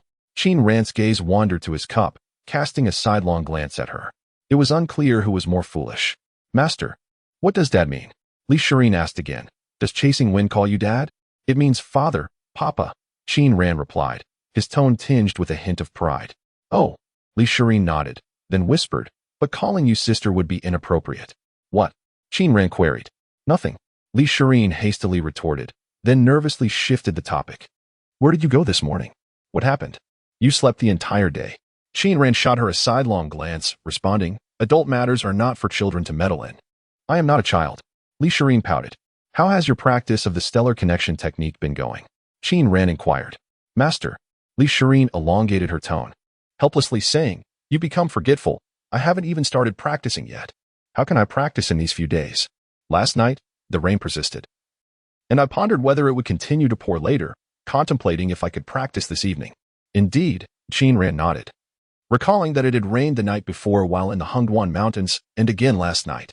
The star-guiding technique necessitated the harnessing of stellar light, much like during the foundational stage. Thus, it was best to practice for the first time at night when the power of the stars was most potent. Nevertheless, he would not admit any error, merely stating, then we shall practice tonight. Why the rush, master? Li Shirin sighed. When I instruct you to practice, you ought to do so obediently without all this chatter, Qin Ran replied. The demonic beast could erupt into chaos at any moment. And if he did not perfect his life sword before the upheaval, many unforeseen complications would arise. Yet, once he mastered his life sword, a multitude of choices would become available. After dinner, Qin Ran ascended to the rooftop, retrieving his handmade flute, and began to play a discordant melody. The flute, a product of his own handiwork, was far from accurate in pitch, and he was not adept at playing it. He simply blew into it randomly. After days of practice, he could now produce some semblance of a tune. Li Shirin, having finished her meal, flew out on her sword to wander around Dan Peak. As dusk approached, she returned and saw Qin Ran on the rooftop, playing the flute, prompting her to fly up to join him. Master, the pitch of your flute is off, she remarked, sheathing her sword and sitting beside him. Qin Ran glanced at her, unwilling to engage. Did he not know the flute was out of tune? Can't you see? As the tune ceased, he held the flute in his hands and said to Li Shirin in a contemplative tone, I believe you ought to learn how to cook. It is always I who prepare the meals and wash the dishes. Does this not seem rather absurd, as if I am the one serving you? One might wonder who the true master is here. Master, it's not that serious, Li Shirin replied, somewhat embarrassed. I also feel it inappropriate for you to always be the one cooking, but you saw the disaster in the kitchen last time. Sighing, Qin Ran recalled the kitchen's disarray and picked up the flute once more. In that moment, infused with emotion, though still lacking in precision, the melody acquired a tinge of melancholy. During the day, Chasing Wind had followed Li Shirin to dig a lake and was now covered in mud, looking rather disheveled. Qin Ran took a moment to bathe him. Though the cat was clean, its fur remained tousled, and now it was squatting nearby, diligently licking itself. Seeing this, Li Shirin set her sword across her legs, scooped up Chasing Wind, ruffled his fur, then cleared her throat. Singing towards the Dan Peak as dusk fell, why does the elegance of beauty stand alone? In a world devoid of peers, her charm eclipses the city's allure. Yet virtue is whispered in tales. With jade as pure as spring's flow, and orchids competing in fragrance, soft affections dwell within the mundane, while lofty aspirations soar in the heavens. Her voice flowed like a clear spring, imbued with distant, poignant emotions, resonating in the twilight as night approached. Unconsciously, Qin Ran's discordant flute playing ceased, leaving only the enchanting sound of Li Shirin's song echoing across the grassy expanse, the woods, and the peak. She sang for quite a while, until the twilight deepened, the night unfurled, and the sky sprinkled with starlight, before finally coming to a stop. The air remained still for quite some time, and then Li Shirin chuckled, turning to look at Qin Ran, inquiring, Master, do I sing well? To his surprise, the foolish disciple displayed such talent. After a brief moment of silence, Qin Ran, feeling somewhat hesitant to speak against his conscience, nodded and replied, Yes, it sounds good. Humph. In Danong City, there is no one who sings better than I do, Li Shirin declared proudly, lifting her chin. However, Qin Ran was not convinced. He retorted, Those who sing better than you are unable to compete with you, right? Hee. Li Shirin lowered her head, feeling bashful. Qin Ran was taken aback. Could it really be true? How did you come to sing? He asked her. My name is Li Shirin, and with a name like Shirin, how could I not sing? She replied, Can you compose poetry? Not at all. Qin Ran rolled his eyes at her defiance. What did you sing? He inquired again. The Song of Chu. Li Shirin exclaimed. Who from the northern Chu would not know that song? Qin Ran glanced at her but chose not to respond. After all, there was indeed a northern Chu person who could not sing it. Thus, he hesitated but eventually asked, Can you play the flute? Not at all. Li Shirin shook her head. Qin Ran sighed with relief. That wasn't too awkward. But I can play the guzheng, Li Shirin said with a smile. Qin Ran fell silent again, feeling that her skill might not be any better. Master, please don't feel embarrassed. When one begins learning an instrument, the initial sounds are always unpleasant. I too played poorly when I first started learning the guzheng, Li Shirin reassured him. And your flute's tone is also off. It's not entirely your fault. I'll find a time to bring Gao Yunshan over to craft a flute for you and teach you how to play. Indeed. Her words provided him with some comfort. Qin Ran's heart felt as though it had been shattered into pieces, and he struggled to ask, When did you begin learning the guzheng? Li Shirin recalled, I think I was 5. Or was it 6? I can't quite remember. With a sigh of despair, Qin Ran decisively changed the subject, admonishing, Look at the time. Shouldn't you be practicing? However, Li Shirin had long grown accustomed to his bluster and was no longer intimidated. She stuck her tongue out at him in response to his reprimand. Indeed, the stars had already filled the sky. The summer night sky atop the peak felt exceptionally close, as if one could reach out and touch it. Li Shirin sat cross-legged on the rooftop with the starry expanse above her. Unlike the previous time when she needed to set up a formation for foundation establishment, her affinity for the power of the stars had increased sufficiently, allowing her to directly draw down the celestial energy. Remarkably, her consciousness had taken shape. Li Shirin closed her eyes, and within the vast sea of her mind, a manifestation of her soul appeared. This soul manifestation raised a hand, beckoning the solitary drop of consciousness within her mind, the divine awareness, to flow forth, vanishing from the void and appearing in the realm of reality. As the soul manifestation stood in the sea of consciousness, it looked up to see the stars above showering down glimmers of light, the power of the stars. It then drew upon the flowing water to envelop the points of light descending from the heavens and return them to her body. As the celestial mana within her body began to flow, it absorbed the myriad points of light around her. With this catalyst, Li Shirin exuded an inexplicable allure, drawing in all the luminous particles that cascaded from the cosmos. The mana intertwined with the falling star sword, enabling it to levitate as Li Shirin gradually sought a point of equilibrium, channeling the power of the stars into the blade. Qin Ran stood guard nearby. From his vantage point, it appeared as though Li Shirin was enveloped in a constellation of twinkling lights, akin to a garment filled with countless fireflies. She shimmered, the falling star sword hovering before her, a luminous thread connecting her palm to the sword. The blade transitioned from an inky blackness to a shimmering spectacle, with points of light emerging along the hilt, spreading to the tip until the entire sword was consumed by starlight. With the celestial energy fully infused into the falling star sword, Li Shirin opened her eyes, her glowing form rising as she grasped the hilt before her. Drawing the sword, she gracefully descended the stairs, initiating her stance. Empowered by the celestial force, each of her movements radiated an extraordinary sense of strength. After executing several sword techniques, she advanced slightly forward, concentrating all the starlight at the tip of the blade into a single point, which she then propelled into the distance. It struck the ground, creating a small crater in the grass. This is merely a substitute for sword energy, Qin Ran remarked, shaking his head in dissatisfaction. The technique, while demanding all the starlight from the blade, yielded only minimal damage. Had she not grasped the essence of sword energy, it would have sufficed, however. Given Li Shirin's innate talent for swordsmanship, the manifestation of sword energy was imminent. A rather lackluster maneuver. Li Shirin resumed channeling celestial mana into the falling star sword. Qin Ran calculated the timing, noting that expelling all the starlight and then infusing it again necessitated a brief interlude of half a minute. Let us test the range of your attack, he called out to Li Shirin. Upon receiving his command, she unleashed the recently gathered starlight as far as she could. Ultimately, Qin Ran estimated the effective range to be approximately 50 meters, comparable to that of a handgun. The attack distance exceeded that of sword energy, not entirely ineffective. He mused. Li Shirin practiced her swordplay for a while longer before leaping back onto the rooftop. What are the specifics of the enhancements? Qin Ran inquired, recognizing that this was the crux of the technique's effectiveness. Speed has increased significantly, while power has diminished slightly, Li Shirin reflected. My speed is now 4 to 5 times faster than usual, and my strength has increased by just over 1-fold. Does this solely deplete celestial mana? Will it harm your body? Qin Ran pressed further. It only consumes celestial mana, Li Shirin replied. Once I execute the starlight invocation, I become attuned to the celestial energy of the heavens. At night, the consumed mana perfectly balances the energy drawn in, allowing for continuous use. However, the celestial energy during the day is less potent, necessitating the support of mana, which limits its duration. Understood. Qin Ran nodded, reassured that this technique posed no harm to her well-being. In that case, this maneuver holds promise. Focus on your training and strive to master the art of control. Yes, Master. Elixirs responded obediently. After practicing the guiding star technique for a while, Elixirs realized that time was getting late. So she returned to her room to prepare a medicinal bath.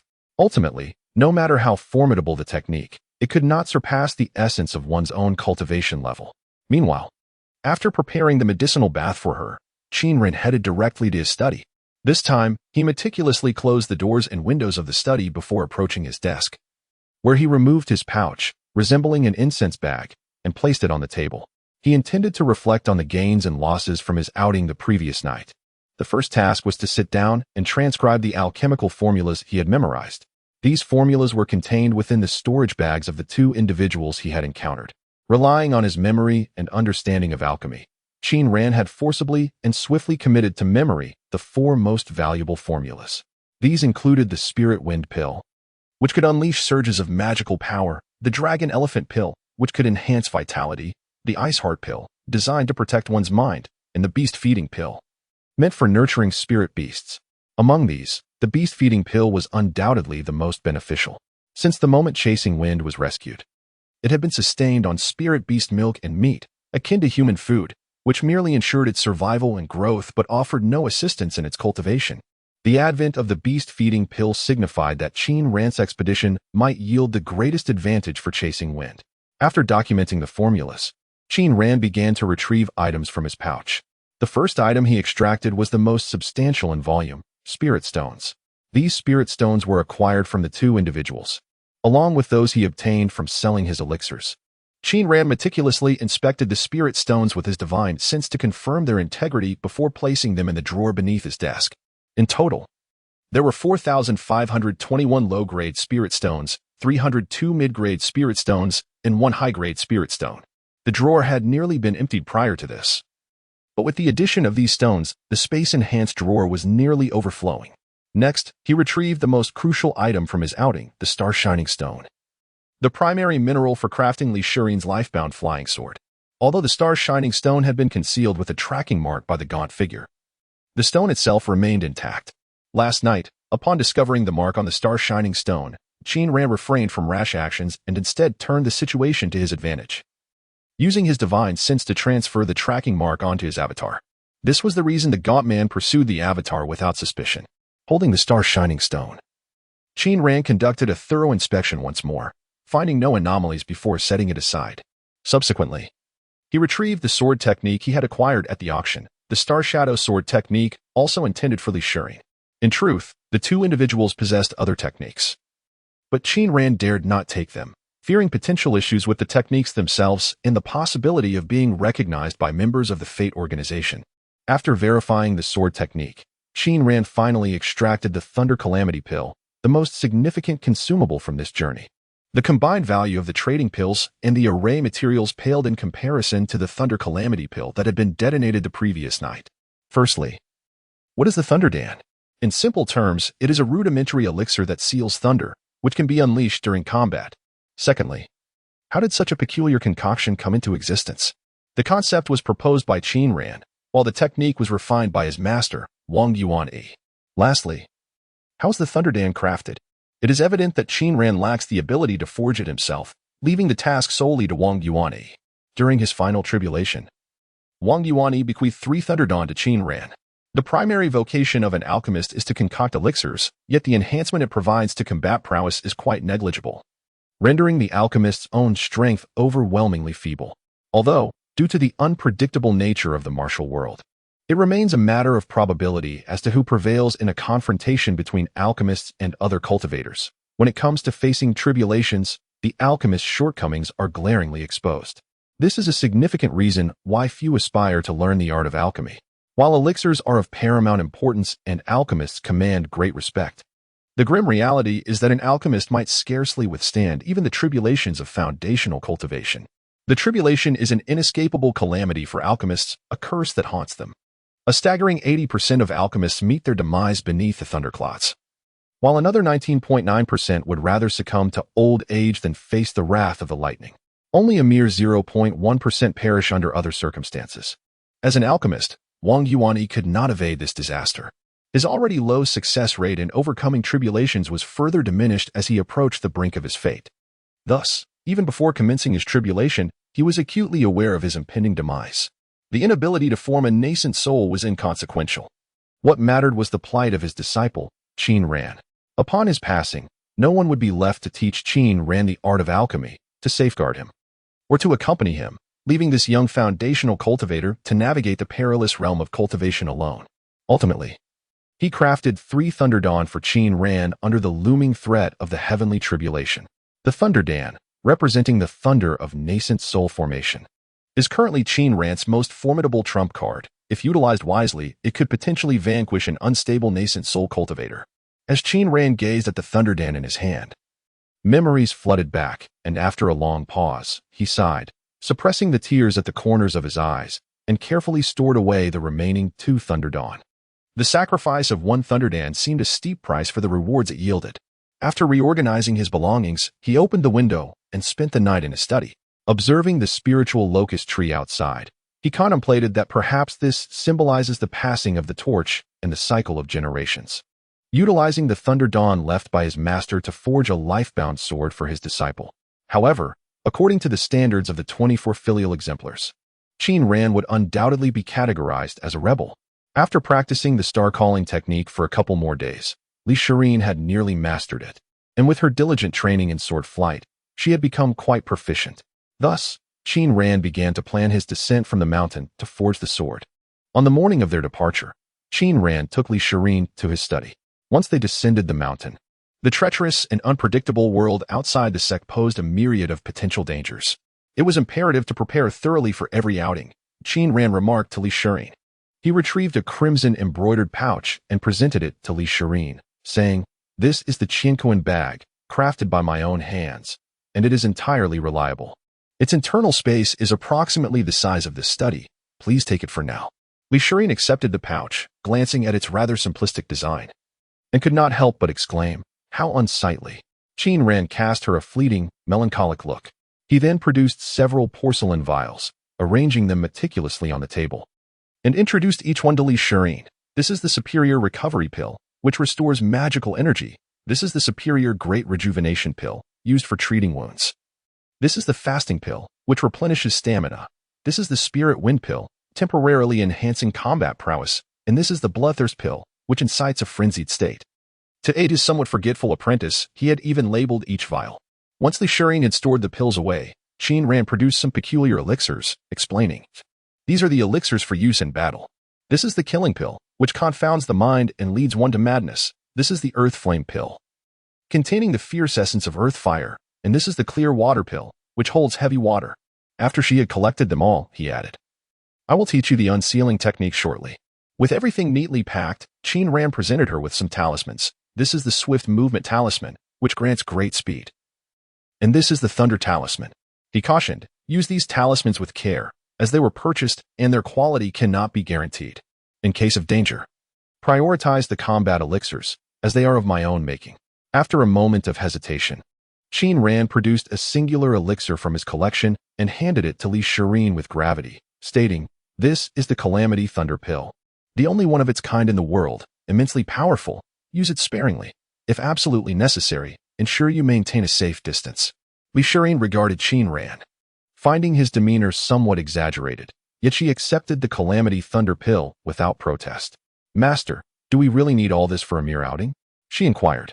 Qin Ran's expression grew serious as he admonished her. "I have emphasized to you repeatedly that the disparity in strength within the cultivation world is vast. A powerful cultivator can erase an entire kingdom with a mere gesture, while a weaker one may struggle against an ordinary warrior. In such a chaotic realm, where the hearts of people are inscrutable and danger lurks at every turn, one must always tread with utmost caution, as if walking on thin ice."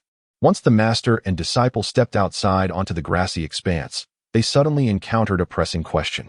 "Master, for our journey to forge the sword, shall we fly there or walk?" Elixirs asked. This question caught Qin Ran off guard. He stood still, at a loss for how to respond. In his preparations to forge a suitable life sword for Elixirs, he had devised numerous plans, yet he had not contemplated this aspect. He harbored a fear of heights and preferred to traverse the ground using the swift movement technique, while his naive apprentice was yet to master it and could only fly. Imagining the scene, him running on the ground while his foolish apprentice soared above like a sheepdog guiding a flock. Oh, what a whimsical image that was. After pondering for a considerable time, albeit feeling somewhat embarrassed, Qin Ran finally stated, "Let us descend the mountain. There are individuals at the mountain gate who sell celestial steeds. And we may ride." "Very well." Elixirs nodded, then inquired, "How do we descend the mountain?" Qin Ran opened his mouth and replied, "I will employ the Shenheng step, while you can ride your sword down." With that, Elixirs summoned the Qinsheng sword, gracefully leaping onto it, her internal magical energy circulating. Standing upon the blade, she turned back and smiled at Qin Ran, saying, "Master, I shall take my leave now. I will await you at the mountain gate." Without waiting for Qin Ran's response, she soared into the sky with a whoosh, her body aglow with the radiant energy of stars, tracing a graceful arc as she descended like a shooting star. "Be careful." The words had barely escaped Qin Ran's lips when Elixirs vanished from sight. He sighed, realizing what a wild child she was. It truly exhausted him. He turned back toward the house and called out, "Chasing Wind, watch over the home. We shall return in a few days." For reasons unknown, Chasing Wind did not come out to see them off at that moment upon hearing Qin Ran's voice. Chasing Wind could only respond with a vague meow, as if something was lodged in its mouth. Yet another source of worry, Qin Ran pondered. Could it be that Chasing Wind poses the greatest danger to this household? But at this moment, on the eve of departure, he did not wish to return and investigate further. How tiring. Qin Ran sighed deeply, then activated the Shenheng step, making his way down the stone path. The Dao Sword sect was surrounded by 5 mountain peaks, all enclosed within a protective formation. Before these 5 peaks, a small opening in the formation served as the entrance to the Dao Sword sect. While for high-level cultivators, this entrance might seem trivial, as they preferred to traverse through the skies, entering and exiting from various aerial locations using their identity tokens, or like Qin Ran, stealthily slipping in and out from secluded spots. It appeared that the gateways of cultivation sects were as unnecessary as pants when one merely needs to relieve oneself. In truth, however, high-level cultivators, and those like Qin Ran, were quite rare. Within the Dao Sword sect, the majority consisted of ordinary disciples, and thus, entering and exiting through the mountain gate was a daily occurrence. The mountain gate of the Dao Sword sect witnessed a constant stream of comings and goings, with many individuals gathering both inside and outside. Disciples would cluster together to chat, rush about, engage in disputes, or simply pass in and out of the gate, creating a lively atmosphere. Among them was Wang Ran, an outer disciple who had recently passed his trials and gained entry into the Dao Sword sect, fortunate enough to step onto the path of immortality. At this moment, he was discussing with his companions how to evade that troublesome bird and steal a precious herbal remedy. As he spoke, he inadvertently glanced up, noticing a streak of light swiftly approaching from within the mountain gate. Sword flight, an intersect senior brother? Wang Ran felt a twinge of envy. To achieve sword flight, one must possess the trifecta of cultivation level, technique, and a treasured sword. Lacking any one of these would render it impossible. Having been a disciple of the Dao Sword sect for over a month now, he had yet to even sense the flow of qi. This herb-gathering expedition was intended to honor his master, hoping to gain further insights into the Dao and hasten his discovery of qi perception. Yet, he wondered, when would he be able to fly on his sword? It might take him decades. Wang Ran mused, perhaps the one soaring through the skies had merely entered the sect decades earlier than he. In the vast expanse, a streak of light gracefully arced through the air, landing upon the ground before me. The ethereal glow, reminiscent of celestial stars, dissipated to reveal the silhouette of a tall and elegant woman, clad in white, with flowing long hair. Her figure was statuesque, exuding an air of serenity akin to a pristine lotus, with her feet seemingly resting upon the stars and her back against the cosmic river. She embodied the essence of a celestial sword maiden. Raising her hand, her long sword returned to her grasp as if it were a playful fish. As the blade slid into its sheath, she stood poised, like a rare blue lotus untouched by the world, awaiting something. What could she possibly be waiting for? Wang Ran pondered, instinctively sensing that perhaps no one in this realm was worthy of her patience. He discreetly scrutinized her face, that countenance, cool and enchanting. Wait. Suddenly, he froze as he examined her features more closely. A sense of familiarity washed over him. Could it be? Wasn't that, indeed, the very elixirs he had encountered at the disciple initiation ceremony just a month prior? Ah, he uttered an unintelligible groan, his gaze retracting as if pricked by a needle. He recalled the initiation ceremony, where he believed his future to be radiant upon being accepted into the Dao Sword sect. Among the aspirants, elixirs and Tian Wenjin were the most strikingly beautiful. He mused whether he should take elixirs or Tian Wenjin as his Dao partner, perhaps. If they both besieged him, he could reluctantly accept them both. But now, what troubles you? His senior brother inquired. Nothing, he shook his head. Do you know that intersect senior sister? Not at all. Ah, indeed. His brother remarked, how could someone like you possibly know such a person? She might not even be an inner disciple, but rather a direct disciple. Direct disciple? Wang Rin was utterly taken aback. Elixirs landed gracefully, sheathed her sword, and cast a glance over the passing crowd, finding no familiar faces and feeling rather disinterested. She sighed inwardly, master is taking far too long. Though her master was undeniably powerful, he could not soar through the skies. She needed to devise a way to address his acrophobia. As she contemplated, Qin Ran finally arrived. Spotting him from a distance, she waved eagerly to signal her location, calling out, Master. Qin Ran approached her slowly. Master, you are so slow, she teased. Qin Ran glanced at her, but offered no reply. Not far off, Wang Ren continued to observe elixirs in secret. When he witnessed her demeanor transform from aloof to overly solicitous, and then noted Qin Ran's youthful appearance, he could not help but inwardly curse. No wonder she can wield her sword so swiftly. She is merely a sycophant, ingratiating herself to the intersect senior brother. How distasteful. Yet, no one paid heed to his presence amidst the crowd. Qin Ran led elixirs through the throng and out of the mountain gate, where they reached a small market. In places where people gather, a world of intrigue exists. Where there is demand, there is supply, and where commerce thrives, danger lurks. At such a location outside the mountain gate, many needed transportation, elixirs, magical artifacts, and talismans, thus merchants set up shop. Conversely, those returning required to sell beast course, refining materials, techniques, and herbs, prompting buyers to appear. Some sects maintained a semblance of dignity, keeping their distance from such places, while others remained indifferent, establishing their presence right at the mountain gate. Yet, such places undeniably exist. The two celestial steeds cost over 100 spirit stones, and Qin Ran and elixirs each led one, traversing through the marketplace and onto the open road. elixirs caressed the snow-white coat of her celestial steed, exclaiming, How beautiful! Amidst their playful banter, she swiftly mounted her horse. Observing her ascent, Qin Ran suddenly realized something and, maintaining his composure, inquired, Can you ride? Hiki, master. I practically grew up on horseback. As they say, I am quite adept in archery and horsemanship. elixirs replied with a hint of pride, asserting that even elixirs' equestrian skills might not surpass hers. As the daughter of a prominent family, how could I possibly lack the ability to ride? Qin Ran felt a pang of anxiety at her words. Realizing her earlier statement, elixirs turned to Qin Ran, her large eyes curving into crescent moons as she teased. Master, you can't ride, can you? Coughing, Qin Ran refrained from answering and, emulating elixirs' earlier posture, mounted his steed. He thought to himself, with his physical prowess, how could he possibly struggle with a mere celestial horse? Riding could not pose a challenge for him. He maintained his calm demeanor, declaring, What difficulty is there in riding? How could I not be able to? Master, riding indeed entails various techniques. elixirs blinked her large eyes, offering a well-meaning reminder, though her expression hinted at mischief. Huh, Qin Ran scoffed. Master, elixirs skillfully maneuvered her horse in circles around Qin Ran, exuding a sense of showmanship as she mischievously asked, Shall I teach you? Humph, no need. Qin Ran, possessed dignity. Even if I were to never learn to ride and meet my end falling from this horse in the wilderness, I would not require my apprentice to instruct me. The celestial steed, inherently gentle in temperament, is a second-tier demon beast, often captured and cultivated by beast tamers to serve as a superior alternative to mundane horses.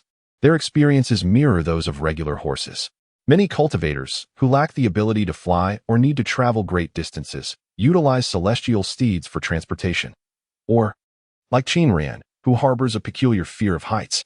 When well cared for, a celestial steed can ascend to a third-tier quality, awakening its bloodline talents, enabling it to ride on clouds and take flight. While ordinary celestial steeds cannot soar, they are remarkably swift and capable of traversing all terrains, already hinting at their potential for cloud riding. If one were to boast that a celestial steed could travel 1,000 miles in a day, it would be a ludicrous exaggeration. Therefore, although celestial steeds are gentle, their remarkable speed also poses considerable risks. For instance, after merely a few hundred miles, Qin Ran found himself bruised and battered. Fortunately, his robust physique and clear mind allowed him to learn horseback riding under the tutelage of the skilled elixirs after a few tumbles. Master. The two rode swiftly along the path leading out of the Hongduan Mountains. Elixirs glanced at Qin Ran's swollen face, suppressing a laugh as she asked, "We shall be traveling for several days. Do you think chasing wind won't starve?" Though his body ached and his face was swollen, Qin Ran maintained a serious demeanor as he replied, "I have concocted some beast-feeding pills, which will greatly benefit him. I have left them all for him. And there is also an abundance of spirit beast milk and meat in the kitchen refrigerator. Chasing wind is not an ordinary creature. He is quite intelligent and will not starve." However, elixirs pondered whether chasing wind might lose control and consume everything in just a few days, leaving him with nothing to eat afterward. This scenario seemed entirely plausible, and Qin Ran fell silent, realizing he might have miscalculated once again. Why had he encountered so many setbacks today? With an uneasy heart, he began to wonder if misfortune was imminent. As they galloped onward, the celestial spirit horse quickened its pace, and by noon they had traversed the Hongduan Mountains and emerged onto flat ground, transitioning from the narrow forest paths to the grassy plains. At this moment, elixirs suddenly recalled that she did not yet know their destination and inquired, "Master, where does the blacksmith reside?" "In Xianxin Kingdom," Qin Ran answered, noting that after riding for a while, he had become adept at horseback riding and appeared quite relaxed atop the steed. "Xianxin," elixirs exclaimed, "are we really heading to Xianxin? It's not too far." "The blacksmith lives just outside the Hongduan Mountains, conveniently located within Xianxin," Qin Ran explained. "We will head west along the outer edge of the Hongduan Mountains. At the speed of the celestial spirit horse, we should arrive in less than 2 days. Is it outside Anlu City?" elixirs suddenly asked. Qin Ran was puzzled by her question. elixirs is stationed outside the Hongduan Mountains, partly to prevent harm from ferocious beasts and partly to intimidate Xianxin, she remarked. Since the last time she decisively defeated elixirs, she no longer addresses him as Brother Li but simply calls him by name, showing an increasingly audacious demeanor. "When I used to visit elixirs, he would even take me to spar with the soldiers of Xianxin. Truly remarkable." Qin Ran inwardly scoffed and replied, "It is not within Anlu City, but rather just outside, in a small town called Sword Casting Town, located near the Hongduan Mountains." "What a pity," elixirs lamented. "I used to struggle in fights, but if we go to Anlu, I could seize the opportunity to retaliate against them." Qin Ran chose to ignore her remark. Although the celestial spirit horse could not fly, it could traverse mountainous terrain as if it were flat ground, and with a skilled rider, it could even skim across water. Thus, despite the challenging and rugged paths outside the Hongduan Mountains, it posed no hindrance to the duo's journey. After navigating through the forest for a considerable time, they suddenly emerged into a clearing, revealing a flat terrain ahead, where they could see a village in the distance. "Well, Master, there are people over there," elixirs exclaimed excitedly, pointing towards the settlement. "Shall we go and find something to eat?" Qin Ran shook his head firmly and said, "No." "Why not?" elixirs questioned. Perplexed, "What place is this?" Qin Ran asked. "The Hongduan Mountains," elixirs replied. "Exactly. The Hongduan Mountains." Qin Ran remarked that this place is situated at the confluence of the Hongduan mountain range, where the northern Chu Kingdom and the Xianxin Kingdom intersect. In such a locale, how could there possibly be an ordinary village? Not only is entry into the village forbidden, but one must also exercise utmost caution. elixirs sighed, pondering what danger could possibly lurk. Yet, since her master had spoken, she felt compelled to heed his words. Instead of approaching the village, Qin Ran reduced his pace, widening the distance as he circled around the outskirts, fearful of being spotted by the villagers. However, while the villagers remained oblivious to their presence, they could distinctly hear the commotion emanating from within the village. As they circumvented the settlement, they caught snippets of the villagers shouting, "Block that way. Do not let that beast escape. Be cautious of the children.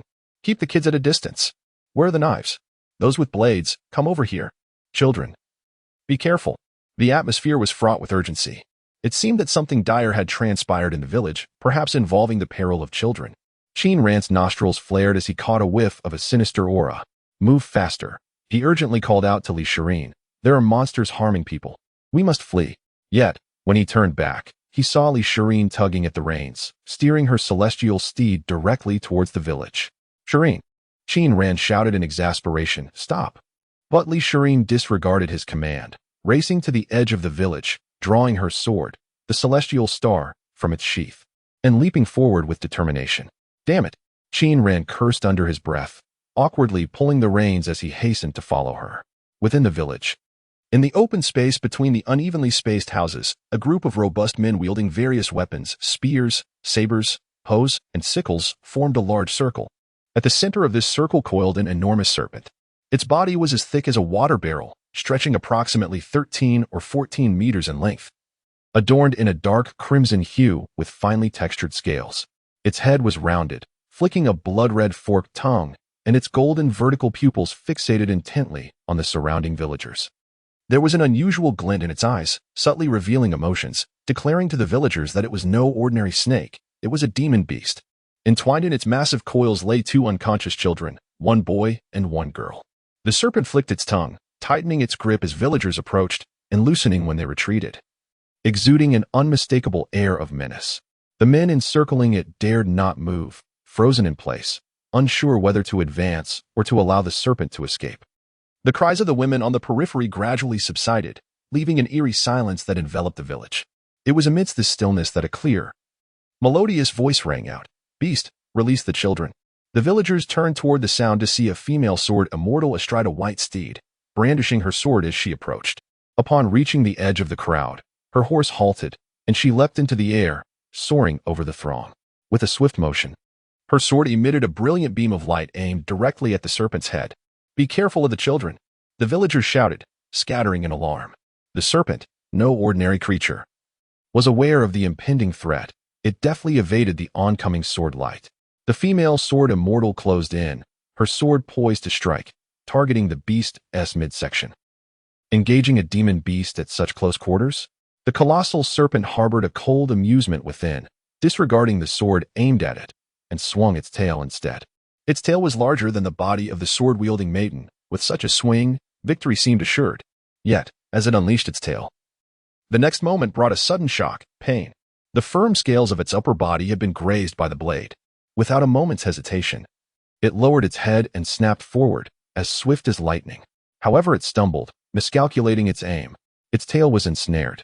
The female swordmaster, with her right hand brandishing the sword and her left hand clamping down on its tail, spun around and dashed forth, dragging the serpent's massive form out of the village. What immense strength! The giant serpent was rendered speechless. Qin Ran, arriving on horseback, witnessed Li-Shireen frantically pulling the monstrous serpent. Amidst its coiling form were two children. Reckless, he swiftly intervened, extending his hand to conjure a stream of water that formed into a hand, rescuing the children entangled within the serpent's coils and delivering them back to the villagers. With the children saved by Qin Ran, Li-Shireen became even more unrestrained. She dragged the serpent away from the crowd, out of the village, into an open space, cast aside the falling star sword, and seized the serpent's tail, lifting the beast into the air. This was no mere swordmaster. She was a goddess of immense strength. Li-Shireen, gripping the serpent's tail, swung the several-meter-long creature around in the air a few times before slamming it down onto the ground. Noticing the serpent's struggles had lessened, she paused, applying one final force to smash it against the earth. Summoning the falling star sword, she panted for breath and ascended upon it, flying towards the serpent's head to assess its condition. Qin Ran approached just in time, catching the dazed Li-Shireen and raising his hand to conjure a bubble that enveloped the entire serpent. In such circumstances, given the uncertainty of the enemy's status, it was wise to strike decisively. If one chose not to deliver a final blow, one should avoid approaching the enemy too closely, lest one become vulnerable to a sudden attack. He admonished her, reminding her that this was still a serpent, and its head was remarkably swift. Was she trying to demonstrate her longevity by being so reckless? "Oh," Li-Shireen gasped, sticking out her tongue. Qin Ran shot her a sidelong glance. "Behold the immortal." At that moment, a throng of villagers gathered, two pairs of couples emerging from the crowd, each cradling a child, kneeling before Qin Ran and Li-Shireen, bowing their heads in gratitude. "Thank you, immortal." No need, Li-Shireen replied. "It was merely a trivial matter." A trivial matter, indeed. Referring to tossing around a serpent of considerable length as if it were a plaything. The kneeling couples raised their eyes towards Li Shirin, their gazes tinged with apprehension. The scene of her handling the giant serpent had been utterly wild, invoking fear. They found Qin Ran, who had later rescued the children, far more approachable, exuding an aura of the divine. One of the husbands turned to Qin Ran and remarked, "Immortal, you have subdued the vile beast and saved our children." I truly do not know how to express my gratitude. Before he could finish, Qin Ran raised his hand to halt him, replying, "We, master and disciple, merely passed through this place and acted without intent. There is no need for thanks." Qin Ran understood the couple's underlying motives in approaching with their children. They sought nothing more than assistance in their plight. Without uttering another word, he descended before them, crouched down, and gently took the boy's wrist to check his pulse. He discovered the child's bones had already deformed, and his internal organs suffered from considerable compression. Frowning, he then examined the girl's pulse, only to find her condition equally dire. The immense power of the serpent was far beyond what children could endure, even the slightest trace. Given their state, survival seemed improbable without his intervention. "Great Immortal, how is my child?" a woman inquired, still kneeling on the ground. "Rise first," Qin Ran instructed. "The children's condition is severe." At his words, the two couples only pressed their foreheads to the ground in desperation, pleading, "Great Immortal, in your boundless mercy and benevolence, we beg you to save our children." "Stand up first," Qin Ran repeated. "Though their condition is critical, it is not beyond remedy." Only then did the couple cease their kowtowing, though they remained on their knees. Retrieving a blood-activating, muscle-renewing pill from his Qinquan pouch, Qin Ran turned to the nearby villagers. "Fetch a bowl of water." A villager promptly complied. Placing the pill into the water, Qin Ran waited for it to dissolve before crouching beside the boy. Pressing a hand to the child's chest, he addressed the parents. "His bones and organs have been compressed. I shall first reshape his skeletal structure. Proceed as you see fit, Great Immortal." Channeling his divine sense into the boy's mind to induce slumber, Qin Ran carefully infused his spiritual energy into the child's limbs and meridians. With precise control and the gentle nature of his water-aligned cultivation, he meticulously reconstructed the boy's skeletal framework. Afterward, he administered half of the medicinal water to the boy, accelerating his recovery. Having treated the boy, Qin Ran prepared to tend to the girl, but Li Shirin suddenly approached. "Master," she said, "for the girl, perhaps I should take over." Qin Ran glanced at her in momentary confusion before realizing the propriety of her suggestion. "Are you capable?" he asked. "Under your guidance, master." After a brief hesitation, Qin Ran nodded. "Very well, Great Immortal." The girl's parents hesitated, their trust in Li Shirin uncertain. "Rest assured, she is quite skilled," Qin Ran reassured them. Yet as the parents wavered, Li Shirin, slightly miffed, knelt beside the girl and placed her hand upon the child's chest. "Your spiritual energy carries too much aggression, so proceed with caution," Qin Ran advised, nodding to the parents before instructing Li Shirin. "Infuse the energy slowly, first shielding her organs." Li Shirin obeyed. But her energy lacked the gentleness of Qin Ran's, and her control paled in comparison. The moment her power entered the girl's body, the child awoke in pain. Acting swiftly, Qin Ran extended his divine sense to soothe the girl back into slumber. "Now realign the bones, apply no excessive force." Under his guidance, Li Shirin painstakingly reconstructed the girl's skeletal structure step by step. Observing her, Qin Ran noted with quiet approval. His seemingly naive disciple had indeed attained considerable mastery over energy manipulation. Handing her the remaining half-bowl of medicinal water, he said, "Have her drink this." The healing was successful, and Li Shirin felt a surge of joy as she stood up, grinning at Qin Ran. However, Qin Ran was not inclined to engage with her. Instead, he retrieved a book and handed it to one of the men, saying, "The child's bones and internal organs have sustained injuries. Although we have done our utmost, it is still a human intervention, and we cannot guarantee that there will be no issues. This is a technique for nurturing the body. Instruct them to practice diligently, as it will benefit their health." "Yes, esteemed Immortal," the man replied, bowing as he accepted the technique. After addressing the matter, Qin Ran led Li Shirin to the side of the gigantic serpent, contemplating how to deal with it. "We cannot let it go. It might return to seek revenge. Yet, we cannot take it with us, as we lack the leisure to tend to it." Thus, Qin Ran concluded, though it seemed harsh, the only option was to kill it. "Shirin," he gestured, "you should take the opportunity to practice. Use the starlight-piercing technique." "Master." Li Shirin hesitated, clutching the hilt of her sword, unsure if it was too cruel. "You were the one who struck first. Hence, it is your duty to finish it," Qin Ran replied impassively. You must take responsibility for your actions. Moreover, Shireen, remember, this is the realm of cultivation, where compassion cannot be afforded. Shireen fell silent, her thoughts swirling. After a moment, she drew the Qingxing sword, the starlight gathering. Just as the starlight was about to be unleashed, the immense serpent within the bubble suddenly flickered, causing her to halt. The gigantic form of the serpent began to shrink at a visible pace, eventually reducing to the size of an ordinary human. It wriggled, becoming even smaller, and soon extended its limbs and head. With another tremor, it transformed into a 5- or 6-year-old girl, her body wrapped in serpent skin. She fell to her knees within the bubble, pleading pitifully, I beseech you, esteemed immortal, spare my life. Considering this is my first offense, and I have not harmed anyone, please grant me mercy. What is this? Shireen paused, furrowing her brow. A monster? Qin Ran exclaimed, his palm curling inward as a fiery pill appeared in his hand. Who are you? He inquired of the young girl. Responding to the esteemed immortal, I am the little demon, Long Chi-Chi, a creature of the Hungduan Mountains, the girl replied. The serpent demon, Long Chi-Chi? Qin Ran thought it peculiar. You heard our plight earlier, but that will not change anything because you have transformed. Instead, your transformation compels me to slay you. Esteemed immortal, I assure you I will not offend again. I shall return to the Hungduan Mountains and never emerge again. Long Chi-Chi exclaimed, bowing repeatedly. Do you truly promise? Qin Ran shook his head, knowing it would bear no weight. In truth, Long Chi-Chi did not wish to return to the Hungduan Mountains. Having finally emerged, she could not bear the thought of going back. To return now would be akin to choosing death. Hearing Qin Ran's words, she quickly altered her plea. Then the esteemed immortal could keep the little demon by your side for supervision. I can serve you, fetching tea and water. I consume little. Just spare my life. It is not convenient for us. The powerful instinct for survival made Qin Ran hesitate. Yet he still leaned towards killing the serpent demon to resolve the matter. Master, she whispered suddenly, she is but a child. Shireen's voice was soft. Qin Ran cast a cold glance at her. His foolish disciple exhibited many traits of a noble lineage, yet her tender heartedness was incongruous with the temperament of a warrior. Could this serpent demon truly be considered a child? Having transformed into human form, her age might surpass even that of her grandfather, or perhaps even that of the northern Chu kingdom itself. Ultimately, however, they chose not to slay the serpent demon but to take her away. What is the difference between a demon and a demon beast? Qin Ran pondered for a moment before explaining to Shireen, who had posed the question.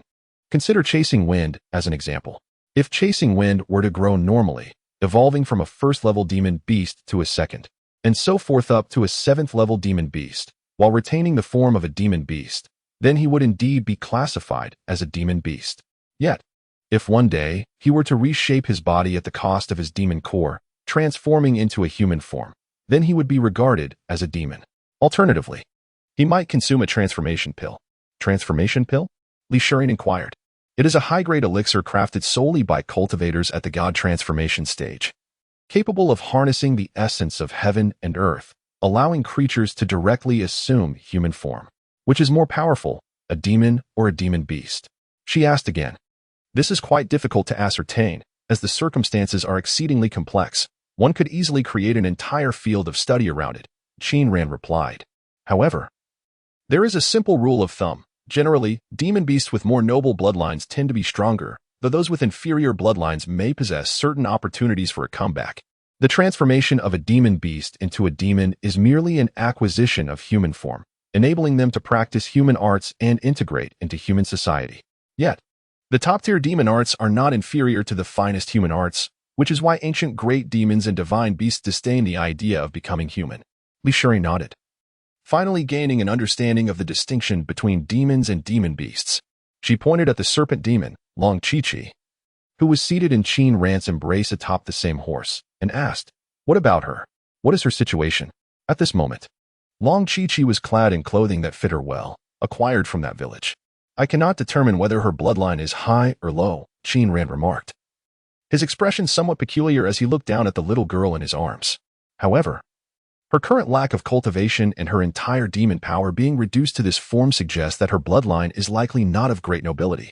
She belongs to that category of demon beasts that, in a desperate gamble, attempt to defy fate by transforming into human form. Realizing that Qin Ran was observing her, Long Chi-Chi promptly lifted her head and flashed a silly grin at him. Yet, due to Shireen's constant foolish smile directed at her, Qin Ran could clearly discern that the serpent demon's grin was not genuine but rather a fade. She was a serpent demon with ulterior motives. Li Shirin found Long Qiqi increasingly irksome, particularly when she witnessed the serpent demon smiling at her master, which only heightened her annoyance. She shot a glare at Long Qiqi and, gritting her teeth, asked Qin Ran, "She has no cultivation. Why can't she accompany me?" Qin Ran had permitted Long Qiqi to ride alongside him not out of any perverse inclination but rather out of caution against the cunning serpent demon. After all, leaving Li Shirin in the company of such a duplicitous creature, well, that was a matter Qin Ran found difficult to articulate. Even without cultivation, she is akin to a venomous serpent. He explained this to Li Shirin and then inquired of Long Qiqi, "What kind of snake are you?" Long Qiqi discreetly curled her lip and replied, "By your human classification, I would be considered a Yinsha taipan snake." A Yinsha taipan snake? At the utterance of this, Qin Ran was startled, his knowledge of snakes limited to the pages of books. He had never encountered one in the flesh. Thus, he was oblivious to the fact that this serpent, with which he had been grappling for half a day, was indeed a Yinsha taipan snake. What is a Yinsha taipan snake? It is a taipan snake born from the land of Yinsha, inherently possessing a Yinsha constitution, harboring a venom potent enough to slay golden core practitioners. The ordinary taipan snake is already a creature of lethal venom, while the Yinsha taipan snake is classified as a fourth-tier demon beast.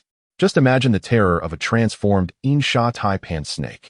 Setting aside its combat prowess, merely considering its venom, Qin Ran wasted no time, swiftly sealing the vital points on Long Qiqi's body, rendering her rigid and immobile. Fortunately, his foolish disciple had not been bitten during their bout, causing Qin Ran to breathe a sigh of relief. Taking human form was necessary to practice human techniques, which required human meridians and acupoints. With human acupoints came human vulnerabilities. This epitomizes the balance of gain and loss. Long Qiqi, transformed into a human, had anticipated this situation. Upon being sealed, she merely offered a sardonic smile without uttering a word. Observing her master's anxiety, Li Shirin surmised the formidable nature of this Yinsha taipan snake. Yet upon glancing at Long Qiqi, a mere defeated foe, she scoffed disdainfully. According to humans, a paltry defeated foe dares to speak so arrogantly? Long Qiqi's mouth remained unsealed, allowing her to retort with a cold chuckle, "This world is dominated by you humans. The classifications of other beings are also dictated by you. Hence, I do not accept your categorizations. While I cannot devise a new classification system, I can certainly choose to disregard yours. You may designate me as a snake or a taipan snake, but I refuse to comply. I declare myself a dragon, a slender-scaled, hornless red dragon. I am not Snake Qiqi, I am Long Qiqi." Oh, intrigued by Long Qiqi's declaration, Qin Ran found her quite an intriguing serpent. Truly, a deceptive creature. Li Shirin scoffed. "I am not a demon. Demon is a term defined by you humans." Long Qiqi continued, "One day, when I ascend to become an immortal deity, I shall transform the entire Ling and domain into my world. At that time, people will not be called humans, but pigs. Snakes will not be called snakes, but dragons. Immortals will not be called immortals, but maggots." She was a serpent with grand aspirations. Qin Ran, unable to resist the urge to jest, remarked, "But even immortals are a human definition. Ling and domain is a name bestowed by humans. Humans, pigs, snakes, dragons, immortals, all are defined by humans." Ah? Long Qiqi was momentarily speechless. Qin Ran added, "The words you speak now, the language you use, is that of humanity." Humph. Long Qiqi's cherubic face was adorned with a fierce expression. Her ebony pupils transformed into golden vertical slits. With unwavering determination, she declared, "Then I shall create a language of my own for the demon clan." Encouraged, Qin Ran clenched his fist. Observing Long Qiqi's defeat at the hands of her master, Li Shirin felt a surge of joy. She began to hum a tune and pulled the reins to move ahead. Originally, they had no hope of reaching Anlu City today, and their journey had been further delayed, leaving them far from even the borders of Xianqin Kingdom. As darkness enveloped the sky, they found themselves still some distance from the frontier, and the onset of night rendered travel impossible. Despite Qin Ran and Li Shirin having excellent vision, they had not practiced the Artivite techniques and could not see in complete darkness, forcing them to halt and rest in the desolate wilderness. It was no longer a matter of reaching Anlu or Xianqin. They could not even find an inn, leading to the unfortunate circumstance of spending the night in the wild. The urgency of mastering an eye technique became evident. While setting up the tent, Qin Ran sighed, "Indeed, everything seems to be going awry. I hope for better fortune ahead. Before long, two tents rose amid the expanse, and a warm campfire flickered between them. A young man and woman, accompanied by a plump little girl, gathered around the fire, conversing and roasting spirit beast meat. The crackling of the fire mingled with the cool breeze of the mountains, sending sparks into the night. Nearby, two white horses grazed peacefully.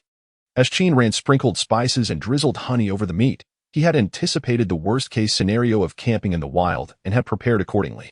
The aroma of the roasted meat wafted through the air, and the little snake demon girl, with her cherubic cheeks, gazed longingly at the sizzling morsels, her mouth watering. "Do you want some meat?" Qin Ran inquired playfully. "Meat, meat," Long Chi-Chi exclaimed eagerly, drooling in delight. Only then did Qin Ran slice off a piece for her. Though she appeared as a young girl, her appetite was substantial. Elixirs was even more voracious, excelling in the art of eating above all else. Thus, the meal for the three proved to be quite a task for Qin Ran, who only managed to partake in the feast after considerable effort. After roasting the meat, he prepared a soup and gathered vegetables and fruits.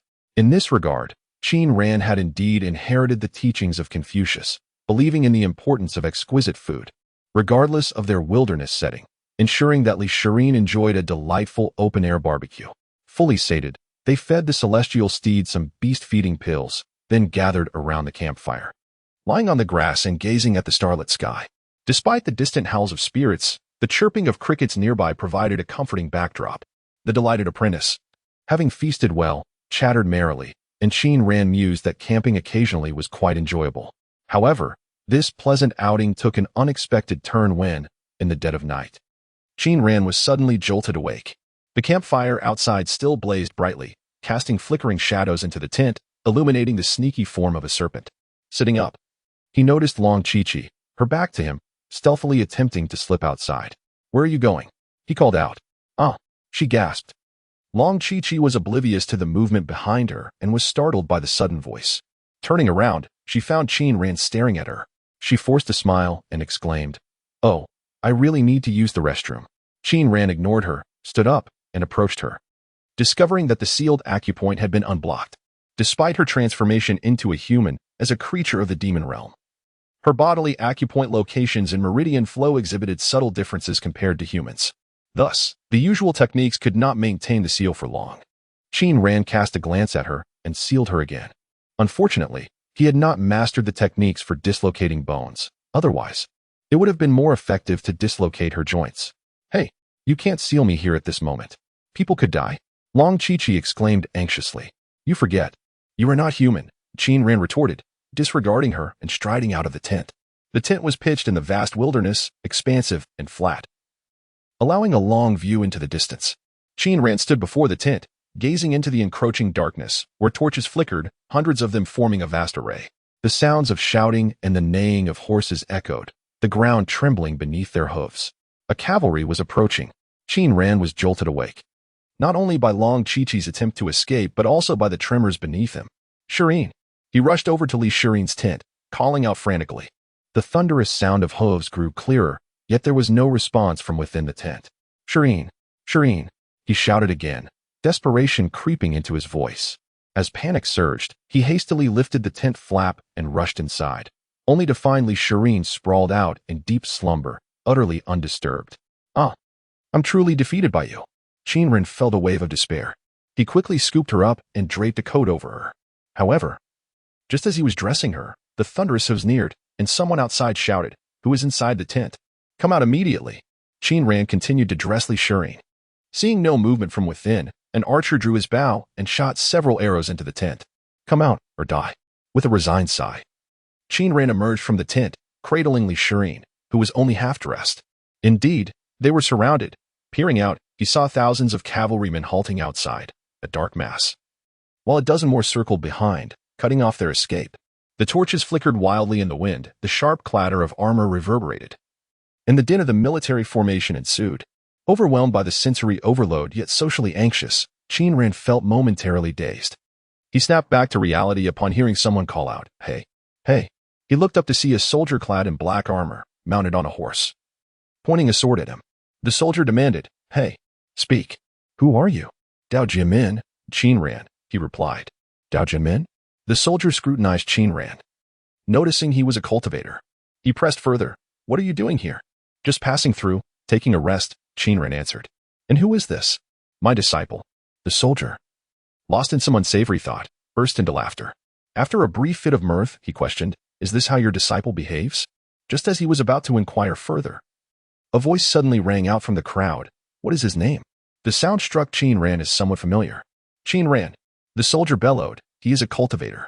Consequently, someone galloped over, approaching Qin Ran, the rhythmic pounding of hooves reverberating as they circled him, scrutinizing him from above. Qin Ran lifted his gaze to the horse, noticing that the rider wore the same black armor, yet wielded a gleaming silver spear. The figure appeared oddly familiar, and he soon recognized it to be Li Sherwin.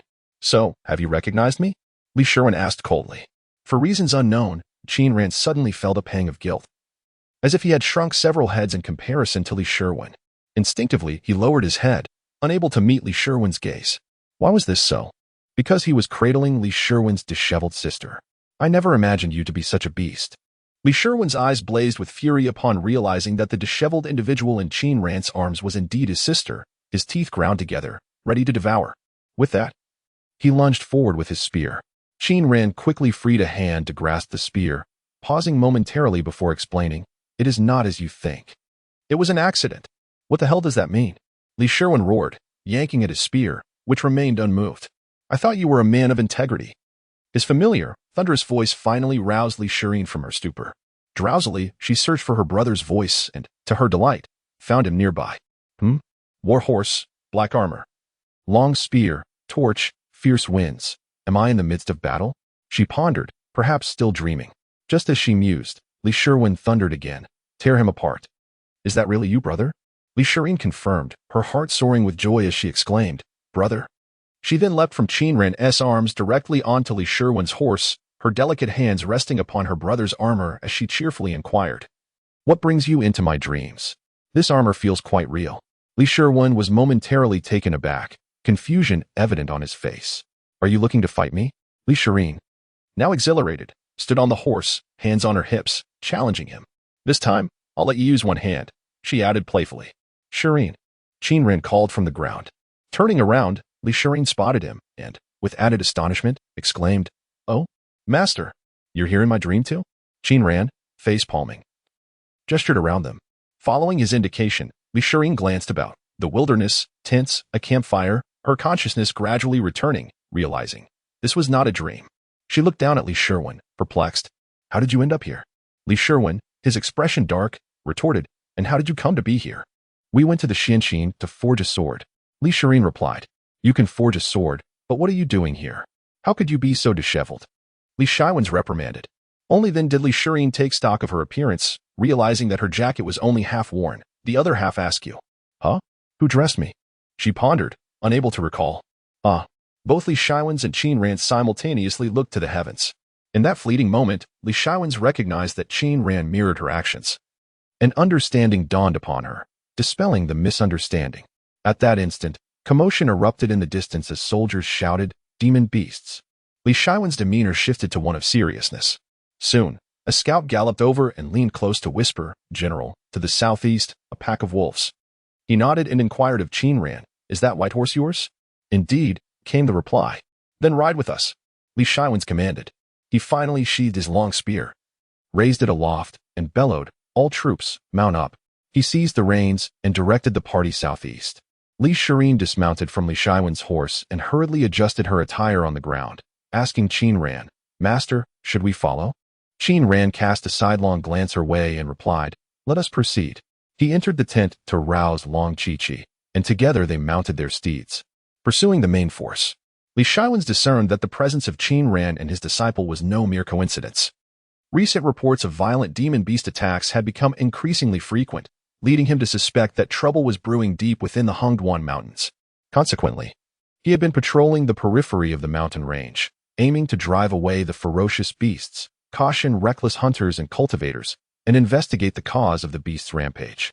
This evening, as he patrolled the area, he had spotted the flickering campfire from afar and hastened with his troops to ascertain who was so recklessly audacious. To his astonishment, he found his sister in such a compromising situation with her master. What do you mean by such a situation? Li Sherwin asked, her large eyes reflecting confusion. Li Shiwen's hesitated to respond and spurred his horse forward. Li Shiren turned her gaze towards Qin Ran, who merely shook his head, equally reticent to elaborate, and quickly followed after Li Shiwen's. Leading the patrol, Li Shiwen's commanded a cadre of elite soldiers clad in black armor, equipped with bows and arrows, long spears, and knives. Adept in both close and ranged combat. Their armor blended seamlessly with the darkness, rendering them nearly invisible when the torches were extinguished, transforming them into specters of death in the night. Their movements were synchronized and swift as lightning. Had it not been for the celestial steed beneath him, Qin Ran would not have been able to discern even the rear of this cavalry. He rode the white horse, cradling the snake demon girl, galloping to the front of the formation alongside Li Shiwen's, deliberately avoiding the confounding Li Shiren. Who is she? Li Shiwen's gestured towards Long Chi-Chi, nestled in Qin Ran's arms. A snake demon, Qin Ran succinctly replied. A snake demon? Li Shiwen's mused, yet Qin Ran remained silent, lost in thought. Meanwhile, Li Shiren, who had been seeking bows and spears amidst the ranks, glanced up and observed Li Shiwen's naive expression, curling her lip in mild disdain. This general truly lacks experience. He has never even encountered a snake demon, she remarked to a nearby soldier. Ah, indeed, the soldiers nodded in agreement. Observing Qin Ran's expression, Li Shiren realized he had overreacted. After all, this was an immortal master. What was a mere snake demon in comparison? Clearing his throat awkwardly, he fell silent to avoid further exposing his ignorance. The cavalry advanced swiftly, soon arriving at the location reported by the scouts. Qin Ran's keen eyesight allowed him to discern pairs of crimson eyes gleaming in the darkness, while the flickering torchlight revealed shadowy figures with pointed ears and elongated muzzles lurking in the grass. Arrows. Even at this considerable distance, Qin Ran could barely make out the details, and Li Shiren likely saw nothing at all.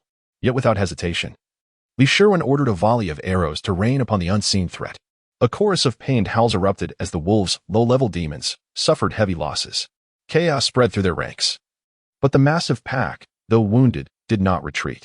Instead, they surged forward like a crimson tide, their glowing eyes flickering like a sea of blood across the hills. Thousands of them. As the cavalry charged and the wolves closed in, Qin Ran felt his blood ignite. His hand instinctively gripped his sword. Then, Li Shiren barked, right?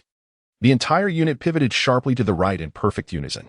Qin Ran, caught off guard, nearly tumbled from formation. Glancing left, he saw wolves snapping at his horse's flank, their fetid breath hot against his skin.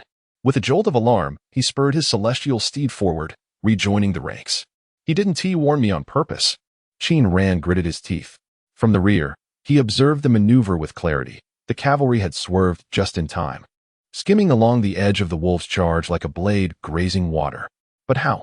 Li Shiren couldn't possibly see the wolves clearly. Then Qin Ran remembered his foolish disciple's uncanny combat instincts. Li Shiren led the cavalry along the pack's flank, arrows whittling down their numbers. They harried the wolves like sheepdogs herding livestock, maintaining distance, striking with projectiles, avoiding melee. When wolves drew near, they retreated. When the pack faltered, they pursued. A textbook cavalry kite, classic.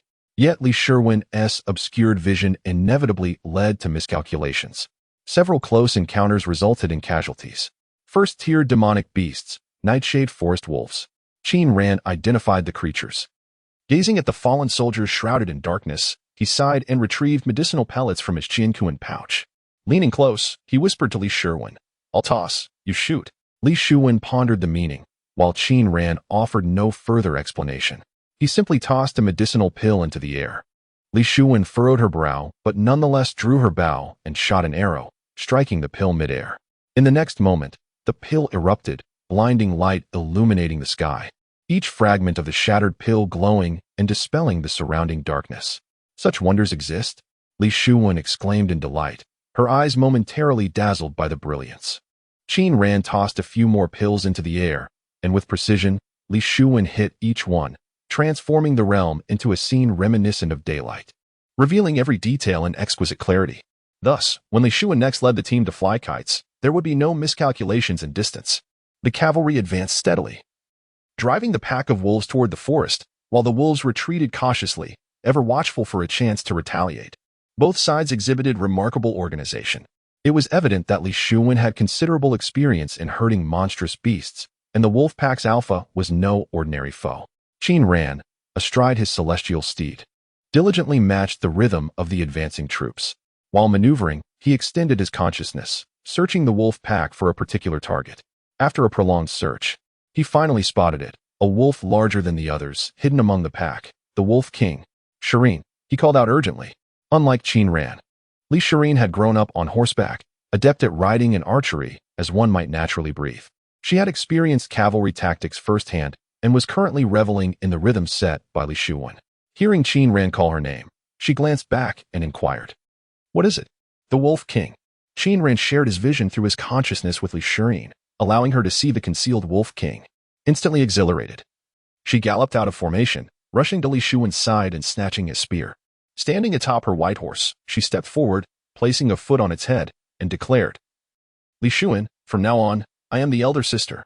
The spear soared through the air, tracing a beautiful arc, its tip glinting in the light, striking the Wolf King directly in the midsection and pinning it to the ground. With the death of the Wolf King, a peculiar phenomenon occurred. The pack's morale dissipated instantaneously, causing them to scatter. The cavalry readied their bows and arrows once more, unleashing waves of arrows that felled the remaining wolves, who soon vanished into the depths of the forest. Woohoo! The cavalry erupted in cheers, their horses joining in with spirited neighs. Suddenly, someone shouted, "Shireen." Qin Ran recognized the voice as that of Li Shuwen, prompting others to echo. It is one of the Li family's trusted allies. Subsequently, a crescendo of voices rang out. "Shireen! Shireen! Shireen!"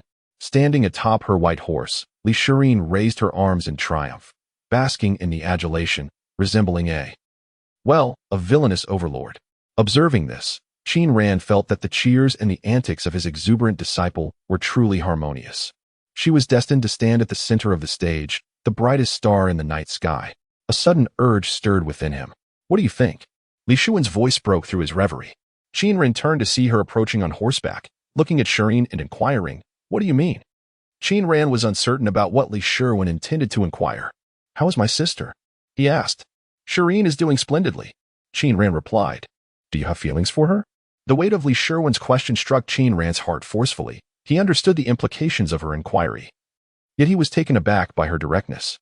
Consequently, he found himself in a state of shock, followed by nervousness and ultimately fear. "Shireen is quite endearing. I hold a fondness for her," he responded vaguely. "After all, she is my only disciple." "Humph," Li Shuwen scoffed. As a man and an elder brother, he had long perceived that the relationship between the master and disciple was not entirely conventional, and Qin Ran's demeanor only solidified his suspicions. He galloped over, seized the steel spear that Li Shireen had discarded, still adorned with the Wolf King, and brandished it before Qin Ran, making it unmistakably clear, "You better pay attention." The threat was evident. Were it any other situation, with any other individual, Qin Ran, with his cautious nature, would have dismissed the matter entirely, seeking to act in secrecy. Yet, he could not retaliate against Li Shuwen's warning, for he felt a twinge of guilt. Upon first laying eyes on Li Shireen within the Hall of Inquiry, his thoughts had immediately wandered to the idea of a partner rather than that of a disciple. After bringing Li Shireen back to Dan Peak, he had been suppressing his emotions daily.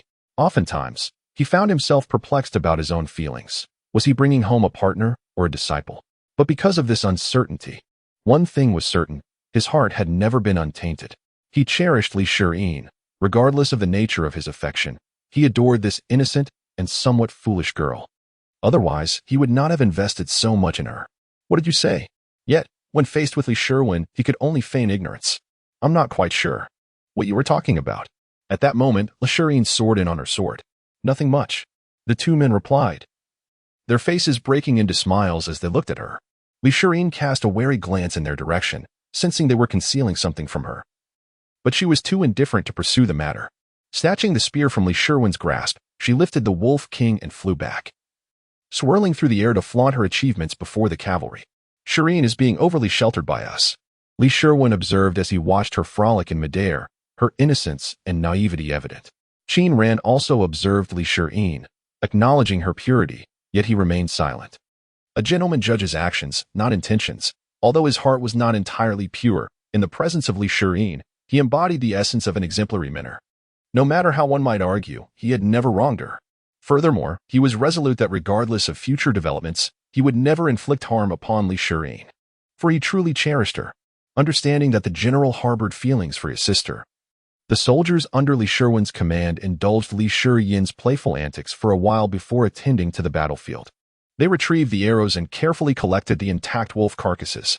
This cavalry was well trained, accustomed to such tasks, and soon they had tidied the battlefield with practiced efficiency. Li Shiren reorganized the military formation and continued his patrol. "Which direction are you heading?" Qin Ran inquired of Li Shirwen. "The entire perimeter of the Hongduan Mountains must be thoroughly inspected," Li Shirwen remarked. "We are bound for Xianqin," Qin Ran replied. Li Shirwen recalled that Li Shiren mentioned they were heading to Xianqin to forge a sword, and thus Qin Ran inquired, "What business do you have in Xianqin?" "To seek Suji Xie for sword forging," Qin Ran elucidated. "Shiren walks the sword path and requires a life-bound sword." "Ah, so it is for Shiren's sword," Li Shirwen acknowledged, turning her horse around, leading her troops towards the national border. With over 1,000 soldiers advancing towards the Xianqin frontier, they dispersed several scattered beasts along the way, arriving at the border as dawn approached. Qin Ran cradled Long Chi-Chi while walking alongside Li Shirwen at the forefront of the procession. Upon reaching the border, they beheld a silent assembly of cavalry not far across. On this side, there were over 1,000 riders, and on the other, the same number. The morning light streamed over the horizon, casting an orange glow that reflected subtly off the armor of the opposing troops. "What is this?" Qin Ran inquired, perplexed, as he glanced at Li Shirwen. "I brought you here, and that simpleton across fears I might cause trouble, hence the caution." Li Shirwen chuckled. "It's a minor issue, nothing to worry about." Nodding, Qin Ran called for Li Shiri. "General," inquired the soldiers on the Xianqin side, "what is your intention this time?" The general, spotting Li Shirwen and Li Shirin conversing from afar, recognized Li Shirin from previous encounters and speculated. Could it be that Li Shirwen is employing the army to escort his sister? Such extravagance. He spat, cursing under his breath. In such a critical moment, why do these pampered nobles flock to the Hongduan Mountains? After the siblings exchanged words and bid farewell, Qin Ran turned to Li Shirwen, stating, "The current beast uprising is no trifling matter, involving high-level beasts that mere mortals should not meddle with. You must prepare for an early evacuation." "High-level beasts? What is the specific cause?" Li Shirwen disregarded Qin Ran's counsel outright. Qin Ran glanced at him and shook his head, yet, for Li Shirin's sake, he summoned the Wolf King from his mount. "The 9th-level demon beast deep within the Hongduan Mountains," he began, finding a piece of willow fluff atop the Wolf King's head. This fluff, once pristine white, was now stained crimson. He extracted it, encasing it in a bubble and displaying it to Li Shirwen. "Do you see this fluff? It is the fundamental cause of the beast uprising." "Willow fluff? 9th-level beasts?" Li Shirwen struggled to comprehend. "This is a magical willow that resides deep within the Hongduan Mountains, erupting once every millennium. If you could locate the ancient texts, you might uncover pertinent information," Qin Ran continued. "And the current eruption of the magical willow is merely a prelude. The true explosion of willow fluff has yet to commence." Li Shirwen accepted the fluff, his expression wavering. "I will verify this," he responded. "Verification is one aspect. Early evacuation is paramount, as many people reside near the Hongduan Mountains." For Qin Ran, fleeing to safety was always the most crucial plan. He advised Li Shirwen, "While we have yet to witness the effects of this fluff on humans, it is almost certain that there will be consequences. After all, there is nothing particularly special about people. Indeed, even if the situation does not directly affect individuals, a true beast uprising is not something that mere mortals can impede. Therefore, it is imperative to swiftly evacuate the citizens residing near the Hongduan Mountains." Qin Ran had urged this multiple times, yet Li Shirwen merely replied, "I have my own considerations regarding this matter." "Very well. How you choose to proceed is beyond my concern. I have merely clarified the situation for you." Qin Ran shook his head, turned his horse around, and, alongside Li Shirin, headed towards the border. He left Li Shirwen with one final piece of advice: maintain a distance from the willows. The current willows are merely in their initial stage, and significant changes are sure to follow. Li Shirin held the bubble encasing the blood-red willow in her hand, watching as Qin Ran and Li Shirin receded into the distance. She suddenly shouted, "Take good care of my sister." Qin Ran felt a complex swirl of emotions as he waved his hand behind him. "What are you talking about?" Li Shirin inquired with wide eyes. "Willows, uprisings, beasts. What is all this?" "There are fools," Qin Ran thought, not wishing to disclose who they were. He glanced helplessly at Li Shirin. The mother of the Wind Chaser had captured prey near the entrance of the Daosort sect. Li Shirwen had mentioned the beast uprising upon reaching Dan Peak, and Huang Feiyu had issued a warning. They had all witnessed the tribulations faced by their master and disciple in the depths of the rainforest. And the wolf pack uprising from the previous night was an experience they had shared. Yet, alas, he shook his head. Long Chi-Chi observed Li Shirin, her eyes darting about. Such a pure-hearted and foolish human was simply waiting for her to deceive. You claim to hail from the Hengduan Mountains? Qin Ran suddenly asked Long Chi-Chi. Huh. Long Chi-Chi snapped back to attention. Ah, yes. Then do you know of the devouring extreme demon willow? No, I do not. Long Chi-Chi shook her head vigorously. Qin Ran furrowed his brow, looking down at her, and inquired, Really? I do not recognize your human terminologies. Long Chi-Chi replied. How would I know anything about the devouring extreme demon willow? Qin Ran's eyes narrowed. This serpent was deceiving him. As they crossed the border of Xianqin Kingdom, the temperature continued to rise the closer they approached the location of Sujixia. By the time the three of them arrived at the inn they had planned to stay at, the air temperature had soared to over 50 degrees. The inn was aptly named Sword Arrival Inn, situated in a small town called Casting Sword Town, less than 10 miles from the nearby volcano known as Li Bin Mountain. An active volcano. Residing atop Li Bin Mountain was a master blacksmith named Sujixia. Why was the temperature escalating? Because Qin Ran and the others were drawing nearer to the volcano. The master and disciple dismounted before the Sword Arrival Inn, with Qin Ran carrying the serpent demon Long Chi-Chi as they entered the establishment alongside Li Shirin. Approaching the counter, they were greeted by a shopkeeper who appeared to be in his 60s.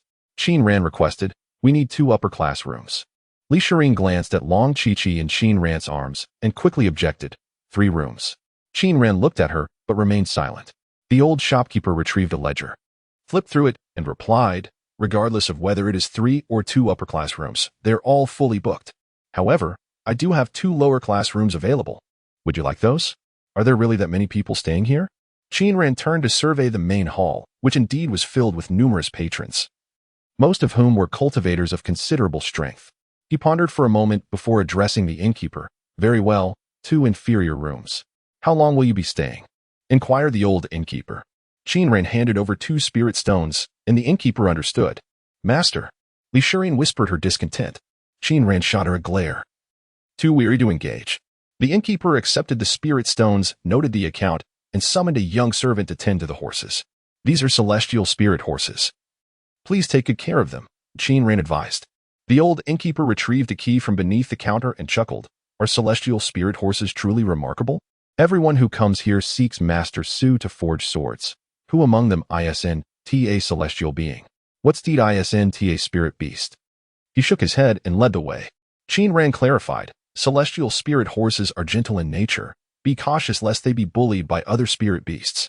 Leading him through winding paths, the innkeeper arrived at a door, opened it, and gestured for Qin Ran to inspect the room. As I mentioned earlier, all who come here are cultivators seeking sword forging. Thus, I must emphasize, no dueling is permitted within this inn. Should you violate this rule, the consequences are yours to bear. Qin Ran entered the room for inspection. It was small and simple, yet clean. He nodded, stating, We are all proper cultivators and do not desire conflict. You needn't worry. Let it be so, the innkeeper replied, then opened the door to an adjacent room. Waiting for Qin Ran to inspect it, he continued, You have journeyed from afar, and I trust you are weary. If you find the room satisfactory, please rest. I shall not intrude. If you require anything, feel free to seek me at the counter. Thank you. I will, Qin Ran replied. As the innkeeper departed, Qin Ran observed his retreating figure, his expression inscrutable. What troubles you, master? Li Shirin inquired. The innkeeper referred to us as fellow cultivators, Qin Ran replied. And so? Li Shirin was perplexed. The innkeeper is also a cultivator of considerable depth in cultivation, which I cannot fathom, Qin Ran responded. Oh, Li Shirin nodded, realizing that the old man was indeed a cultivator. With time still on their side, Qin Ran thoroughly examined both rooms before leaving Long Chi-Chi behind and taking Li Shirin with him directly to Mount Li to meet the sword-forging master, Sujixia. Sujixia resided atop a volcano, harnessing the earth's core fire from Mount Li for sword forging. The environment on the volcano was not to be underestimated. Those who sought swords here either possessed artifacts to ward off the heat or were cultivators of great prowess, unafraid of the volcanic swelter. Qin Ran, whose cultivation was modest, belonged to the former category, having prepared artifacts in advance. However, he was concerned about another matter. He was of the water spirit root. In such an environment, he would be grateful if he could unleash even half of his usual strength. Handing a fire-repelling pearl to Li Shirin, he emphasized, Shirin, this journey is fraught with peril and uncertainty. My strength will be significantly suppressed by the volcano, so you must remain ever vigilant and be prepared for battle or to flee at a moment's notice. Seeing the seriousness on his face, Li Shirin also became earnest, nodding. Rest assured, master, I shall protect you well.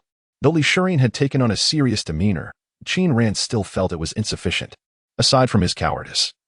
Another reason for his trepidation was that during his last visit to seek out Su Jixie, he was accompanied by his master, Wang Yuanyi, who had brought him to forge his life-bound artifact. He had been the protected. Yet this time, the roles were reversed, and he was to safeguard his apprentice. He felt that Li Shirin remained unaware of the gravity of the situation, so he continued, Shirin, in the realm of mortals, malevolent individuals are held accountable by laws, systems, and moral codes. However, in the world of cultivation, cultivators wield immense power and enjoy prolonged lifespans. No one adheres to legalities or moral standards. The realm of cultivation is a domain of unbridled freedom, a realm fraught with chaos, and a world where the strong prey upon the weak.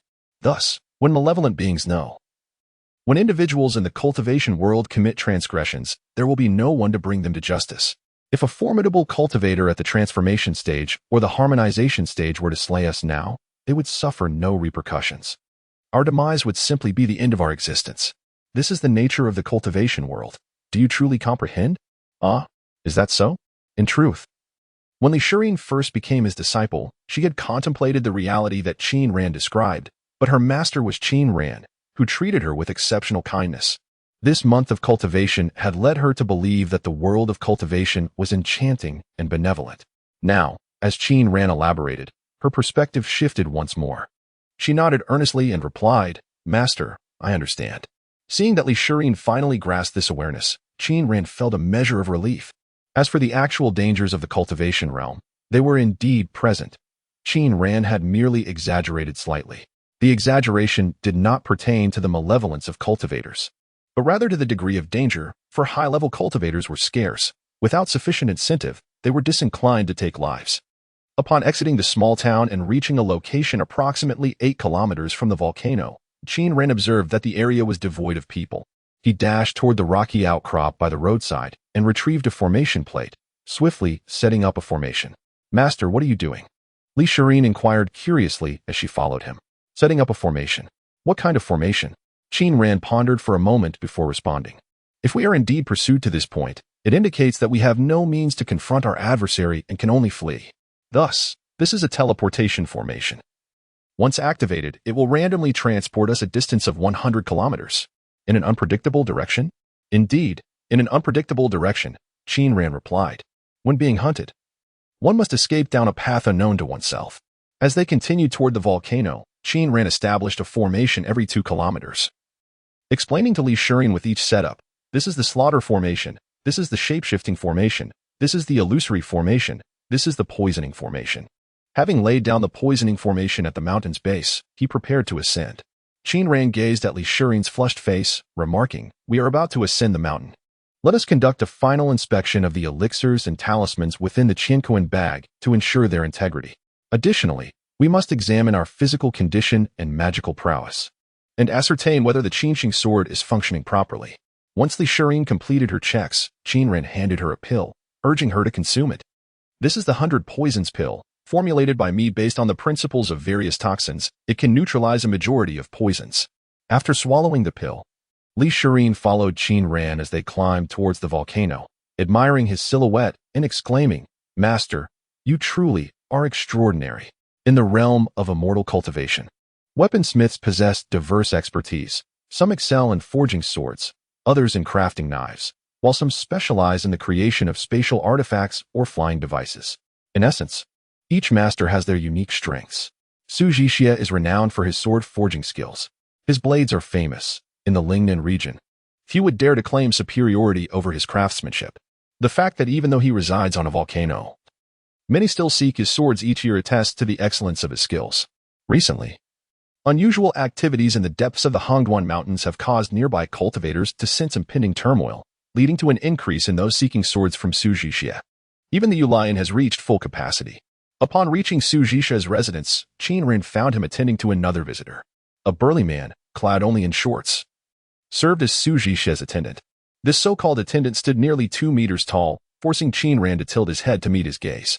My master is currently occupied. May I inquire if you possess any credentials? The attendant asked from within the door. Seeking a sword from Su Jixie necessitated proper identification. One could not simply be an unremarkable individual. Qin Ran produced a sword-shaped token from his chinkoan bag. The attendant accepted it for inspection, nodded, and opened the fence gate, gesturing for Qin Ran and his disciple to enter the guest courtyard and await their turn. The token had been left by Qin Ran's master, Wang Yuanyi, a formidable alchemist at the Golden Core stage, whose status was not inferior to Su Jixie's. Wang Yuanyi had once crafted elixirs for Su Jixie, who, in gratitude, gifted him this sword-shaped token, assuring that any bearer would be welcomed without hesitation. The guest courtyard was unremarkably modest, enclosed by a fence, with earthen walls and a thatched roof, consisting of merely 3 or 4 rudimentary rooms, an abode befitting a purely technical scholar. Seated on a stone bench in the courtyard, Qin Ran and Li Shirin were served tea by the attendant.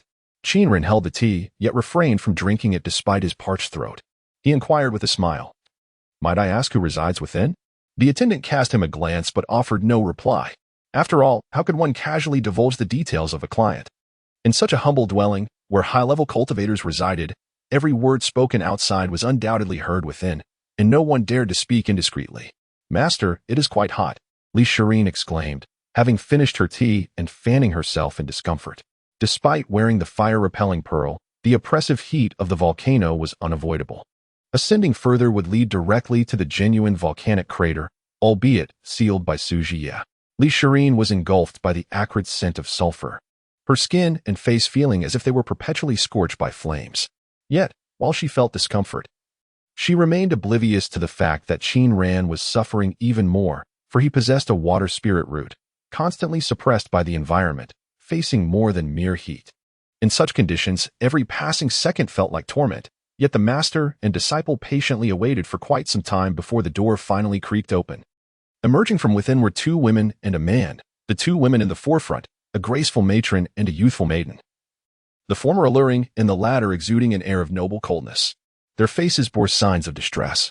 Following them was a rugged man, his short shirt unbuttoned, exuding a fiery temperament with a shock of unruly red hair. As the matron and maiden stepped out, the matron hesitated and turned back to speak to the man. "Master Su, why not reconsider? We can further negotiate the reward. Move along." The man, evidently Su Jixie, dismissed them with an impatient wave. It was clear that their request for a sword had failed. The matron let out a resigned sigh, while the maiden consoled her, "We can seek elsewhere." The matron shook her head, lamenting the difficulty of finding a blacksmith specializing in sword forging. Su Jixie paid no heed to the lamentations of the 2 women. Instead, he stood at the threshold, calling out to Qin Ran and his disciple.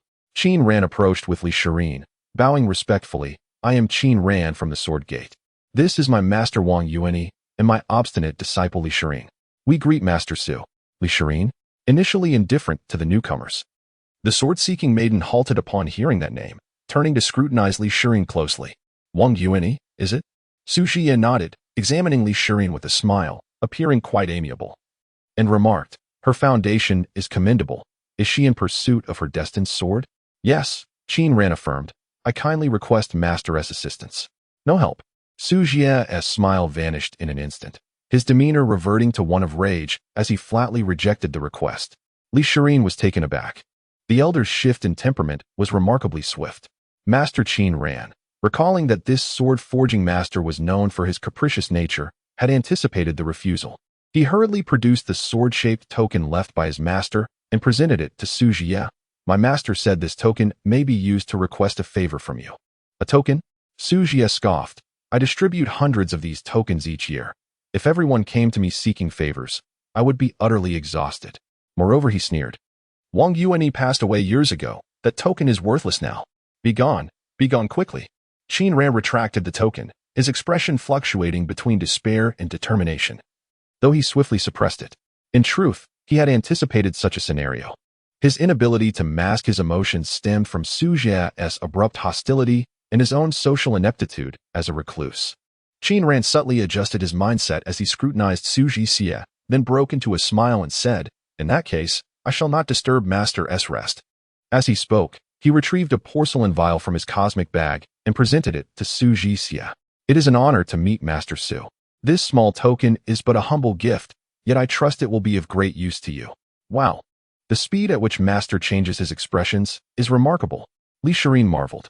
Su Jixia gazed at the porcelain vial in Qin Ran's hand, and it dawned on him that Qin Ran was referring to his master, Wang Yuanyi, a renowned alchemist.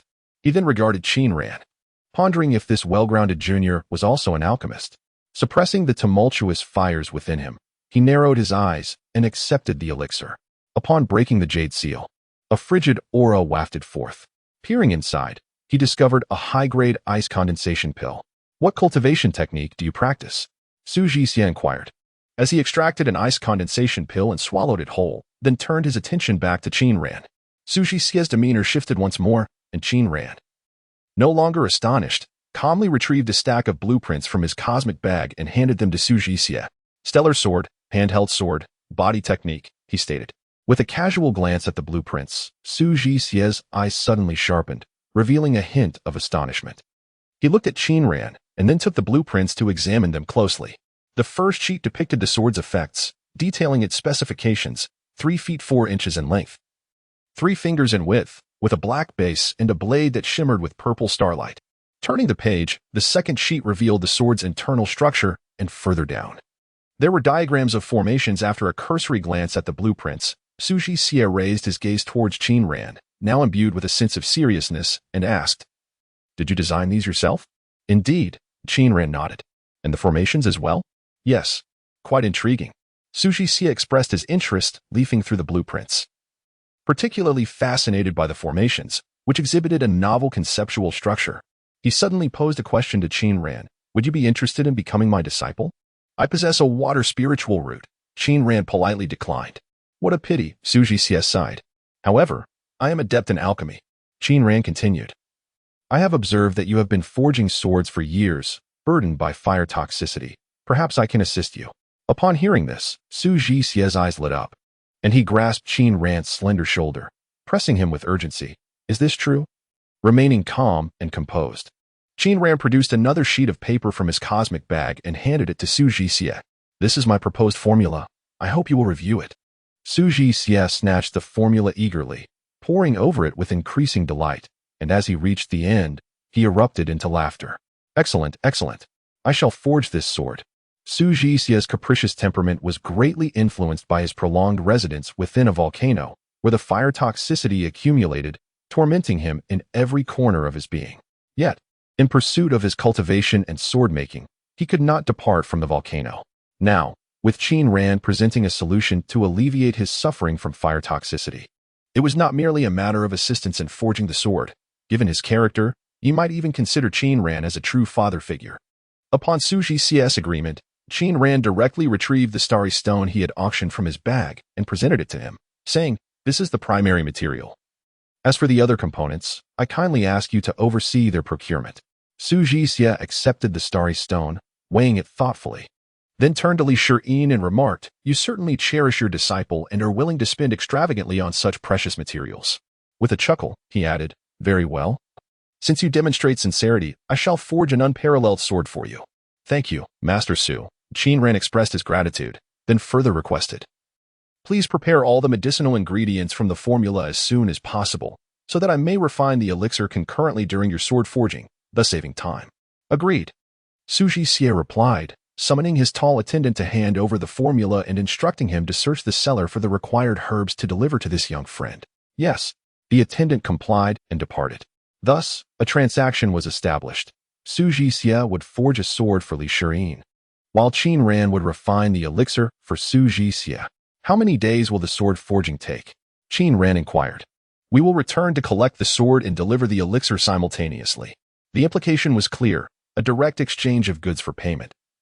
As Su Jixia's character left much to be desired in terms of trustworthiness, Su Jixia, aware of his own reputation, cast a deep glance at Qin Ran. The young man, and replied, "The starry stone is difficult to melt. The furnace needs to be heated for 2 days, and with the engraving of the formation, it will take no less than 5 days. 5 days. Qin Ran nodded, responding, "I will also require about the same time for alchemy." "Haraha." Su Jixia chuckled, shaking his head, then, with a serious expression, soared up the mountain, leaving behind the words, "In that case, I shall begin preparing the furnace. Please make yourself comfortable." The relationship between Qin Ran and Su Jixie transformed from that of junior and senior to one where Su Jixie casually addressed him as Your Excellency in less than 10 minutes. This shift exemplified Qin Ran's capabilities. Su Jixie's rapid fluctuations in mood were still bewildering to Li Shirin just moments ago. The old man had been engaging in amiable conversation, and now he had vanished. Qin Ran, however, adapted quickly, primarily due to his contemplative nature, maintaining a composed exterior. Noticing Su Jixie had distanced himself, he turned to the two women still in the courtyard and inquired, "You two have been watching us intently. May I ask the reason?" Neither woman was easily flustered. Even caught in the act of peeking, they remained unfazed. The younger one offered Qin Ran a polite smile and a respectful bow, saying, "I am Zhao Yaqing of the Xining Zhao clan, and I am acquainted with your disciple. Miss Li Shirin, we are old friends." Xining Zhao clan? Qin Ran was unfamiliar with the Zhao clan's background. Yet he discerned from her composed demeanor and noble bearing that she was not an ordinary individual. As for the acquaintance with Shirin, he tilted his head to glance at Li Shirin, only to find her staring with her large, bewildered eyes at Miss Zhao Yaqing. Clearly unacquainted or perhaps simply unable to recall this figure, he turned his gaze back to Zhao Yaqing. "Miss Shirin, esteemed individuals often forget." Zhao Yaqing explained with a smile, 3 years ago, during General Li Konghe's 80th birthday celebration, I accompanied my father to the Li residence and had a delightful conversation with Miss Shirin. Li Shirin scrutinized Zhao Yaqing, and gradually, a semblance of recognition dawned upon her. Oh, I remember now. You are that arrogant young lady, aren't you? You like my brother. And I disapproved, hence I gave you a beating." A question mark formed in Qin Ran's mind. He sensed something was amiss, yet could not pinpoint what exactly. "I apologize for my childishness back then." Li Shirin hastily offered her apologies to Zhao Yaqing. "No harm done. Many years have passed. I have long forgotten the quarrel with Miss Shirin, only recalling our pleasant exchange," Zhao Yaqing replied, her smile deep and enigmatic. "This woman is somewhat intimidating." Qin Ran mused, observing Zhao Yaqing. She could not possibly have forgotten, as she remembered Li Shirin in the birthday celebration, yet she displayed such nonchalance. "Zhao." Miss Li Shirin still could not recall her name, but she was quick-witted.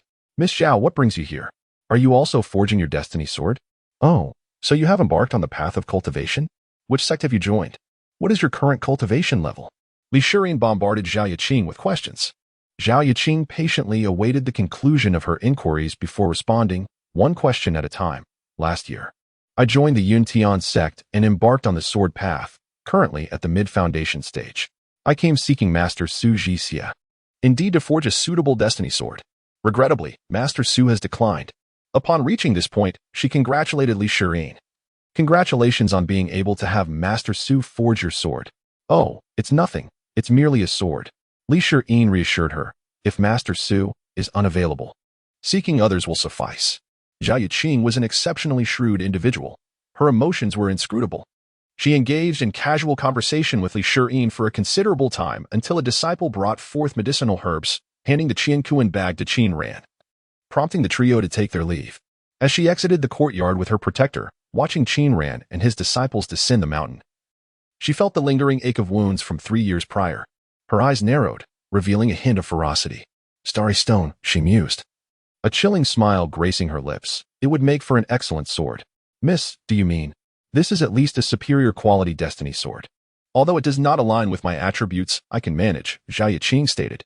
She recalled the strikingly handsome young man extracting item after item from the Qiankuan bag, successfully persuading Su Jixie to forge a sword for Li Shirin, and her jealousy became increasingly difficult to suppress. "What level is that fool's master?" she inquired. "He appears to be at the foundation stage." Her female protector responded, yet her aura was profound, perhaps cultivated through a technique that concealed her true capabilities. "Likely at the golden core stage." "Golden core." Zhao Yaqing pondered for a moment before stating, "It matters not. As long as she is not at the nascent soul level, there is no issue. We will act in unison, one against one. I can easily handle Li Shirin, and you shall undoubtedly hold your ground against her master. With a slight ruse, the advantage will be ours." Indeed, the protector nodded in agreement. In the depths of despair, one may find unexpected paths. Amidst the shadows, new blossoms emerge. "Heh," Zhao Yaqing scoffed, amused by the folly of someone presenting a sword to her. Qin Ran led Li Shirin down the mountain. Halfway through their descent, he inquired, "What is the background of Zhao Yaqing?" "She is the legitimate daughter of the Zhao family from Qianqing," replied Li Shirin. "And what of the Zhao family from Qianqing?" Qin Ran pressed further. Li Shirin pondered for a moment, uncertain. "Her grandfather. I believe he was the grand tutor of Qianqing. Or was it the grandmaster? I can't quite recall." "The grandmaster." Qin Ran understood, reflecting deeply. Zhao Yaqing, as a scion of an influential family, was an inner disciple of the Yutian sect, possessing a guardian spirit and with such profound cunning. It was evident she would not casually reminisce with someone as naive as Li Shirin. However, upon listing Li Shirin's credentials, it appeared they were not inferior to Zhao Yaqing's. A daughter of a military family, a direct disciple of the Daojian sect, with a master who was an alchemist, her Arsum seemed even more impressive than Zhao Yaqing's. Though they exchanged no further words, Qin Ran remained wary, contemplating Zhao Yaqing's potential ulterior motives. With the sword-forging matter confirmed, they had accomplished the majority of their purpose. As long as they exchanged the elixir for the sword in 5 days, their journey would be deemed successful. Thus, Qin Ran felt a slight relaxation as he and Li Shirin began to appreciate the unique natural beauty surrounding the volcano and the quaint culture of the sword-forging town. The sky here was tinted with red, the ground was a dark brown of volcanic rock, and the air was filled with searing heat. Yet, the local flora thrived as abundantly as in a primeval forest, predominantly composed of shrubs, interspersed with coniferous or leafless trees, albeit not towering in stature. The fauna was primarily insect life, with occasional sightings of small mammals such as foxes and mice. The master and disciple strolled leisurely, engaging in casual conversation. Li Shirin picked flowers, chased after snakes, and collected peculiar pieces of volcanic rock. Upon returning to the sword-forging town, they continued to explore its charms. The town's distinctive natural landscape stemmed from the existence of the volcano, while its peculiar culture revolved around the renowned swordsmith Su Jixia. The influx of individuals seeking Su Jixia for sword forging gave rise to this settlement. The very name of the town was synonymous with Su Jixia's craft. The culture of swordsmanship and forging thrived within the town, with sword-shaped symbols and weapon shops dotting the landscape, some affiliated with Su Jixia, while others simply capitalized on his reputation. There were also vendors selling techniques of swordsmanship and forging methods, making it a vibrant locale. Notably, there were no locals present. Everyone had traveled from distant places, each speaking with a different accent, adding to the amusement. The master and disciple purchased some food and trinkets, yet refrained from acquiring any techniques or artifacts. Qin Ran, being a focused individual, had embarked on this journey solely for sword forging, dedicating all his attention to that purpose. The study of techniques and artifacts required considerable contemplation, which he felt ill-equipped to manage. Ultimately, he only bought Li Shirin 2 outfits crafted using local forging methods. Of course, as previously mentioned, there were no locals, so true local attire was non-existent. What they purchased was merely a marketing gimmick orchestrated by the clothing vendor. Essentially a tax on intelligence. Qin Ran was certainly aware of this. However, the garments were undeniably exquisite, and Li Shirin took a liking to them. Moreover, since they were already out, he did not wish to dampen her spirits, so let it be a tax on intelligence. They dined along the streets, and upon returning to the inn that evening, there was no need to eat there again. They went straight to their room. Qin Ran entered Li Shirin's room to conduct a thorough inspection, ensuring no mysterious formations, artifacts, or potions had appeared. Once satisfied, he returned to his own room to bring Dragon Chi-Chi over and entrusted her to Li Shirin, stating, "From tonight onward, I shall commence alchemy. The shorter the duration of the alchemical process, the more time I will have for preparations. I will require approximately 3 days. During this period, you must keep a vigilant eye on Dragon Chi-Chi. No, you must take care of yourself and avoid any incidents." Li Shirin glanced at Dragon Chi-Chi, who she was not particularly fond of, thus reluctant to comply, yet she replied, "Understood, master. Remember my words. The world of cultivation is fraught with danger. Trust no one. When venturing outside, one must remain perpetually cautious." Qin Ran admonished her one last time. "Take care of yourself." "I will," Li Shirin nodded. Qin Ran took a deep breath, wanting to articulate something further, but ultimately refrained, exiting directly. He paused at the door for a moment, but did not return. For Li Shirin, these 3 days would be a test. In truth, this journey was to forge her life-bound sword, as well as to craft her heart's sword. The realm of cultivation is never short of prodigies, even those with top-tier spiritual roots like Li Shirin. Yet, Few of these gifted individuals survive to reach the pinnacle. As Li Shirin watched Qin Ran leave the room, she sensed a deeper meaning behind her master's words. Yet, he was overly cautious, living too tentatively, which was not ideal. She silently shook her head, thinking he was excessively prudent. Dragon Chi-Chi, placed by Qin Ran on a chair, remained immobile, only her facial features able to move. This serpent demon was not an ordinary one. Her profound thoughts were evident, at least far beyond what Li Shirin could comprehend. Upon noticing Li Shirin's indifferent expression, Dragon Chi-Chi's spirits lifted, recognizing an opportunity for revenge or escape. She was not averse to vengeance. It was merely that this foolish child would likely struggle to forget the scene of being swung around by Li Shirin while clutching her tail. Nonetheless, while strength might fail her, why not explore alternative strategies? After all, the pride of their serpent clan has never relied solely on brute force. People often speak of serpents and scorpions, claiming their venomous nature. She opened her mouth to speak, however, from what I understand. Neither serpents nor scorpions possess true poison. Only the human heart is a poison. At that moment, Li Shirin was seated on her bed, fiddling with the garments she had purchased earlier in the day. Upon hearing Dragon Chi-Chi's words, she chuckled derisively, saying, "You, a serpent spirit, dare to critique humanity? As beings of flesh, you fail to comprehend human nature. This is what one calls being lost in the midst of the situation.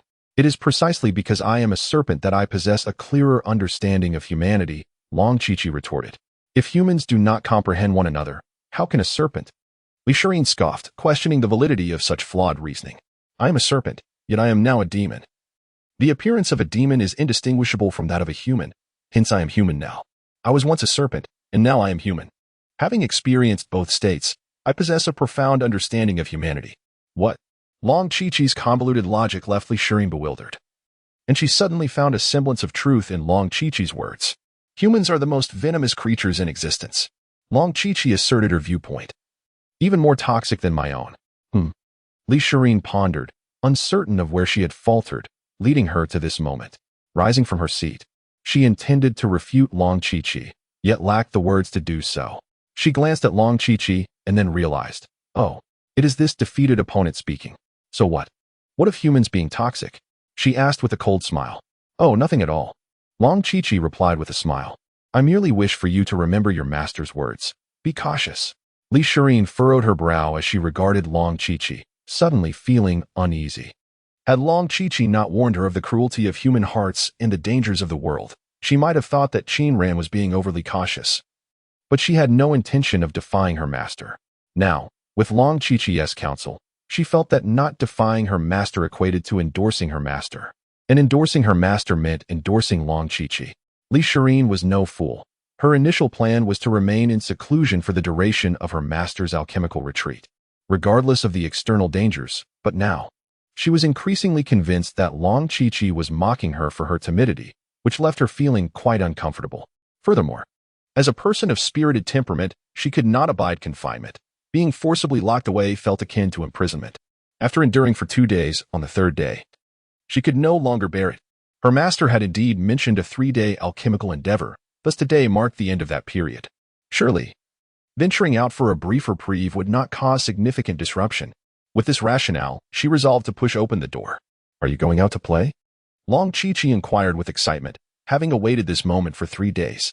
Li Shirin turned back and saw Long Chi-Chi curled up like a pupa on a makeshift bed formed by 2 chairs, peeking out from beneath a blanket. The chairs had been procured from the old shopkeeper, and the blanket was a gift from him. Play? Her large eyes twinkled mischievously as she replied, Not play at all. I am venturing out to investigate the local customs and, incidentally, gather intelligence. Gather intelligence? Long Chi-Chi stifled a laugh, for she had a request. May I accompany you? I can assist you in collecting intelligence. Assist me in gathering intelligence? Li Shirin found herself at a loss, as her true intent was merely to enjoy herself. No need. I can manage on my own, she declined with a smile, stepping out the door. As Li Shirin prepared to depart, Long Chi-Chi felt a surge of urgency. This was her final chance to escape. She hastily threatened, Then I shall inform your master that you sneaked out to play. Li Shirin hesitated, retracting 1 foot from the threshold, and turned back to Long Chi-Chi, saying, You mustn't slander good people. I am not out to play. I am engaged in serious matters. Yet even as she uttered these words, she found herself lacking conviction, pulling back another foot. She gazed at the vast liberating sky outside and then at the loathsome Long Chi-Chi within, caught in a web of indecision. If you take me with you, we shall be accomplices. And I certainly will not report you. Seeing Li Shirin step back, Long Chi-Chi felt a glimmer of hope and seized the moment to press her advantage. Alas, Li Shirin was no fool. It did not take long for her to catch on. She smiled, gave a dismissive huff towards Long Chi-Chi, and declared, "Master never said I couldn't go out to play," her tone tinged with a hint of pride. With that, she chose to ignore Long Chi-Chi and merrily skipped out the door. Oh no. Long Chi-Chi stared at the closing door, feeling as though the light beyond was the beacon of her life, now dimmed into shadows. Escaping from the cunning Qin Ran was akin to scaling the heavens. Heavens! Earth! What sin have I, Long Chi-Chi, committed? Bewildered, after millennia of confusion, I had finally gained enlightenment and resolutely transformed into human form in pursuit of the righteous path. I have committed no malevolence in my life. Why must I suffer thus? Long Chi-Chi gazed at the faint light seeping through the crack in the door, tears brimming as she lamented her fate. At that moment, the door was abruptly flung open from the outside, and the silhouette of Li Shirin emerged, striding directly towards Long Chi-Chi. She scooped her up and declared with feigned maturity, "Let us go together. It's quite pitiful here." Huh. Long Chi-Chi, her tears flowing freely, momentarily ceased her contemplation.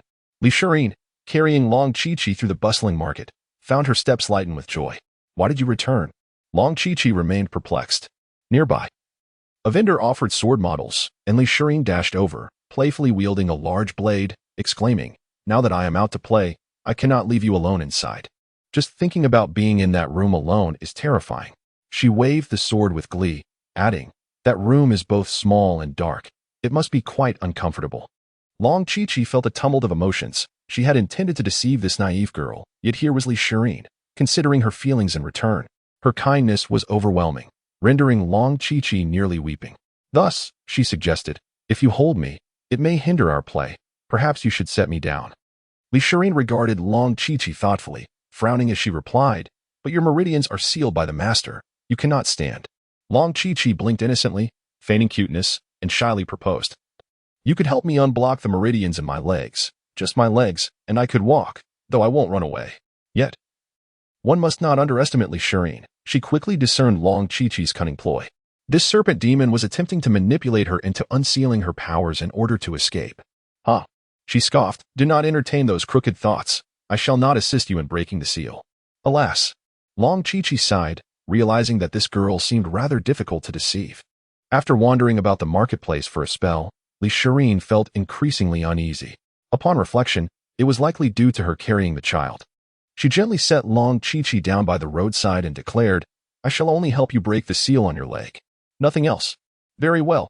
Long Chi-Chi nodded eagerly, thinking to herself, what a Navi girl. Once one seal is broken, the entire enchantment will be compromised, making the rest much easier to handle.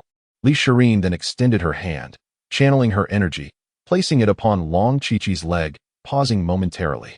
She lifted her gaze, innocently blinking her large eyes at Long Chi-Chi, and said, I cannot break the seal." "What?" Long Chi-Chi was taken aback. After several days of meticulous planning and countless efforts, success was within her grasp, only to discover that this girl possessed no knowledge of breaking seals. "Did your master not teach you?" She could not help but inquire. "Ahem. My master indeed taught me, or at least I believe so. But I cannot recall clearly," Li Shirin admitted, her voice tinged with embarrassment. "It's just that I cannot distinguish the meridians. I'm not very familiar with the ones in the leg." "What about the meridians in other areas?" Long Chi-Chi asked desperately. "I am not familiar with those either," Li Shirin whispered. "Ah." Long Chi-Chi felt utterly defeated, truly bested by her. I. Li Shirin stammered an apology. "I'm sorry, I truly am." Long Chi-Chi shook her head, regarding Li Shirin with disdain, utterly drained of words. Li Shirin picked Long Chi-Chi up again and continued walking, but soon she halted, determination gleaming in her eyes, and set Long Chi-Chi down by the roadside once more. I am not a fool, you know." "What do you mean by that disdainful look?" she thought, clenching her teeth. "Humph, my master is an alchemist. How could I possibly be ignorant of the meridians?" With this thought in mind, she addressed Long Chi-Chi, "Fear not. I am indeed well versed in the meridians and acupoints. I merely cannot differentiate them. I also possess spiritual consciousness, sufficient to break your seal." Long Chi-Chi's serpent-like eyes scrutinized Li Shirin, her lovely, youthful face betraying skepticism. I will prove it to you, Li Shirin declared, as her spiritual consciousness detached and began to probe Long Chi-Chi, her hand pressed firmly upon her. Spiritual consciousness.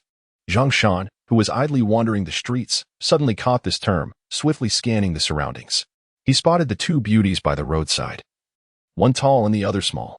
The taller beauty was crouched before the smaller one, eyes closed, seemingly exploring something on her. To see external objects with closed eyes must indeed be spiritual consciousness. With such low cultivation, she possesses spiritual consciousness. After gauging the cultivation level of the taller beauty, he discerned it to be merely foundational. Hey, he exclaimed, grabbing his friend Wang Wu, gesturing towards the two beauties by the street. Wang Wu followed his gaze and upon seeing the tall beauty, nearly drooled, nodding vigorously, "Your taste is impeccable. This target is indeed splendid. How could one possibly contemplate such sordid matters?" Zhang Shan exclaimed, before elaborating in detail to Wang Wu. She must possess a hidden technique. Li Shirin probed her consciousness into Long Chi-Chi's thigh, meticulously navigating the intricate layers to discover the underlying meridian structure. Yet, she soon found herself bewildered by the complex web of interconnected veins adorning the thigh. Observing Li Shirin's dazed expression, Long Chi-Chi felt a sinking despair. Fervently praying to the heavens not to ruin the body she had painstakingly cultivated, from the thigh to the arm, and traversing from the lower to the upper celestial sphere, Li Shirin discerned that she could comprehend the overall meridian structure, which resembled the trajectory of martial arts techniques. However, she was at a loss regarding the specific divisions within certain regions. Withdrawing her consciousness from Long Chi-Chi's body, she fell into contemplation. This foolish girl seems unreliable. I hope she doesn't endanger herself, Long Chi-Chi fretted, suggesting, if it proves too challenging, perhaps we should abandon this endeavor. If it delays your enjoyment, you could simply return me home. That is indeed a possibility. Li Shirin pondered aloud. While I may struggle with the minutiae, I still possess some ideas on how to circulate the meridians throughout the body. However, Long Chi-Chi felt no elation at this assertion. Li Shirin's choice of words seemed rather dubious. The notion of understanding the whole while being baffled by the parts was alarming.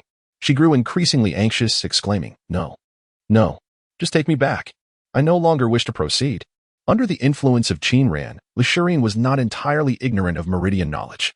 From a holistic perspective, she felt a measure of confidence. Her primary concern lay elsewhere. If she were to unseal Long Chi-Chi, would she flee or retaliate? Hearing Long Chi-Chi's remarks, she sensed an air of condescension. "Hey, who does this defeated foe think she is looking down on?" With a fierce glare, Li Shirin retorted, "What is the big deal? It's merely a matter of unsealing the meridians. Watch me."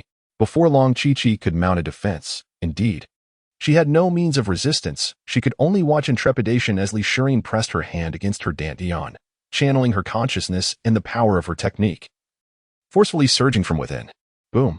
Long Chi-Chi felt as though she had exploded. "Ah, I'm going to die. I'm going to die," she lamented. Tears streaming down her face, her sorrow palpable. Stop crying, stop crying. It's a success." As Long Chi-Chi wept, wiping her tears in despair, she heard the reassuring voice of Li Shirin.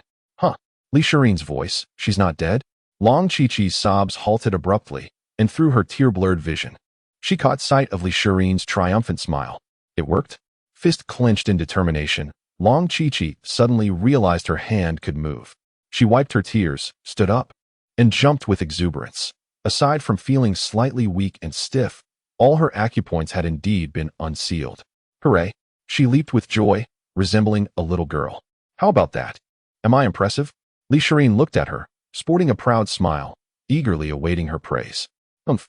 Long Chi-Chi scoffed, "Impressive, my foot." With that, she strode ahead. "Hey, don't think you can escape." Li Shirin hurriedly followed.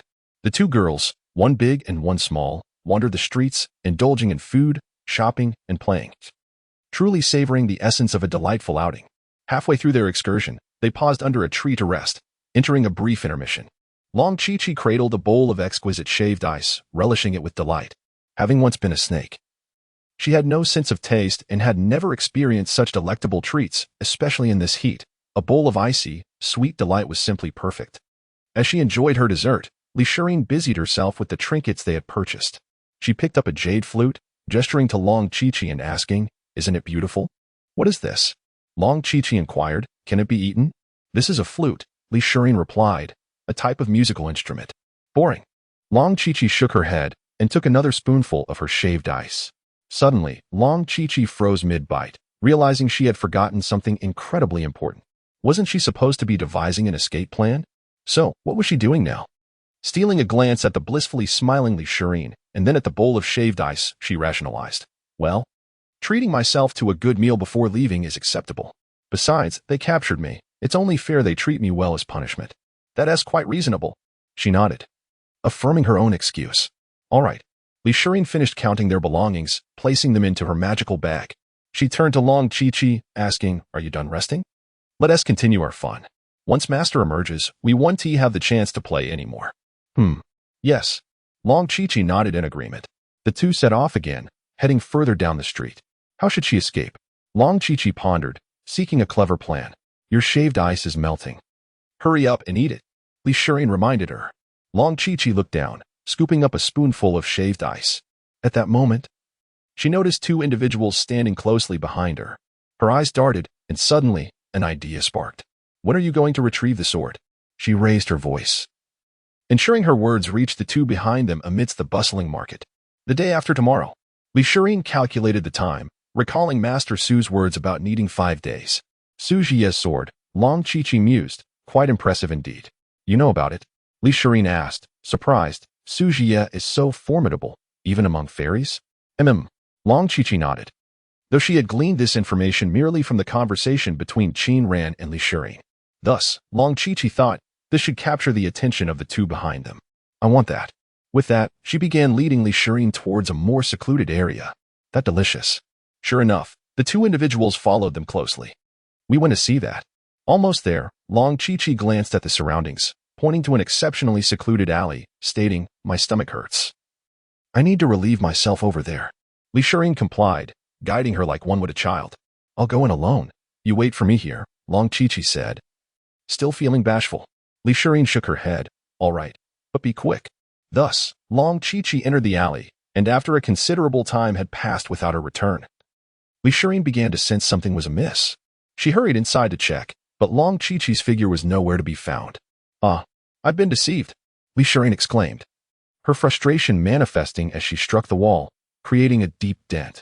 Turning back, she prepared to search for Long Chi-Chi when, at that moment, two menacing figures appeared at the entrance of the alley. Meanwhile, around a corner, Long Chi-Chi observed as the two men indeed entered the alley. Her heart filled with worry. She is quite formidable. Surely, she wouldn't encounter any trouble, would she? Li Shirin may have acted a bit foolishly. Yet she had treated her well. Alas, they were fundamentally different beings, destined to follow divergent paths. She sighed and turned to leave. Unexpectedly, as she pivoted, she collided directly into a man. The newcomer bore ill intentions. Li Shirin's expression hardened, her naturally noble visage suddenly exuding the aura of a solitary heroine as she inquired in a low voice, Who are you? The intruders were none other than Zhang Shan and Wang Wu. They had been tailing Li Shirin and Long Chi-Chi to this desolate locale. Having heard of Li Shirin commissioning Su Jie to forge a sword, leading them to this remote place. This indicated not only the presence of a beauty but also the allure of mystical techniques, Su Jie's sword, and the favor of fate, an opportunity that was simply irresistible. Today, they intended to rob the two of the 5 immortals, aiming solely for wealth and leaving no harm to the innocent, as they also coveted the sword and desired to indulge in their lustful pursuits. Upon seeing the aloof and ethereal beauty before them, Zhang Shan's lasciviousness surfaced. He was a professional in such matters and, without a word, drew the sword from his back, striding towards the celestial maiden. In the narrow alley, with the presence of ruthless villains and the scattered aura of a celestial being, the scene was set. What do you intend to do? Li Shirin instinctively retreated. Stop, she commanded again. As the distance between them diminished, she could almost scent her fragrance, inciting Zhang Shan and Wang Wu's excitement further. They quickened their pace, one wielding a sword and the other a dagger, rushing towards Li Shirin. Seeing that the two men were unyielding, Li Shirin ceased her retreat. With her left hand brushing against the embroidered pouch at her waist, a pitch-black scabbard sword appeared in her grasp, gripping the hilt with her right hand. Her almond-shaped eyes narrowed as she gazed ahead, a glimmer of cold light sweeping over Zhang Shan and Wang Wu. Who said Li Shirin was a delicate damsel? She had always been the one to bully others. Who dared to bully her? With a swift motion, the sword of falling stars was unsheathed. Since they were oblivious to their impending doom, why not send them on their way? Without waiting for Zhang Shan to close the final distance to attack, she took the initiative to charge forward with her sword. In Li Shirin's lexicon, and within the ethos of her family, there was never a strategy of passively enduring attacks. It was always attack, relentless assault. Forge the sharpest spear, relentlessly assaulting until the last enemy is vanquished. Li Shirin surged forward, her sword descending with a force that defied the delicate and gentle attacks typically associated with women. Instead, her strikes were as tumultuous and fierce as a tempest. Akin to a raging tiger crossing a river, her master had expended countless spirit stones, elixirs, and immense effort to create for her a formidable physique that surpassed the ordinary foundations of cultivation, granting her boundless strength and unending speed. Clang! Her sword met Zhang Shan's blade, abruptly halting his momentum and forcing him to stagger backward several paces. What? Zhang Shan was astonished, his hand trembling faintly around the hilt. Li Shirin offered no answers. She had already bestowed upon him the chance to flee, but he had failed to seize it. The sound that rang out was the harbinger of an avalanche, followed swiftly by a cataclysmic crash clang, clang, clang. It was as though a grand symphony was being performed in this narrow alley, a cacophony of chaotic sounds resonating rhythmically. Under the ferocity of Li Shirin's blade, Zhang Shan could only struggle to defend himself, akin to a fragile boat amidst a storm, on the verge of capsizing at any moment. How could this be? Wang Wu stood not far behind Zhang Shan, incredulous at the unfolding battle. Zhang Shan was a late-stage cultivator. While this woman was merely at the foundational level, how could she overpower him so decisively? Zhang Shan was so bewildered that he couldn't even conjure any spells or techniques. The alley was too narrow for a skirmish. As soon as Li Shirin surged forward, Wang Wu had remained stationary, allowing Zhang Shan to advance and leaving ample space for their confrontation. He observed that the woman employed no extraordinary techniques. Her swordplay appeared to be that of an ordinary mortal. Yet, why did it possess such formidable power? It felt as though a cultivator was being subdued by a formidable warrior. No, Wang Wu shook his head repeatedly, questioning this sensation. Surely, it was simply that her foundation was superior, and her physical prowess slightly stronger, right? Wait, a sudden realization struck Wang Wu. This woman must be a disciple of a sect, and from a prestigious one at that, holding a significant status within her order. For such strength could not be otherwise explained. No wonder she possessed spiritual awareness techniques. No wonder she could have Su Laogui forge a sword for her. What should he do now? Wang Wu felt a pang of anxiety. Having offended a sect disciple, but that was not the primary concern. The most pressing issue was that they were unable to contend with her. No, he quickly regained his composure. Since the offense had already been made, whether they could prevail or not, they had to press on. Wang Wu gazed forward once more. Although Li Shirin wielded an ordinary sword technique, her movements were precise and practiced, indicating extensive training. Clearly, she was a sword cultivator. A sword cultivator, indeed. An idea took root in his mind. He retrieved a shuttle-shaped object from his bag of holding, grasping it tightly as he gradually infused it with his magical energy. Swish! Li Shirin struck out, her blade grazing Zhang Shan's chest. He attempted to defend himself with his sword, but his arm, fatigued and numb, misaligned slightly, resulting in Li Shirin's strike drawing blood. Zhang Shan felt a sharp pain in his chest and instinctively took a step back. However, in retreating, he exposed a vulnerability, prompting Li Shirin to swiftly advance. Seizing the moment, she delivered a powerful kick, her leg striking horizontally against Zhang Shan's chest. Once engaged, Li Shirin was oblivious to the notion of holding back. Her kick was executed with full force, propelling Zhang Shan away like a discarded sack, hurtling him out into the alley. Wang Wu quickly sidestepped, allowing Zhang Shan to fly past without interference. Clutching a shuttle-shaped artifact, he turned back to witness Li Shirin's clean landing after launching Zhang Shan. His eyes lit up. This was the opportunity he had been waiting for. With a swift motion, he released the artifact, which transformed into a silver streak aimed at Li Shirin. Ever cautious, she would never underestimate her opponents nor grant them an opening on the battlefield. Thus, despite just having landed and still regaining her balance, she was quick to react. Instinctively, she drew back her arm, channeling energy into the Tingxing sword, which vibrated like lightning. Ding! She successfully intercepted the projectile. A sneak attack? She cast a cold smirk at Wang Wu and advanced toward him. Her sword poised elegantly. But then, something unexpected occurred. Li Shirin suddenly felt the Tingxing sword grow heavier. Alarmed, She looked at the blade only to discover that the projectile had not been deflected but rather adhered to it. It felt as though it weighed hundreds of pounds and continued to increase in weight. What sorcery is this? She glared at Wang Wu. Wang Wu chuckled maliciously, his confidence radiating as he declared, "This is a little contraption specifically designed for sword cultivators like you. A sword cultivator without a sword is akin to a tiger stripped of its claws." He brandished his knife, flames flickering ominously along its edge, resembling a lamb ready for slaughter. A tiger without claws? Li Shirin recalled Chasing Wind. If Chasing Wind were to lose its claws, it wouldn't be weakened at all. It remained as wild as ever. The weight of the projectile intensified, prompting her to plant the Tingxing sword into the nearby wall. Empty-handed, she clenched her fists and inquired, "Are you certain?" "I am quite certain," Wang Wu replied, swinging his knife with a roar that echoed like a raging lion. Unleashing a fiery arc aimed directly at Li Shirin, she dodged the flames and, upon seeing Wang Wu charging towards her, tightened her fists and exclaimed, "Starlight! Unleash your brilliance upon them." Faint starlight began to shimmer atop her fists, a nebulous celestial tether connecting her to the cosmos behind her. As Wang Wu approached, he swung his blade downward, but Li Shirin evaded with even greater ease than before. What was happening? Wang Wu sensed something amiss. She seemed to have grown stronger since losing her sword. A sword cultivator without a sword, and yet she was becoming more formidable? What was this? However, before he could voice further doubts, the formidable Li Shirin had already entered the fray, striking him with a powerful punch that sent him reeling, his center of gravity skewed. With deft precision, she disarmed him by elbowing his weapon aside, closing the distance with another strike to his ribs, followed by a flurry of blows to his midsection and energy center, ultimately finishing with a knee to the inner thigh. After enduring such a brutal assault, while Wang Wu's spiritual energy remained abundant enough for him to employ various techniques, his body could no longer comply. Before Li Shirin could make another move, he collapsed, unable to control himself. Was this the essence of swordsmanship? He could not fathom where it had gone awry. This was evidently a demonstration of physical prowess.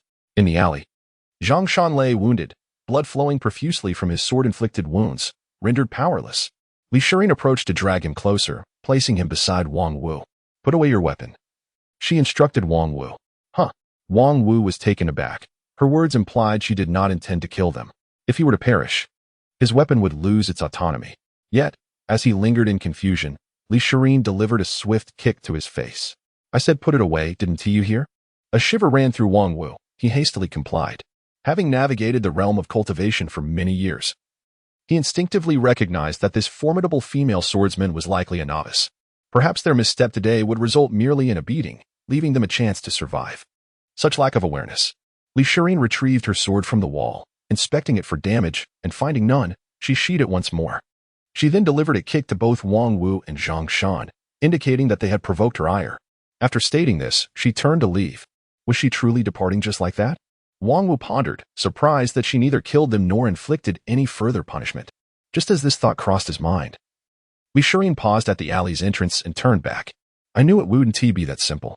Upon seeing her return, Wang Wu felt a wave of relief. If she had left without incident, he would have suspected a more sinister plot at play.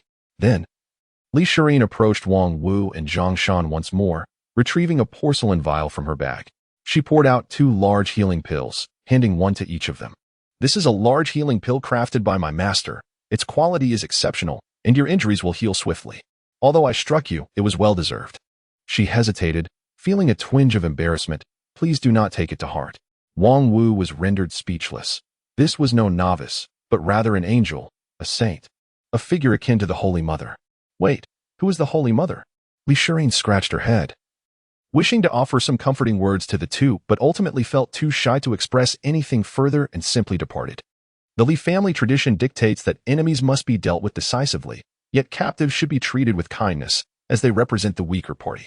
Nonetheless, it seemed that Li Shirin's interpretation of her family's principles was a bit askew. After all, if all enemies had been eradicated, what captives remained? Li Shirin emerged from the alley, clutching her sword, and turned towards the direction of the Yulian. However, after taking a couple of steps, she suddenly halted. Had she just glimpsed a familiar silhouette? Hastily, she turned back to look and, across the alley, she spotted a slender figure clad in black, gazing into the distance, seemingly engrossed in something mysterious. Yet, Li Shirin unmistakably recognized that it was her master, Qin Ran. "Master?" She attempted to call out. "Mm?" The figure responded. It was indeed her master. Panic surged within her as she inquired, "Master, what brings you here?" Qin Ran turned to face her, observing her anxious demeanor, and retorted, "Why shouldn't I be here? Aren't you supposed to be concocting pills?" "The elixir is ready," she replied. Then, Li Shirin lowered her gaze. "Did you see what happened?" "I saw everything," he stated. "Master," she elongated her tone, attempting to feign innocence, "they provoked me first. I didn't strike first." Qin Ran's expression darkened instantly. Li Shirin's anxiety intensified, and she hurriedly explained, "Truly, they initiated the confrontation. Dragon Chi-Chi and I came here to rest. But then she dashed inside and didn't come out, so I went in to find her." As she spoke, she remembered that she had lost track of Dragon Chi-Chi, leaving her momentarily speechless. Sighing, Qin Ran gazed into the alley. Observing the two individuals whose injuries had rapidly healed after consuming the pills, and shook his head. "You do not realize where your mistake lies." Water flowed in his hand, yet he refrained from striking. "You should have swiftly eliminated them, obliterated their remains, and distanced yourself from the scene, leaving no trace behind," he murmured, watching Zhang Shan and Wang Wu hastily flee from the alley. "I should have killed them?" Li Shirin was taken aback, wondering if her master was indeed reproaching her. "Is that really necessary? They haven't gone far." Qin Ran closed his eyes, attuning to the positions of Zhang Shan and Wang Wu. "You still have a chance." Li Shirin was not averse to taking lives, but she firmly believed in refraining from unnecessary bloodshed. She shook her head. "Master, it's not required." Qin Ran opened his eyes, gazing deeply into Li Shirin's eyes. After a prolonged silence, he finally spoke, "Then let us return." "But," she began, "Dragon Chi-Chi has escaped." "Let her go," Qin Ran replied, setting off ahead. "She is merely a snake demon. Navi disciple, after having endured a harrowing battle." Qin Ran sought to comfort her by wandering around for a while, indulging in some food, before finally returning to the Yulian. As they pushed open the doors of the inn, Qin Ran abruptly halted, his gaze fixated on a certain area of the hall. Li Shirin, who was closely following him and had not anticipated this sudden stop, collided into his back while absorbed in her meat skewer. Curiously, she followed his line of sight and saw 5 individuals engaged in a fervent discussion. To her astonishment, Zhang Shan and Wang Wu were among them. "Master?" she whispered. Qin Ran remained silent, his expression calm as he proceeded forward. A sense of unease coursed through Li Shirin as she followed her master. She was apprehensive about the actions of Zhang Shan and his companions, yet they did not strike as they passed through the hall. Instead, 5 avaricious gazes brazenly scrutinized them. The Tome of Spiritual Awareness, the Fated Sword. On May 29th, the skies were clear, and the temperature soared to an oppressive heat.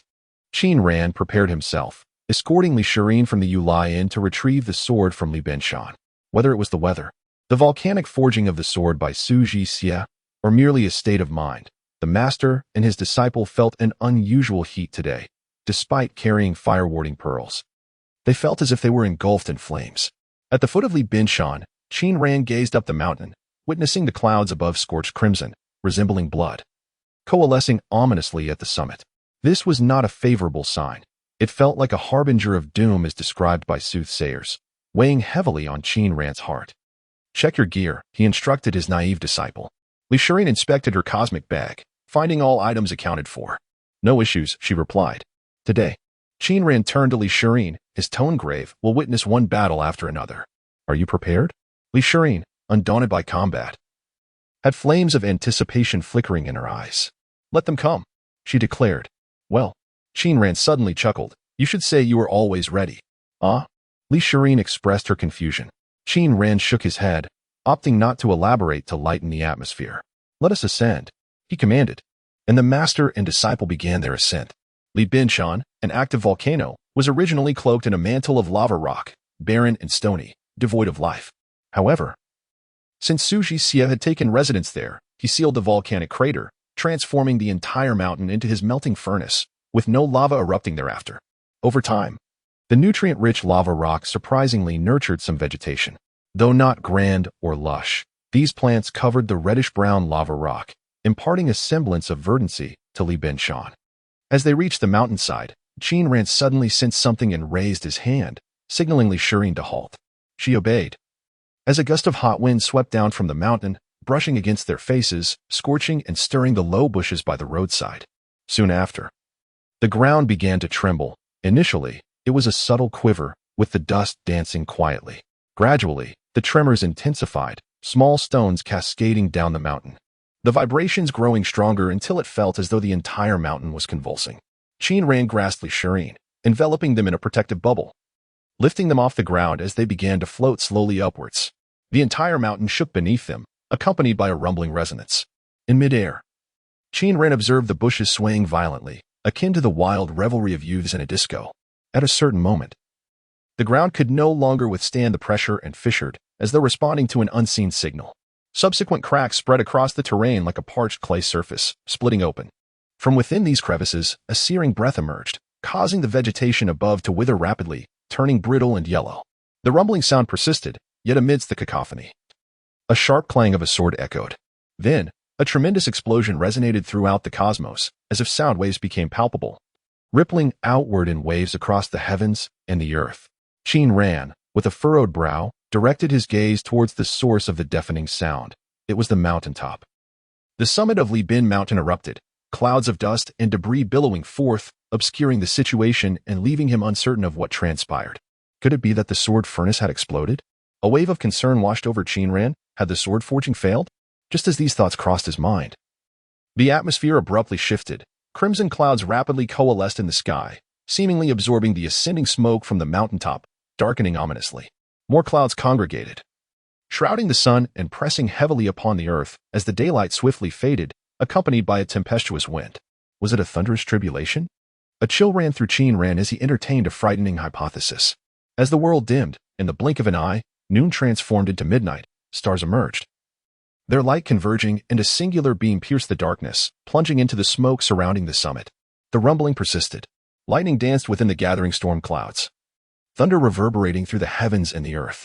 At that moment, Suji Xia's voice resonated from the mountaintop, inquiring, "What is your name?"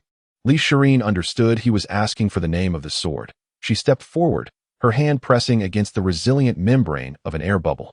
Turning to glance at Qin Ran, their eyes met, yet no words were exchanged. Her destined sword could only be named by herself. Elixirs then glanced back at the mountaintop, hesitated momentarily, and shouted, "Mu Ran, Mu Ran." Suji Xia mused. It is fitting that darkness has descended. Elixirs opened her mouth to refute, wishing to clarify that it was not that Mu Ran, but ultimately lacked the courage to voice her thoughts. However, Qin Ran, listening intently, comprehended the complexity of emotion surging within him, filling his eyes as he gazed at the silhouette of the young woman ahead. A bolt of calamity descended, striking through the clouds into the volcanic smoke. The dust was momentarily dispersed, revealing a glowing sword suspended within. Another strike of thunder followed as the smoke dissipated, unveiling the radiant blade hovering in the glow. Finally, the last bolt of lightning struck the sword, which absorbed the energy, causing violet arcs to flicker along its blade. After the tribulation, the clouds gradually dispersed, and in the blink of an eye, night transformed into day, the winds calmed, the clouds scattered, and the stars retreated. Aside from the sword still crackling with electricity in midair and the myriad of fissures in the ground, everything else seemed to revert to normalcy. Qin Ran took a deep breath, striving to steady his emotions, and propelled himself through the air bubble, soaring directly to the mountaintop, halting before Suji Xia's dwelling. Suji Xia was in the courtyard, appearing disheveled and weary. He glanced at Qin Ran and said, "This shall not happen again," implying that Qin Ran should refrain from ascending directly again. Qin Ran nodded in acknowledgement. Suji Xia raised his hand, and the sword crackling with electricity soared into his grasp. Holding the sword, he regarded Qin Ran and remarked, "The quality of this sword is at least that of a low-grade spiritual weapon. You are well aware of the capabilities of the Star Yao Stone. The difference lies in what you owe me. The Star Yao Stone could only reach the status of a top-grade magical tool, never that of a spiritual weapon." Qin Ran retrieved a porcelain vial from his bag and tossed it to Suji Xia, stating, "Inside are 9 pills. Let us call them fire-removing pills. 1 pill is sufficient to eliminate all the fire poison within you. With 9 pills, you can sustain yourself for many years." Suji Xia accepted the pills, opened the jade seal to inspect them, nodded, and swallowed one. Qin Ran then produced Suji Xia's sword-shaped token from his bag, imprinted it with his consciousness, and tossed it to Suji Xia, saying, "At any time, you may use this token to seek me for alchemy. I shall assist you with any pills I am capable of crafting, free of charge." Suji Xia understood that not everyone was as untrustworthy as he was. He accepted the token and sensed the unique imprint of Qin Ran's consciousness upon it. However, he remarked, yet you are currently only at the foundation establishment stage. What useful pills can you concoct at this level? Is it worth a low-grade spiritual weapon? I am capable of forming a core at any moment, Qin Ran replied. Sushi Xia narrowed his eyes, taken aback by the confidence and pride of this young man, not merely in his ability to form a core, but in his understanding of cultivation, mastery of realms, and faith in his potential. Suji Xia scrutinized Qin Ran for a while before bursting into hearty laughter, tossing the sword to Li Shirin, exclaiming, "Excellent." Li Shirin caught the sword, which had lost its electric glow, transforming into an ethereal weapon. It resembled a fragment of the cosmos, beautiful, dreamlike, and akin to a work of art. "This is my sword," she mused, seeking the hilt where she discovered the sword's name, Morin, the Morin sword. She sighed softly, realizing this sword could represent her life's work. Su Ji Xia interjected, "However, this makes its refinement all the more challenging. Little girl, although it was forged for you and is now in your possession, whether it can become your true sword remains uncertain. There is still a long journey ahead for you in it." Su Ji Xia possessed a peculiar temperament, and Qin Ran was not adept at socializing, so after their exchange, the two fell into silence. Qin Ran soon bid farewell to Su Ji Xia without further pleasantries, leading Li Shirin down the mountain. The atmosphere between the master and disciple grew a bit awkward due to the sword's name, especially for Li Shirin, who was displeased by the misnaming. They remained silent throughout their descent, until reaching the foot of the mountain, where they encountered Wang Wu, Zhongshan, and their companions. There were 5 individuals in total, 4 men and 1 woman, blocking the path, known as the blade-slaying 5 immortals. Among them was Zhongshan, the golden saber immortal wielding the golden saber; Wang Wu, the fiery blade immortal wielding the lionheart blaze blade; Lu Er, the demon-slaying immortal of physical cultivation; Ma Zhe, the myriad sword immortal who practiced sword arts; and Wu Qing, the lotus immortal adept in wood element techniques. Qin Ran did not recognize any of them, yet he had done his homework over the past few days. Ever since Li Shirin let Zhongshan and Wang Wu escape, Qin Ran had begun to exercise caution, marking them with a trace. Upon encountering them again at the Yulian, he had decisively categorized them as adversaries and marked them as a threat. It had become exceedingly clear that these 5 individuals were targeting them. As for the moniker blade-slaying 5 immortals, it merely referred to a gang of 5 wandering immortals. The cultivation realm is fraught with peril. Banding together serves both as a means of warmth and a way to seize resources from others, hence the term gang aptly describes their alliance. As the 5 approached, Qin Ran remarked to Li Shirin, "It appears we have garnered their significant attention." Li Shirin gazed at them, her focus lingering on Zhongshan and Wang Wu, whom she had personally freed. After a moment of silence, she softly apologized, "I am sorry, master." Had she not released Zhongshan and Wang Wu, they would not be in their current predicament. Ultimately, they were merely 5 foundation-level loose cultivators, posing no substantial threat. "We must remain vigilant in the future," Qin Ran advised her. "Let us consider this a lesson learned." At that moment, Wu Qing, the sole female among the blade-slaying 5 immortals, stepped forward and smiled, addressing them, "We seek wealth and come not to take lives." This was the standard rhetoric of bandits, and both Li Shirin and Qin Ran remained silent, merely observing her. "We desire that sword." Wu Qing gestured toward the ethereal sword in Li Shirin's possession, continuing, "and the methods of cultivating one's divine consciousness." Divine consciousness? It was only then that Qin Ran comprehended why Zhongshan and Wang Wu had been tracking Li Shirin and Long Chi-Chi. He had previously thought it was merely due to Li Shirin's striking appearance. As Wu Qing spoke, Ma Zhe, the leader of the blade-slaying 5, suddenly tugged at her sleeve, indicating there was more to be said. She then turned to Qin Ran and inquired, "Are you an alchemist?" Qin Ran nodded. "Then we also require 5 barrier-breaking pills," Wu Qing stated. Qin Ran, maintaining his composure and politeness, bowed slightly and asked, "May I inquire if you have any further requests?" Wu Qing glanced back at her 4 companions.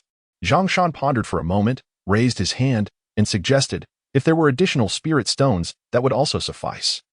Before he could finish, Ma Zhe delivered a sharp slap to the back of his head, chastising, "You foolish pig, that is an insult to us." Rubbing his head where the leader had struck him, Zhongshan took a moment to process the situation, and upon realization, he became incensed. Drawing his sword from his back and declaring, "Do you dare to mock us?" Ma Zhe pushed him aside and stepped forward alongside Wu Qing. Addressing Qin Ran with a fierce tone, "You dare to refuse our hospitality?" He drew together the index and middle fingers of his right hand and, with a forward motion, summoned the sword from his back, which then hovered in midair, pointing at the master and disciple. He continued, "Now, leave behind both the sword and the bag of holding, and you may depart. In such circumstances, one must never be naive, taking advantage of the moment." Qin Ran seized the opportunity to instruct elixirs. They could not possibly allow anyone to leave. In the realm of cultivation, one must adhere to the principle of eliminating potential threats entirely to preclude future repercussions. Otherwise, how could we retaliate later? How could our sect seek vengeance? Thus, in such a scenario, disarming oneself is tantamount to certain death. He gestured toward Ma Zhe and the flying sword above his head, declaring, "This is the art of flying swords, the so-called technique of the 1,000-mile flying sword that takes heads. I had initially wished to teach you this. At this moment, facing the enemy, it is imperative to consider the weaknesses of the flying sword technique. What, then, is its weakness? It lies in close combat capabilities. Practitioners of flying sword techniques prioritize the cultivation of magical power, soul, consciousness, and intent, while neglecting physical training. Once they are engaged in close quarters, they are doomed." Seeing that the duo across from him were engrossed in their discussion, treating him as a mere textbook, Ma Zhe's expression soured considerably. He signaled to his companions behind him, stating, "Just kill them. Damn it, there are 5 of us and only 2 of them. Why go through all these procedures? I've been saying this all along." Lu Er, tearing at his clothing to reveal muscles as solid as stone, cursed, "It is you who insisted on these elaborate tactics. This individual is a body cultivator, possessing formidable close combat and defensive capabilities. As for his ranged abilities, I have yet to ascertain them. His attributes resonate with yours. He will be a formidable opponent. Best handled last. I shall restrain him for you shortly." Qin Ran and elixirs continued their analysis. "Did you notice that woman? She possesses what attributes spiritual roots. And what attribute cultivators typically study 1 or 2 methods to restore vitality, whether for themselves or their allies. Therefore, she should be your primary target for elimination.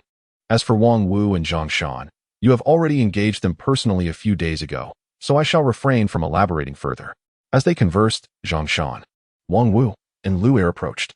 Ma Zhe's flying sword hovered impatiently above, ready to strike, while a green aura emanated from Wu Qing, indicating that he had already activated his technique.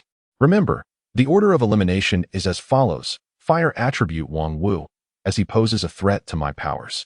Would attribute Wu Qing, their support. The flying sword wielder Ma Zhe, who fears close combat. The swordsman Zhang Shan, and finally Lu Er. Qin Ran spoke rapidly, and elixirs made her final preparations. "I understand." Elixirs placed the Muramasa's sword into the bag of holding and drew the Starfall sword, advancing towards Zhang Shan. Wang Wu and Lu Er, the Starfall sword gleaming as it emerged from its sheath. Behind her, Qin Ran raised his hand, and a bubble shot forth, enveloping Lu Er, lifting him into the air. The bubble was exceptionally resilient. Despite Lu Er's attempts to break free with punches and kicks, it contorted but showed no signs of shattering. Before the battle had even commenced, one individual had already been exiled. Ma Zhe's expression darkened. He wielded the sword formula, and the flying sword above him shot forth directly toward the bubble. Upon witnessing the scene, Qin Ran's figure swayed, and from within his body emerged a water entity. This ethereal being leapt forth, soaring directly towards Ma Zhe's descending sword. The blade lunged forward with relentless precision, yet the water entity did not flinch. It allowed the sword to pierce through its form. Once the blade was embedded, it swiftly reacted, grasping the sword with a firm hand, ensnaring it within its watery essence. Thus, it was no longer a mere exile but a subdued adversary. elixirs glanced skyward, aware that her master's task was complete. And now it was her turn to act. She observed Zhang Shan, sword in hand, and Wang Wu, engulfed in flames. The warrior spirit of the Li family surged within her, igniting a fierce determination in her gaze. The previous encounter had been marred by carelessness. She had not unleashed her techniques early enough, resulting in Zhang Shan being overwhelmed by her relentless assaults from the onset. But this time would be different. Zhang Shan's grip on his sword shimmered with a metallic sheen. He had invoked some form of technique that fused him with the sword, allowing it to move as an extension of his own body, amplifying his strength beyond what it had been before. "Die!" he roared as his blade clashed against elixirs. However, despite the enhancement of his abilities, the outcome mirrored their last encounter. A terrifying force emanated from elixirs' sword, one he could not withstand. The sword dictated his hand's movement, which in turn dictated his body, leading him to lose his balance. He found himself in a worse predicament than before. During their last duel, he had managed to exchange several blows before succumbing, yet this time, he could not muster even a single strike. Why? Confusion plagued him. He had invoked techniques, improved his swordsmanship, and augmented his strength, yet he was still outmatched. He remained oblivious to the stark reality that, in a contest of sheer physical strength, a rogue cultivator like himself could not hope to rival Li Shirin's foundational prowess, even after a century of cultivation.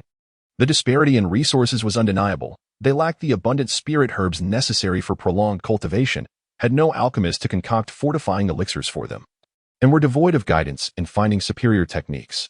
Coupled with their innate talents, they were fundamentally outclassed. Moreover, in this confrontation, Li Shirin had also harnessed techniques. Her stellar invocation was far superior to his own. How could victory be within his grasp? A single strike from Li Shirin skewed Zhang Shan's balance. Remembering her master's teachings, she understood that her priority was not to eliminate Zhang Shan first, but rather to vanquish Wang Wu. With a swift motion, she pivoted and delivered a high kick to Zhang Shan's face, sending him sprawling from the battle, before advancing towards Wang Wu. Zhang Shan had not even managed to retaliate. Wang Wu's heart skipped a beat. Yet, he would not retreat. He hastily summoned his mystical energy, igniting the blade in his grasp with flames as he charged at Li Shirin.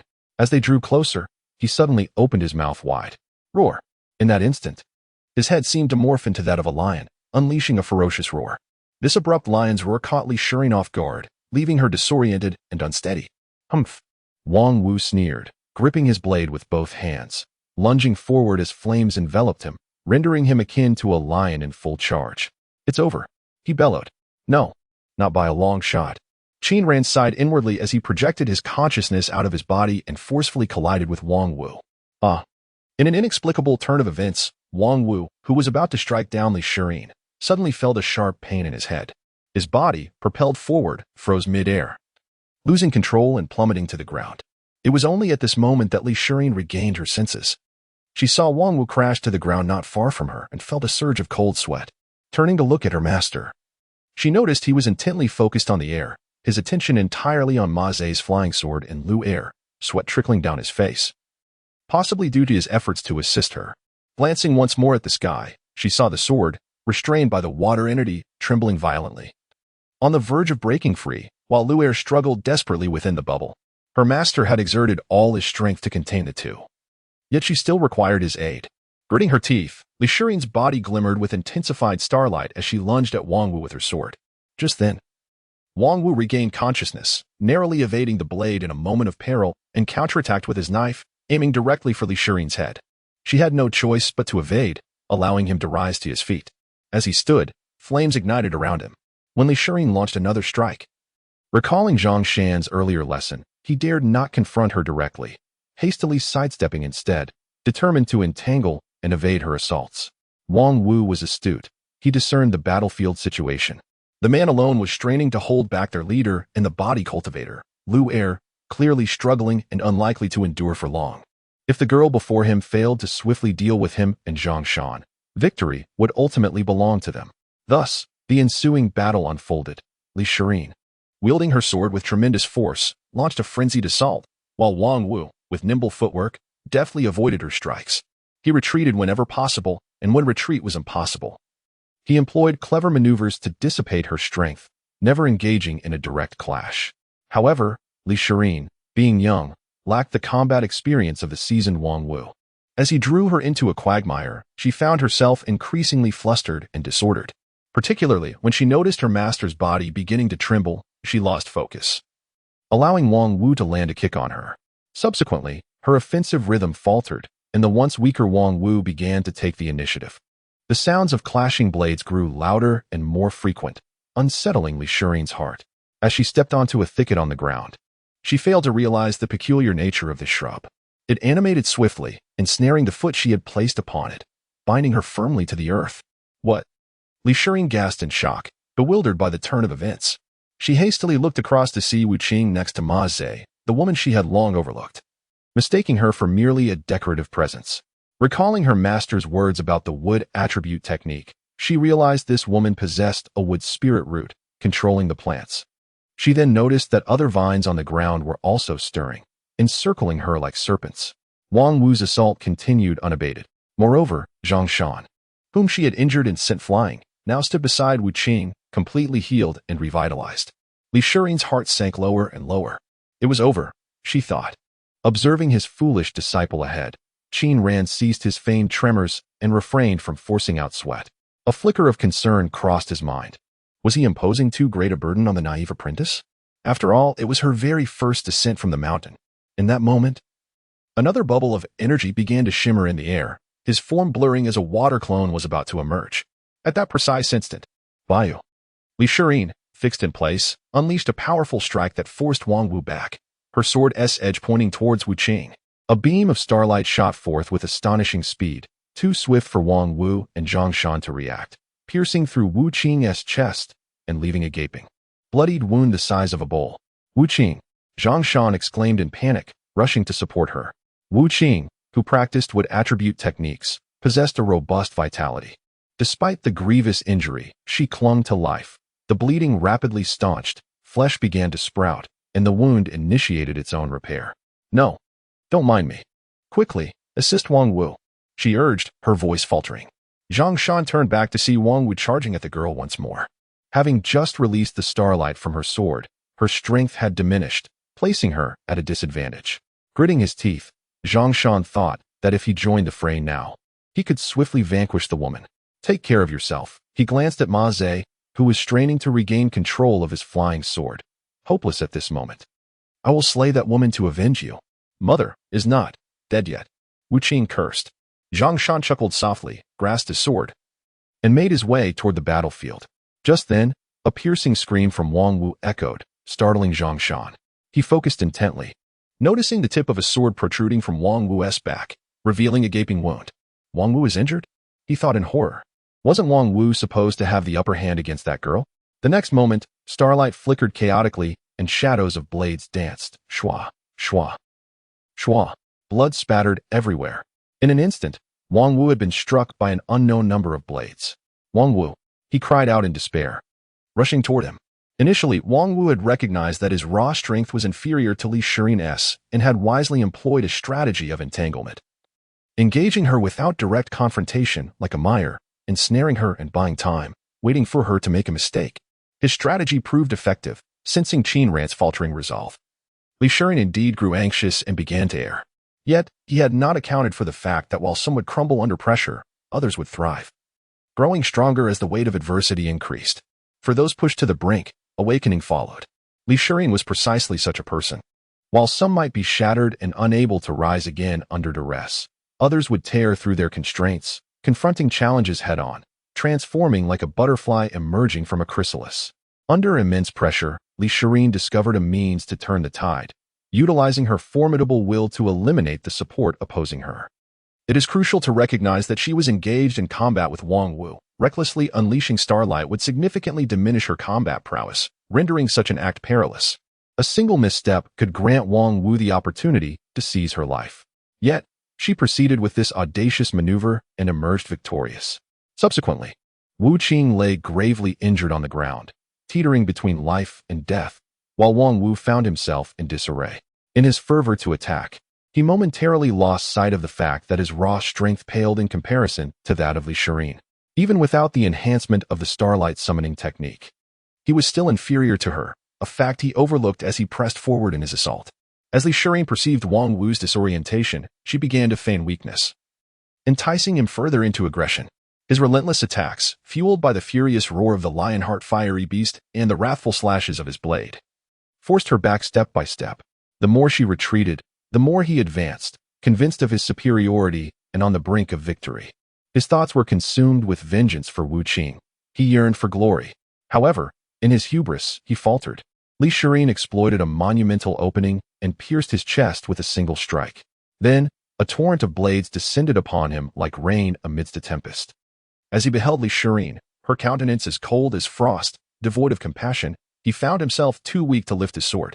Bloodied and battered, his weapon fell to the ground, and he succumbed to death. Li Shiren, adhering to the sequence instructed by her master, first dispatched Wang Wu on his final journey.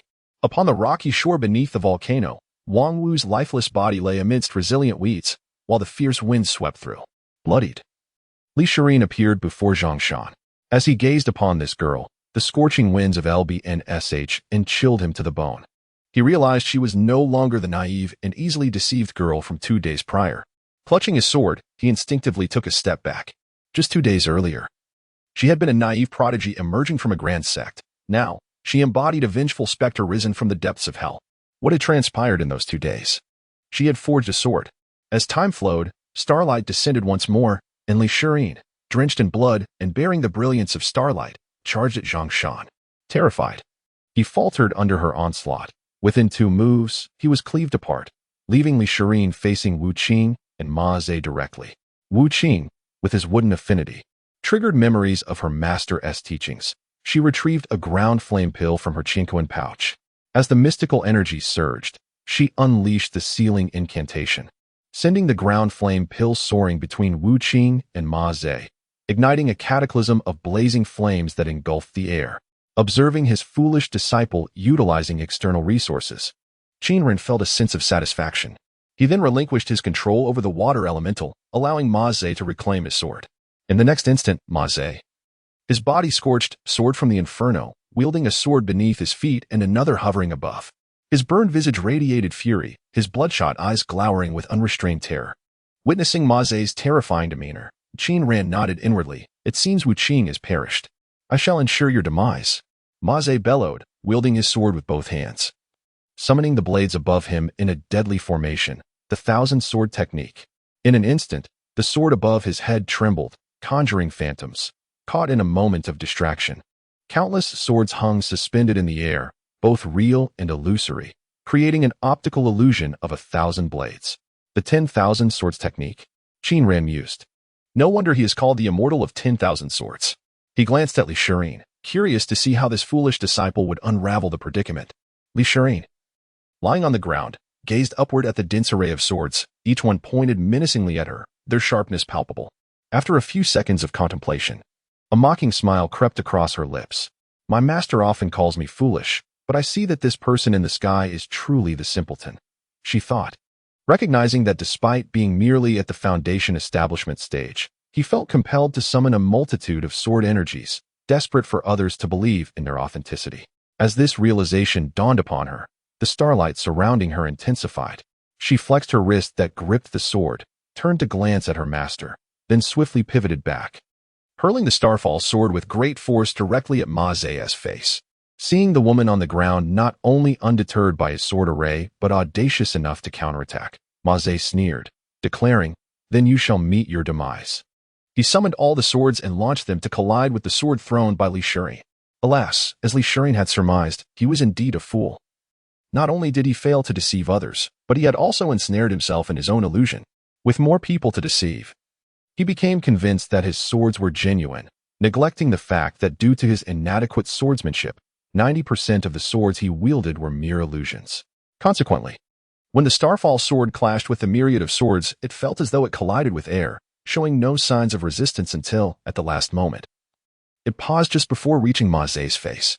However, Li Shirin's formidable strength was beyond Ma Ze's capacity to withstand. The starfall sword pierced through his abdomen, leaving only the hilt exposed. As Qin Ran watched Ma Ze plummet from the sky, he recalled that night when Li Shirin had accurately shot the Wolf King amidst a pack of wolves. It was no mere coincidence, but rather the hallmark of his foolish disciple's prowess. Another foe had fallen to the foolish disciple, and Qin Ran remained silent, channeling his energy to weaken the protective air bubbles above. Lu Air seized the opportunity, tearing through the bubble with a claw and plummeting from midair, landing directly in front of Li Shirin. Another one. Li Shirin sighed. One after another, they came, each stronger than the last. Upon reflection, she realized that every encounter she faced had been against a single opponent. She, Li Shirin, was no fool, gazing at the man before her, whose expression was filled with rage and a desire to devour her whole. She finally understood that everything was part of her master's grand design. The entire situation lay firmly within her master's control. To eliminate these 5 individuals, her master had at least 9 different strategies at his disposal. Even the lethal trap beneath Li Benshan had yet to be activated. This was her master's deliberate manipulation, allowing these 5 to serve as her learning experiences. Perhaps, even now, devoid of a sword and forced to confront Lu Air, the physical cultivator, barehanded, was also part of her master's intricate scheme. Li Shirin could not help but ponder this notion. Angry immortals battled demon fist. Lu Er, opposite, roared towards the heavens. His bare muscles encased in a layer of dark substance, veins protruding, rendering his entire being imbued with ferocity and strength. With a sudden movement, he charged directly at Li Shirin. Stars. Li Shirin exhaled softly, casting aside her musings, her entire form shimmering with a dense starlight. As if ignited by the flames of the cosmos, she met Lu Er's fist head-on, delivering a powerful blow in return. The sound resonated like the clash of metal, a dull thud echoing across the wilderness. The battle between individuals, or rather, the confrontation between sentient beings, is not merely dictated by superficial strength. It encompasses adaptability, environmental factors, intelligence, and strategy, which can often prove more crucial than raw power alone. Cultivators, being human and sentient, abide by these principles in combat. It does not imply that a foundational cultivator is destined to perish upon encountering a golden elixir cultivator. It merely suggests that the latter possesses a higher probability of victory. However, this probability, when traced back from outcomes, ultimately proves inconsequential. Among the 5 celestial blades, the one with the most formidable apparent strength is undoubtedly Ma Ze. Otherwise, he would not be the leader. Yet, tragically, he became a target in the sky, falling to Li Shirin's flying sword. Next is Wang Wu, who faltered in his own ranks and was the first to be slain. Then comes Lu Er. Lu Er, a body cultivator, focuses solely on refining his physique. To put it bluntly, one might regard him as a mere large target, a living punching bag. No matter how skilled one is, one still fears the kitchen knife. No matter how resilient the body, it will ultimately succumb to the assaults of flying swords and spells. Remarkably, Lu Er is the only one among the 5 who can engage Li Shirin in direct confrontation, enduring the longest and battling with the utmost intensity. Their exchanges unfolded in intricate sequences, a back and forth that inadvertently extended to 100 moves. This does not imply that Lu Er matches Li Shirin's strength. Rather, Li Shirin found herself without her sword, unable to penetrate Lu Er's defenses. Each punch and kick landed solidly upon Lu Er, yet he remained unscathed. Qin Ran observed from the sidelines, noting Li Shirin's inability to breach Lu Er's defenses. He offered theoretical advice. Shirin, the same force applied through a board, a hammer, or a spear yields different degrees of damage. When you exert force with your body, legs, waist, and hands, if you can concentrate all that energy into a single point, into your fist, and unleash it upon your opponent, the impact will differ significantly. Qin Ran's words were audible to both combatants. Yet Lu Er could only ponder in confusion. What the hell is he talking about? Conversely, Li Shirin found some understanding in his insights. Typically, your strength resides in your body, legs, waist, and hands. However, if you can focus all that power into one point, into your fist, the resulting impact will be exponentially more potent. Qin Ran spoke of modern boxing theory, albeit merely echoing others' words, as he himself lacked the skill to deliver a punch. Indeed, striking with a fist invariably inflicts greater pain than using an open hand. Qin Ran understood what it was, yet he could not act. Lu Er discerned it was something significant, but he failed to comprehend it. Only Li Shirin, who frequently attended Qin Ran's lectures, grasped the meaning and gained insight. She withdrew her fist, and the starlight from her entire being coalesced around her hand, illuminating it like the sun. With a single punch, she struck Lu Er. The starlight exploding upon impact. Bang! Lu Er was sent flying, blood gushing forth, and the spot where Li Shirin's fist connected was markedly indented. He fell to the ground, still bewildered, unable to fathom the mystery behind Qin Ran's words or the divine secrets they held. Li Shirin pursued him, delivering a flying kick that shattered his neck. Thus, apart from Zhang Shan, 4 of the 5 immortals of the blade had perished at Li Shirin's hands. After slaying Lu Er, she stood still, her once tumultuous blood gradually calming, her heart settling, and her once frenzied mind becoming clearer. She gazed down at Lu Er, reflecting, "I have taken another life, and in one breath, I have slain 4.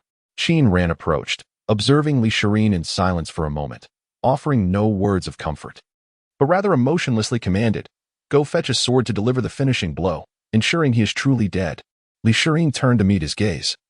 Her expression as cold as frost, while Qin Ran's eyes remained devoid of emotion.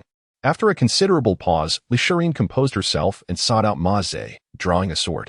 With one hand grasping Ma Ze and the other wielding the Starfall sword, she returned to Qin Ran. Upon reaching him, she remained silent. Swiftly slicing Ma Ze's throat and discarding him beside Lu Er, Then with another swing, she severed Lu Er's neck. There are still 2 left, Qin Ran stated. Li Shirin then retrieved Wu Qing and Wang Wu, delivering a fatal strike to each. Although Wu Qing had already been reduced to carbon by the Earth's core flames, she still presented him to Qin Ran, granting him a final blow. After Li Shirin completed her grim task, Qin Ran raised a hand, enveloping the feigning Zhang Shan in a bubble of energy, bringing him before Li Shirin, saying, "Dispose of him as well." Zhang Shan awoke in an instant, flipping over onto his knees, pleading, "Please don't kill me. I beg you, don't kill me." "Master." Li Shirin glared at Qin Ran and called out. Qin Ran remained silent and composed. Initially, Li Shirin perceived Qin Ran as a gentle and considerate older brother. Gradually, she discerned his somewhat cunning nature, yet recognized his vast knowledge and refined demeanor. Eventually, she realized he was cautious, harboring an inner turmoil that evoked sympathy. Now, she found her master to be terrifying. He had always spoken of the dangers and darkness of the immortal realm, yet perhaps the true horror lay not within that realm, but within her master, whose psyche was excessively dark and whose caution bordered on the pathological. With a thrust of her sword, the Starfall sword pierced through the bubble's membrane, penetrating Zhang Shan's heart, silencing his cries for mercy. "You are a devil," she exclaimed. She sheathed the Starfall sword and advanced forward. "Halt," Qin Ran commanded from behind. She came to a standstill. Qin Ran retrieved the corpse-destroying powder from his bag, offering it to Li Shirin, instructing, "Annihilate the bodies, erase the traces." Li Shirin took a deep breath, gritting her teeth as she raised her gaze to the heavens. The clouds above were painted a crimson hue, reminiscent of blood. Turning around, she strode forward and snatched the corpse disintegration powder from Qin Ran's hands, pouring it over the body. She watched as the powder corroded the corpse, as if an invisible monster were gnawing at it, causing it to gradually vanish until only a pile of clothing remained. The garments ignited. Qin Ran instructed, "Give me the Qiankuan bag." Li Shirin incinerated the clothes and retrieved the Qiankuan bag, hurling it towards Qin Ran. He altered the spatial formation of the bag, ensuring it was obliterated by the void. This was the protocol following a kill, to eradicate all remnants, leaving no trace of the deceased. "Do not leave behind any clues," Qin Ran urged. Li Shirin remained silent, her expression stoic as she observed the flames consuming the garments.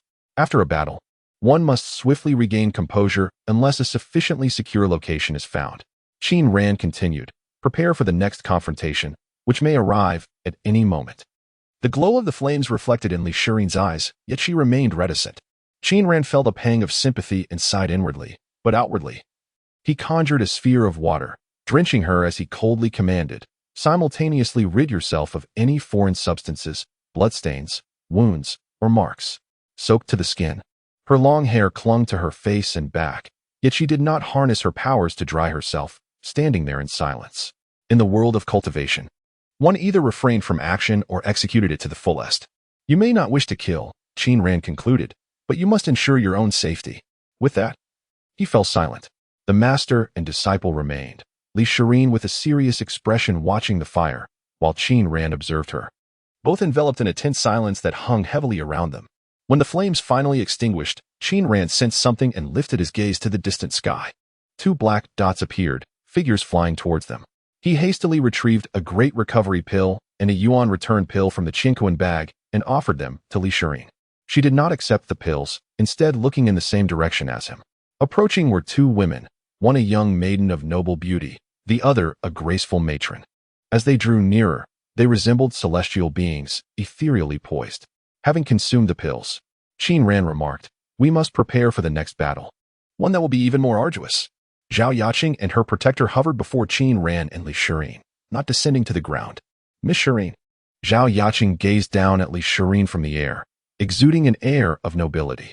She smiled, her tone gentle, yet her elevated position rendered her presence somewhat unapproachable. "I observed an unusual spectacle from afar. It must be that Miss Shirin's destined sword has been forged. Though I have been in the realm of cultivation for a few years longer than you, I have yet to witness a sword requiring tribulation. Might I be permitted to behold it?" However, Li Shirin was not naive. She quickly discerned that this individual, despite their pretense of elegance, was merely there to seize her sword. In other words, Zhao Yaqing's greeting on that day was solely to facilitate this act of theft. She coldly replied, not lending it, "Shirin, we have been friends for many years. I merely wish to admire your treasured sword." "Why must you be so distant?" Zhao Yaqing countered. Who claims you as a friend? Li Shirin scoffed, unable to conceal her disdain for such hypocritical individuals, akin to her master. She retorted, your affectionate tone belies your true intention to steal the sword, doesn't it? If you wish to take it, then come down and fight me. If you win, it's yours. Spare me your lofty pretensions and empty words. Indeed, Zhao Yaqing had come with the intent to steal the sword, and she had timed her arrival meticulously. Having observed from a distance, she hastened over after witnessing the failure of the 5 immortal blades, arriving just as Li Shirin and her master concluded their battle, leaving no time for recuperation. Yet, she was a woman of refinement and grace. How could she allow herself to utter words like robbery or murder? Even theft required a semblance of dignity, a rationale that was reasonable and elegant. Upon hearing Li Shirin's blunt words, she felt a wave of contempt. How typical of someone from a military lineage to be so vulgar and coarse. Dear Shirin, it seems you are once again eager to resort to violence. She seemed to have forgotten the incident from 3 years prior when Li Shirin had bested her. You remain as valiant as ever, she chuckled. Are you not coming down? Li Shirin replied, growing impatient. If not, we shall take our leave. Zhao Yaqing laughed lightly, glancing at her protector and then at Qin Ran. Maintaining her poise, she stated, it appears that you are genuinely inclined to engage in a battle of wits and skills. Coincidentally, I have devoted these past 3 years to my training and have acquired some exquisite techniques. Thus, I would be honored to spar with you. She retrieved a beautifully crafted sword from her spatial pouch and said to Li Shirin, this is a magical grade sword, named. She feigned forgetfulness, glancing down at the hilt, before continuing, named Snow Pear Blossom. A magical grade sword? Li Shirin scrutinized the weapon, rolling her eyes at the claim of it being magical grade. It was merely an inferior artifact. She lifted her own sword, the Starfall blade, but remained silent.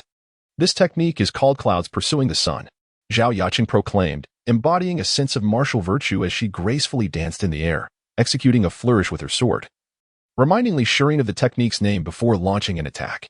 Dressed in a flowing light blue gown, her attire billowed as she struck, creating an ethereal spectacle reminiscent of celestial beings. The sword strike, like mist, was elusive and challenging to counter. Zhao Yaqing was prepared to engage Li Shirin in direct combat, prompting Qin Ran to retrieve a thunderbolt pill from his pouch, holding it as a precaution. He glanced upward at the protector, who had drawn their sword, maintaining vigilance.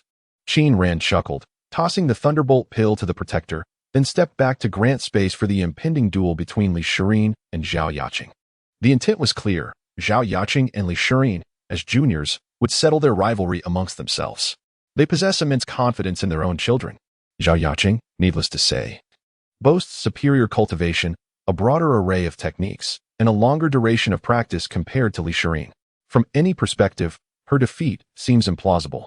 However, in Qin Ran's view, despite Zhao Yaqing's high cultivation and exquisite techniques, her move chasing the sun with colorful clouds reveals a certain superficiality in her prowess. He suspects that Li Shirin's innate talent for combat is something Zhao Yaqing cannot hope to rival. If the competition were in poetry or the arts, he might have concerns for Li Shirin. Yet in the realm of combat, Zhao Yaqing has unwittingly confined herself to Li Shirin's territory. As the sword descended from the heavens, erratic and elusive, Li Shirin could not discern its trajectory and realized she could not withstand the blow. Thus, she raised her sword, feigning readiness to engage, only to swiftly evade at the moment of impact. The sound of the blade striking the earth resonated like a whisper through the air. Turning to observe, Li Shirin noted a long gash and a sizable depression marred the reddish-brown surface of the volcanic rock, one from the sword slash, the other from the collision with the clouds. Seeing this, Li Shirin glanced back at Zhao Yaqing, who wore a smug expression of triumph, clearly pleased with the potency of her strike. Inwardly, Li Shirin mused, arrogant woman. Your control over power is woefully lacking. I ought to punish you with a month of lake digging. With a haughty grin, Zhao Yaqing lunged forward with another strike, which Li Shirin anticipated, successfully blocking the attack. It became evident to Li Shirin that such erratic techniques were not easily executed. As the two beautiful maidens clashed, dressed in flowing skirts with glinting swords, their exchanges were punctuated by harmonious shouts and the crisp sound of metal striking metal, creating an artistic tableau. Observing from above, Zhao Yaqing's guardian gradually furrowed her brow, clearly perceiving that Zhao Yaqing was at a disadvantage. Although Zhao Yaqing excelled in cultivation, strength, and speed, her combat skills paled in comparison to those of Li Shirin. As the battle unfolded, Li Shirin began to discern Zhao Yaqing's limitations. The young lady, despite her status, was too refined and hesitant to truly engage in combat. Gradually, Li Shirin took the initiative, seizing control of the situation, her attacks growing increasingly formidable. Strangely, despite her higher cultivation and more intricate swordplay, Zhao Yaqing found herself slipping into a subordinate role, following Li Shirin's rhythm. This was unacceptable. Furrowing her brow, Zhao Yaqing employed her agility, rendering her movements erratic and elusive. I have been cultivating for years. My mastery of techniques should surpass yours, she declared with a smile. Sister, how do you find my misty cloud dance? Once more, her form became elusive, and Li Shirin's attempts to strike only met with air, leaving her with the frustrating sensation of striking cotton with an iron fist. Not bad. Being able to evade is an advantage, she replied. Yet, lacking mastery of agility herself, Li Shirin struggled to keep pace with Zhao Yaqing, gradually losing her grip on the situation and falling into a disadvantageous position. She reminded herself to remain calm, for her master had once said that only a composed mind could unveil a path to resolution. Since she could not catch up, there was no need to pursue. She soon concluded that maintaining her ground amidst the chaos was key. No matter how fleet-footed Zhao Yaqing might be, to triumph over her, an offensive approach was inevitable. Hence, she initiated the Starry Light summoning technique, embarking on her defensive strategy. This allowed Zhao Yaqing to fully unleash her agility, circling around Li Shirin with unrestrained attacks. However, after a series of exchanges, Zhao Yaqing encountered a dilemma. While she could freely execute her moves and held the initiative, it appeared that Li Shirin had employed some form of mystical technique, significantly amplifying her strength and speed. Each of Zhao Yaqing's assaults was deftly thwarted by Li Shirin, resulting in clashing blades. Zhao Yaqing soon felt a tingling numbness in her hands. Truly, a fool's strength can be formidable, she cursed silently. Retreating to create distance, preparing to employ a new technique. Cloud and rain of the blade, she called out as she danced with her sword, summoning winds that stirred the air.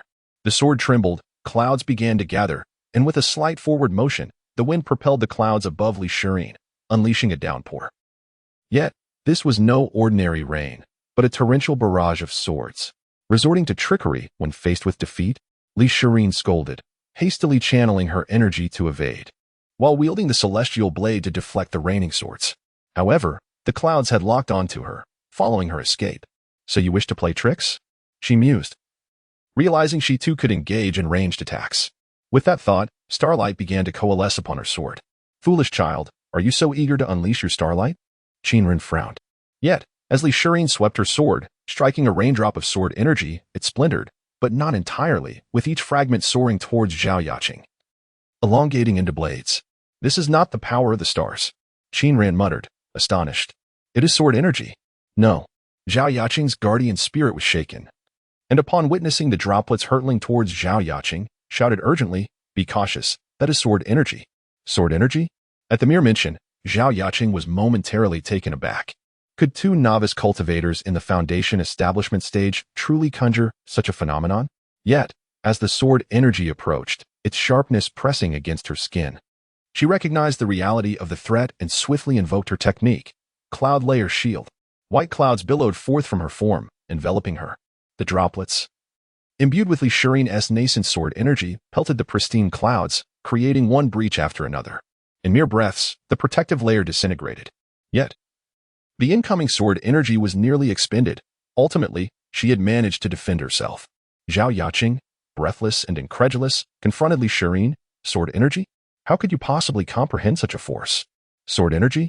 Li Shirin echoed in confusion. My master indicated long ago that I would attain sword energy. Is this truly so rare? Are you referring to this? She inquired, gracefully evading the cloud of swords above her, dashing towards Zhao Yaqing once more. In their previous encounters, the two had engaged at a distance of merely 2 to 3 meters. However, this time, as she approached within 7 to 8 meters of Zhao Yaqing, she lifted the Starfall sword and thrust it forward. The sword emanated a swirling dark purple celestial energy, extending momentarily as if the blade itself elongated to reach Zhao Yaqing. It was indeed the essence of sword energy. Zhao Yaqing confirmed this, her expression betraying her shock, compelling her to utilize the cloud dance technique to evade. As the sword energy oscillated, Zhao Yaqing managed to escape, while Li Shirin swiftly retracted her blade, returning the Starfall sword to its original form. Zhao Yaqing steadied herself, still shaken, and inquired of Li, sword energy? How could you fool, possibly comprehend such a thing? Li shot her a sidelong glance, offering no reply. Instead, she reversed her grip on the Starfall sword and swept it upwards, unleashing a wave of purple sword energy that sliced the clouds above in twain, scattering them apart. That cannot possibly be sword energy, Zhao Yaqing insisted, her disbelief evident as she executed her movement towards Li, just as before. Yet, the circumstances had shifted. Li now wielded sword energy capable of severing both tangible and intangible entities. Zhao Yaqing's ethereal movements evaded capture. But Li no longer needed to chase. With a mere arc of her blade, she could cleave through both the real and the phantasmal forms of Zhao Yaqing. With her inherent combat prowess already inferior to Li Shirin's, Zhao Yaqing found herself utterly powerless to retaliate. After enduring several exchanges, she was compelled to retreat. However, while she withdrew, Li had no intention of allowing her to escape. On the battlefield, one must employ thunderous methods to eradicate the enemy entirely, a principle Li had absorbed since childhood. Though she did not fully grasp it, she obeyed Qin Ran's teachings, which had driven her to eliminate the 5 immortal blades. With sword in hand, she pursued Zhao Yaqing, intent on delivering a fatal blow. The sword energy empowered Li Shirin's blade, making its length unpredictable. Zhao Yaqing, already at a disadvantage, struggled to adjust. Within mere exchanges, her garments were tattered, and she had sustained several cuts. As the thought struck her, I might perish if this continues. Zhao Yaqing hastily retrieved a bead from her spatial pouch, squeezing it until it shattered. A pristine white barrier enveloped her, allowing her to withstand a few strikes from Li and create some distance. Such an abundance of treasures. Li stood firm, observing Zhao Yaqing retreat multiple times to gain space. She lifted the Starfall sword, aiming at the position Zhao Yaqing was retreating towards, and shouted, "No matter how many treasures you possess, they will be of no use." With that, a dreamlike dark purple ribbon of energy sliced through the air. Zhao Yaqing, having lost her fighting spirit, merely wished to retreat and distance herself, failing to notice that Li had anticipated her movements. As she stepped back, a sudden alarm blared in her mind. She looked up to see a purple sword energy descending upon her, as if it were a collision waiting to happen. "Yaqing," her protector exclaimed, rushing towards her with urgency. The purple ribbon cleaved through Zhao Yaqing's barrier and struck her, cleaving her in two. Just as her protector arrived, they managed to catch her in the nick of time. Zhao Yaqing's garments lay in tatters, revealing a layer of soft armor beneath, marred by several scratches, all inflicted by Li. The deepest wound ran from her left shoulder to her right chest, penetrating the armor by several millimeters, rendering the protective layer nearly useless. Despite the dual treasures shielding her, Zhao Yaqing sustained injuries as she lay cradled in the arms of her protector, blood gushing from her throat. The protector, seething with rage, fixed a furious glare upon Li. Raising a hand, a tempest began to gather. With a single strike, a colossal handprint of wind surged towards Li. Before the imprint arrived, the oppressive aura of a high-level cultivator enveloped her, momentarily paralyzing her with fear. By the time she regained her composure, the handprint was already upon her face. In a daze, a fleeting thought crossed her mind. I am doomed, when suddenly, a warm hand slid around her waist, pulling her aside. The enormous handprint grazed their bodies, crashing into the barren mountainside behind them, carving a gigantic imprint into the dry earth. Turning back, Li realized it was her master who had rescued her. Can't afford to lose? Qin Ran taunted the protector. You little beast, how dare you go all out? The protector cursed vehemently. In the aftermath of this battle, Qin Ran, unabashedly hurling insults to provoke her, declared, My Shirin has emerged victorious. Victorious? The protector scoffed. I shall see who prevails in the end. With a single hand raised, the world around them stirred with ominous energy. Impressive technique, Qin Ran praised. Yet he shook his head. Alas, my apprentice, and I shall not partake in your game any longer. With that, he enveloped Li in his embrace and executed a swift movement, vanishing into thin air. What? The protector frowned, perplexed by this technique. Yet, the fact that they fled indicated their inferiority. Contemplating this, she hoisted Zhao Yaqing and pursued the direction in which Qin Ran had vanished. Upon reaching the location where the master and disciple had disappeared, a blink later, she found herself in a completely different realm. This world was a kaleidoscope of bizarre sights and vibrant colors, with serpents soaring through the skies and mushrooms scampering across the ground. In the distance, a toad leapt with great effort, grasping a swan's neck as it soared away. What is this? The protector stood in stunned silence. But soon she sensed an anomaly. Her skin began to itch, and her head felt dizzy. Looking down, she noticed several pustules emerging on her fair skin. If she was afflicted, Zhao Yaqing was in an even worse state. In mere breaths, Zhao Yaqing's complexion turned pale, her body festering with sores, a foul odor beginning to emanate. Poison. The protector gasped, glancing around. A poison formation. Quickly, she summoned her spiritual energy, unleashing her techniques. In an instant, the atmosphere shifted dramatically. Howling winds erupted, swirling around them, dispersing the formation. The next moment, the skies cleared, and they found themselves back at the foot of Li Banshan, surrounded by scattered poisonous insects and toxins that had been blown away, filling the air. As a golden core cultivator, she forcibly expelled the poison from her body. Looking ahead, she spotted that treacherous scoundrel, still clutching his disciple, desperately flying forward. Hand over the antidote. With a fierce reprimand, she summoned a gust of wind, causing her to vanish from the spot and reappear instantaneously behind the treacherous lad. With a swift motion, she struck forward, her palm landing squarely on his back. In an instant, he transformed into a puddle of clear water, cascading to the ground. Glancing aside, she noted that her female disciple had also dissolved into water. "Come out," she bellowed, trembling with rage as she searched desperately for their whereabouts. Soon enough, she spotted the duo in the distance. Qin Ran stood outside the deadly formation, turning back to the guardian with a smile. "Come, the antidote lies right here." With that, he and Elixirs plunged into the array. "You little wretch." The guardian's face contorted with fury, but he had no choice but to pursue, bringing along the severely poisoned Zhao Yaqing. Qin Ran had preemptively administered the 100 poisons pill to Elixirs, not solely out of concern for potential poisoning, after all. Poisoners are a rarity in the realm of cultivation, but rather to ensure that she would remain unharmed when he led her into the deadly array. In terms of toxicology, poisons can be categorized based on their targets. Some affect the blood, others the flesh, some the nerves, and others the bones. In essence, for every physiological structure present in living beings, there exists a corresponding toxin, some of which are naturally occurring, while others are artificially synthesized by humans. These toxins are primarily designed to target mortals. Cultivators, having transcended the mortal realm, are generally resistant to poison. However, many cultivators, especially those of lower ranks, though they possess formidable combat prowess, still retain physical characteristics akin to those of mortals. Thus, potent toxins that are lethal to ordinary people can also prove highly effective against lower-ranking cultivators. At what point do cultivators completely diverge from the mortal realm? The answer lies in the golden core. The saying goes, once a golden core is swallowed, my fate is mine to command. After undergoing the transformation brought about by the golden core, a cultivator ascends to a life form that is entirely superior to that of mortals. Nonetheless, it is not to say that high-ranking cultivators beyond the golden core stage are completely immune to poison. The universe operates under its own set of rules and mysteries. Where there is yin, there must be yang.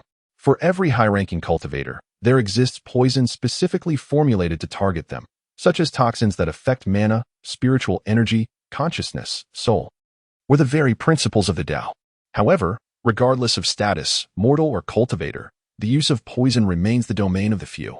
Qin Ran, with his unprincipled cunning, is indeed an anomaly. Upon noticing the guardian pursuing them, Qin Ran swiftly led Elixirs into the killing array. He had set up the formation himself and guided Elixirs to the designated position, waiting for the guardian to enter the array, after which they would escape. From the moment he rescued Elixirs, through their hasty retreat, and now as they waited, Qin Ran finally found a moment of respite. Despite devising numerous plans, the reality of execution felt entirely different from his expectations. He was ultimately more suited to strategizing than to active participation. It was at this moment that Qin Ran realized he was still holding Elixirs' waist. The softness and warmth emanating from her made him swallow involuntarily. Yet, he could not release her. Doing so would be abrupt and awkward, and he still needed to lead her to safety. Thus, he inquired, "You're not poisoned, are you?" His voice was somewhat hoarse. No, Elixirs shook her head. Her mind was in disarray. She was preoccupied with her thoughts and had yet to register that her master was embracing her. After a brief silence, she suddenly asked, "Master, do Zhao Yaqing and the others wish to kill us?" "Yes." The scent of blood, sweat, and fragrance lingered around Elixirs, disorienting Qin Ran. He glanced toward the opposite side of the array and replied, "Stealing a life-bound sword already constitutes a significant grudge. Taking a life afterward would merely be a matter of convenience. In the realm of cultivation, human lives hold little value. As he spoke, he noticed that the Guardian had already entered the array with Zhao Yaqing. Realizing this, he ceased his words and turned to lead Li Shirin out of the formation. In the realm of formations, although Qin Ran possesses some skill, he is ultimately an amateur, and the formations he sets up are fraught with numerous flaws. For instance, his deployment speed is limited to prearrangement, large formations rely heavily on formation plates, and the foundational principles are rather superficial. The recent poison formation managed to ensnare the Guardian and Zhao Yaqing primarily due to its unexpected nature, yet it was easily dismantled by the Guardian, who forcibly broke the formation. Consequently, the current slaughter formation cannot confine the Guardian for too long. Not long after Qin Ran fled, the Guardian emerged with Zhao Yaqing, and she shouted behind her, "Brat, is this all you can do? These petty tricks?" Qin Ran's scalp tingled, and a sense of panic surged within him. The Guardian, being a golden core cultivator from a prestigious sect, was far stronger than he had anticipated.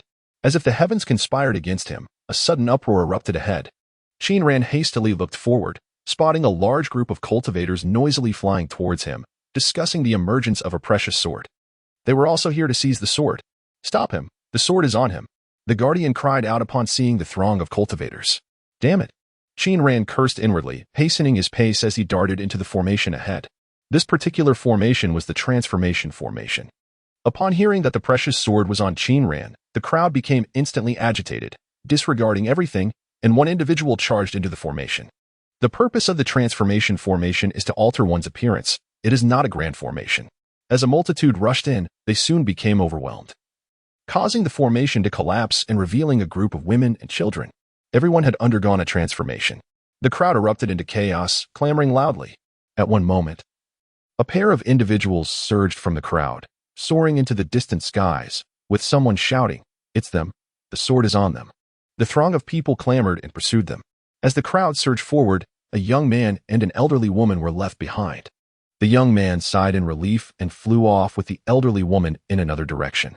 The later arriving cultivators were unaware of Qin Ran's cunning. But the Guardian was not easily fooled. She remained vigilant, refraining from immediate pursuit. Once the crowd dispersed, leaving the young man and elderly woman behind, she was certain and hastened after them. Indeed, they were still there. Qin Ran turned around, and the Guardian was still in hot pursuit. However, the next formation was the invisibility formation. Qin Ran and the elderly woman, Li Shirin, slipped inside, and once the Guardian broke the formation again, they vanished completely. The Guardian, holding Zhao Yaqing, stood on the desolate ground. Her face darkened as she searched the surroundings. Qin Ran and Li Shirin arrived at the final teleportation formation, and he looked at her, suddenly asking, "Should we leave an antidote for them?" Li Shirin met Qin Ran's gaze, hesitating momentarily. The Guardian would certainly be fine, but Zhao Yaqing's fate was uncertain. "After everything we've endured today, do you still wish to leave an antidote?" Qin Ran inquired. Li Shirin lowered her head, but ultimately replied, "I harbor no enmity towards her. It is best to leave the antidote." Just then, the Guardian, having deduced the location of the final formation from the relative positions of the preceding four formations, had closed in, shouting from afar, "Little brat, do not escape." Qin Ran ignored her, merely shaking his head at Li Shirin, sighing, "All right." He then tossed a porcelain vial onto the ground. "Give me your hand," he instructed, explaining that physical contact could prevent them from being transported to disparate locations. Li Shirin extended her hand to him. Qin Ran wrapped one arm around her waist while grasping her hand with the other, swiftly entering the final formation, the teleportation array. "Stop." The Guardian sensed a disturbance in the space, realizing that this formation was likely a teleportation array. Startled, she acted swiftly, raising her hand to unleash a powerful gust, creating a whirlwind from the ground. As Qin Ran embraced Li Shirin and activated the formation, their bodies felt weightless, uncontrollably tilting backward as though they had pressed the accelerator of a speeding car. In the next moment, the scenery shifted, and they were whisked away to an unknown destination. However, just then, the transformation halted abruptly, and the master and disciple were violently expelled from the void, plummeting to the ground. The sudden stop, coupled with the spatial pressure, overwhelmed both Qin Ran and Li Shirin, leaving them grievously injured and bleeding, unable to move for a moment. "Did the teleportation fail, master?" Li Shirin, still holding on to Qin Ran's hand, gazed at the crimson sky. Qin Ran did not respond. He surveyed their surroundings. The harsh environment still resembled that of a volcano. with fiery clouds and dark red earth, a volcano looming behind them, and a small town visible ahead. They had barely teleported and had not even traveled a kilometer. The Guardian approached with a menacing grin.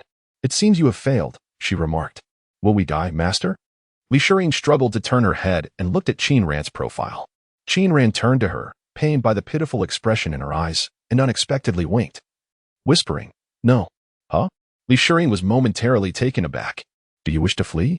The Guardian stepped closer, looking down at Qin Ran with disdain, mocking, "A mere insect." "Keep fleeing." Qin Ran forced a smile and inquired, "Shall we fight on equal terms? What do you think?" The Guardian stepped closer, placing a foot upon Qin Ran, demanding, "Where's the antidote?" "Haraha." Qin Ran suddenly laughed, saying, I placed the antidote right before the teleportation array." "What?" The Guardian's expression shifted to one of fear as she crouched, gripping Qin Ran's neck. "Say that again." "I said." Qin Ran continued to chuckle. "The antidote is in front of the teleportation array, including the antidote for the Yin-Sha poison." "What?" The Guardian sensed something was amiss. "Where did the Yin-Sha poison come from?" "I said, the Yin-Sha poison." Qin Ran reiterated. No sooner had he finished speaking than the Guardian felt a tingling in her calf. She glanced down to see a red, venomous snake blending with the ground, releasing its grip on her leg and swiftly retreating. "What was that?" she inquired. "The Yin-Sha top-hand snake," Qin Ran informed her. "Born from the land tainted by Yin-Sha, it bears neurotoxins, coagulants, and Yin-Sha poison. Do you understand the Yin-Sha poison?" He mused aloud. "The Yin-Sha poison affects the heart, will, and consciousness. The chilling malevolence enveloped the atmosphere, instilling a sense of icy dread that could drive one to madness." As Qin Ran spoke, the Guardian felt a sudden chill coursing through his body, his consciousness gradually fading, signs of disorientation becoming apparent. "You have unleashed the antidote yourself. Now you must seek it out," Qin Ran urged. "Hurry, the poison of Yin-Sha is enigmatic, and its onset is swift." Before he could finish, the Guardian released him and fled. Qin Ran exhaled deeply. "Master," Lishirin inquired, "is that Long Chi-Chi?" "Indeed," Qin Ran affirmed. 3 days prior, Long Chi-Chi had deceived Lishirin and was about to escape when she collided with a man. Looking up, she was startled to find it was Qin Ran. "What are you doing here?" she exclaimed. Qin Ran did not respond directly, instead countering with a question, "Where are you headed?" "I." Long Chi-Chi quickly regained her composure, scratching her head with a smile. "Just wandering about." "I mean, after you flee from here, where do you intend to go?" Qin Ran pressed. Long Chi-Chi pondered seriously for a moment before replying. "Anywhere in this vast world. I wish to see what human society is like. Perhaps seek a small sect to learn from, or find a mountain to claim as my own. All options are viable. Though you have transformed into a human, you are not truly one." Qin Ran shook his head. "The mortal realm is fraught with peril, concealing formidable beings. As a creature of the supernatural, how long do you believe you can survive among humans?" Long Chi-Chi dismissed his concerns. "The world is vast and boundless. I intend to live honestly, diligently pursue my path, and survive. How could I possibly be so unfortunate?"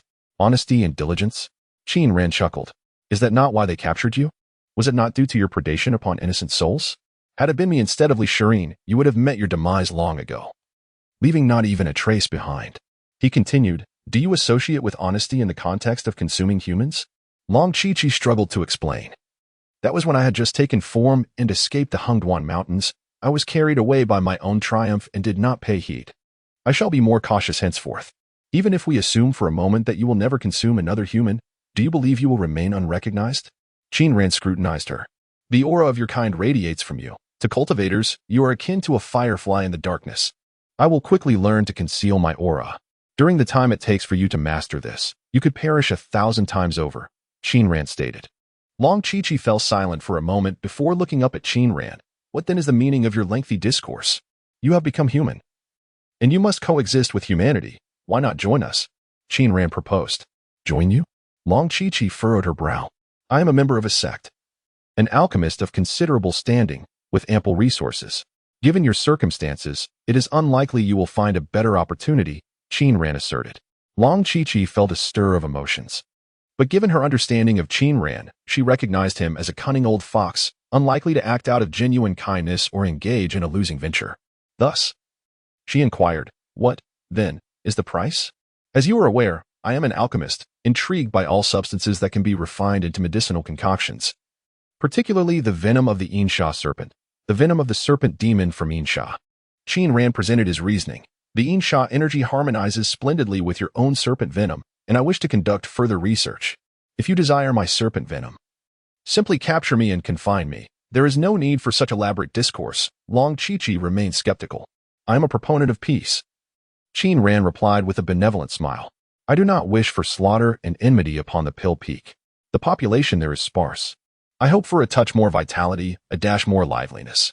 Ultimately, I would like to request a small favor. Qin Ran's plea for peace fell on deaf ears for Long Chi-Chi, who dismissed it entirely. Then it must come down to the last reason, she exclaimed, clutching her petite frame nervously. You don't mean to ask me to bear your child, do you? I am no wild hero.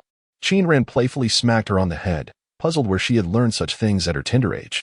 Shireen, having listened to Long Chi-Chi's recounting, turned to Qin Ran and asked, was this part of your plan? After consuming the elixirs, the trio, having regained some strength, proceeded towards the sword-casting town with the transformed Long Chi-Chi. Even if we hadn't encountered Zhao Yaqing and her companions that day, I would have prepared for the possibility of encountering high-ranking cultivators. At the very least, should we meet them, we would be able to escape safely. Hence, I will arrange various measures, Qin Ran explained. The teleportation formation was something I voluntarily halted. Our landing spot was prearranged with Long Chi-Chi. This is one of our countermeasures. One of our countermeasures? Li Shireen and Long Chi-Chi echoed in unison. Qin Ran merely smiled and remained silent. The three of them, elderly, weak, sick, and disabled, slowly made their way to sword-casting town. Both Qin Ran and Li Shireen bore injuries, rendering them weak, while Long Chi-Chi, appearing as a petite lowly, harbored the heart of an ancient creature, embodying the frailty of age. Occasionally, cultivators soared overhead, still in search of that sword, some pausing to inquire about the trio of the old, weak, and sickly. However, as they were a group of three rather than two, and posed no threat, they were largely overlooked. Everyone is intent on finding that sword. Qin Ran sighed. The phenomenon accompanying its emergence is vividly clear from this vantage point. Cultivators are human. Their immense power only inflates their greed. Without ample preparations, they will meet a swift demise. Li Shireen observed the figures soaring above, their curses audible even from the ground. And she fell silent. She pondered. This is the realm of cultivation. Her master was indeed correct. After traversing approximately 2 miles, the trio took an entire hour to complete their journey, returning to the Yulai Inn in the afternoon. Qin Ran, pale and limping, entered the inn and approached the counter, weakly addressing the innkeeper. Innkeeper, I wish to check out. Upon seeing the state of the master and disciple, the innkeeper looked up and inquired, what has happened to you both? Just moments ago, Li Binshan unveiled an extraordinary sword, having successfully undergone the Thunder Tribulation, a rarity in the world. I took the two of them to witness the spectacle, to broaden their horizons. To my dismay, those intent on seizing the sword were in a foul mood, and we suffered an indiscriminate beating at their hands. Qin Ran shook his head, lamenting the decline of human integrity, stating, it is truly disheartening that after inviting Master Su to forge a sword, we were met with violence instead.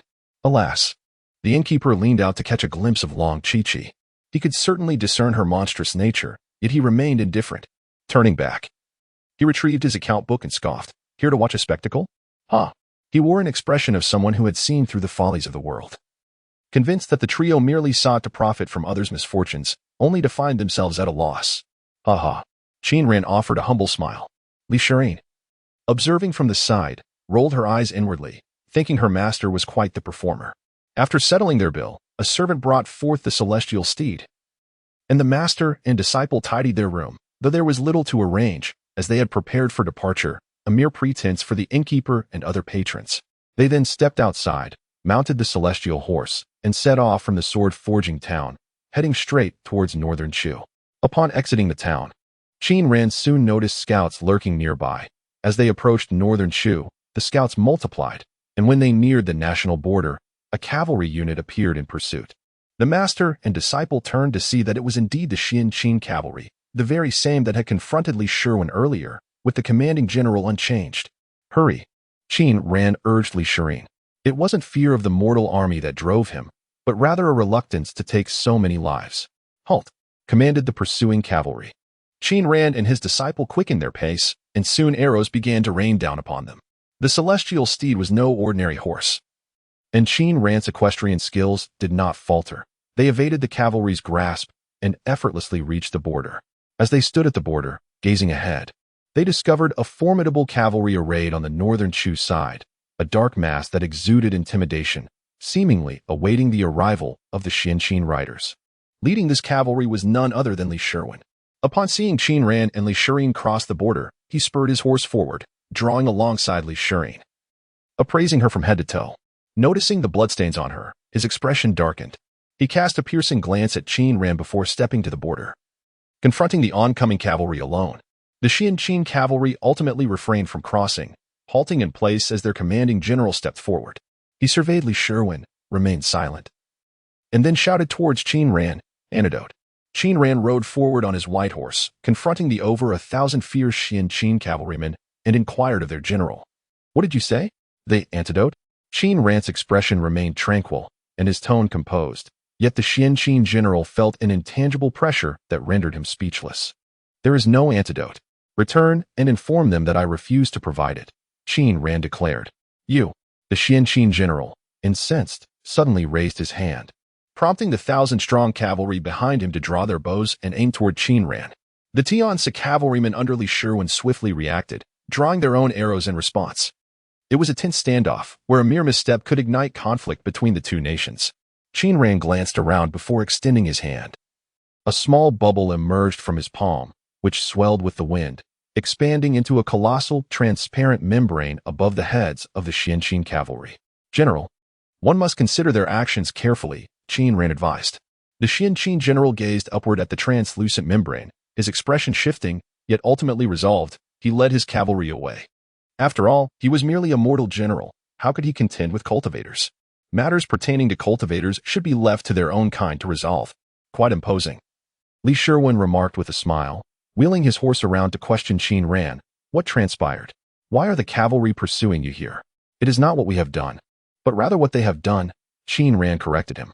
The daughter of the Zhao family from Qin, also a cultivator, attempted to seize Shi Yin's life sword, but failed and fell victim to a deadly poison. Seeking the antidote is likely the reason behind the cavalry's pursuit of us. That Zhao family daughter is named Zhao Yaqing. Shi Yin mentioned she is the daughter of Qin's grand tutor and has entered the Qin Yuntian sect for cultivation. Seizing a sword? Is the cultivation world this chaotic? Li Sherwin inquired, signaling for the troops to regroup. "So, you successfully forged the sword?" "Indeed," Qin Ran replied, following Li Sherwin's lead. "But how is it that you find yourselves waiting for us here? Given that the opposing forces have drawn their troops to the border, would I remain unaware of such developments?" Li Sherwin chuckled. "Should I wait until they breach our gates to learn of their maneuvers?" "True," Qin Ran nodded in agreement. Li Sherwin's encampment was a safeguard for the nation's borders. Thus, any change in the enemy's formation would certainly come to his attention. Otherwise, he might find himself besieged in his sleep one fateful night. As they led Qin Ran and his disciples back to the camp, Li Sherwin noticed that his younger sister appeared troubled. She was devoid of her usual silly smile, not joyfully roaming about, but instead walked with her head down. A frown etched across her face, exuding an aura of gloom. "Were you not forging a sword? Having obtained a life, sword, and new possession, one should be elated. What troubles you? What is wrong?" He gently inquired of Li Sherwin. Li Sherwin offered no response, merely casting a glance at Qin Ran. "The issue is quite intricate, not easily articulated in a few words," Qin Ran explained. "Fear not, I have ample time. Take your time to elaborate." "My sister's matters are of great importance," Li Sherwin assured patiently. "To put it simply, she has taken a life," Qin Ran stated. "No," Li Sherwin shook her head. Li Sherwin had been on the battlefield. She would not succumb to melancholy merely from taking a life. The enemy was slain. What was there to be depressed about? After a moment of contemplation, Qin Ran remarked, "The rules of the cultivation world differ from those of the mortal realm. I had her experience it briefly. She likely found it disconcerting." This explanation was rather vague. Who could comprehend it? Li Sherwin's expression darkened. "Can you speak plainly?" "Master deceived me," Li Sherwin suddenly exclaimed. "What?" Both Qin Ran and Li Sherwin were puzzled by her words. "Clearly, we could have simply walked away without killing anyone, yet you insisted I take a life," Li Sherwin stated. As they made their way back to the camp, the master and disciple exchanged their thoughts, the conversation chaotic, recounting the events to Li Sherwin. How much she truly understood was of little concern to anyone, but at least they had cleared the air. With the atmosphere less oppressive, Li Shiwen turned to Li Shirin. Show me your life sword, that divine treasure. I wish to broaden my horizons. Li Shirin retrieved Murang from her bag and handed it to Li Shiwen. Is it truly this beautiful? Li Shiwen praised as he received the sword. However, upon closer inspection, he noticed that while it was indeed striking, it exuded a murky aura, lacking sharpness, as if it had never been unsheathed. What is the meaning of this? He gestured to Qin Ran, inquiring. He knew that asking Li Shirin would yield no answers. This is a life sword. It requires nurturing within the Qi Si before it can be wielded, Qin Ran replied. At present, it is inferior to the military knife in your hand. Into the Qi Si? Li Shiwen was familiar with the concept. Yet he could not fathom how such a large sword could be contained within it. There are mysteries therein, Qin Ran explained. Firstly, the Qianquan formation allows for size alteration. And secondly, nurturing techniques. The formation enables it to change dimensions at will, and after nurturing, it will integrate with its master. Once Shirin refines it, it will essentially become a part of her being, ultimately resting within the Qi Si, above the Qi vortex, growing alongside her cultivation. This was a complex theory of cultivation that even Li Shirin struggled to grasp, let alone Li Shiwen, who found himself lost in the explanation, ultimately understanding only that the sword would be formidable once refined. As he examined the sword closely, he suddenly noticed two characters on the hilt. Murang. This revelation caused him to pause, asking, what is the name of this sword? Qin Ran turned away, his lips sealed in silence. Hastily, Li Shirin reached out, swatting his hand away and reclaiming the sword with an irritated huff. What does it matter to you? Observing Li Shirin's bashful demeanor, Li Shiwen felt a sinking sensation in his heart. It was over. His sister had grown up.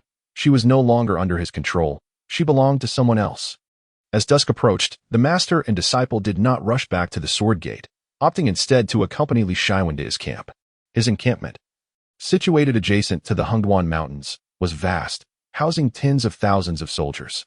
In a few years, this place might very well transform into a bustling city. After partaking in a meal provided by the military, Qin Ran returned to his quarters, reclining in contemplation of life. Suddenly, a knock echoed through the room. Accompanied by the voice of Li Shiwen, Qin brother, would you care for a drink? Reflecting on the appellation, Qin Ran rose, donned his attire, and opened the door. Before him stood Li Shiwen in casual attire, one hand grasping a wine jar and the other a paper bag. Did you not go on patrol tonight? He inquired. My subordinates have gone, Li Shiwen replied, and I am not obliged to attend. The two sought a tranquil spot and settled upon the grass. Li Shiwen unveiled the contents of the paper bag, revealing a roasted chicken. He posed a question to Qin Ran, having known each other for quite some time. May I inquire your age, origin, and marital status? I remain in the dark about these matters.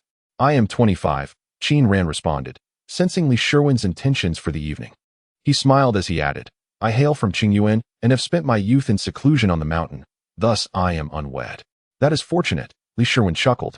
An unmarried man is not a centuries-old demon, and your age aligns closely with that of my sister, which is indeed the best scenario. He uncorked the wine jar and took a sip, jesting, one would not surmise that you are merely 25 given your mature demeanor. I suppose I have become somewhat reserved. Qin Ran replied. Li Shiwen tore off a chicken leg and tossed it to Qin Ran, taking one for himself. After a bite, he declared, I am a straightforward man and prefer to speak plainly. Thus, I expect you to respond candidly. I am aware of your affection for my sister, and it seems she harbors some feelings for you as well. What are your intentions moving forward? Practice is about going with the flow. Embodying the principle of the highest good is like water, and embracing non-action, Qin Ran articulated. Be direct, Li Shiwen exclaimed. Can you not speak in simpler terms? It was apparent that while Shirin understood the nuances of music, Shiwen may not grasp the intricacies of literature. I am a practitioner from the outset. I prepared myself for the solitary pursuit of the Tao. Whether I have a partner or not is not of paramount importance, Qin Ran elaborated. My relationship with Shirin depends solely on her feelings. Should she wish for companionship, I would gladly accompany her for a lifetime. If she is disinterested, I shall remain merely her mentor. Practitioners. Li Shiwen shook his head with a smile. Oh, let me remind you. The young man who has become engaged to Shirin recently joined a sect for cultivation. I believe it is called the Heavenly Something Cloud sect, he remarked, adding that the individual reportedly possesses considerable talent. You should be cautious. Understood, Qin Ran nodded, taking another sip from the wine jar. A hint of unease crossed his expression as he pondered the implications of this new sect. Was this individual akin to the likes of Xiao Yin or Nalan Yanran? What role did he play? A sage or a rival? Under the night sky, amidst the stars, on the grassy expanse, with a gentle breeze and potent wine, the two men engaged in jovial conversation, inevitably veering towards the subject of women, leading to more ambiguous discussions. After a night of rest in the military camp, the following morning, Qin Ran accompanied Long Chi and Li Shiyin back to the Sword Gate. "Where's my brother?" Li Shiyin inquired upon noticing Li Shiren's absence. "He has drunk himself to sleep," Qin Ran replied. "Did you drink without me last night?" Li Shiyin exclaimed in astonishment. How could these two possibly come together? Qin Ran cast her a sidelong glance, finding her wording quite peculiar. The Xianling horse galloped swiftly. They had departed from the military camp in the morning and arrived at the Daojian gate by evening. As they drew nearer to the gate, the tension on Li Shiren's face gradually relaxed. Upon catching sight of the mist-shrouded peaks towering within the Daojian gate, she excitedly pointed at the slightly shorter and rounder mountain, exclaiming to Qin Ran, "Master, that is Dan Peak." Qin Ran also felt a surge of joy. At last, they were home. The air in Libin Mountain was stifling and murky, filled with the acrid scent of sulfur, and the temperature was perpetually reminiscent of a steamer. Was this truly a place for humans to reside? Was this a paradise for cultivators?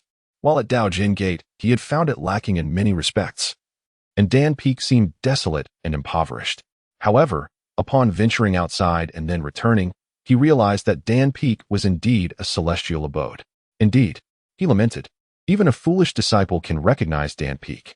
Li Shirin glanced at Qin Ran and giggled, "Then master, I shall return first." "What?" Qin Ran initially failed to comprehend. He watched as Li Shirin drew forth the Qinxing sword, summoning it to float before her. She leaped onto it, soaring directly from her horse to the flying sword. "Master, please bring my horse back," she called out, then flew towards Dan Peak. "Hey, be careful," Qin Ran urgently warned her, but it was too late. Li Shirin, moving with astonishing speed, collided headlong into the protective mountain formation of Daojian Gate. Alas! Qin Ran sighed, realizing that this was still that muddled, foolish disciple. Dazed from the impact, Li Shirin cradled her head, feeling a bit embarrassed. She hurriedly glanced around, seeing no one nearby, and quickly soared inward, only to crash into the protective formation once more. "Ouch," she groaned, rubbing her head, lowering her gaze. She noticed a crowd at the mountain gate looking up at her, laughing and pointing. Feeling somewhat flustered, she hastily flew forward, only to collide with the protective formation yet again. "Who dares to intrude upon the formation?" resonated a deep voice from within, startling the elder guarding the mountain gate. "Identity token." Qin Ran, unable to watch any longer from afar, called out loudly. "Oh right," Li Shirin exclaimed, flustered, as she fumbled to produce her identity token. She infused her spiritual power into it, causing the token to emit a radiant light, which opened a passage in the protective formation. "No one is intruding. No one is intruding," she cried out repeatedly, guiding her sword through the newly opened passage into the mountain gate. Sigh. Qin Ran and Long Chi both shook their heads in unison. "Is this truly your disciple?" Long Chi inquired. "How could a cunning fox like you have such a reckless and foolish disciple?" "Now, allow me to impart the first lesson in humanity." Qin Ran remarked to Long Chi, "Humans are invariably drawn to what they lack, perpetually seeking that which is missing, and they are particularly fond of complimenting their own deficiencies." Long Chi nodded thoughtfully. Qin Ran lowered his gaze upon her and inquired, "Can you ride a horse?" "No. That's absurd," she retorted. "I was a serpent. A mythical beast. Where would I have learned to ride?" "I shall teach you," Qin Ran declared, gesturing towards the white steed left by Li Shirin. Exuding an air of equestrian mastery, Long Chi felt compelled to gesture towards her diminutive limbs, gazing at him with her serpent-like eyes. "Do I appear capable of riding a horse?" "Ahem. No. Is that so?" Qin Ran cleared his throat and complimented, "You are a mythical being, not an ordinary person." Such flattery delighted Long Chi, prompting her to leap from Qin Ran's embrace and approach the ethereal steed. However, her short legs could not reach the stirrups, and her petite arms failed to grasp the reins. Clinging to the horse's neck to retrieve the reins, the steed, sensing her serpentine aura, became alarmed, which in turn startled her. As her panic escalated, the ethereal horse grew even more frantic. How do I ride this?" she stammered, her anxiety rendering her speechless. "Just like this." Qin Ran grasped the reins, but before he could finish, the ethereal horse bolted in a fit of fright. "Oh, help me." Long Chi cries echoed far and wide. Under the cloak of night, Qin Ran, with a bruised and battered Long Chi-Chi, traversed the ancient forest path outside the residence of Danfeng, arriving at the meadow before a wooden cabin beside a small river. He inhaled the refreshing air of home and couldn't help but lament internally. I shall never venture out again. This world is perilously treacherous. Before he could complete his lamentation, a voice emerged, that of his foolish disciple, who whimpered, "Master, you must come inside and see what Chasing Wind has done." Why does your accent sound so peculiar? Qin Ran pondered, glancing over to see his foolish disciple reclining on the rocking chair before the cabin, gnawing on a large crisp pear, her cheeks bulging, wearing a gloating smile as she spoke to him. What has happened with Chasing Wind? A sense of foreboding surged within Qin Ran. You should go in and see for yourself. Elixirs gestured behind her while rocking in the chair. Who is Chasing Wind? Long Chi-Chi inquired. A foolish cat, Elixirs responded, scrutinizing Long Chi-Chi closely and noticing her numerous injuries, her face bruised and battered. She had appeared perfectly fine when she left. How had she come to such a state? Furrowing her brow, she asked, "What happened to you? A cat?" Long Chi-Chi was reluctant to respond, her attention captivated by the ominous aura permeating the air, which instilled a deep sense of unease within her. Was it a demon? No. Merely a cat, a large cat. Elixirs, wielding a hefty pear, gestured playfully and glanced at Long Chi-Chi as she dismounted her horse. A sly grin forming on her lips as she inquired, "Did you fall off your horse?" Long Chi-Chi feigned ignorance, countering with, "It's not an ordinary cat, is it?" "Just a silly cat," Elixirs retorted. At that moment, a commotion erupted within the house as Qin Ran's anguished cries pierced the night. "Chasing Wind!" he bellowed, his voice shattering the silence and echoing against the starlit sky. Elixirs exhaled in relief, patting her chest. It was a good sign that he could still shout. She had genuinely worried that her master might succumb to a fit of rage. When Chasing Wind was first rescued, he was roughly the size of an average kitten, with teeth capable of consuming meat, about a month old. Qin Ran and Elixirs nourished him with spirit beast milk and meat, never restricting his intake, leading to his rapid growth. Within a mere 20 days, he had surpassed even the largest of cats, rivaling the size of a ginger tom. A 2-month-old tiger, in terms of human age, would be comparable to a 4 or 5-year-old child. What does a 4 or 5-year-old child resemble? Often, they are regarded with disdain. Moreover, Chasing Wind was no ordinary tiger. He was the 6th-tier demon king, the Xianming spirit tiger. As he began to show his mischievous side, Qin Ran had just stepped outside, deliberating with Elixirs on whether to take the aerial route or the terrestrial path. While inside, Chasing Wind had already begun showcasing his prowess with his food bowl, flaunting the beast-feeding pills. These pills were specially formulated by spirit beast masters for demon beasts, possessing a range of benefits such as enhancing intelligence, improving cultivation, and strengthening the physique.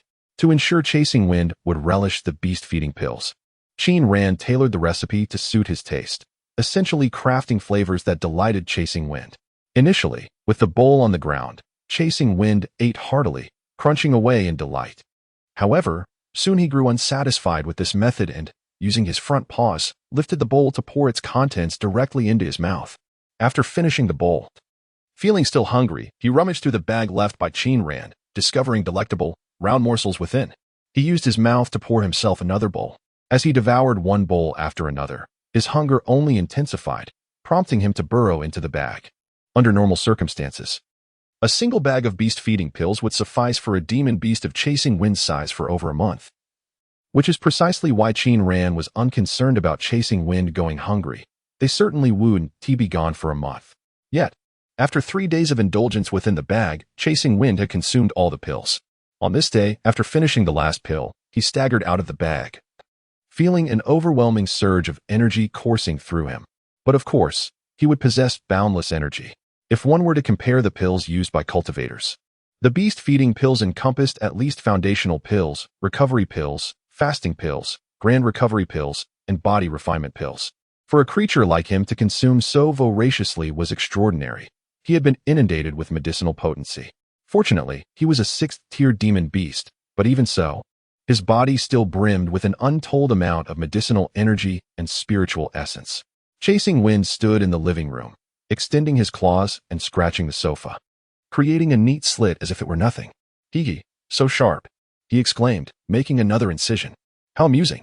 Before he realized it, the sofa was entirely torn apart. Feeling an itch in his teeth, He approached and began to gnaw at it, transforming the sofa into mere strips of fabric and fragments. Are my claws truly this sharp? Chasing Wind pondered with growing enthusiasm. After dismantling the sofa, he turned his attention to the coffee table, then to the walls, and ultimately the dining table, disassembling each with ease. Feeling hungry, he discovered that his beast-feeding pill had been consumed. Thus, he pried open the refrigerator to retrieve some spirit beast meat. However, after a few bites, he found it unsatisfying compared to the delectable pill, and reluctantly drank a couple of sips of milk to appease his hunger. As he wandered out of the room, licking his paws at the entrance, he began to contemplate. When his father prepared delicious food, it seemed to come from the house over there. Might there be some leftover tasty morsels? With this thought, his eyes sparkled, and slightly intoxicated by the milk, he staggered toward the research building. Even when he accidentally fell into a small river while crossing a bridge, nothing could dampen his enthusiasm for food. Upon reaching the first floor of the research building, he found nothing of interest, just an assortment of peculiar items that were inedible. Ascending to the second floor, he rummaged through various herbs, but they were unpalatable. On the third floor, however, he discovered an array of round delicacies. Unsure which were tasty, he sampled several until he eventually found a few delightful flavors. Grabbing a bag, he filled it with his finds. With the bag in tow, Chasing Wind returned to the wooden house, full of pride, thinking how well he had taken care of himself. Surely, his father would praise him upon his return. The sequence of events during his parents' absence unfolded as follows. Day 1, flaunting his meals. Day 2, lounging in the food bag. Day 3, the food bag was emptied, leading to dismantling the house. Day 4, continued disassembly. Day 5, dismantling the research building. Day 6, showcasing his meals. That afternoon, Li flew back to Danfeng. Even while still in the air, she excitedly called out, "Chasing Wind, chasing wind." Hearing her voice, he groggily crawled out of the food bag, wobbling toward the door to greet his mother. Before Li could land, she spotted a large, white mass running out of the wooden house. Fortunately, her keen eyesight and youthful adaptability allowed her to discern that the white figure bore some black stripes, resembling 4 limbs and a head, much like her family's shimming spirit tiger.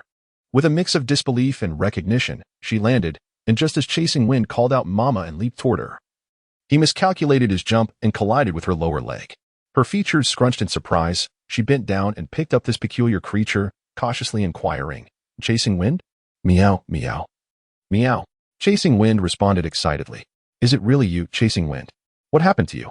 Li questioned, bewildered. "Who did this to you?" Chasing Wind shook his head, continuing to meow with enthusiasm. Li gently set Juefeng down. As a fellow food enthusiast and a bit of a scatterbrain, she had her suspicions about Juefeng's predicament. Cautiously, she approached the wooden cabin, fearing it might harbor the scene she dreaded. Pushing open the door to the living room, she sighed, "It's over. Juefeng, you must flee at once. I will distract the master for you." Juefeng looked bewildered. "I have cherished our bond over the past month, but..." Li turned to gaze at the exhausted Juefeng and asserted, "If you do not run, the master will devour you whole." Though Juefeng did not comprehend her words, he sensed the emotion behind them, leading to a vague feeling of unease. As Li urged him to leave, he obediently complied. Wandering into the forest, once Juefeng was gone, Li entered the living room and kitchen, which resembled a battlefield. She discovered an unspoiled pear in the already damaged refrigerator and took it outside. Sitting on the porch swing, she munched on the pear while contemplating how to explain the situation to the master without provoking his ire. Ultimately, she reasoned that with the master's cunning and depth, there should be no significant issue. Qin Ran dismounted and entered the cabin, only to be met with utter chaos. The walls bore scratch marks, and the partition between the living room and kitchen had been destroyed. The sofa, television wall, coffee table, refrigerator, and dining table all lay in ruins. All the memories of modern life he had painstakingly reconstructed over the years had been shattered, leaving behind a landscape of claw marks. His heart echoed the turmoil of the room. Scattered across the floor were various pills, beast-feeding pills, returning essence pills, foundation establishment pills, barrier-breaking pills, gathering essence pills, items that should have been in the research building, leading him to the worst possible conclusion. Qin Ran stood frozen, rage igniting within him. "Juefeng!" He bellowed in despair.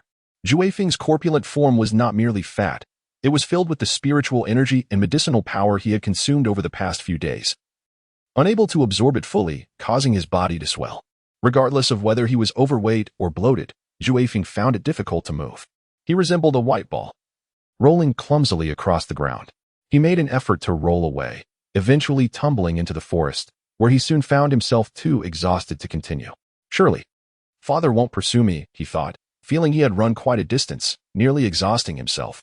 Overeating had its consequences. Leaning against a large tree, he sat in a relaxed posture, his once strong paws now resembling those of a dinosaur, short and resting on his round belly. Gasping for breath, he pondered. Why would father want to kill me? His confusion deepened. Just then, Juefeng. Qin Ran's anguished cry pierced through the grasslands, rivers, and forests, reaching his ears. Startled, Juefeng's flesh quivered like white jelly. Father really will kill me. He dared not rest any longer. With a vigorous push of his head forward, he rolled onto the ground, his limbs finding purchase beneath him. After shaking off the dust, he resumed his flight deeper into the forest. As the twilight descended upon the land, he had just escaped from his dwelling. As he dashed through the woods, the darkness enveloped him completely. With each passing moment, the forest transformed into a realm where not even a hand could discern 5 fingers. However, this posed no hindrance to him, for he was a feline creature, a legendary beast born of darkness itself. He perceived the night as if it were day. Darkness was to him as water is to a fish. In fact, his vision in the obscurity was sharper than in the light. Huffing and puffing, he rolled beneath a tree, his body quivering as he leaned against the trunk. Exhaustion seized him. He could run no more. If his father truly intended to consume him, then let it be so. After all, he could not muster the strength to flee any longer. Leaning against the tree, he gasped for breath, his once round and glimmering eyes now squinted into mere slits. He strained to gaze ahead. The forest was abuzz with life. Birds and serpents resided in the trees, while pigs and bears roamed the ground.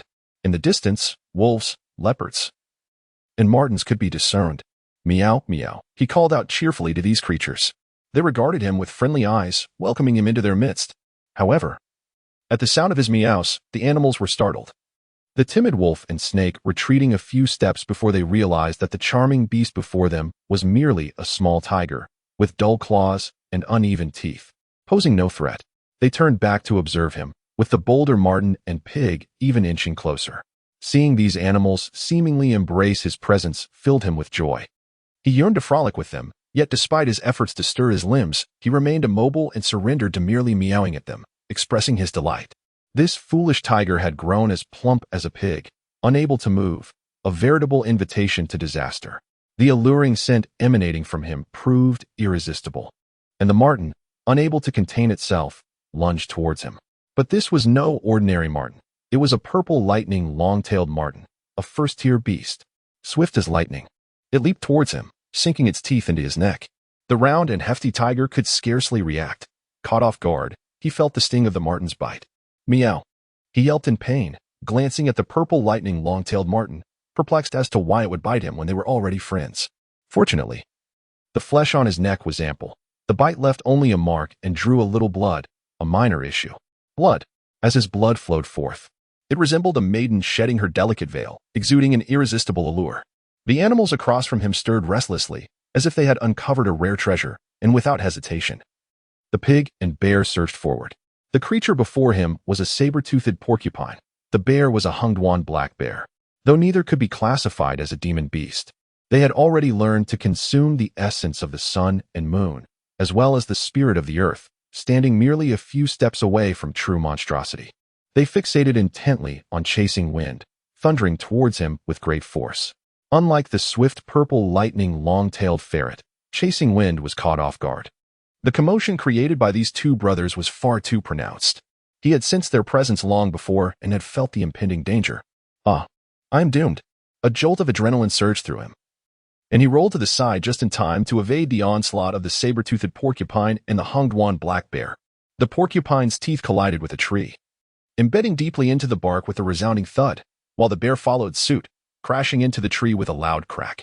The great tree toppled, its fall echoing through the lively night forest, creating an uproar. In the midst of this chaos, Chasing Wind observed the animals with a growing awareness. They were not here to welcome him, but rather, they yearned to devour him. Each pair of eyes radiated pure malice and hunger, all intent on consuming him. Why?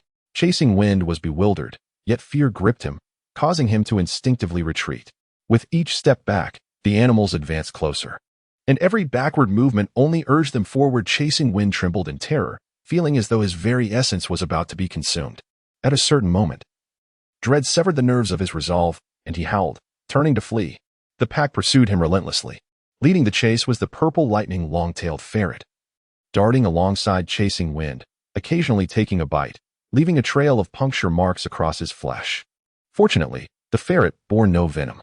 Next were the birds in the air, 2 azure-tailed dragon sparrows and a silver-winged owl. The sparrows would occasionally swoop down, attempting to snatch Chasing Wind with their talons. Yet his ample form proved too cumbersome for them to lift. Each descent merely left behind a few scratch marks. Meanwhile, the silver-winged owl spread its silvery wings, gliding close, attempting to slice him with its feathers, though it had yet to succeed.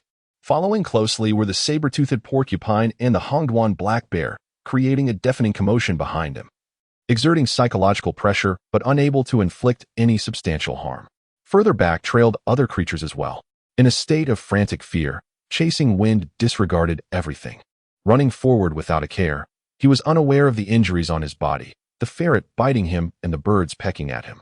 Oblivious to his fatigue, he continued to flee, his body resembling a rolling ball. Yet, as he ran, he found himself surprisingly buoyed by an unseen force beneath his feet, as if the very wind were lifting him. At some point, the tumult caused by the pig and bear faded away, leaving only the 3 birds and 1 ferret entangled with him.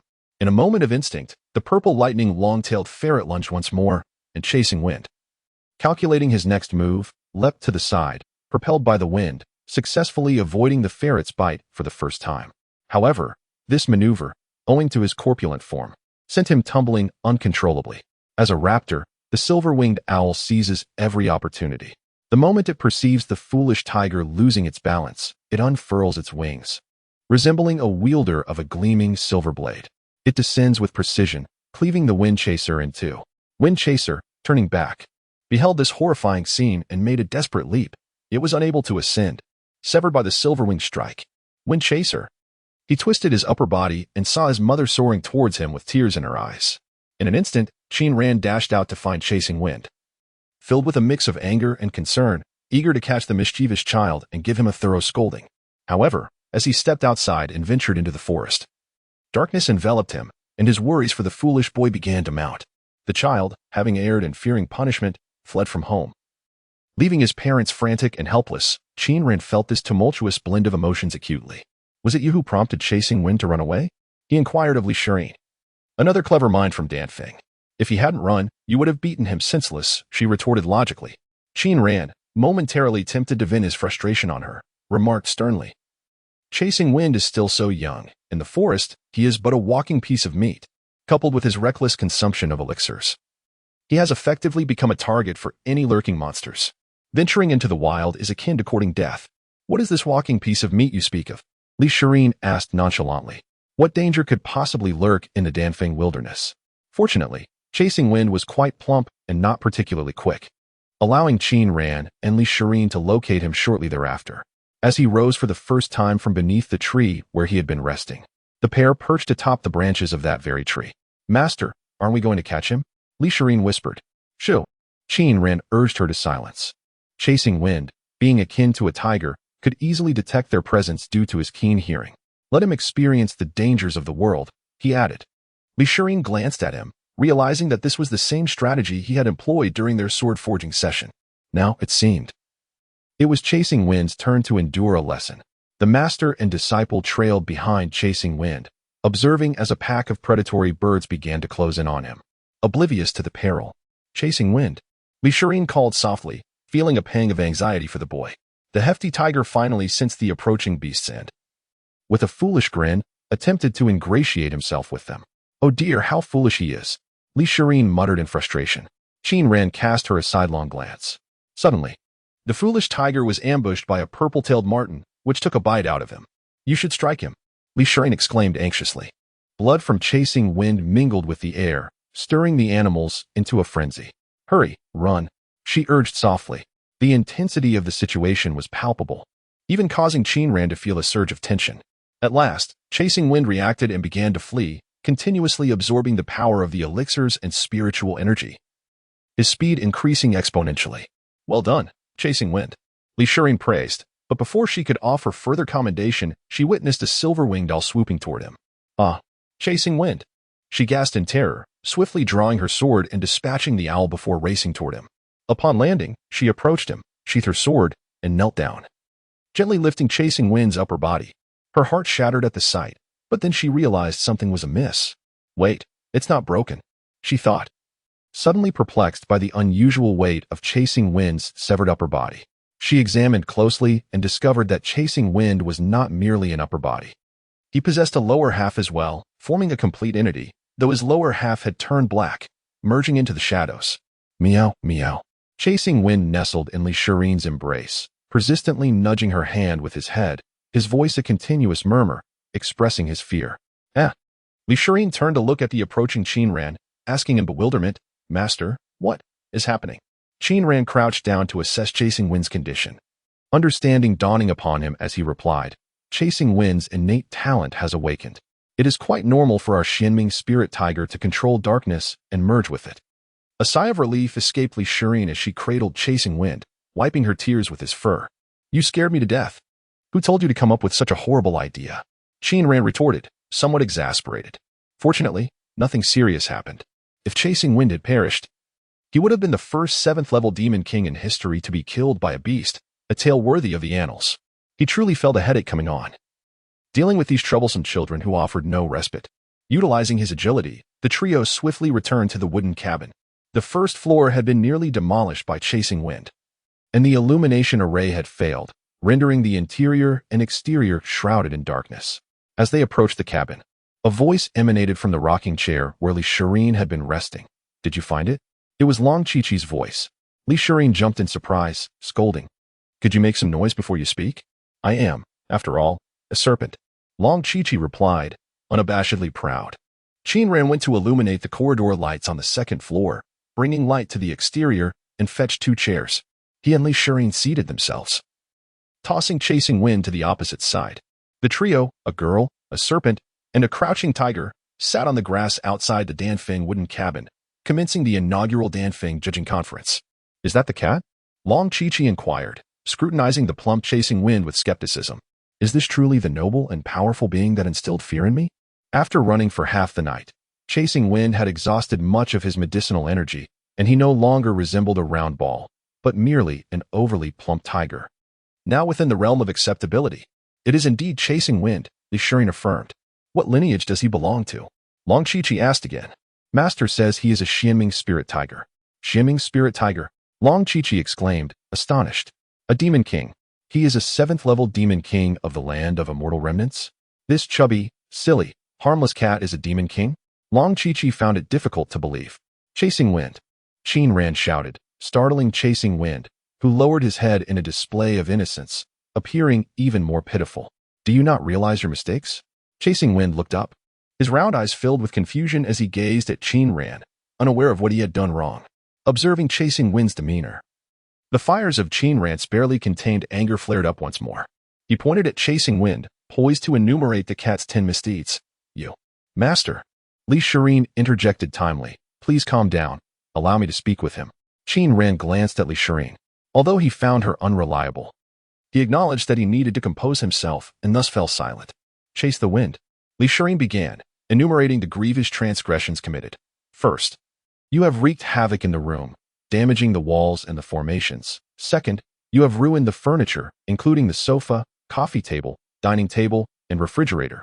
Third, you have squandered the ingredients stored in the fridge. Fourth, you have wasted precious elixirs. Fifth, you have destroyed countless herbs in the research building. Sixth, you have obliterated numerous potions in the research building.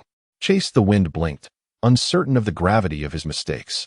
Qin Ran regarded Chase the Wind, deep in contemplation. This creature was a beast, with a worldview entirely distinct from that of humans.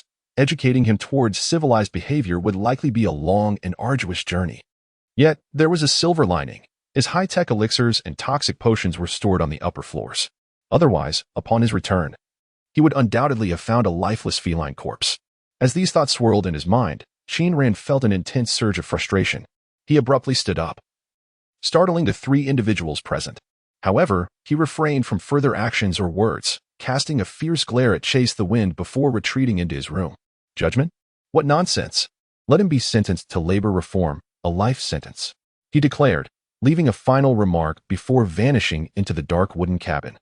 Destined to serve his time on Dan Peak. Elixirs rose, pointing at Chase the Wind with a grin. Chase the Wind, you're in for a rough time. Chase the Wind raised a paw to lick it, feeling a slight itch in his claws. Observing that both Qin Ran and Elixirs had returned to their rooms, Long Chi-Chi inquired, "Where will I sleep?" The following morning, while curled up on the grass below, Chase the Wind was ruthlessly roused by Qin Ran, who demanded he commence his labor reform journey. Shaking off the dew from his fur, the plump creature gazed innocently at Qin Ran, attempting to evoke sympathy. Qin Ran ignored him, heading to the storage room to gather some wooden boards, noisily constructing a large wooden frame, which he outfitted with 4 wheels, creating a rudimentary cart. Finding a length of rope, he bound the wooden cart to Chase the Wind. Although Chase the Wind was already 2 months old, he was the size of a large cat or a young dog. Qin Ran deliberately made the wooden box oversized, so when it was attached to the cart, Chase the Wind appeared remarkably small and pitiable in comparison. As Chase the Wind struggled to drag the wooden box into the house, Elixirs witnessed the scene and felt a pang of sympathy. She turned to Qin Ran and asked, "Master, isn't this a bit excessive?" Qin Ran, dismantling the floorboards inside, cast a glance at Elixirs, whose heart sank at the murderous glint in his eyes, prompting her to quickly fall silent. Dan Peak was bustling with activity. With much work to be done, Elixirs had her own tasks to attend to. She retrieved her lake-digging tools from the storage room and changed into simple work attire, continuing her excavation endeavors. The interior was marked with Chase the Wind's paw prints, marring the walls and floors. While the walls could not be altered due to the upper floor, the flooring could be replaced. Qin Ran planned to remove the old boards and relay the floor, allowing for a rearrangement of the various formations within the room. The formation on the first floor was a rudimentary setup from his initial foray into the study of formations. Quite simplistic and crude. Seizing the opportunity, Qin Ran decided to rearrange it. After spending a couple of hours, he dismantled the floor and organized the materials into wooden frames, instructing Chasing Wind to haul them away to a grassy area outside, where they formed a considerable pile. At first, Chasing Wind found dragging the wooden crates laborious. But as the medicinal energy and spiritual essence within him were absorbed, the weight of the refuse he was moving grew heavier. Now, he could manage an entire cartload of timber. Having dealt with all the items inside, both useful and useless, he stacked several heaps outside on the grass, and then employed his techniques to clear the room entirely. Gazing at the empty chamber, Qin Ran felt a strange emptiness within himself, yet curiously, it was not as distressing as he anticipated. With a sigh, he turned to leave and said to Chasing Wind, "Let us procure some more wooden planks." At that moment, Long Chi-Chi approached, uncertainly inquiring of Qin Ran, "Is this how cultivation is?" To which he replied, "This is a necessary response to the chaos wrought by the husky." Casting a sidelong glance at Chasing Wind, who was dejectedly licking his fur, Qin Ran suddenly recalled something and asked, "Where did you rest last night?" He had been so flustered by anger that he had forgotten to arrange accommodations. "I am a snake. I can rest anywhere," Long Chi-Chi replied. "Indeed," Qin Ran nodded, but then pointed at Chasing Wind, cautioning Long Chi-Chi, "Remember the lesson from his past. Do not meddle with the items in the research building. He only consumed the useful elixirs. There are many toxic pills and useless ones over there." "I am not foolish," Long Chi-Chi remarked, glancing at Chasing Wind. She had wandered nearby earlier that morning and noticed that everyone was quite busy, leaving her, a solitary snake, feeling somewhat out of place. Thus, she asked, "Is there anything I can assist with?" "Well, if you wish," Qin Ran replied, wielding a knife and resembling an old farmer. He gestured as he spoke. "You can join Shirin in digging a lake, or you could help lay the foundation here. I plan to construct 2 rooms nearby for you both. Or you might assist in sorting the earth that Shirin has piled up, clearing out the refuse and rubble. I intend to fire some bricks from that soil for constructing a dam and a pavilion." After pondering for a moment, Long Chi-Chi said, "Then I shall sort the stones." "Very well, as you wish," Qin Ran nodded, then added, "All actions, whether sitting, standing, or lying down, are forms of cultivation. You asked earlier if this is cultivation.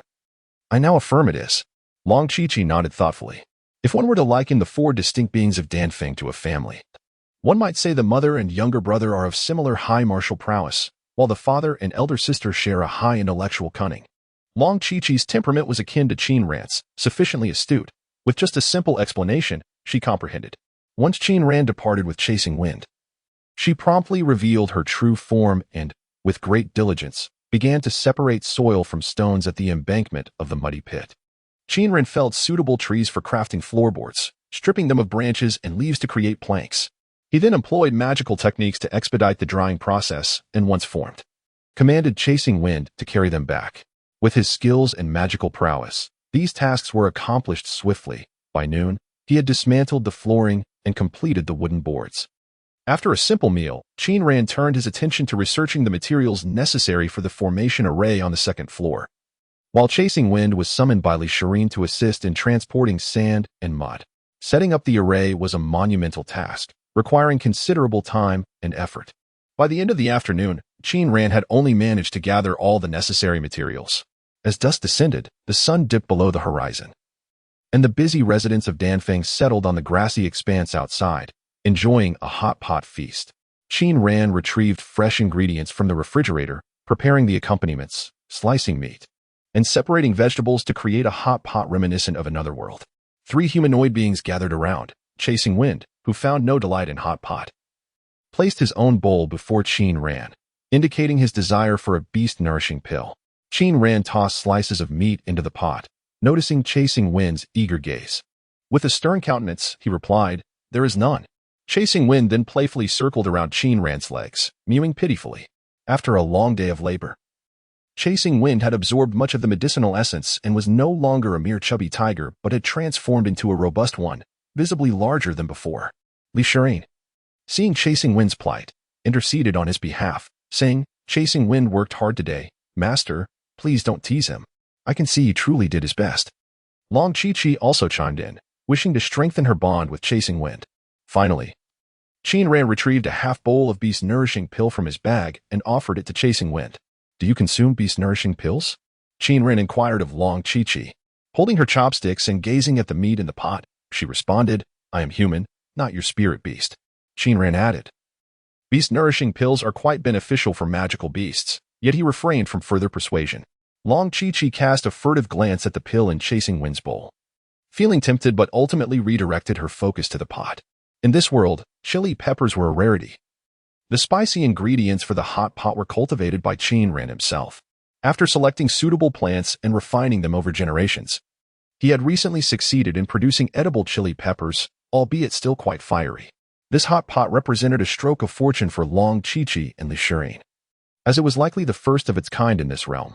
As the trio indulged in their meal, the potent spiciness of the peppers made them gasp. The eager Chasing Wind completed his task in mere moments and, feeling only slightly filled, resumed his affectionate antics around Qin Ran's legs. Unable to resist, Qin Ran conceded and offered him a few pieces of the intensely spicy meat from the pot. Chasing Wind devoured them, promptly sticking out his tongue and panting. As summer settled in, the evening sky turned a muted blue-gray, dotted with wisps of clouds. By the edge of the forest, individuals gathered on the grass, relishing their hot pot, while a gentle breeze wafted through, caressing the tender blades of grass. They conversed, laughed, bickered, and perspired, navigating the dangers of their cultivation world while enjoying an ordinary day. With a yelp, Chasing Wind darted away, overwhelmed by the heat of the chili, and with a splash, leaped into the river. "Chasing Wind, say something." Long Chi-Chi heard that the wind chaser could speak without taking form, filling her with curiosity. "Master, this piece of meat is mine." elixirs was vying for food with Qin Ran. "Qin Ran, he has found a new home." At the beginning of each month, the Daojian sect distributes monthly supplies to its disciples at the main Peaks Elder Hall. These supplies include spirit stones and elixirs, primarily intended for the disciples' daily cultivation. On the first day of June, in the morning, the small square outside the Elder Hall was bustling with excitement and noise. There were over 100 disciples from the Daojian sect, comprising ordinary disciples, inner disciples, and direct disciples. They gathered in small groups, either laughing and joking, discussing profound teachings, gossiping, or exchanging information. For instance, one person proposed, "Did you know? The heavenly fire technique has 4 methods of cultivation. You probably don't know. Come here, and I'll explain it to you." His companion immediately retorted, "Isn't it just a fire-spitting technique? What is so worthy of study?" "Oh, you don't understand, do you? Using different flames for cultivation yields different effects." Nearby, someone inquired, "Are the silverback demon apes still in the Eagle Roar Gorge? Their monkey wine is truly excellent. My cultivation has been advancing too rapidly lately, and my mind feels a little unstable." I wish to procure some monkey wine to soothe my spirit. His companion cautioned him, you should be careful. I heard that a rogue cultivator provoked those monkeys a few days ago and seems to have stolen a baby monkey. Now the entire group of silverback demon apes is going wild in the Eagle Roar Gorge. Then I shall just spin some spirit stones to get some elixirs. Someone expressed their worries, saying, have you heard about the beast riot in the Hongduan Mountains? A beast riot? His companion nodded, deeply concerned. No wonder the Chingy Sparrow was so agitated last time. Not only that, he continued, it is said that this riot involves ancient secrets. Another person began to inquire, didn't Ti Huang Feiyu take people to hunt the Lionheart fiery beast? What is the outcome after all this time? Still unknown. They haven't returned yet. His companion replied, the Lionheart fiery beast is a treasure in itself. If they succeeded in the hunt, they would reap immense rewards. But if they haven't returned by now, it's hard to say. The Lionheart fiery beast is incredibly ferocious. I would call it the mightiest among fourth-tier beasts, remarked another companion. Someone waved a paper fan and laughed with his friends. Do you know which of the newly admitted female disciples is the most beautiful? One companion replied, I heard that Tian Wenjin from the Sword Peak and Lu Piaoshu from the Qi Peak are both unparalleled beauties. Ah, you're outdated, indeed. He closed his fan, pointed at this companion, and said, let me tell you, among this batch of disciples, there are 5 extraordinary beauties.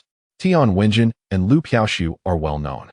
But what you don't know is that atop our main peak, there exists a pair of unmatched twin sisters, identical in looks and equally stunning.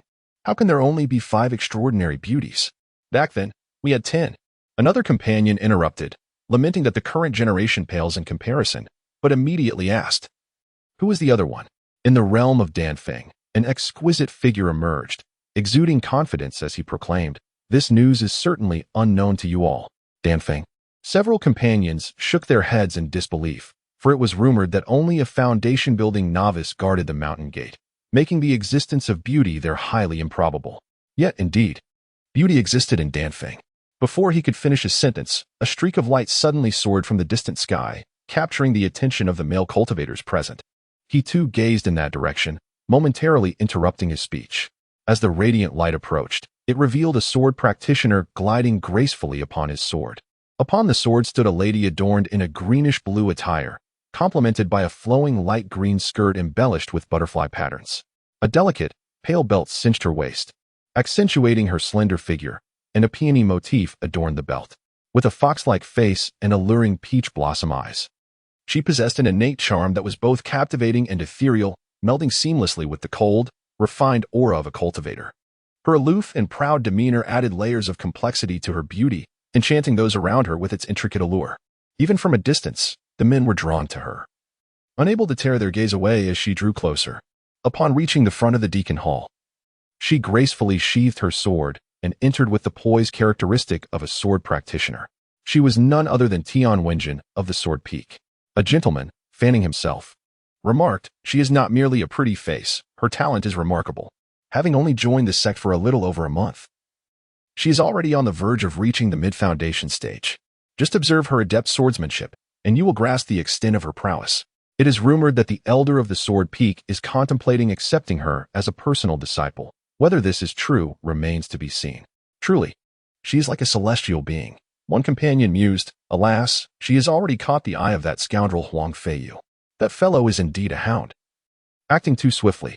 Even if Huang Feiyu had not acted, such beauty is beyond your reach, the gentleman with the fan declared, exposing the stark reality. Moreover, Huang Feiyu is the direct disciple of the Sword Peak's master and has already attained the Golden Core stage. He is a paragon of talent and beauty. How unfortunate. Another companion sighed. At that moment, another streak of light shot through the sky, revealing yet another sword practitioner. Those with keen eyesight recognized the figure atop the sword and could not help but exclaim, how handsome. Truly a rare beauty of the mortal realm. As the crowd turned to gaze at the newcomer, excitement erupted, with many female cultivators unable to suppress their squeals of admiration. So handsome. Upon the sword was a female cultivator clad in pristine white, her long, raven hair flowing freely in the wind. Her brows were bold, lips thin and poised, with almond-shaped eyes that held a glimmer of sharpness. Her fair visage radiated the clarity and precision of a sword practitioner. Her demeanor was cool and sharp, akin to a meteor in the dark or a blade of ice amidst snow. The delicate grace of femininity harmonized perfectly with the cold, proud essence of a sword practitioner. captivating not only the men but also enchanting the women around her. She descended before the deacon hall, her sword slipping effortlessly into its sheath with the grace of a fish diving into water, her movements exuding an air of elegance and charm. Ah, I have fainted. A female disciple, overwhelmed with excitement, has collapsed while supporting her companion. Observing the lady enter the deacon hall, the fan-waving man's companion eagerly inquired, "Who is she? What a captivating presence." Reluctantly diverting his gaze, the fan-waving man sighed with a smile. "This is the enchanting beauty of Danfeng, known as Li. Is it truly possible for Danfeng to possess such a stunning beauty?" His companion, filled with disbelief, expressed skepticism, yet soon found himself puzzled. "Danfeng? Isn't she a sword cultivator? How would I know?" The fan-waving man shrugged. "Interestingly, in my view, Li Shiren's mastery over magical power surpasses even that of Tian Wenjin. Tian Wenjin is already an exceptional talent. Li Shiren's aptitude exceeds that of Tian Wenjin? I have no idea. No idea." The fan-waving man shook his head. The sword sect is on the rise. This marks Li Shiren's first visit to collect the monthly supply. Yet it is the second time the sword sect has distributed supplies to their batch of disciples. Why? Because there was indeed a distribution last month, however. Qin Ran was unaware, thinking that as a new arrival, there would be no supply, hence he did not bring Li Shiren to collect it. That foolish master of mine. Always calling me dim-witted, when he is the truly foolish one. Li Shiren silently chastised Qin Ran, maintaining a facade of aloofness, while internally lamenting the loss of considerable funds from a month's supply. How infuriating. Entering the deacon hall, she peered inside. It was rather modest. Nearly 100 square meters or so. Directly opposite the entrance were 3 windows, designated for disciples to collect their monthly supplies. One for ordinary disciples, one for inner disciples, and one for direct disciples. At the inner disciples' window, a woman in green attire was collecting her supply. As she turned to leave, her striking beauty compelled Li Shiren to steal a few more glances, only to realize the woman appeared familiar. Upon closer inspection, it turned out to be Tian Wenjin. After collecting her supply, Tian Wenjin was headed out when she sensed someone watching her intently. What kind of lecherous individual would stare so rudely? She glanced towards the entrance with irritation. Furrowing her brow, this person seemed somewhat familiar. "Tian Daoyu." Li Shiren smiled and nodded in acknowledgement. Internally, she exclaimed, "Oh no, oh no, oh no. Spending too much time with my master has made me devious and hypocritical. Li Shiren, how have you transformed?" For she had genuinely intended to spar with Tian Wenjin, to see who was more formidable, yet she presented a cordial smile instead. It was then that Tian Wenjin recalled. This person is Li Shiren. The snow-white-clad sword maiden before her is Li Shiren, the very girl who, not long ago, was muddy and grimy beneath the pit atop Danfeng. Li Shiren. What has transpired during this time? Tian Wenjin felt somewhat disoriented, struggling to comprehend. It wasn't until Li Shiren, seeing her silence, walked past, that she finally responded, "Hello." Li Shiren stood before the window for direct disciples to collect their supplies. Glancing back at Tian Wenjin with a subtle, meaningful smile, yet chose to remain silent thereafter. She presented her identity token at the window, stating, "Danfeng Li Shiren." "Danfeng?" inquired a beautiful servant girl within, who had recently joined the Dao Sword sect and was handling her first monthly supply. She had never seen someone from Danfeng come to collect the monthly provision before. "Yes," Li Shiren nodded. The girl then handed over a square object with a groove, saying, "Drop a drop of blood into the groove to confirm your identity." Li Shiren pricked her finger. Channeling her energy to extract a droplet of blood, Tian Wenjin stood at the entrance of the deacon hall, glancing back at Li Shiren, who was at the direct disciples' window.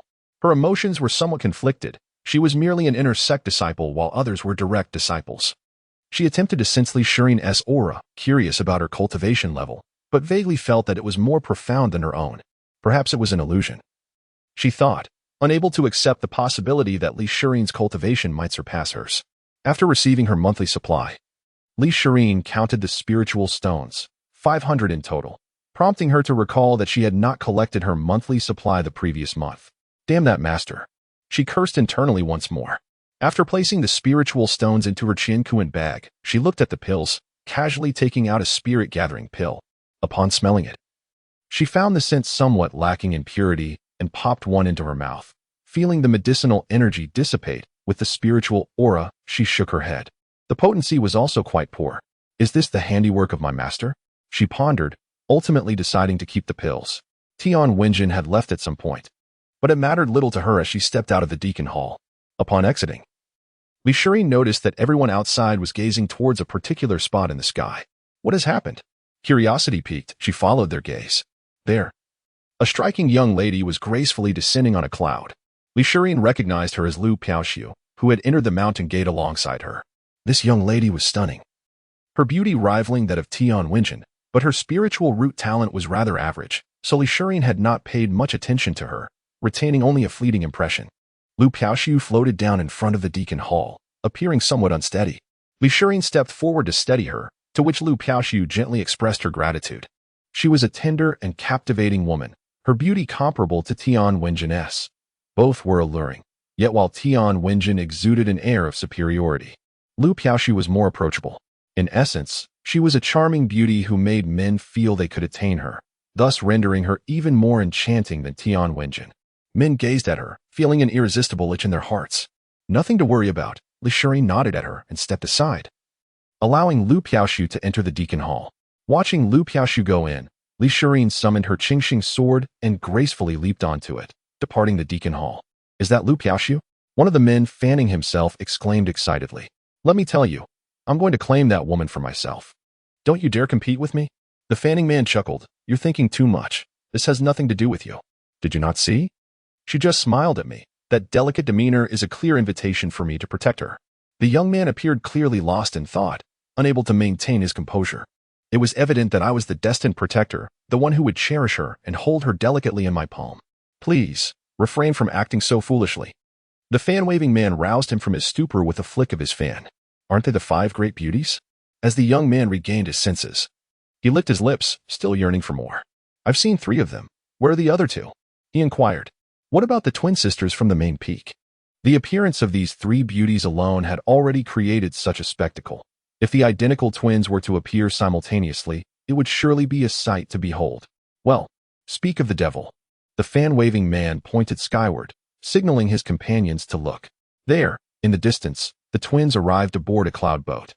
The young man gazed with excitement, witnessing a vessel gliding through the clouds, atop which stood a pair of enchanting maidens. However, as the boat drew nearer, the men present were met with disappointment, a collective sigh escaping their lips. The girls were indeed lovely. But there was one glaring issue. They were merely 8 or 9 years old. The twin beauties from the main peak were, in fact, 2 little girls. The young man was utterly bewildered. Is this truly considered beauty? You could at least say they are potential beauties. The fan-waving man chuckled heartily. Once they grow up, they will undoubtedly be stunning. I assure you, this is your opportunity, act swiftly. The young man pondered this notion. Indeed, he mused. The fan-waving man jested. You beast. Sister, what are they sighing about? Inquired the adorable Jiang Ran from the cloud boat. First of all, I am the elder sister, replied the somewhat precocious Jiang Qin. Secondly, they are merely common folk. Their size are of no consequence. Li Shirin soared away from the deaconess hall, circling the main peak before arriving at the entrance of the affairs hall. Spotting Qin Ran waiting at the door, she gracefully landed behind him, bouncing forward. Master, were you waiting for me? She inquired with a smile. Qin Ran turned at the sound of her voice, seeing Li Shirin. He did not acknowledge her assumption. He would never confess that he had come to wait for her out of concern she might not find him. Instead, he simply stated, I just arrived. They are still preparing the medicinal herbs. On the 15th of each month, the Dao Sword sect collects a designated share of elixirs from the Dan Peak. While at the beginning of each month, they provide the herbs necessary for refining those elixirs. Li Shirin had come to claim her monthly supply, and Qin Ran accompanied her to collect the herbs as well. You truly are quite slow, Li Shirin remarked with a pout, recalling the monthly supply. She complained to Qin Ran, Master, I just went to collect the monthly supply, and they said I could have claimed it last month. I could have claimed it last month, but you didn't inform me. You made me lose a month's worth of supply. Do you realize that? Is that so? You can claim your supply the day you join the Dao Sword sect? Qin Ran was genuinely unaware of this and asked, how many spirit stones can you claim? 500. Li Shirin extended a hand, displaying her 5 long, neatly arranged fingers, indignantly gesturing towards Qin Ran. Qin Ran nodded and remarked, Indeed, it is quite remarkable. The Dao Sword sect possesses its own spiritual or veins, and the distribution of spiritual stones to disciples is relatively generous. Additionally, there are some elixirs. Li Shirin said, recalling something. Master, why do you not claim your monthly allowance? How many spiritual stones do you receive? I have no fondness for spiritual stones. Qin Ran replied. You are deceiving me. Li Shirin quickly discerned the truth. She retrieved a vial of elixirs from her Qin bag and presented it to Qin Ran. Master, is this elixir one that you refined? Qin Ran accepted the vial, peeled back the jade seal, examined the contents, and shook his head. Where did you acquire this? The quality barely exceeds the inferior grade. It is indeed substandard. I got it from my monthly allowance. Li Shirin responded. From your monthly allowance? Qin Ran was momentarily taken aback, gazing thoughtfully at the vial in his hand. Master? Master? Master? Li Shirin called out several times before he snapped back to attention. Master, what is wrong? Is there an issue with this elixir? Well, Qin Ran pondered. In the future, be cautious and avoid consuming elixirs distributed by the sect. At that moment, Jian Yuanjie emerged from the Hall of Affairs with a temporary Qin bag in hand. He handed the bag to Qin Ran, saying, please take a look. He then turned his gaze to Li Shirin, who stood out strikingly in her white attire wielding a sword. Recalling her previous appearance in the mud, he found the contrast even more stunning. Unable to resist complimenting her. What a beautiful young lady. Thank you. Li Shirin replied politely with a smile. Qin Ran exchanged a meaningful glance with Jian Yuanjie but remained silent. He opened the Qin bag, inspected the herbs within, then closed it, maintaining a calm demeanor. He inquired of Jian Yuanjie, has anything unusual occurred in the sect recently? We were away a few days ago. Nothing at all. Jian Yuanjie chuckled. The only issue is that the demon beasts have been a bit more agitated lately. Disciples venturing outside should exercise caution, but it is not a major concern. There must be a reason for the collective agitation of the demon beasts, right? Qin Ran said. Has there been any communication from above? Jian Yuanjie shook his head. They are merely wild creatures, their instincts difficult to suppress. Moreover, it is the breeding season in spring and summer, so their restlessness is quite normal. That makes sense. Qin Ran nodded, opting not to elaborate further. He then casually inquired, these herbs are sourced from Jishin Valley, correct? Indeed. Jian Yuanjie affirmed. Is there an issue? Is the quality not satisfactory? Not at all. Qin Ran replied. I was merely inquiring. After a brief hesitation, he continued, though you have not studied alchemy. Jian Shixiang, your knowledge of herbs and elixirs surpasses mine. I have long sought an opportunity to learn from you. Perhaps next time you procure herbs from Jishin Valley, you could allow me to accompany you, so I may gain first-hand experience of the grand transactions of medicinal materials. Ah. Jian Yuanjie patted Qin Ran on the shoulder, laughing. You are a master alchemist. How could my meager understanding compare to your expertise? Procuring herbs involves merchant theories, which are rather mundane and not conducive to cultivation. Accompanying me would be a waste of your time. It would be far better for you to immerse yourself in studying elixirs, or seize the time to elevate your cultivation. You should be on the verge of forming your Dan. Is that so? Indeed. Qin Ran chuckled lightly, nodding in agreement. Very well. I shall focus on my research regarding elixirs.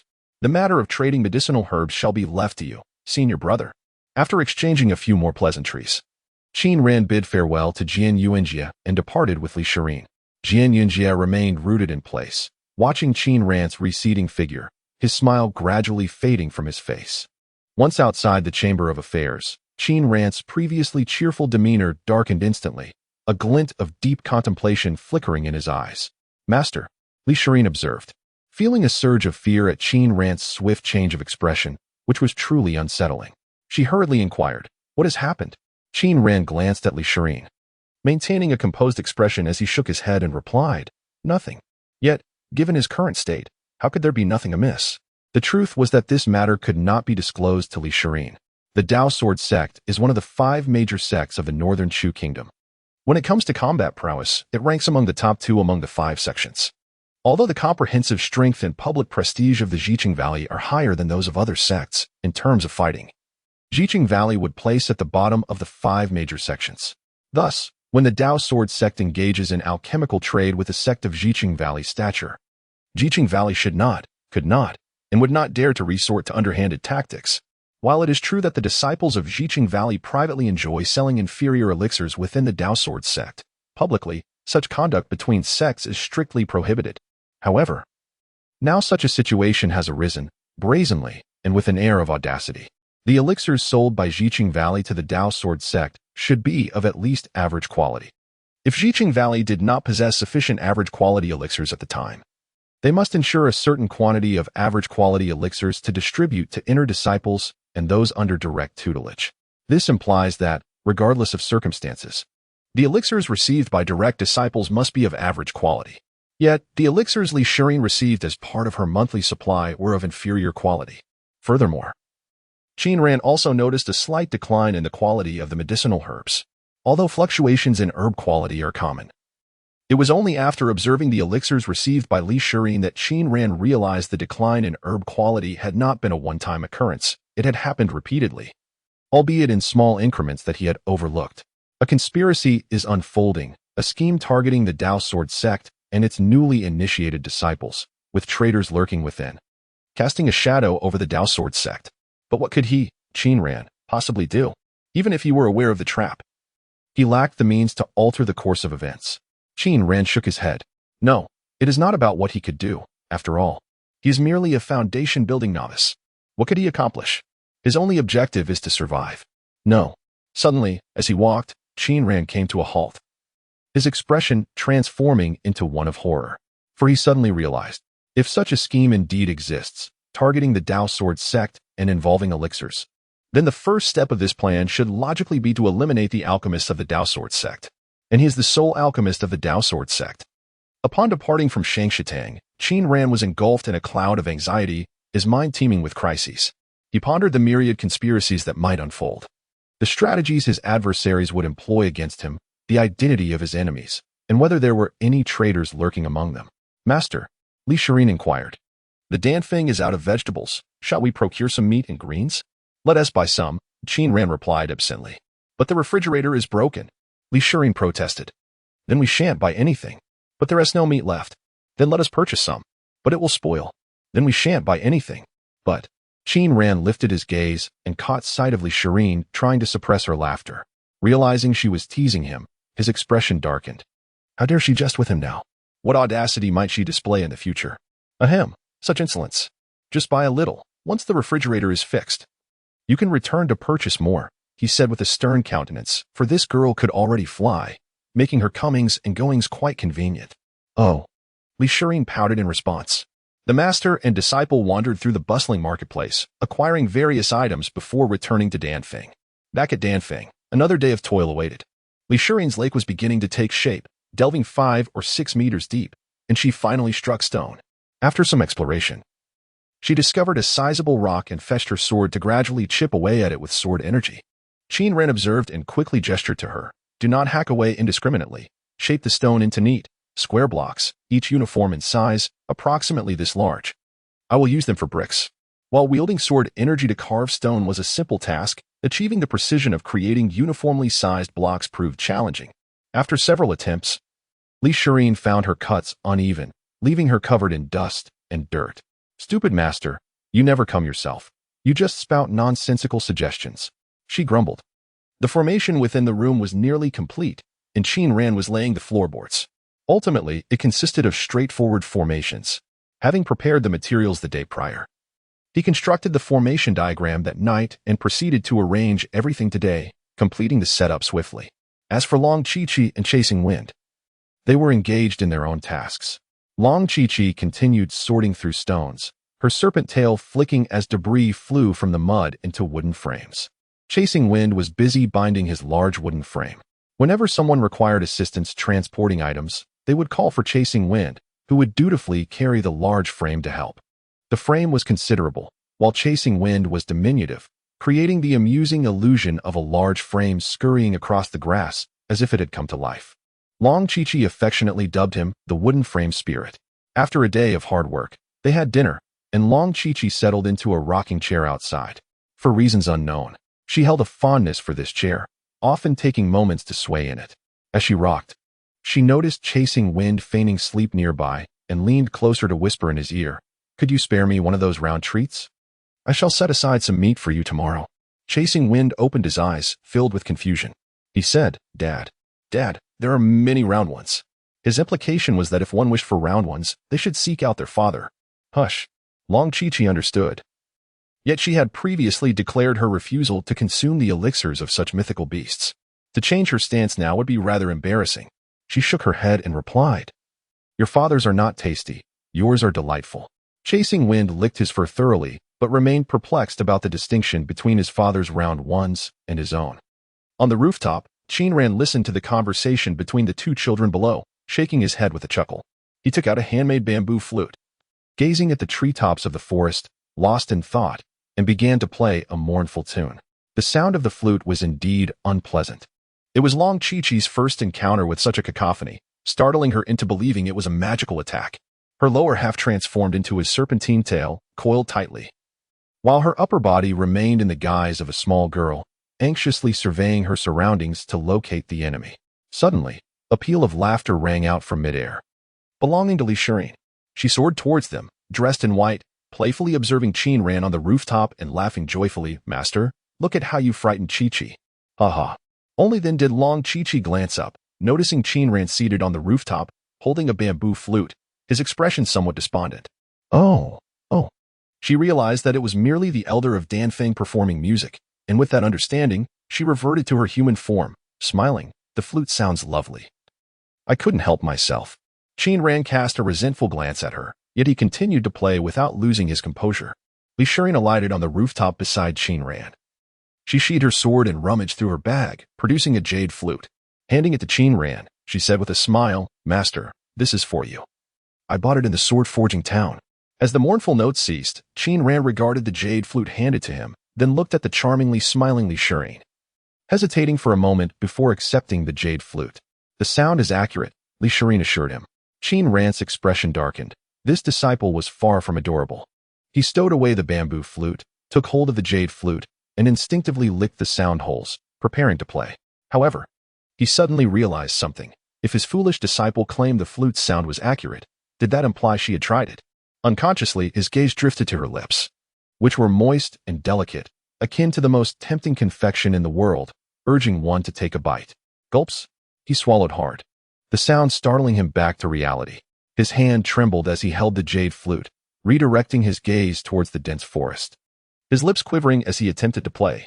The notes wavered due to the tremor of his lips. The jade flute, which should have produced a clear sound, instead emitted a tone devoid of any beauty. Master. elixirs appeared flustered as well, remembering that a musical score had been included with the flute purchase. She anxiously searched her bag and retrieved the score, handing it to Qin Ran, saying, "The score." Qin Ran dared not meet elixirs' gaze, feigning composure as he accepted the sheet music and opened it. Yet, his thoughts were far removed from the notes, as if they had drifted to an ethereal realm. After a considerable time staring at the score, he finally realized he should play along. However, as he pressed his lips to the opening once more, he could not help but think of his foolish apprentice's alluring lips, leading him to play entirely off the sheet, resulting in a cacophony of sound. What was their relationship? Long Chi-Chi, a spirited little girl, perceived the unusual dynamic between the two on the rooftop and approached Chasing Wind, a 2-month-old tiger cub, to inquire further. At merely 5 or 6 years old, Long Chi-Chi was a charming little girl, and Chasing Wind, squatting there feigning sleep, bore a striking resemblance to her in size. The image was utterly delightful, as the little girl cradled the cub's head and whispered into its ear, "Meow." Chasing Wind tilted his head, his eyes filled with confusion. "I am but a small kitten. How could I possibly comprehend such matters?" Amidst the melancholic notes of the flute, a wavering figure gradually emerged from the forest treetops, illuminated by the faint twilight.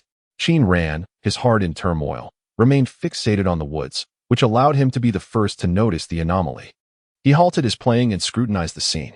The figure drew closer, revealing not one, but two, a woman carrying a man, struggling to soar through the air on a sword. The woman was Tian Wenjin, and the man was Huang Feiyu. Something had gone awry. "Shirin," he called out, gesturing for elixirs to assist. elixirs, a beat behind, finally comprehended Qin Ran's signal and the situation before her. Her cheeks flushed crimson as she drew out the Starfall sword and flew toward Tian Wenjin. Huang Feiyu was grievously injured. While the external wounds of broken bones and torn flesh were concerning, they paled in comparison to the inferno that raged at his heart. The flames, known as Lionheart flames, burned just outside his heart, consuming his magical essence and boiling his blood. The sect leader had declared that his senior brother was beyond saving. The enchanting yet proud beauty, Tian Wenjin, what pitifully as she stammered, "The sect leader said that my brother's cultivation and foundation have been irrevocably damaged by the flames. There is no hope." Her beautiful, tear-filled peach blossom eyes pleaded with Qin Ran. "Uncle Qin, you are my only hope. I beseech you to save my brother." Huang Feiyu lay on the grass before the wooden cabin, which had recently been rebuilt after being dismantled by chasing wind. The first floor of the cabin was still bare, making it only fitting to leave him outside. His lower half was clothed, but the pants were charred, while his upper body was exposed, stripped of all covering, likely consumed by the flames. Besides the fire at his chest, a deep claw mark marred his abdomen, a gaping wound that enveloped his entire torso. One could only imagine that a lion's paw, larger than a human hand, had struck him there. His chest was seared black, and through the charred ribs, one could glimpse the golden flames dancing within. This scene resembled a human lantern made of bone. Huang Feiyu, a golden core cultivator, possessed a formidable vitality. Despite his body being in such a dismal state, he had not succumbed to death, whether unconscious or aware. The water attribute magic within him continued to struggle against the lionheart flames. The heart had yet to be charred. Through the ribcage, it could be seen pulsating vigorously under the reflection of the lionheart flame. Qin Ran crouched beside Huang Feiyu, meticulously assessing his condition. There was indeed hope for salvation. After all, Huang Feiyu was a golden core cultivator, but there was no necessity for rescue. This was precisely the intention of the Sword Peak's master. In such a state, the lionheart flame had already ravaged his magical power and foundation. Even if he were healed, he would be rendered useless. Not only would his cultivation be lost, but his very essence would be gone, leaving him with a body riddled with ailments. From this perspective, there was little reason to intervene. If Huang Feiyu were to comprehend the outcome of such treatment, he would likely wish for his own demise. Qin Ran lifted his gaze to Tian Wenjin, the enchanting yet proud young woman, and inquired, "Do you hold him in high regard?" They had known each other for merely a month. Was it truly so significant? What? Tian Wenjin was momentarily taken aback. She was beseeching Qin Ran to save a life. Yet he posed such a question. As Brother Liu had remarked, salvation was possible, but not essential. Qin Ran continued, "Moreover, given his current state, perhaps he himself no longer desires to live. Brother is by no means a man inclined towards self-destruction."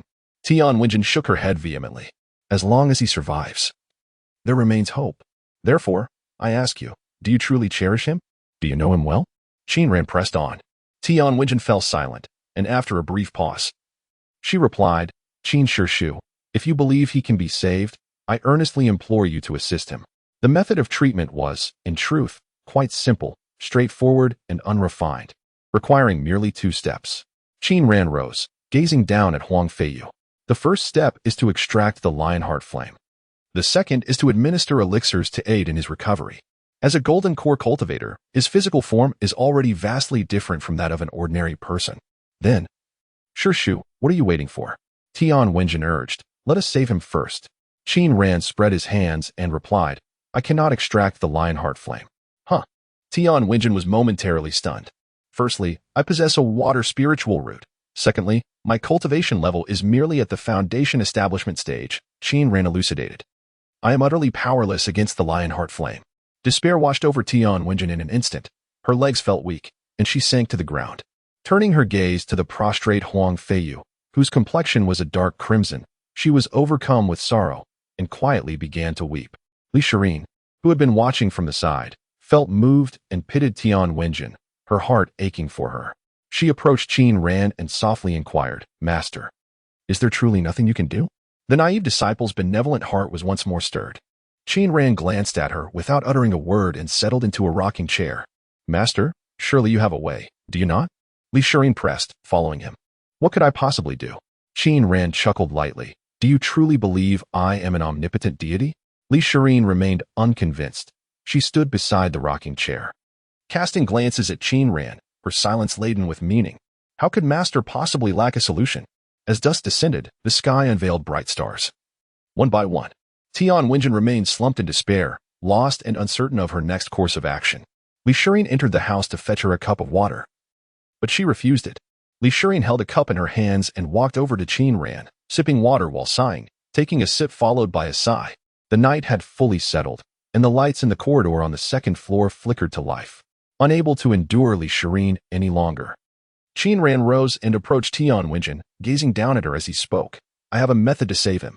One that can not only preserve his life, but also protect his cultivation." Tian Wenjin's heart filled with hope as she looked up at Qin Ran, her eyes shining in the darkness. "I cannot extract the lionheart flame," Qin Ran stated, "but since it cannot be removed, we shall leave the lionheart flame within him. Tian Wenjin was perplexed by this approach and awaited Qin Ran's explanation.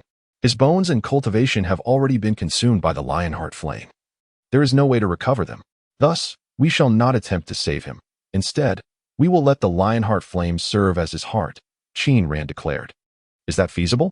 Li Shirin inquired. To use the Lionheart flame as a heart requires a condition. Qin Ran elaborated. This condition is that the Lionheart flame is an energy substance, devoid of physical form, hence the human body must also be an energy body, transforming the human body into an energy body? Li Shirin's eyes widened with confusion. Indeed, Qin Ran nodded. The frenzied flame crystal of the Lionheart frenzy beast can accomplish this. However, before the frenzied flame crystal can convert his body into an energy form, it is essential that the beast's demon core modifies his body to be compatible with the frenzied flame crystal. So to save him this way, we require both the demon core of the Lionheart frenzy beast and the frenzied flame crystal. Li Shirin asked, where shall we find the demon core and the crystal? It is the frenzied flame crystal. Qin Ran corrected. The fire emitted by the Lionheart frenzy beast is unlike that of ordinary cultivators. It is not alchemical fire, but rather the flame produced by the frenzied flame crystal within it, a flame unique to the Lionheart frenzy beast. This is precisely why the beast is so formidable. Huang Feiyu's recent hunt was for the Lionheart frenzy beast. He turned to Tian Wenjin, inquiring, did they succeed? Yes. Tian Wenjin nodded.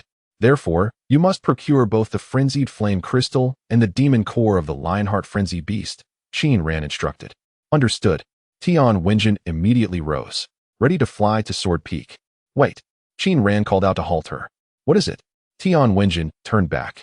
The most valuable possessions of the Lionheart frenzy beast are the frenzied flame crystal and the demon core. How do you plan to acquire these items from them? Qin Ran questioned. Tian Wenjin was at a loss and could only respond, I will plead with them. Pleading is futile for those like you who are newly entering the realm of cultivation. Qin Ran replied, what pleas, emotions, or sentiments will serve you? Cultivators are far more fearsome than capitalists, for they can truly drain one dry and are indifferent to profit. Tian Wenjin fell silent. The first drawer on the left side of the study desk.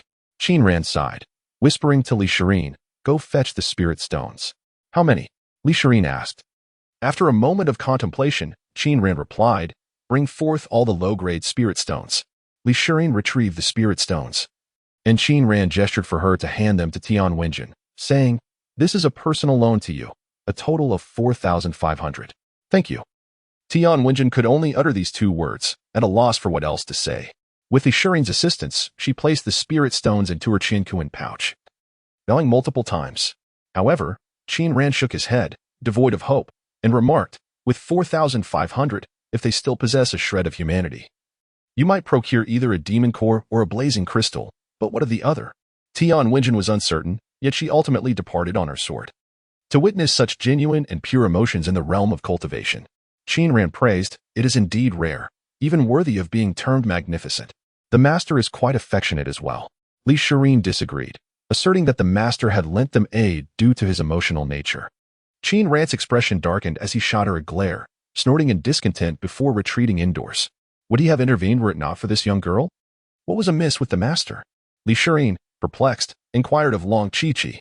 The following morning, Tian Wenjin arrived at Danfeng, riding the morning breeze, and found Qin Ran beside the wooden cabin.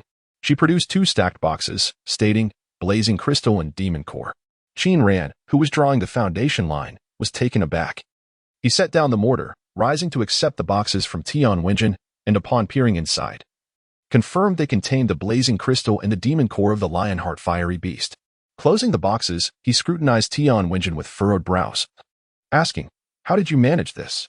She sold her life sword, Li Shirin interjected, emerging from the mud pit with a worn sword in hand, her expression complex. She had seen Tian Wenjin approach using flight techniques, rather than riding her sword. Qin Ran cast a deep gaze at Tian Wenjin.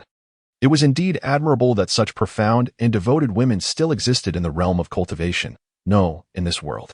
He refrained from saying more and directly led Tian Wenjin to the ground fire room on the first floor of the research building, where he had prepared a simple bed for Huang Feiyu the previous night.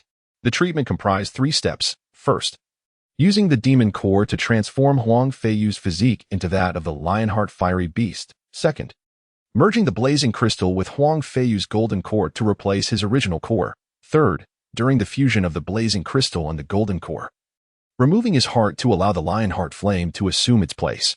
Ultimately, if the Lionheart flame could connect with the blazing crystal, it would be deemed successful. Qin Ran briefly explained the treatment plan to Tian Wenjin, yet she merely responded, "I do not comprehend. I rely entirely on my master uncle." Qin Ran sighed, remarking that when fate opens a door for you, it rarely forgets to close a window. It seemed that Tian Wenjin, much like Li Shirin, possessed a beautiful exterior and exceptional talent, yet their learning abilities left much to be desired. "You all watch here. I shall proceed to refine the elixir," he declared. "Refine elixir?" Tian Wenjin inquired. "Transforming one's physique is a gradual and lengthy process," Qin Ran elucidated further. "I will refine the demon core into a medicinal pill to alter his physique through a medicinal bath." "Oh," she replied. Tian Wenjin nodded, feeling rather foolish, akin to a puppet, realizing that remaining silent was perhaps the wisest choice. "Master." At that moment, Li Shirin unexpectedly raised her hand and inquired, "Wasn't it said that senior brother Huang possesses a water spirit root? How can a water spirit root possibly merge with the fire attribute of the blazing crystal?" Qin Ran's eyes lit up as he glanced at Li Shirin, wondering if he had underestimated his seemingly dull disciple. Could she truly have discerned such an issue? However, upon a closer look, he noticed Long Qiqi beside her, and in an instant, he comprehended the situation. I was thrilled, believing that his naive disciple had finally gained some insight. The Lionheart flame had been raging within him for quite a while. It had consumed not only the water in the golden core, but also the water within the spirit root. Although it was Long Qiqi who posed the question, he proceeded to explain. At that moment, his golden core contained only pure magical energy, devoid of any attribute. "Oh." Li Shirin nodded in confusion. "Then master." She prepared to inquire further. "Enough." Qin Ran raised his hand to halt her, pointing at Long Qiqi, and said, "You ask." Long Qiqi timidly stepped forward and asked, "During your treatment process, with the merging of the demon core and the extraction of the heart, how can you ensure he will not perish during this process? And how can you guarantee a perfect fusion between the demon core and the human body without rejection?" This treatment method essentially involves using the demon core to replace his physical body, with the blazing crystal acting as the golden core. Should there be a rejection reaction between the body and the demon core, we would forfeit the body. If a rejection occurs between the blazing crystal and the golden core, we would abandon the golden core, Qin Ran explained. As for whether he will survive, that depends on luck. A person can die physically, mentally, or spiritually. His body is indeed dead. I will employ magical techniques and elixirs to ensure his mind and soul remain intact. However, whether he can survive after treatment, I cannot ascertain. Are you not artificially creating a human-shaped Lionheart blazing beast? Long Qiqi questioned, having grasped the concept. Qin Ran smiled, looking at Long Qiqi with a twinkle of approval. "Child, you have touched upon the essence of this treatment plan. After spending some time refining the demon core into a potion, which, technically, was not a true elixir, as it merely involved adding medicinal herbs to temper the ferocity of the demon power within the core. He then returned to clear the extraneous individuals from the earth flame chamber, retrieving various elixirs beside Huang Feiyu, Spirit Fusion Elixir, Grand Restoration Elixir, Eternal Spring Elixir, Ice Congealing Elixir, and a series of others. Finally, he gazed at the young man and sighed, "I only hope you do not take this wonderful girl for granted." Using the Supreme Grand Restoration Elixir to heal the physical body, the Ice Congealing Elixir to moderate the intensity of the flames, and separating the soul from the body to protect Huang Feiyu's consciousness, Qin Ran held tightly to the scorching elixir crafted from the Lionheart blazing beast's demon core. He took a deep breath, opened the earth flame, and placed Huang Feiyu's body atop it, simultaneously positioning the demon core between Huang Feiyu and the earth flame. The earth flame surged forth, igniting the demon core and searing Huang Feiyu. The furious demon power of the Lionheart blazing beast evaporated under the influence of the earth flame, only to be incinerated into Huang Feiyu's body. A profound and tumultuous force, akin to the depths of the ocean, surged within Qin Ran as he deftly manipulated the size of the earth's flames, adjusted the fluctuations of the demonic energy, safeguarded Huang Feiyu's form, and continuously cast pills and medicinal herbs. It is indeed hard to believe that such feats could be accomplished by a mere foundation establishment cultivator. Outside the research building, by the banks of a small river, 3 enchanting figures, 2 women and a child, stood at the water's edge. Tian Wenjin's face was etched with worry. She hugged herself, her eyes vacant as she gazed into the distance, waiting anxiously for news outside the emergency room. Elixirs squatted by the river, playfully waving her hands as she frolicked with the river sprite, chasing wind, who delighted in the water, blowing bubbles in the warm weather. It was a scene of innocent joy shared by two simple-hearted children. Meanwhile, Long Chi-Chi furrowed her brow, thoughtfully pinching her chin, embodying the cool, calculating demeanor of a cunning strategist. Suddenly, a powerful and ferocious aura erupted from within the research building, instilling a sense of dread. For it was the presence of a formidable fourth-tier demonic beast, the Lionheart Frenzy Flame Beast. This aura caused Chasing Wind to pause in its play, blinking its large eyes in curiosity, while Long Chi-Chi felt a chill run down her spine, nearly reverting to her original form. Elixirs and Tian Wenjin turned their gazes toward the research building, apprehensive about the unfolding events. After a prolonged moment, the menacing aura dissipated, and Long Chi-Chi regained her composure. She glanced at Tian Wenjin and then at Elixirs, inquiring, "What is your master's cultivation level?" "Late Foundation Establishment," Elixirs replied. "And the Lionheart Frenzy Flame Beast's cultivation level?" Long Chi-Chi pressed further. "Gold. Late Gold Core?" Elixirs hesitated. Upon hearing Long Chi-Chi's inquiry, Tian Wenjin's expression shifted as a realization dawned on her. "Have you considered?" Long Chi-Chi's gentle voice broke the tension. How could Qin Ran, with his late Foundation Establishment strength, control the demonic energy of a late Gold Core beast? No one has thought about it. Tian Wenjin, in a state of panic, subconsciously believed that her master possessed a high level of cultivation. Elixirs, on the other hand, viewed her master as invincible and could not fathom such a fundamental error from someone so astute. However, now that Long Chi-Chi had pointed it out, they, especially Tian Wenjin, began to grasp the gravity of the situation. Elixirs remained unconvinced, but Tian Wenjin's complexion paled as she turned to rush back into the research building, intent on halting Qin Ran's treatment. Yet, Elixirs reacted swiftly, positioning herself in front of Tian Wenjin, declaring, "You shall not enter." Without hesitation, Tian Wenjin struck down at Elixirs with a thunderous palm, crackling with electric energy. Elixirs merely sidestepped, her right hand forming a sword finger, exuding a sharp energy that sliced through the lightning. Sword Chi. Tian Wenjin recognized the technique and instinctively halted. "You cannot defeat me. It is best for you to remain here." Despite their brief confrontation, Elixirs had disowned Tian Wenjin's abilities. She possessed only raw cultivation without any techniques, her strength feeble and ill-prepared for battle. With her chin held high, like an imperious swan, she asserted, "Inside is my master. I am not worried. So why should you be?" After her initial impulsiveness, Tian Wenjin regained her composure, inhaling deeply, ultimately deciding against proceeding further into the building. After a brief standoff, Qin Ran emerged from the research building, having changed his attire and wiping the sweat from his brow. He spoke to Tian Wenjin, saying, "The operation. The transformation is proceeding smoothly, but whether he survives depends on him. Currently, Huang Feiyu's physical body, the Earth Flame, the Demon Dan, and the healing elixir are in a state of delicate balance. With the assistance of the Earth Flame, Huang Feiyu's body is being transformed by the Demon Dan, while the healing elixir is repairing the damage inflicted by both the Earth Flame and the Demon Dan, creating a dynamic equilibrium. Huang Feiyu is undergoing transformation, yet it remains uncertain when it will be completed." Standing outside the Earth Flame chamber, Tian Wenjin peered through the formation at Huang Feiyu lying within and inquired, "How long will it take?" "He is a golden core cultivator with formidable physical strength." Qin Ran responded with a shake of his head. "If he resists actively, his body's innate repair capabilities may surpass the transformative power of the Demon Dan, which could lead to unforeseen consequences."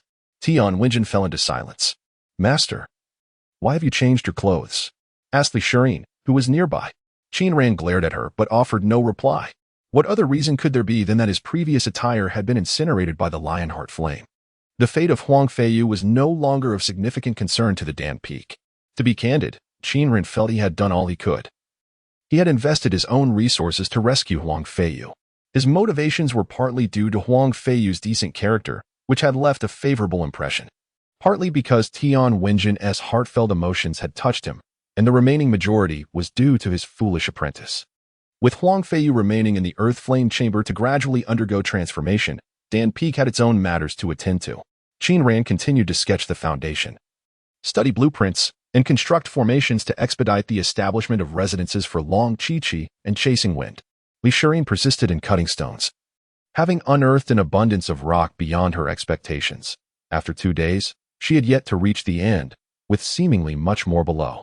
Chasing Wind, with his wooden frame, busily transported the stones up and down, while Long Chi-Chi continued to sort the sand and soil. After guarding Huang Feiyu in the earth flame chamber for a while, Tian Wenjin stepped outside. On glancing across the river, she was startled to see a massive serpent coiled by the large pit and hurriedly searched for her sword, only to remember that it had been sold. She shouted, "Snake! There's a snake! A demon beast!" Soon, a wooden frame approached with a muffled sound. "No? S.E." Tian Wenjin looked around the frame and spotted a small white tiger with black patterns beneath it. Recognizing it as the spirit pet of Dan Peak, named Chasing Wind, she noticed its large, adorable eyes gazing seriously at her, its mouth moving as if it were speaking. Tian Wenjin quickly slapped her own cheeks, wondering if her sorrowful state had conjured an illusion. How could a spirit pet possibly speak human language? Suspecting that someone nearby was up to no good, she scanned her surroundings, particularly focusing on the dark red serpent, and called out to the small white tiger across the river, "Where are Master Qin and Li Shirin? Hurry over, there's a demon beast, it's dangerous." Jue Feng tilted his head adorably, yet he struggled to comprehend what Tian Wenjin was saying. He turned around and called out, "Dad. Is he really speaking?" This surreal scene startled Tian Wenjin, who covered her mouth in disbelief. What was happening in this world? Had she fallen under some enchantment? Was she losing her sanity? Fortunately, Qin Ran arrived just in time. He patted the wooden frame, signaling Jue Feng to stop his mischief and return to work. Once Jue Feng clattered away, he turned to Tian Wenjin and said, "That snake is a spirit. The little girl you encountered earlier. Her name is Long Chi-Chi, a delightful child." Upon hearing this, Long Chi-Chi's stout serpent body curled around, opening her massive mouth to reveal terrifying fangs, her blood-red tongue flickering in what seemed like amusement, albeit excessively frightening. Jue Feng is also a magical beast. I am attempting to teach him how to speak. Ignoring Long Chi-Chi, Qin Ran continued conversing with Tian Wenjin. However, he is rather slow-witted and can only articulate a few words, and even those are unclear. Despite Qin Ran's explanations, Tian Wenjin found the situation peculiar. She had not sensed anything unusual before. Why did the Dan Peak seem so strange now? They appeared menacing, yet posed no real danger. For some reason, Qin Ran felt akin to Tang Seng, endeavoring to introduce his 3 disciples, striving to establish that the Monkey King was harmless. Feel free to observe him if you wish, but if you do not, you may return. Once the first phase of transformation is complete, I shall have Shirin notify you at Jian Peak. No, that's unnecessary, Tian Wenjin replied, shaking her head. I can wait. You should attend to your matters. Qin Ran gestured to the dust covering him, chuckling as he said, Indeed. I am quite occupied, and time is pressing, so do as you wish. After taking a couple of steps, he recalled something and turned back. Shirin is down below cutting stones. You might find something of interest. Once Qin Ran departed, disappearing behind the grand locust tree, Tian Wenjin crossed the bridge to the riverbank. Alongside the river, several patches of medicinal herbs grew, albeit unknown to her. A few flowers resembled elegant swans, drawing her gaze in admiration. She carefully navigated around the formidable serpent and approached the edge of a large pit. Peering down, she observed a chaotic stone wall where Li Shirin wielded a broken sword. Slicing forward, the sword's tip glimmered with a subtle purple light, and with each strike, she cleaved through the stone wall, crafting neatly cut blocks with precision. Tian Wenjin observed from above, estimating that the stones were roughly uniform in size. What remarkable control! She marveled. Her steadiness was astonishing. Not only had she mastered sword energy, but her execution was flawless. Each strike landed perfectly. I find myself far inferior to her now. After cutting a pile of stones, Li Shirin turned and waved cheerfully at Tian Wenjin above the mud pit, then proceeded to stack the stones into the wooden frame for Jue Feng. At that moment, it was as it had always been. At that moment, Tian Wenjin stood above the muddy pit, gazing down upon Li Shirin. Reminiscent of a celestial swordsman descending to the mortal realm, a figure of unparalleled brilliance, Li Shirin, ensconced within the muck, resembled a rustic maiden, though their positions remained unchanged. With Tian Wenjin still adorned in resplendent attire while Li Shirin remained dust-laden, the relative standings of the two had dramatically shifted. It was the soiled girl in the deep pit who now exuded the aura of a sword immortal. Tian Wenjin's heart was tumultuous as memories of her wager with Huang Feiyu resurfaced. Even before the game had commenced, she felt as though she had already lost. Her family had also fallen. With a sigh, she turned to depart. Qin Ran sat beneath the grand locust tree, meticulously analyzing the terrain before her, pen in hand, sketching and jotting notes upon a sheet of paper. As Tian Wenjin approached, Qin Ran did not shy away. Tian Wenjin observed the densely scribbled lines and rows of characters that adorned the paper. "What are you drawing?" she inquired, cloaked in dust, resembling a laborer. Qin Ran turned to her with a smile, "A formation." She gestured to the paper. "Over there lies the dwelling of chasing wind. He must gather darkness. And there is Long Chi-Chi's abode. She is a serpent demon, drawn to shadows, yet possesses a fiery nature. This area is designated for Shirin's future cultivation. She will practice a sword technique related to the stars, requiring the harnessing of stellar energy. While arranging these formations individually is manageable, their intermingling creates a complex web that can easily lead to errors." Qin Ran's explanations flowed abundantly, yet Tian Wenjin grasped little, leaving her heart filled only with envy by the end. After a day of toil, the evening brought forth a barbecue, an open-air feast accompanied by soda. The previous stock of soda had been entirely consumed by chasing wind, but in recent days, Qin Ran had concocted a new batch. Tian Wenjin and Long Chi-Chi were fortunate enough to savor this treasure from another world, the delight of an introverted homebody. Long Chi-Chi exclaimed her relief at being at Danfeng. For Tian Wenjin, since embarking on her path of cultivation, she had not tasted food. The icy effervescence of the soda danced upon her tongue, while the fragrant roasted meat burst with savory juices in her mouth.